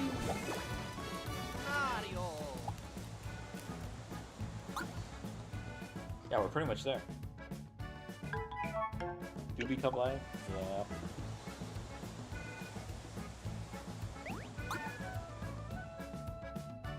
Yuppers. Alright. Should show up.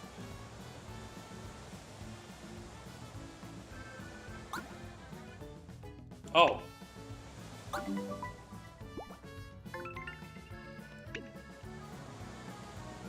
Where is it?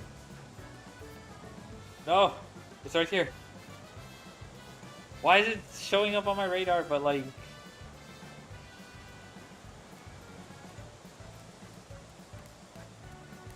Are you kidding me? Oh! I was like, what the hell is this?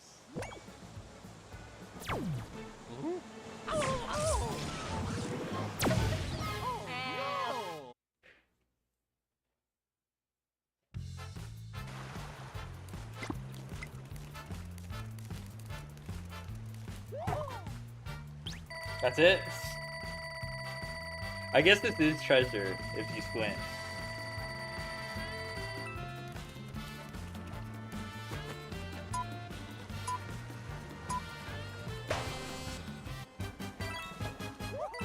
Alright, we'll beat up Lil Bro.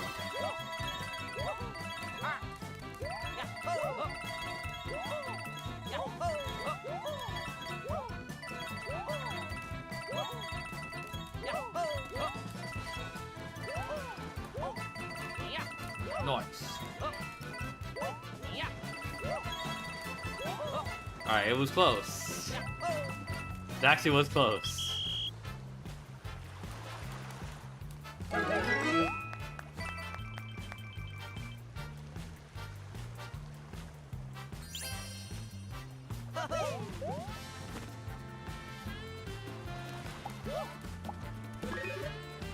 Oh, okay. Yeah, that's... Is that it? I guess that was it.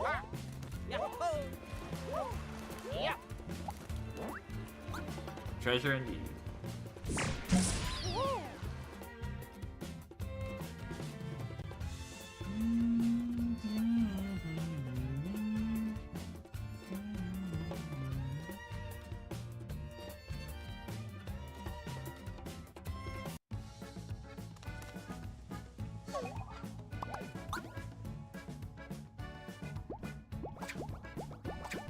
Alright, we can progress the story now.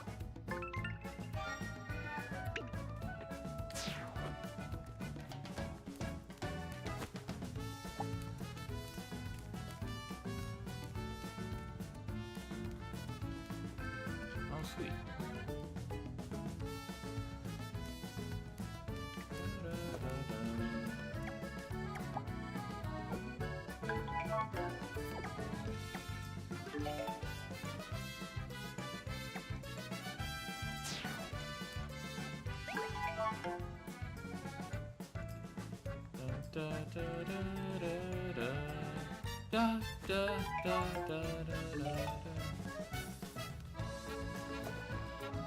No, fuck.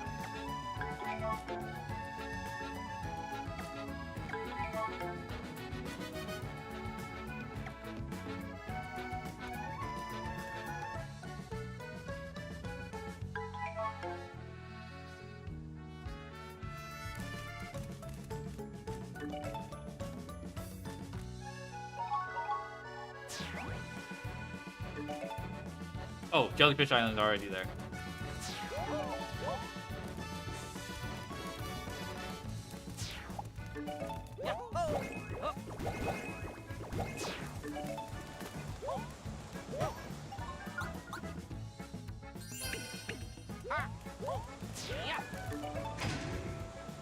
Ah! I couldn't get it. Oh! Okay, we got it.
We beat, yeah, we beat his ass offline. Like, first try offline, I beat his ass. I was like, what the fuck? I think I was like, I guess, I don't know what the explanation was. The practice helped for sure. Oh my god, we kicked his ass. So we're just progressing the story. Really, I don't know what it was. Mentally blocked?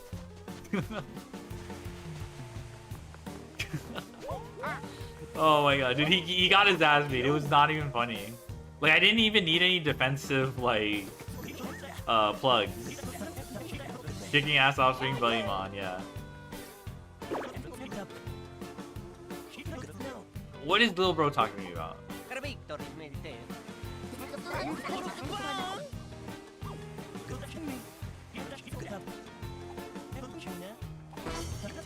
Well,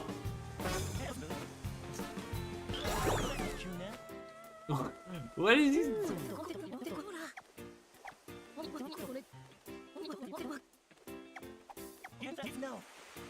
Oh, we need tickets?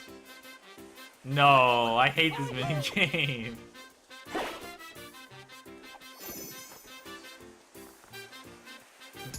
Bruh.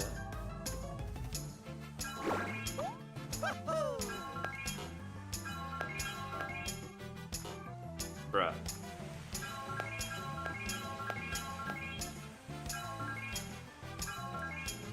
Am I the GOAT? Okay, as soon as I say that, I got my ass beat.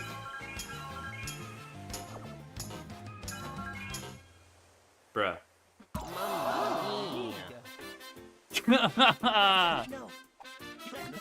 I know how to beat this. I know how to beat this.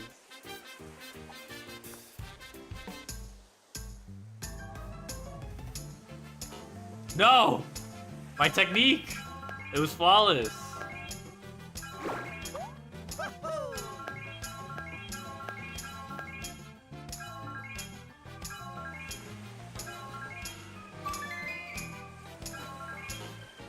How did I miss that?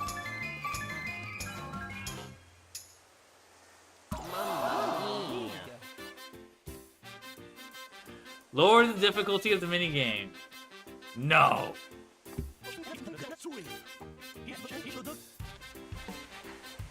I refuse. Daga kotowaru.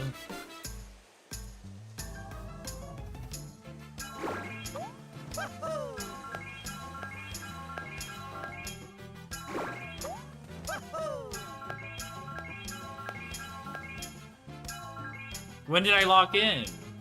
I might be the go. Fuck. I locked in, alright? What can I say? What? Excuse me? Was there like a one beat that I missed? No, I know I missed one beat, but... Oh my god.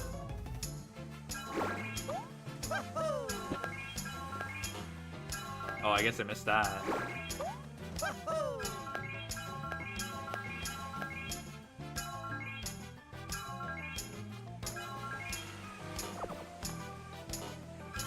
Fuck! Fumble, fumble. Okay, okay. I'm not... Okay.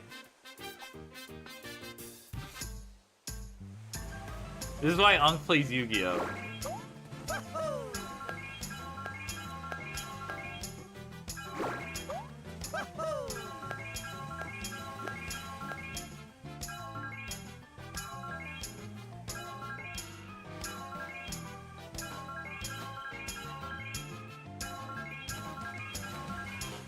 Bruh. What the hell?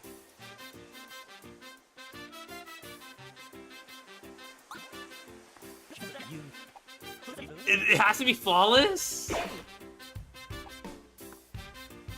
There's...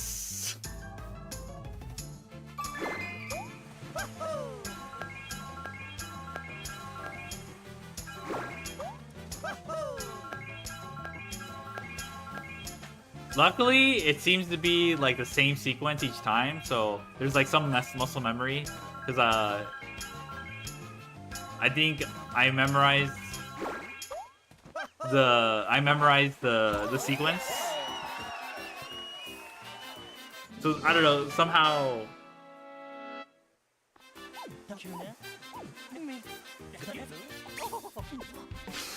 Fuck that, man. Hey.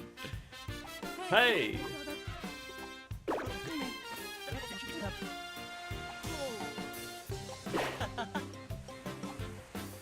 All right.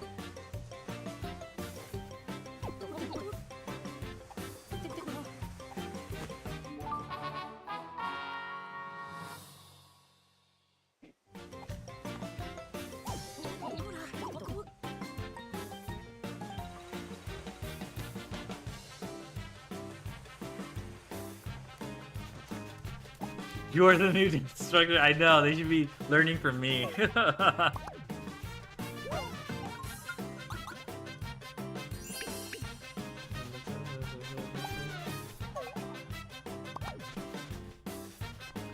I get you. Oh yeah.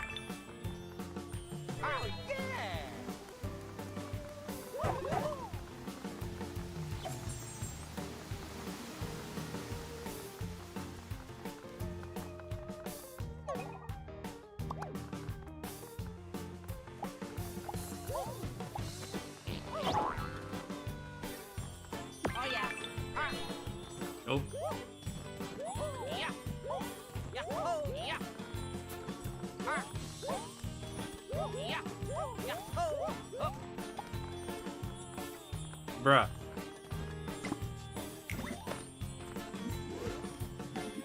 Oh yeah.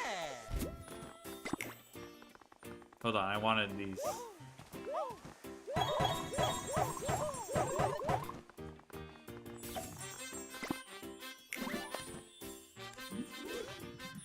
Give me. Only 3.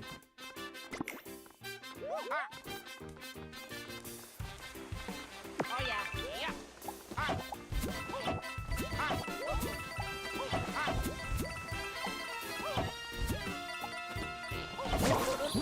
Not this guy. Hey, I'm the Grampy Turnip of Jellyfish Island. You gotta put a lot of soul into that pole. Now look, I know what it is you're wanting to say. When a fella gets to be my age, he develops a nose for things. Plus, I can read your stashes. We're out here busting our buns for this world, and what's this old geezer doing? He's just hanging out, stuck in the ground, laid around all day. Ain't fair. See, you didn't have to say nothing. I can read it in the twitching of your bristly whiskers. But let an old feller get a word in edgewise, would you? No need to yammer on and on. I'm working for us all.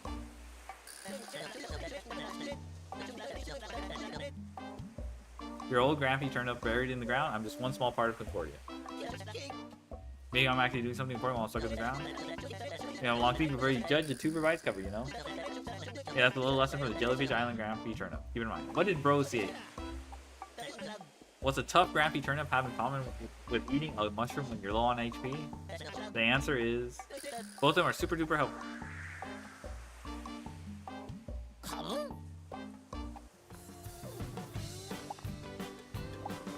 What the fuck?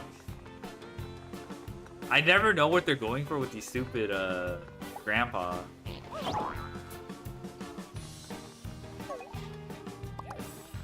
Oh yeah. Oh yeah. Oh yeah. Oh yeah. What do you got?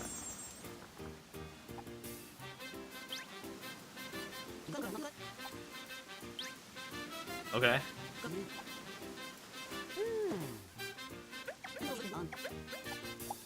What the hell?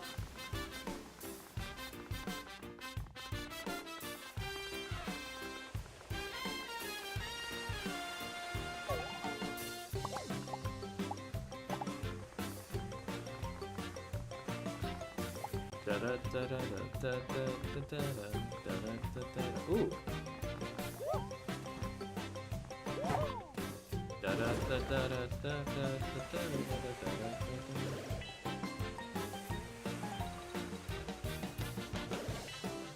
Oh.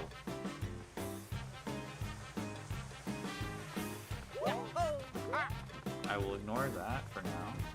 What the? I guess I have to do the UFO here.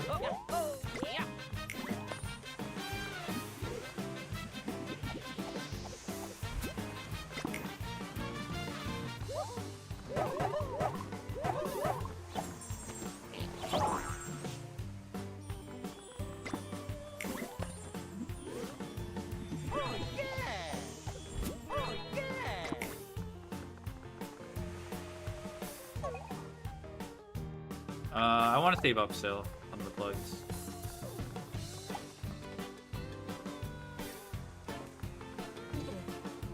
Alright, tickets. Okay, I just stumbled on these. I didn't realize. I didn't do the classic, like, RPG, go to the. Head to.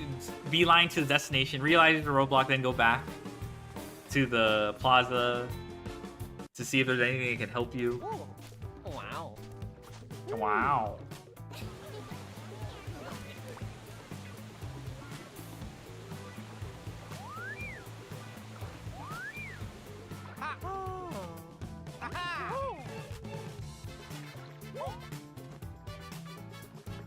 Pretty snazzy.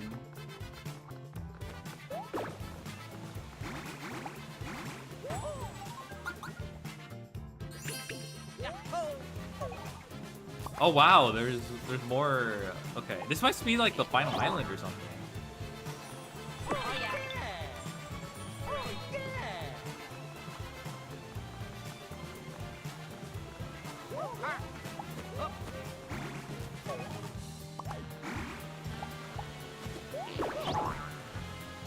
Oh my goodness. Oh my goodness.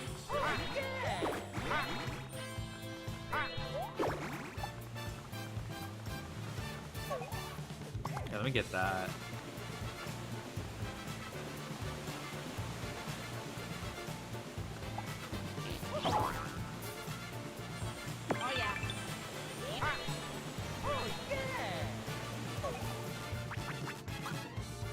Yes.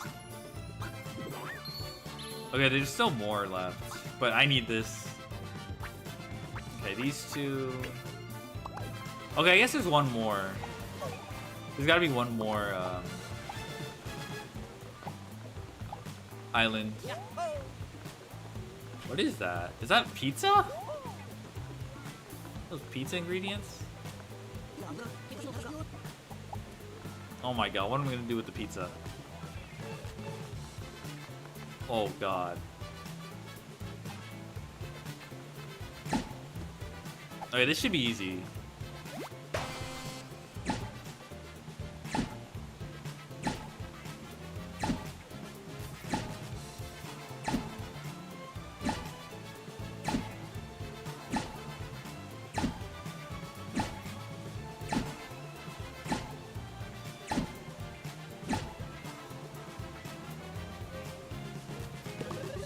Bing.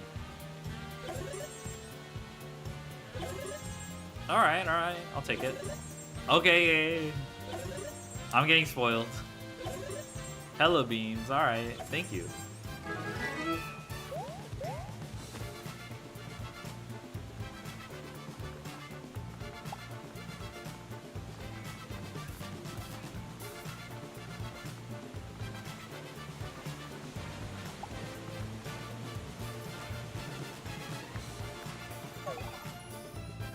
Where am I supposed to go?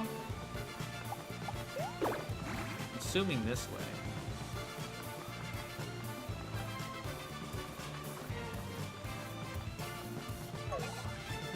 Oh, I see.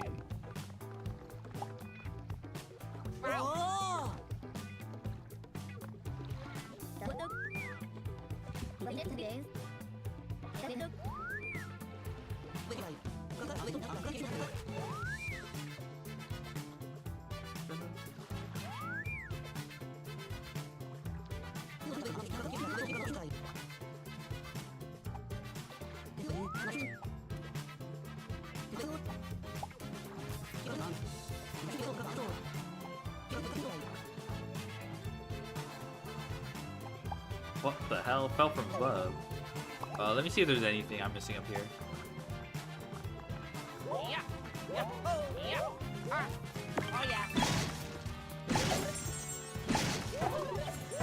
Silver medallion, let's go.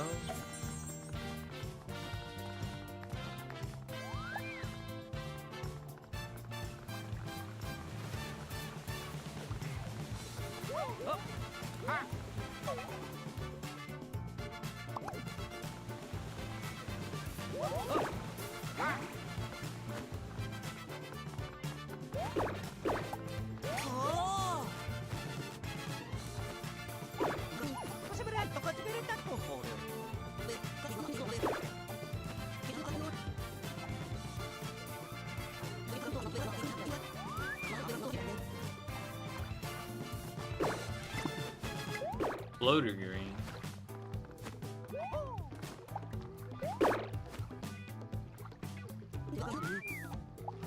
Okay, I didn't pay attention to where to find something like that. Oh, well. There is that stuff down there. Do I just go down there and grab it?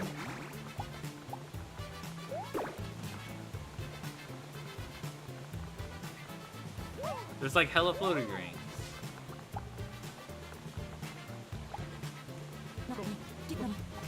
Rental guy's gone. What? Oh my god. Classic RPG.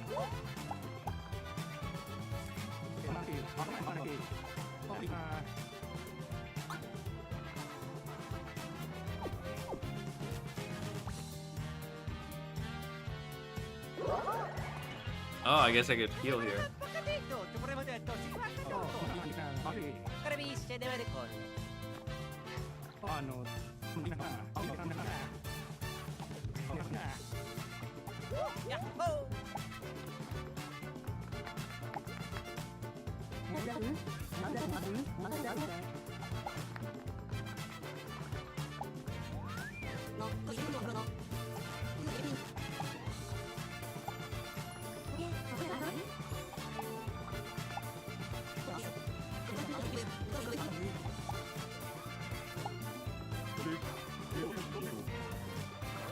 Wait, what? Always rent a floating ring by the deck chairs.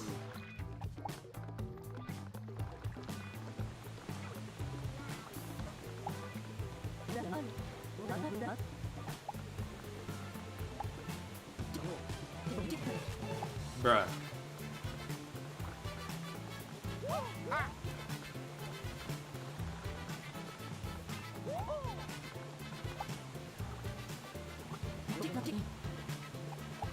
Is he dancing? That's probably... Oh my god.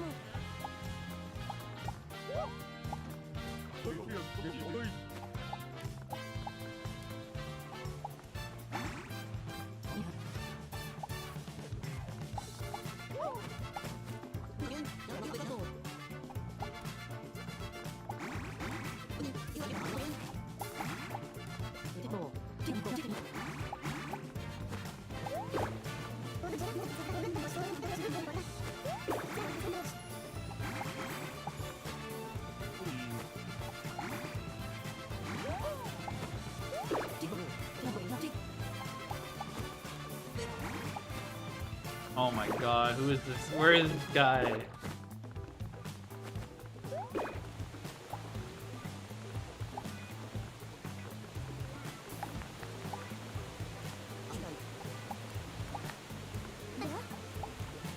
I'm kind of craving pizza.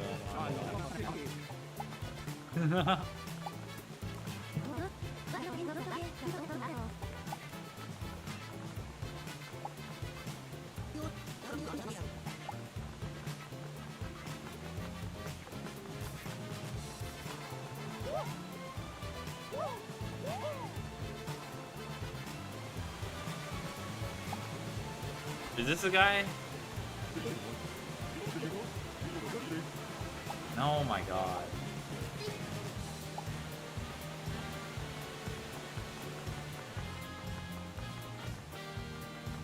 Ugh. Sometimes I wonder, why do I play RPGs, man?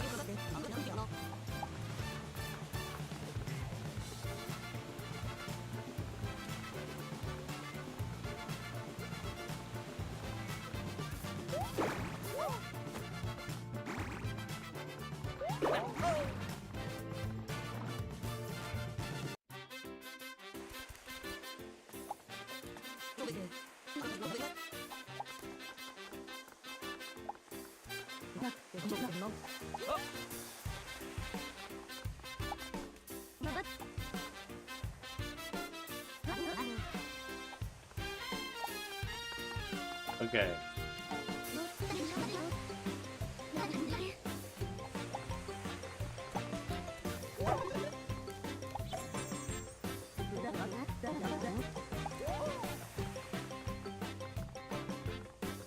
There's a lot of like really specific things going on here that makes me wonder if like it's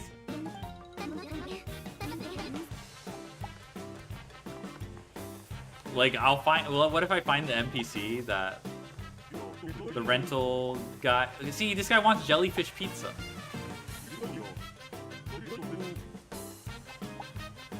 I swear. I swear.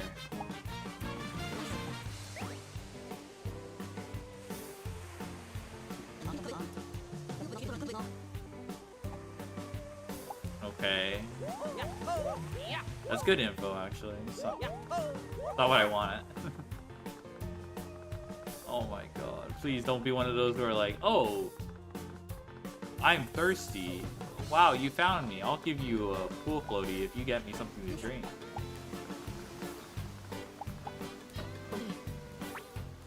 No.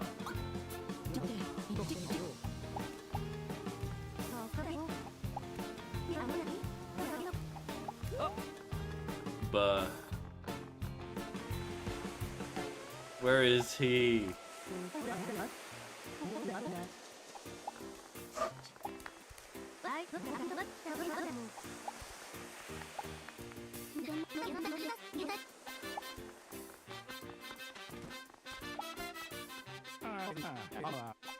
Nope.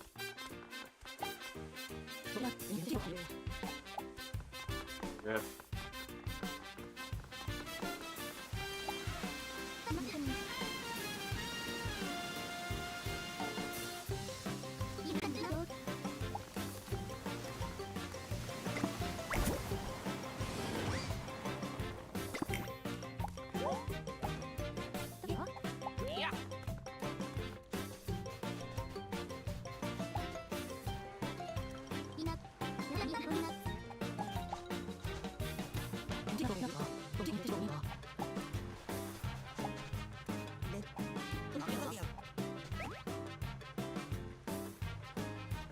But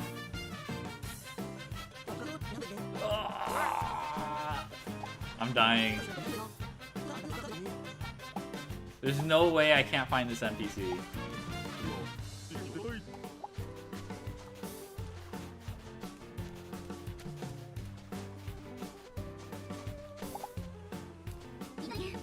It doesn't seem like he'd be here though.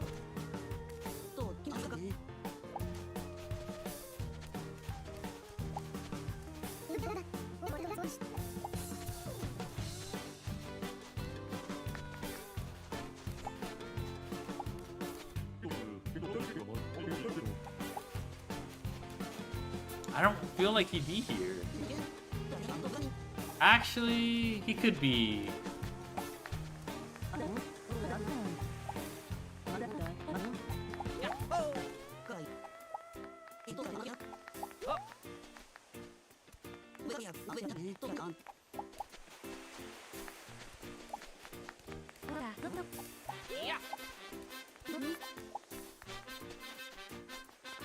He's not gonna be on stage.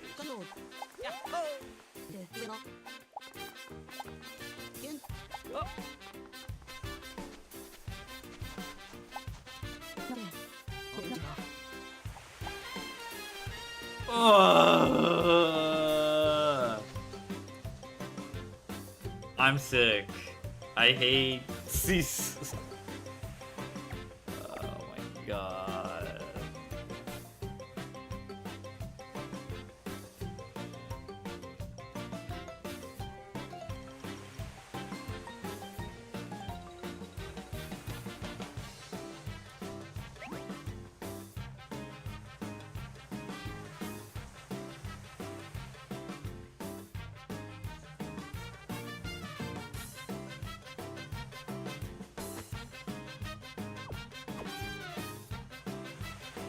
He's in the bar?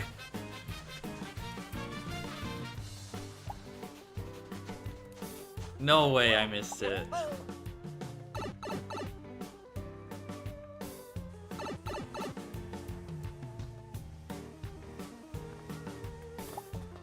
What the fuck?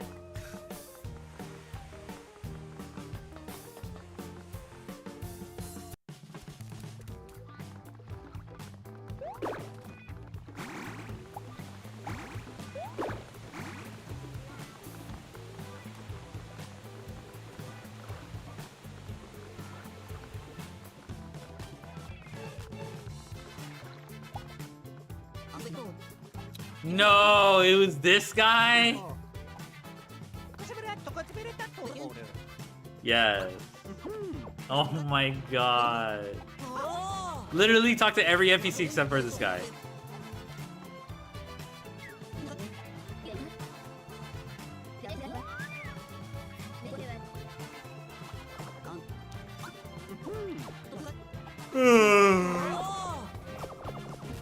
Oh my god, I don't know what. Oh my god.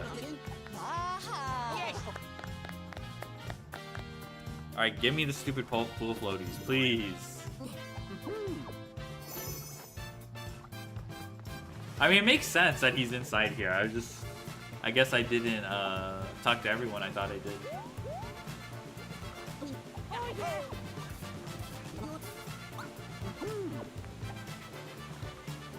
Give me that floaty ring.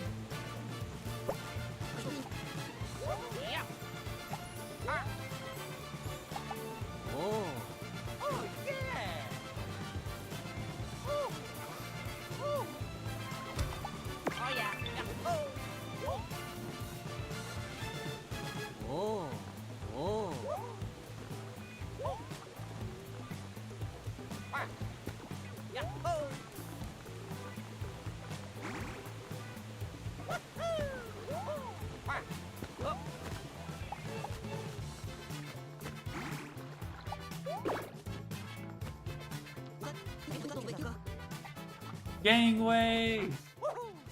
That's an old... Oh, wow.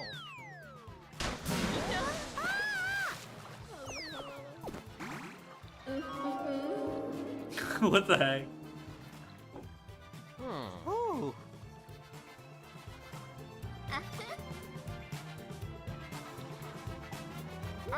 Yeah. Oops.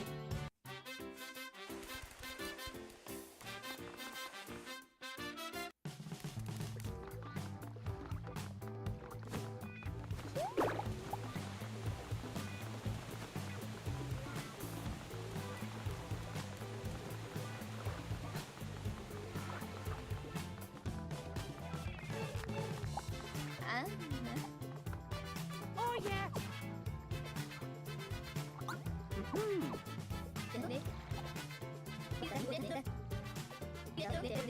Beautiful landing? Yep. Sure.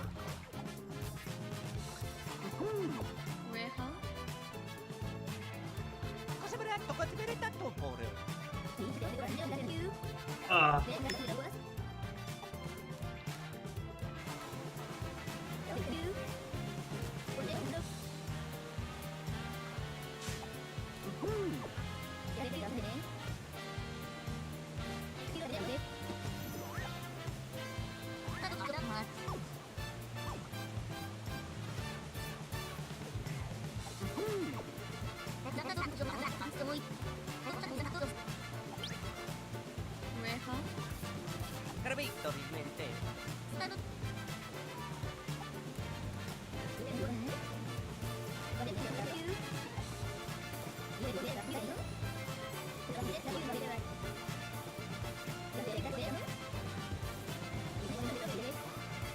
Oh my god.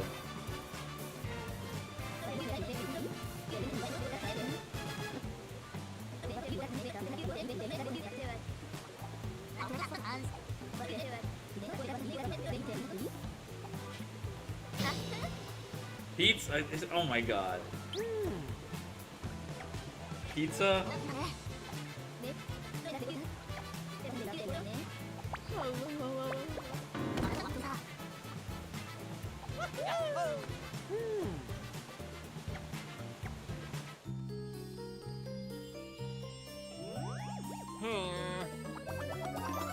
Oh, yes! Caraviste deve ricorrere.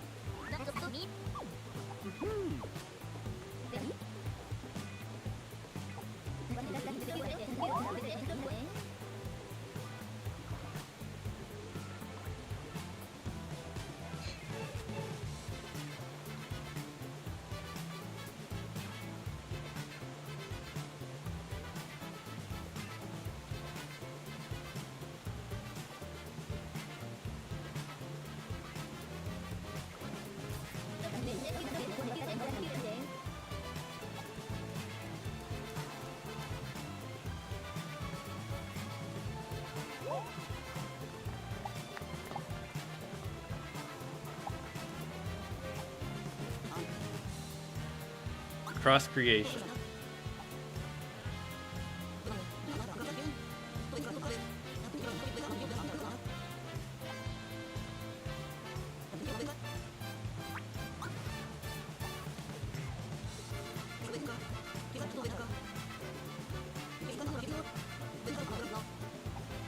Okay, I don't know. I feel like I like these I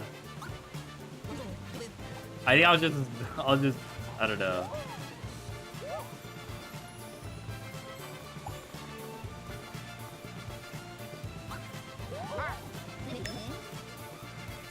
I think I'll just figure it out.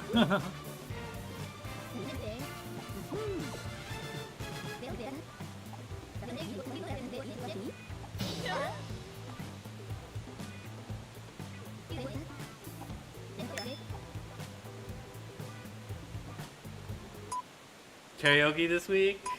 If you got any suggestions, let me know. Pick up the dough.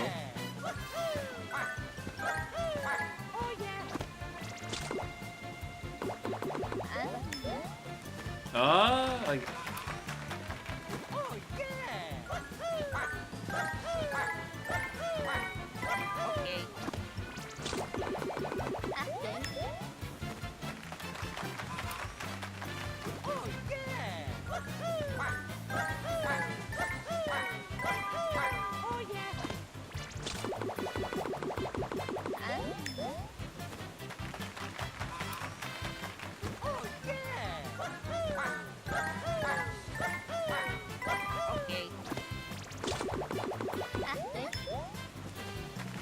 Seen that one parody? You'd have to make a suggestion. There's a pin post. But no, that's not on my radar.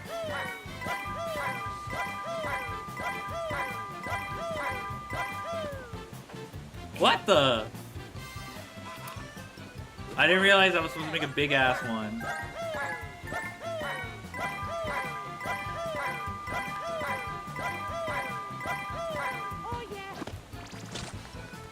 Okay. Oh yeah. Okay. Damn it!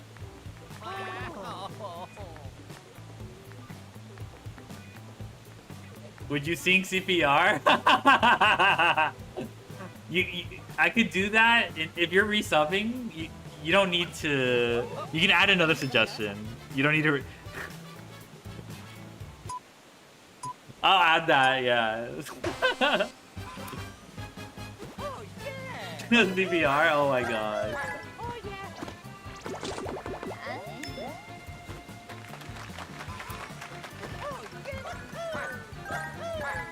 Okay, this is not hard. Okay.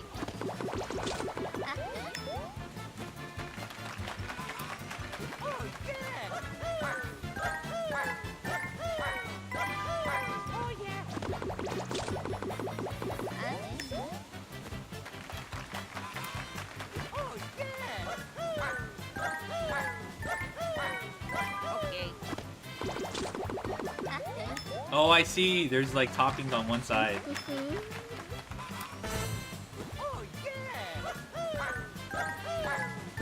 Okay, I see. Okay.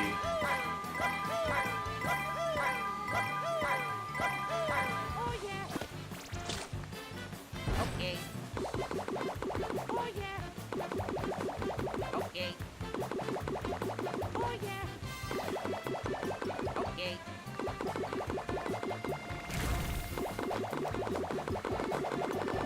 Oh, I did not expect the double.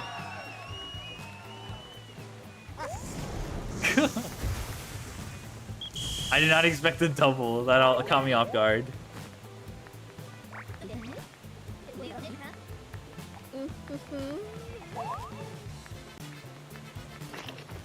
Oh my god. The chow down.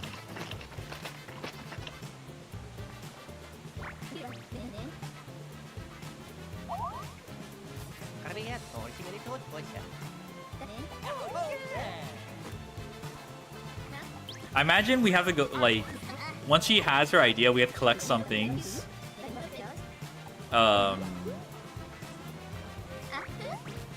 Luigi, oh. You bake me jellyfish pizzas every day? Bruh. Do it. Take one for the team, brother.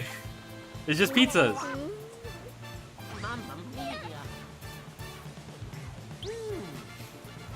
He does eat nothing but crust, Drew.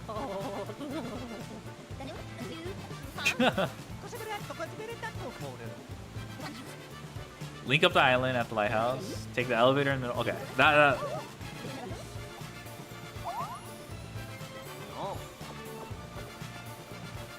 Luigi's like straight up saying. Alright. Luigi straight up said, fuck no.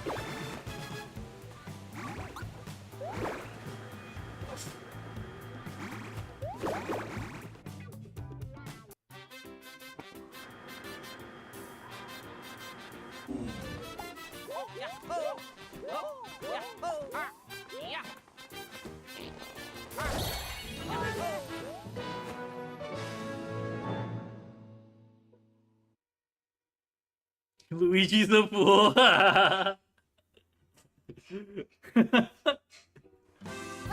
Okay.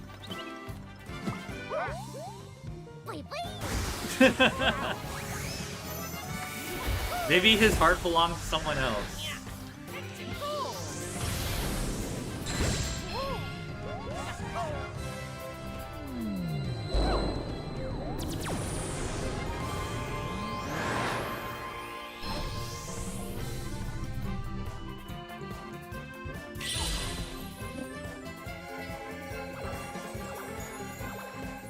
Oh yeah, there's some flowers I should explore in that area. Is Luigi Daisy canon? I don't think it's canon. Yeah, I don't think it's canon. I don't think Nintendo will ever admit to like ships. To be honest, I don't even think Peach and Mario is a canon ship.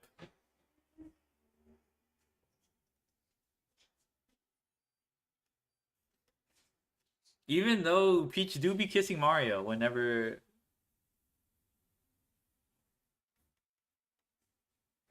Mario's just like, half the time he barely reacts, or he faints. Or maybe they are roommates, yeah. Indeed, they are roommates.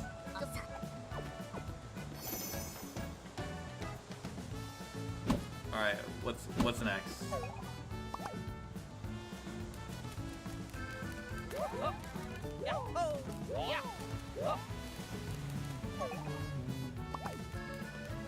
Got some story mode, I guess.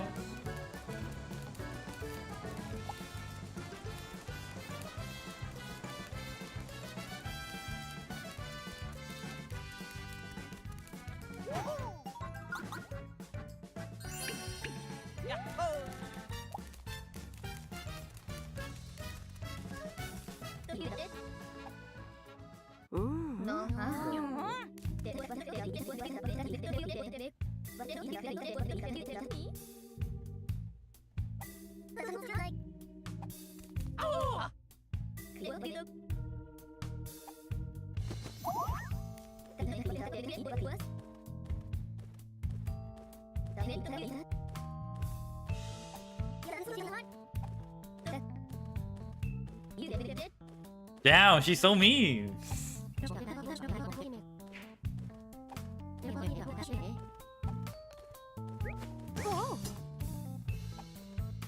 Wait, that's the idea? We build a flying aircraft?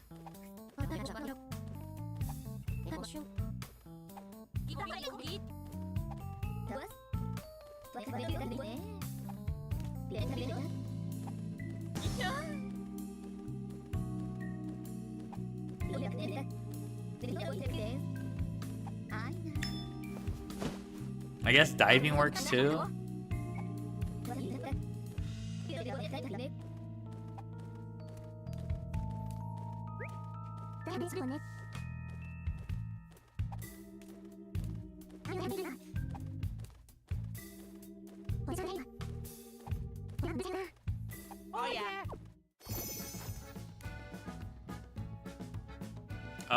Oh yeah, so there's some like branching.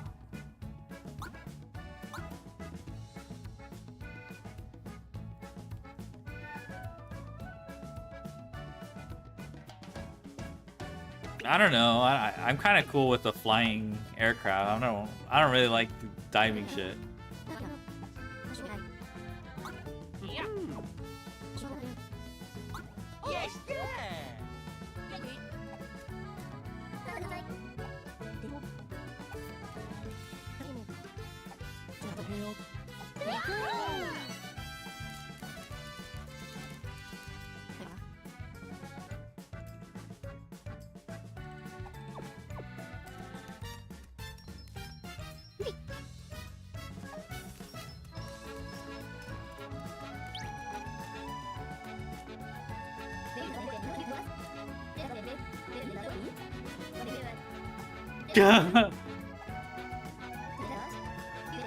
We just literally asked for her help, said fuck off.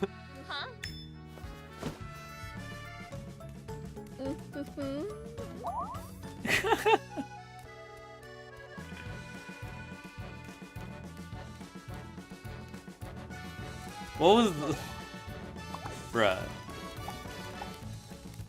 I don't know how I would feel about this. We just literally said, fuck you. Okay, I guess we...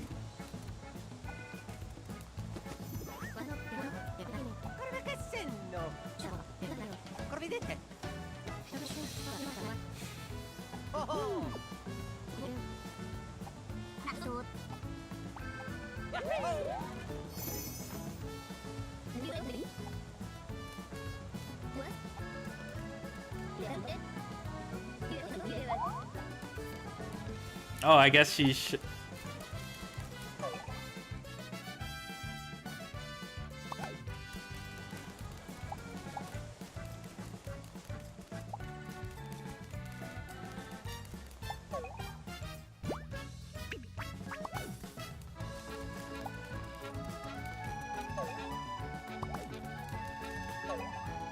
Okay, let's check out Jellyfish Island.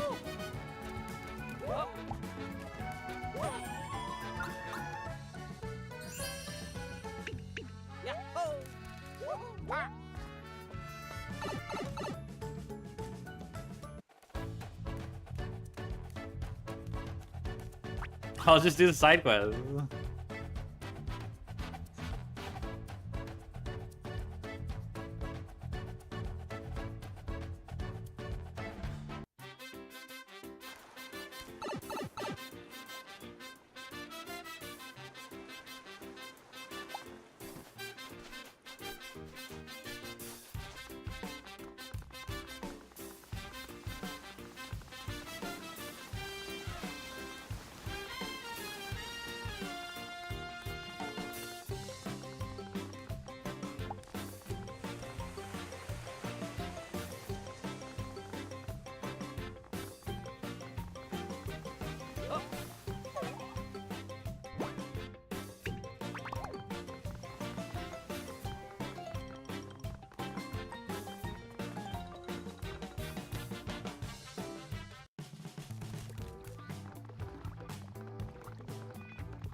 Oh my gosh.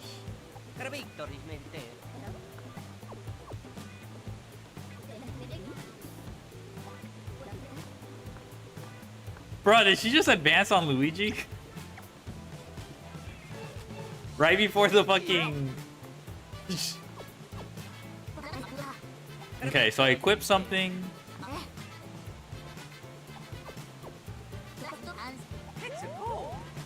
Alright. Bro, it cut to black. That was kind of sus.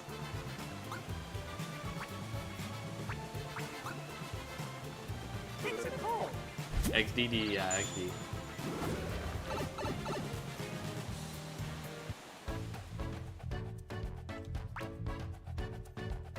Da da da da da da da da da.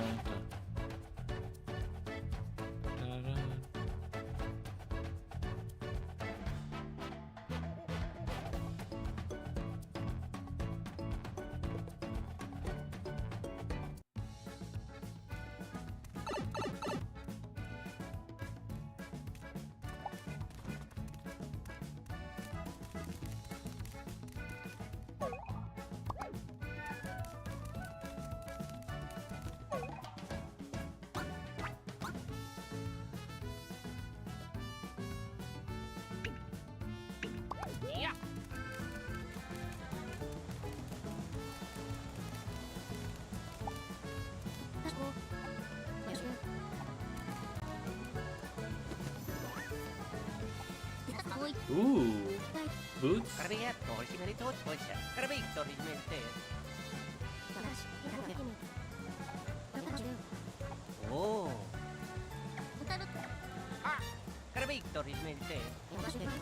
Who won YCS Pittsburgh? Ditya. He won it with Draco Tail branded.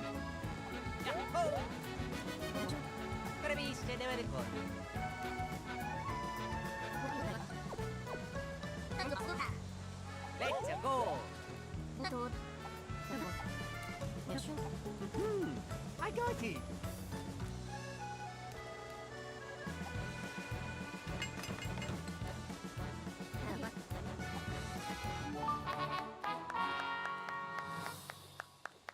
Okay.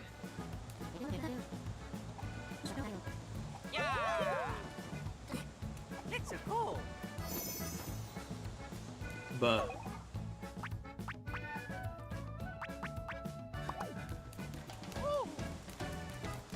okay, where do I get sockets? I forgot.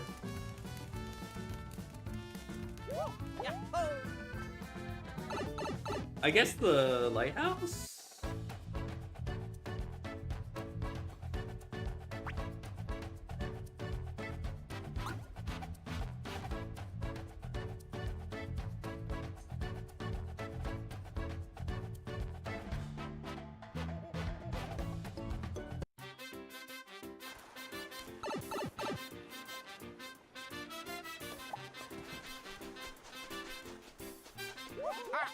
Yeah.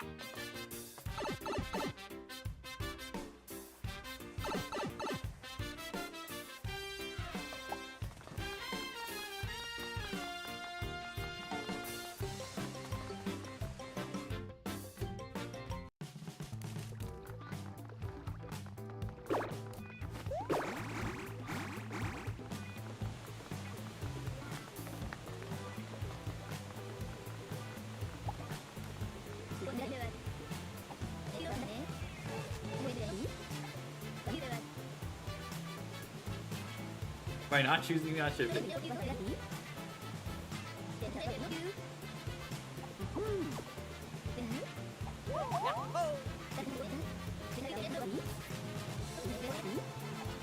What the hell? Sure, hard mode.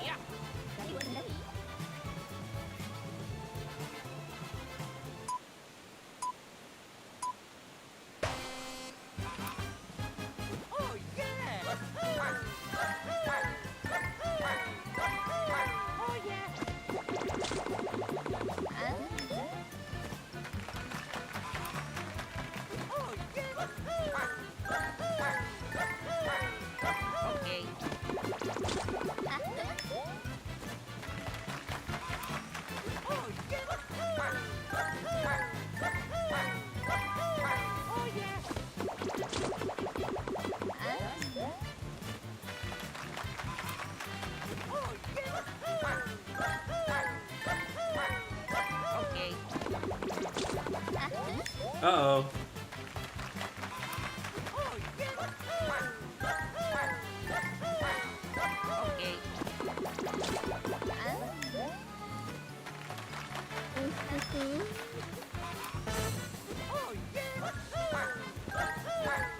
Okay, I have extra time, cool.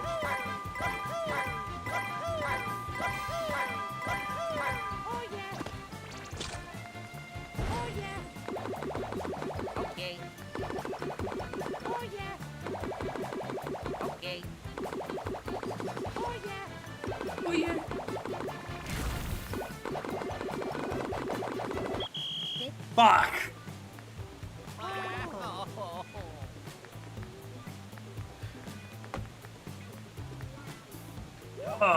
Oh, they're charming events? That's awesome.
Okay.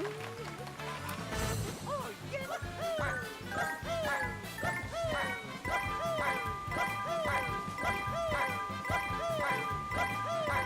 yeah. Okay. Oh yeah.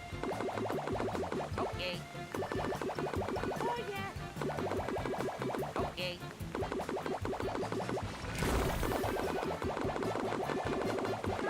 Oh my god, close.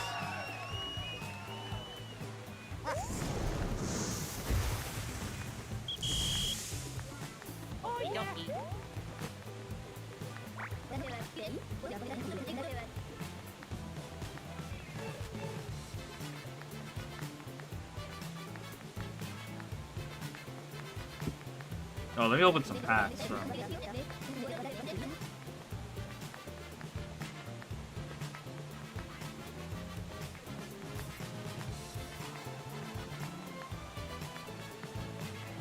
Oh man. Okay.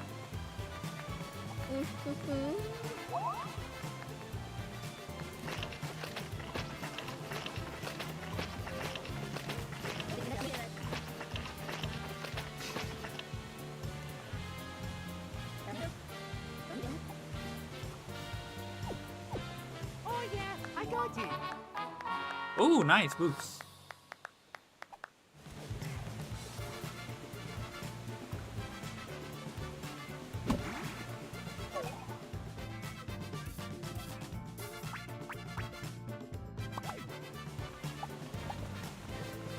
Yeah.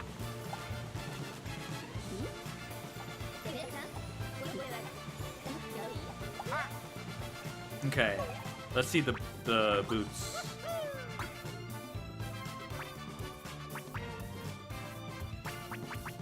Forge boots.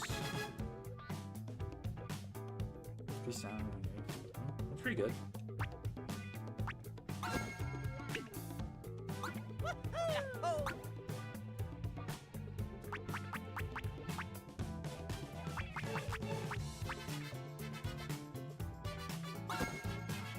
Nice. That's actually really strong. It's pretty cheap. Nice.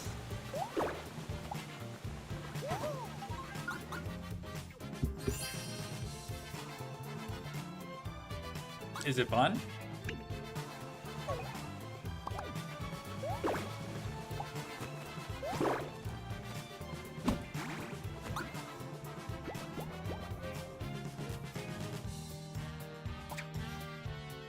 Let me see. I feel like...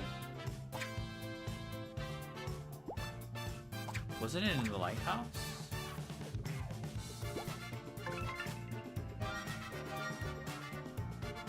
Yes? Nice.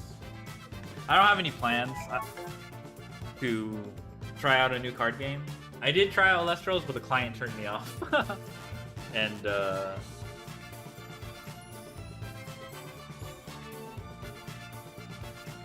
I had the opportunity to play One Piece CGG, but I don't think I like, what's called, One Piece that much to play. I like One Piece, but I don't think the IP is enough to draw me to a card game. Where are these fucking...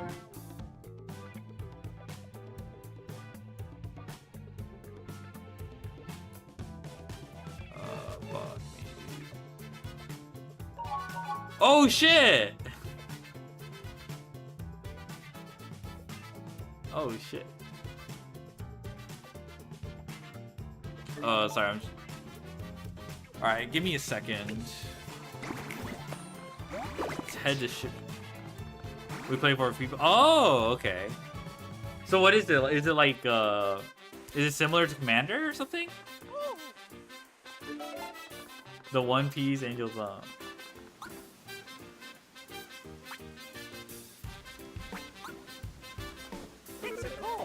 you ever tried Union Arena? No, but isn't that the one with like with all the IPs? I know they have like the one I know is like My Hero Academia. Has Commander asked me? Okay.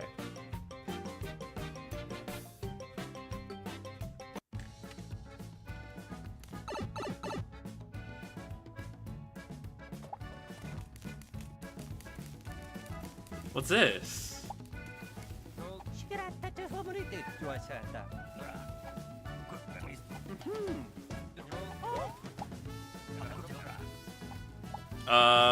What the heck? Okay.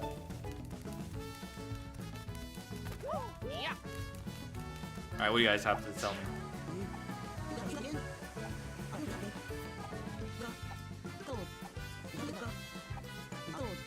I don't want these. It's probably good, but...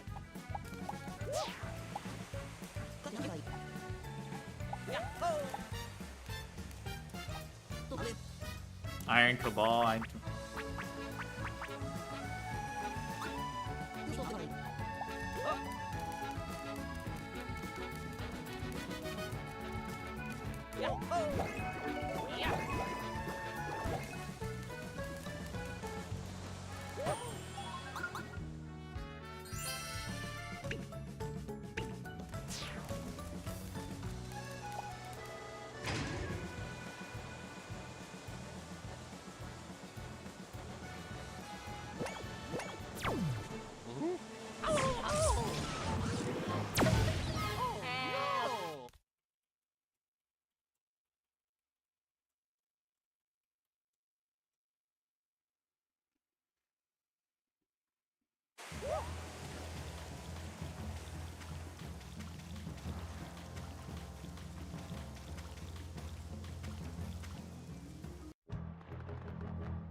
Is Wise Duel plays a lot more slower than Wise? Oh, okay, okay.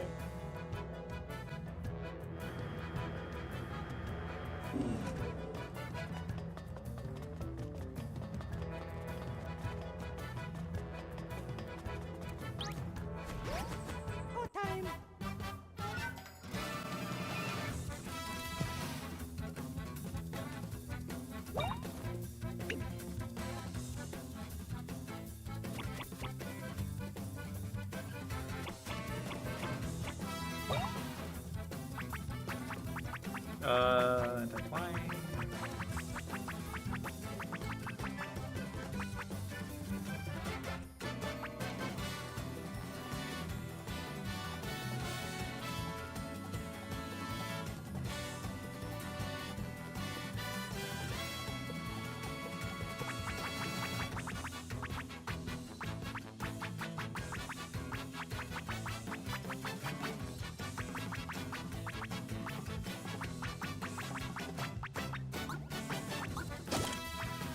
Auto Luigi, that's hilarious.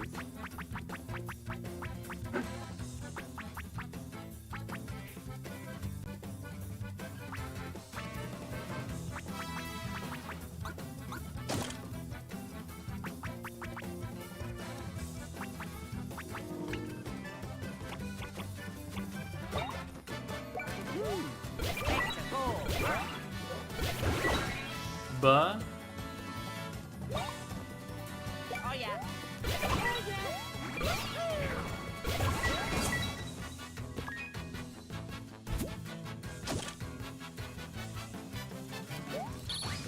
fuck.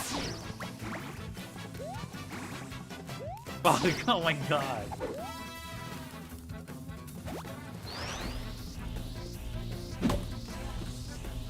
Fuck.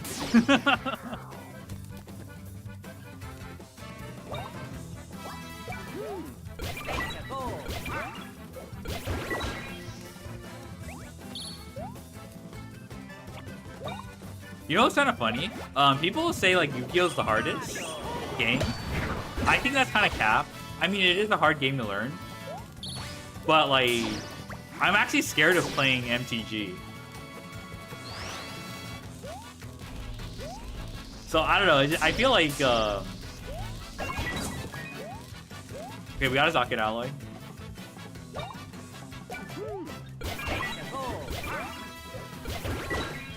Oh shit.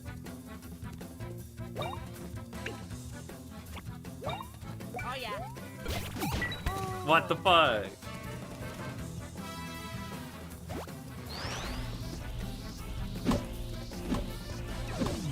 Damn it.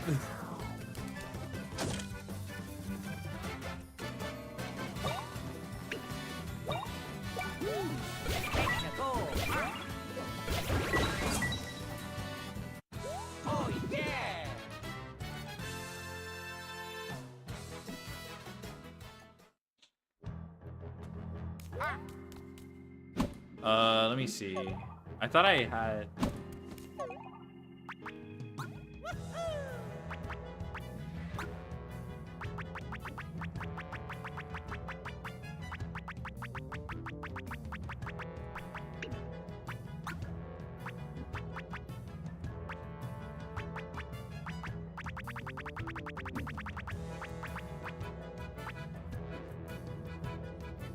What the hell is this?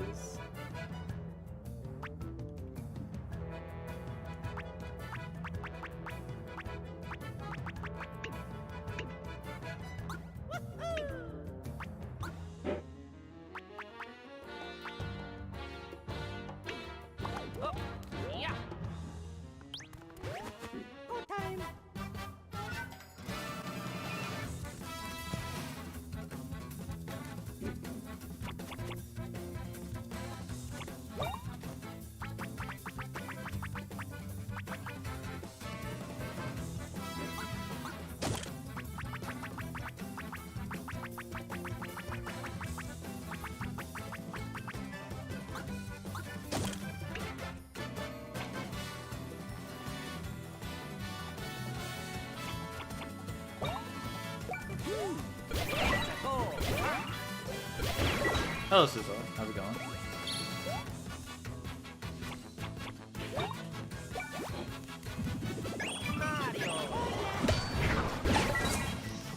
I'll follow for the cups of yummy? Oh, thanks. I'm glad people like the yummy.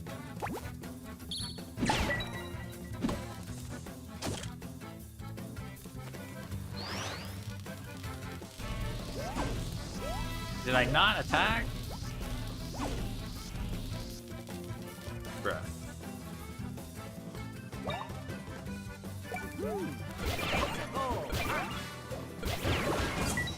How was the YCS? It was I only watched top 8 through I thought the Draco Tail games were interesting. The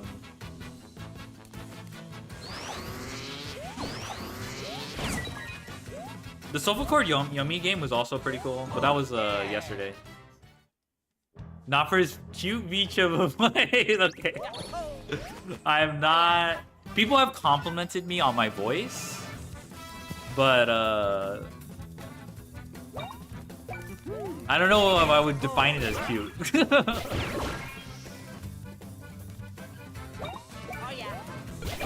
do have a nice voice. Thank you.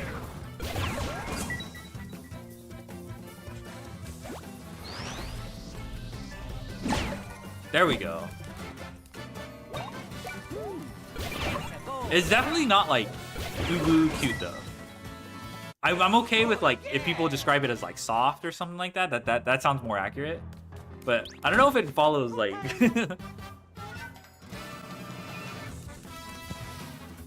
Scissor from other Yu-Gi-Oh! Twitch streamers chats, not Scissor from hit game Pokemon.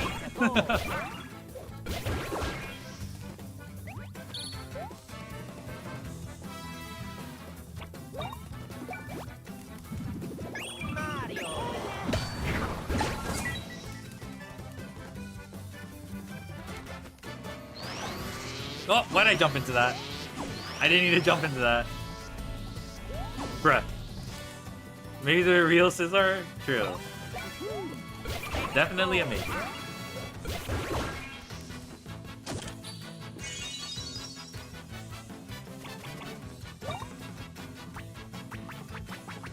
Where's the attack boost?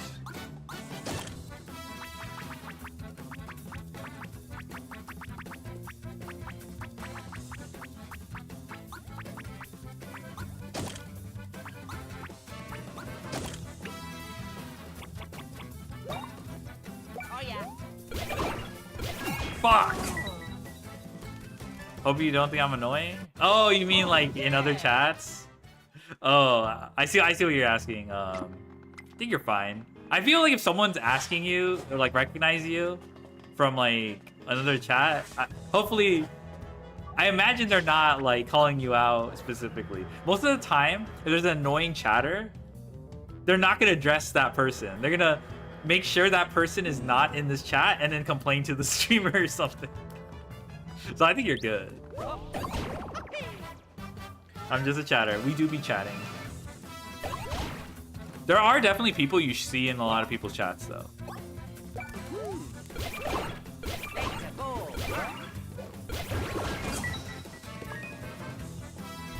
CJ Alex? I've seen that name. I used to see, what's his name? Chris Zocker in a lot of chats before he just, like, would show up in Joshua Schmidt's chat.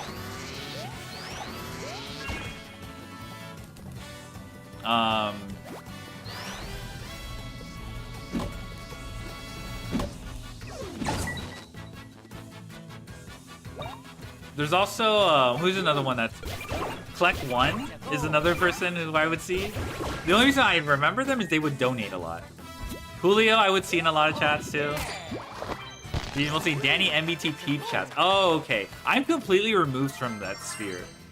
The Danny MBT Peeps circle, the council, the will of the council.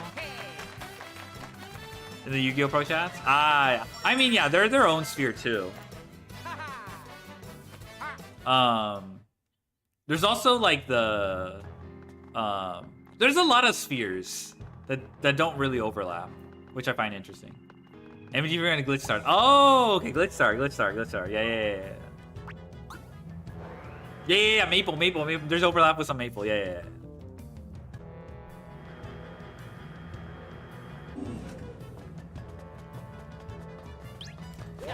Oh.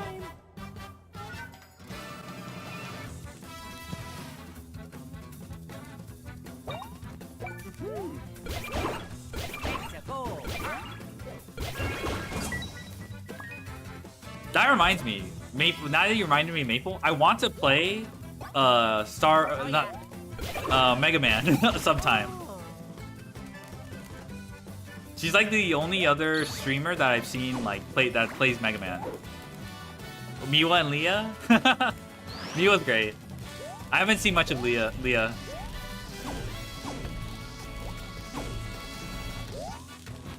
But I did see on Twitter the Leah posting about the ramen bath. I don't know what diabolical, like, I don't know what was going on with the. I imagine someone was gonna take a bath in that. Danny Spaghetti Bath. Yeah. Which Mega Man? I'm more familiar with Battle Network and Star Force. I haven't played the platformer Mega Mans. I did play Mega Man X. That was really fun. But there's a lot of installments. It was one of her sub goals. It was a sub goal that makes someone else take a ramen bath. That's amazing.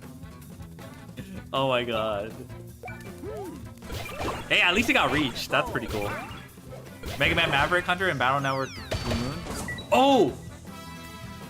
Mega Man Zero. Mega Man Zero is another one. Oh yeah. That's another one I played. That game is hard. That series is so hard. For huge in the Battle Network, yeah. Killing exists online, she gotta take a bath IRL. That makes sense. Fortune part is someone reached it. So it got achieved. That's so.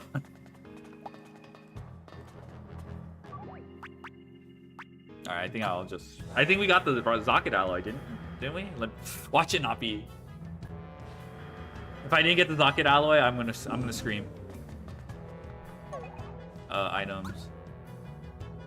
I think Battle Network you probably see because it was on the GBA. Oh, we have 9 Zocket alloy. We might be the GOAT. Danny the Latinx Connor. What Connor? Like Connor Sea Dog? You know what?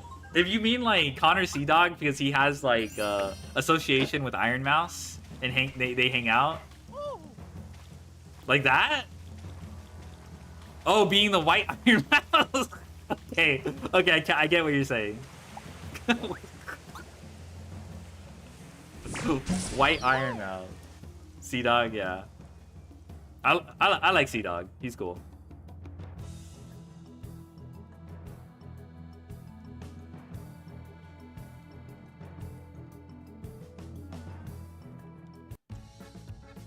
I never thought about like that. Never mind. Hello, Never Mind Live.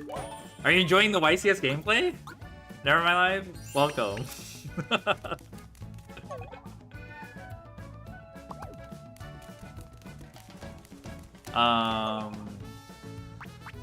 What am I looking for?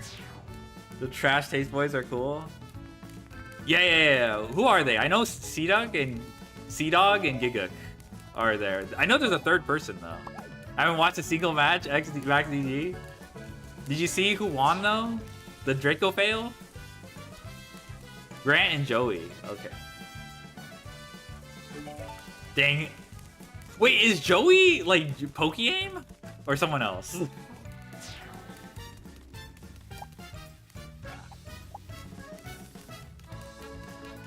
Draco Tail branded. Okay, my bad. The Anime Man, that guy. Okay. Okay, those are familiar names. Not to be confused with the anime. Yes, the Anime Men does the Anime Men. Anime Men do the skits. Gigik is Grant and Anime Man is Joey. Got it. Oh, we still have to do a main quest, bruh. We haven't done any MSQ. We're just doing side quests. All right. Joey also owns a Japanese clothing brand Nonsense. There was also that huge drama with the anime. Okay, I did hear about that. But I don't know the details. When I say hear about it, I scrolled past the tweet on scrolled past the tweet and just like that's it. I was like views on it, but there are a few exceptions. Game looks so nice. Yeah. It's cute. I like it. It's definitely got a vibe, you know.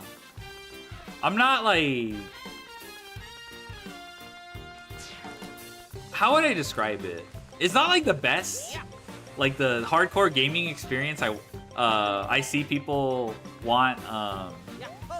But I don't know. I feel like it's just a chill, relaxing game. I could just like. It's very challenging though. I spent like 3 hours trying to fight this one boss, even though I was underprepared. Did that guy just get hit? Oh no, it just did the... There's one guy who literally says he's never watched anime. It's funny. I love those people. That's awesome. Our industry plans? Oh yeah. No! Say it ain't so. They have sponsors, Orm.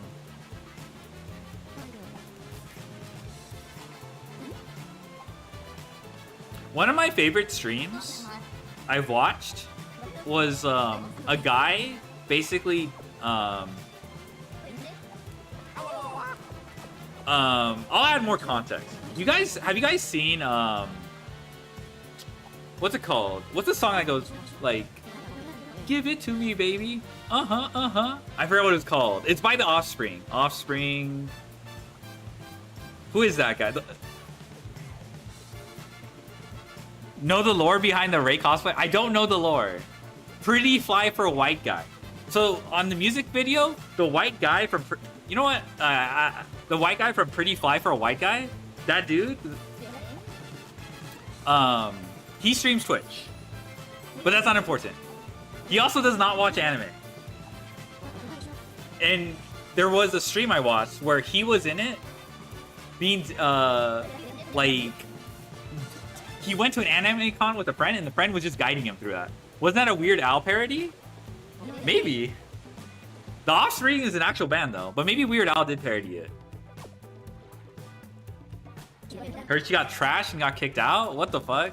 All I saw was the Dymax tweet, okay? The Dymax tweet, or it's like, can someone please tell me Please tell me what happened. There is a story at YCS Anaheim that I had. No one talked about it because, I don't know, I don't think it was like that big. Something about her being drunk. Oh, that's not good. That's not good. That is definitely misconduct. Yeah, you don't. Yeah, I don't think you should be doing that, showing up to a venue. She got drunk and was leaving after the 5th round, where she runs into a cop. I see. Orm. Oh, food is ready? Okay. If now that food is ready, that means I will have to. I can fix her. Orm. It's a shame. It's a shame. All right, I'm gonna have to send you guys out then. Maybe I'll stream more of this. We're almost done with the game. But this has been chill. All right, it's time to eat though. We be eating. All right. I got a raid message for you guys. YCS. Arm Pittsburgh raid.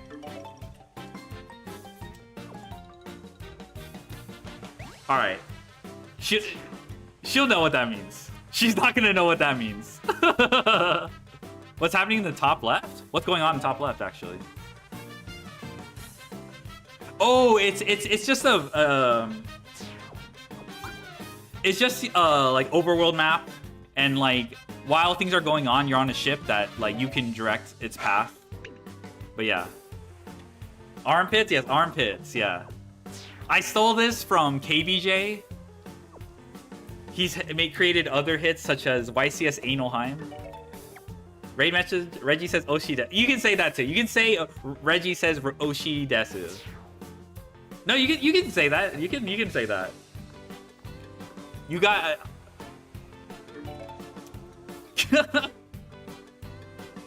That's too good. Yeah, KBJ wins. Anal.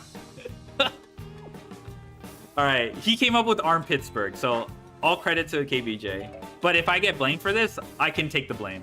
KBJ can escape. But yeah, I think I'll chill. I think I'm gonna eat. Yep, nom nom nom nom nom. Thank you for showing up. I'll probably stream more of this actually. Then we'll go back to Master Duel. Bye bye. Plus.